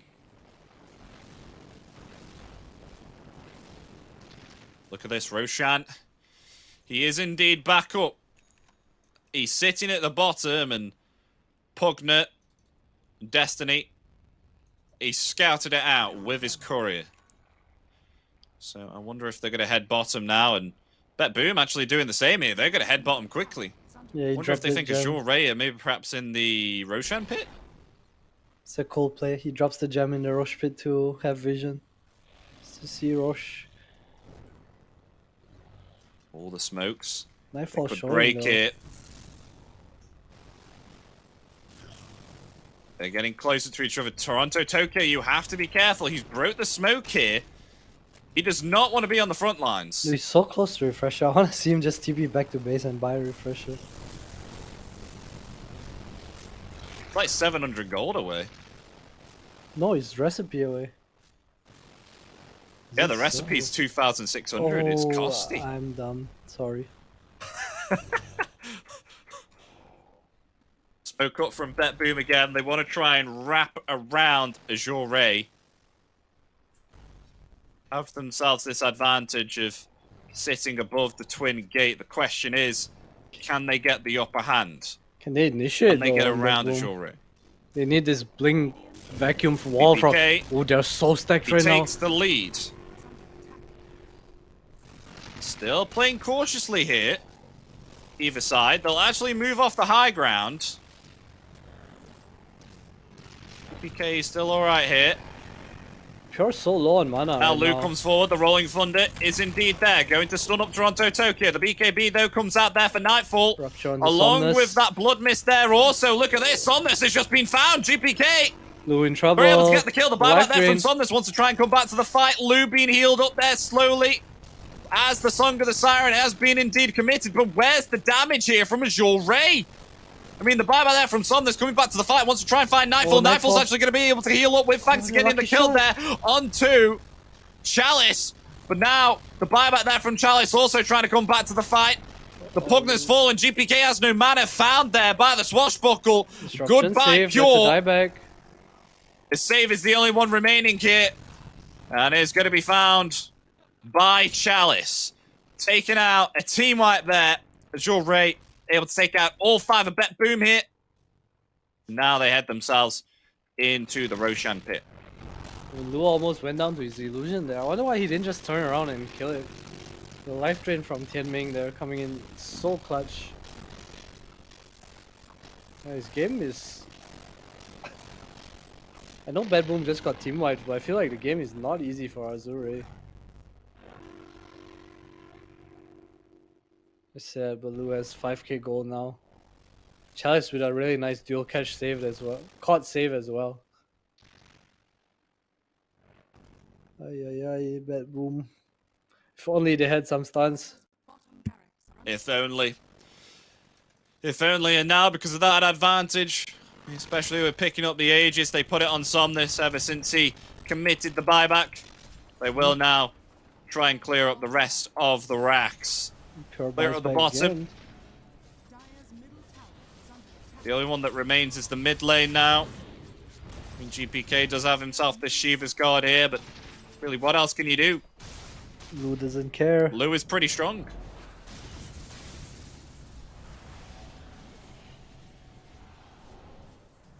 A BKB for the Naga Siren. Well, that's on the way on the courier for Lou. I like the BKB. There's so much magic damage. The Blood Mist, the Mjolnir, the Flame Guard Shivas. It's just a very stable item for him.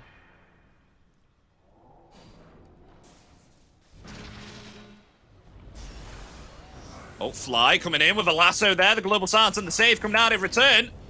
And another Global Silence there. Chalice not able to get off the duel. It's now they're trying to lay into Lou here, but the Song of the Siren comes out. Will just be able to survive and heal up there with thanks to the Pugnet. Already quite a lot of ultimates committed there. They still have the Rolling Thunder and the duel, but the BKB, a lot of the BKBs are on cooldown on both sides. It's wall and song down. A lot of spells being traded. BKB on Chalice used. Couldn't get the duel. Double Global Silence was used by Toronto Tokyo though. Thought Chalice was about to get the duel onto save, but Chalice kind of walked the wrong way there. Can BetBoom hold again without this wall? Hey, Somnus has got himself a BKB now as well. Put net forward, boom. With the vacuum and the normal punch. Lou's fine though. Being healed up here by both Chalice and Destiny. Somnus ready with the Rolling Thunder and the Blink. FY attempting to blink in there with the lasso. Wasn't able to get GPK. Is being healed up there by the Pugnet. Comes in the Blink and the duel down to GPK, but the save coming out with the disruption. Will GPK able to live through it all? As the Remnant, he will be able to Remnant away. It's now Nightfall trying to lay in and deal the damage, but he's taking more damage than Lewis. He'll have to back off and go back to the fountain and heal up. Can they get a This is plenty of space now for Azure Ray to get themselves the middle set of racks. Man, so many heals. On this getting pretty low. He does have himself the Aegis though. Nightfall's back with that Blood Mist once again. The Song of the Siren comes out. As Pugner will actually be found. Lou's trying to attempt to get away now, but Nightfall right underneath the Naga Siren with this BKB. Ooh, Global. Global comes out there, interestingly. GPK trying to root in place Lou, but won't be able to get off the Syrian chains. Now as they attempt to try and pursue Somnus here, who still has himself the Aegis, will be able to use the Rolling Thunder, but now a duel coming out. They will be able to find save along with Toronto and Tokyo as well as they root in place Somnus. Somnus is actually going to fall here. However, he does have himself the Aegis, going to be coming back alive, but Nightfall's just been decimated. It's been found, taken out. Somnus now blinking forward, but a back onto 4. It's not going to help because they don't have themselves any damage because it's only GPK and Pure remaining. GPK, no matter remaining, will be found along with Pure as well. It's a team wipe here, and Azure will head themselves now to try and take themselves the middle set of racks. I mean, the creeps are all over BetBoom's base right now. There's only GPK remaining, but both of the supports will be back online very soon. But FY blinking in once again with the lasso and the net. GPK will be able to use that Remnant and the Slider Fist, trying to delay as much as he possibly can. It's going to Remnant back, and they do have themselves the Mega Creeps. Oh my gosh, GPK still living through it all. The TP, where's the cancel? Oh, it's not there. They won't be able to get it there with the Searing Chains. As Lou is going to use the Song of the Siren in TP as well.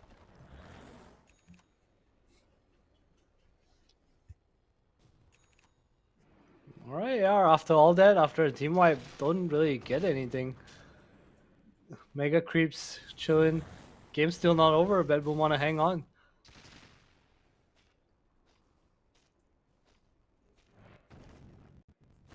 It's kind of difficult here for Nightfall. We thought he would be dealing a lot of damage here with the Agnims and the Millennium, but he's taking more damage himself with the Blood Mist than the Naga Siren is.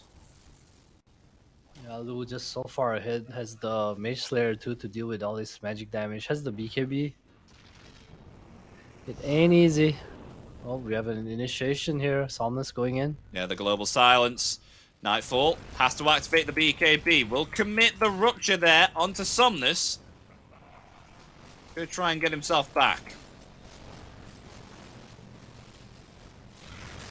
Goes back in 5 seconds as well. to the high ground. FY smoked up here with a blink and a lasso ready. Who can he catch? BetBoom, they all smoke up as 5, not revealing themselves. Gonna have to, or else these mega creeps are, they're gonna take out your tier 4.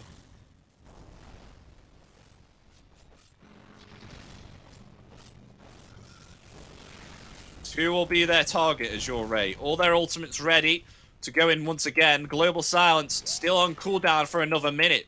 So Azure Ray can most definitely and most possibly clean up BetBoom here. Just poking, protecting the catapults, swashbuckles, images. There we go. The Ancient, it's exposed. GPK is in the front lines here. Has to be careful. He does have himself the BKB though. The normal punch is there. Rupture committed onto FY. Will attempt to TP out here, but the Ancient falling lower and lower. They have themselves the duel, but the save coming out there for Toronto, Tokyo. We will be able to live through it all, but the Song of the Siren coming out. There's a swashbuckle. From Lou. Oh, he mistimed it. BetBoom, they're going to try and stop these mega creeps. As GPK, he's able to survive through it all with thanks to the greaves, but he's actually taken out. As the Ancient will be found there. There's too many mega creeps swarming the base. And game 2 will be found there by Azure Ray. It's going to be a 1-1 in this best of 2. Pretty close game towards the end. BetBoom definitely gonna be beating themselves up there. No real way to make moves, I feel. And we're kind of near to go down maybe with some next Flame Guard build, take a shell and just run in a Naga Siren. But this lane phase, Thomas was doing pretty well. I'm really not sure how they could have approached the game there.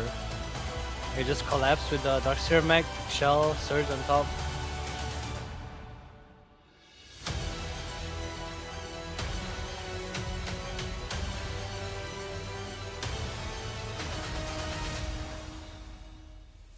Yeah, it is. I don't know who to give an honorable mention to here, though, for Azure Ray, because Lou was just able to farm up completely uncontested at that stage. Like we saw, he had a Heart of Trask in what? I think that was like 21 minutes? 20 minutes? I feel like all of them played okay. Nothing really special. I just feel like BetBoom was not, I don't know, just very difficult to execute lineup, honestly. Yeah. Maybe there was something they could have done, but it was definitely very, very difficult to play. My fault was pretty much AFK hitting jungle and just lane creeps the whole game. There was keeping up in net worth, but who wants to make moves? I don't really know. Yeah, it was a little bit of either side. I mean, it was quite slow within the first pace of.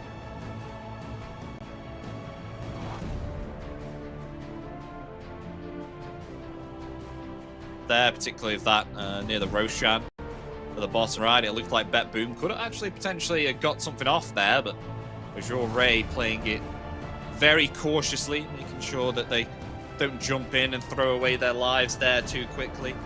And they actually committed a lot of buybacks for that fight, so it's like saying if they didn't have that outpost there at the bottom, then they wouldn't have been able to TP back into that battle. Yeah, I feel like BetBoom, they had a lineup that could fight, but they just couldn't find the fights, and when they finally did, it was just a bit too late into the game, and also the lack of lockdown, I guess, came heavily into play. Azure do take the second game, 1-1 against BetBoom. But yeah, that's pretty much all of the best of 2 series we have for you today, ladies and gentlemen. That's pretty much gonna wrap it up here for the day 1 of the Bali Major. I can't believe it's gone that fast so quickly, but are you hungry? I guess suppose we'll have a look. Yeah, I am hungry. I'm hungry for God, I can't do this. I am hungry for you play it in so well, Adam. Hungry for some sucro. Sucro is the best coated peanuts that has become the pride of Indonesia, bringing happiness and joy to everyone. Sucro peanuts. Ladies and gentlemen, I need me some Sucro peanuts right now. I'm starving after that game. What a game of Dora 2. What a day of Dora 2 we've had.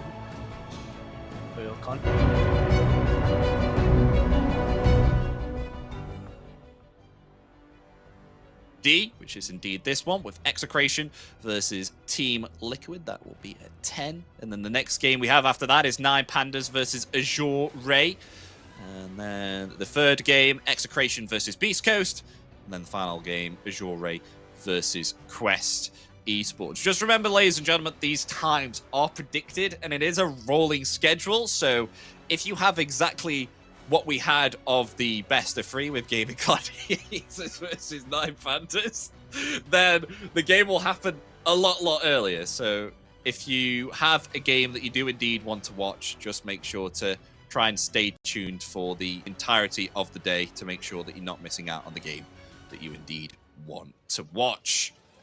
But I think we can maybe perhaps have a look at the standings as well, if we have the standings of the current results for today. Yes, we do. There we go. As what's been happening within Group A and Group B. Azure Ray, surprisingly on the top here with Gaimin Gladiators, has themselves 3 wins. Only 1 losses. I mean, Gaimin Gladiators, I think they've only played themselves, 1 game today. So doing all right. And then Team Aster, on the other hand, they're on the top, along with Team Liquid as well, with a 3-1. So pretty much kind of even a little bit in Group A. And then Group B, there's a little bit of a mix, but it's only day 1. Early days within the Bali Major of these group stages. There's plenty more days to come until around about, if I can remember correctly, the 3rd of July. So we've still got plenty more Dota games to cover for the group stages. Yeah. But, also, if you're wondering why Nouns, LGD, and BetBoom or Nouns and LGD quests are like 2-1 right now, it's because their games are still ongoing, so you can catch those on their stream. That makes sense. That makes More sense. Dota. More Dota.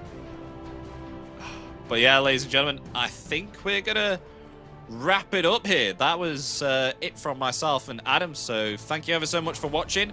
And we'll see you tomorrow for day 2. Hope you can join us then.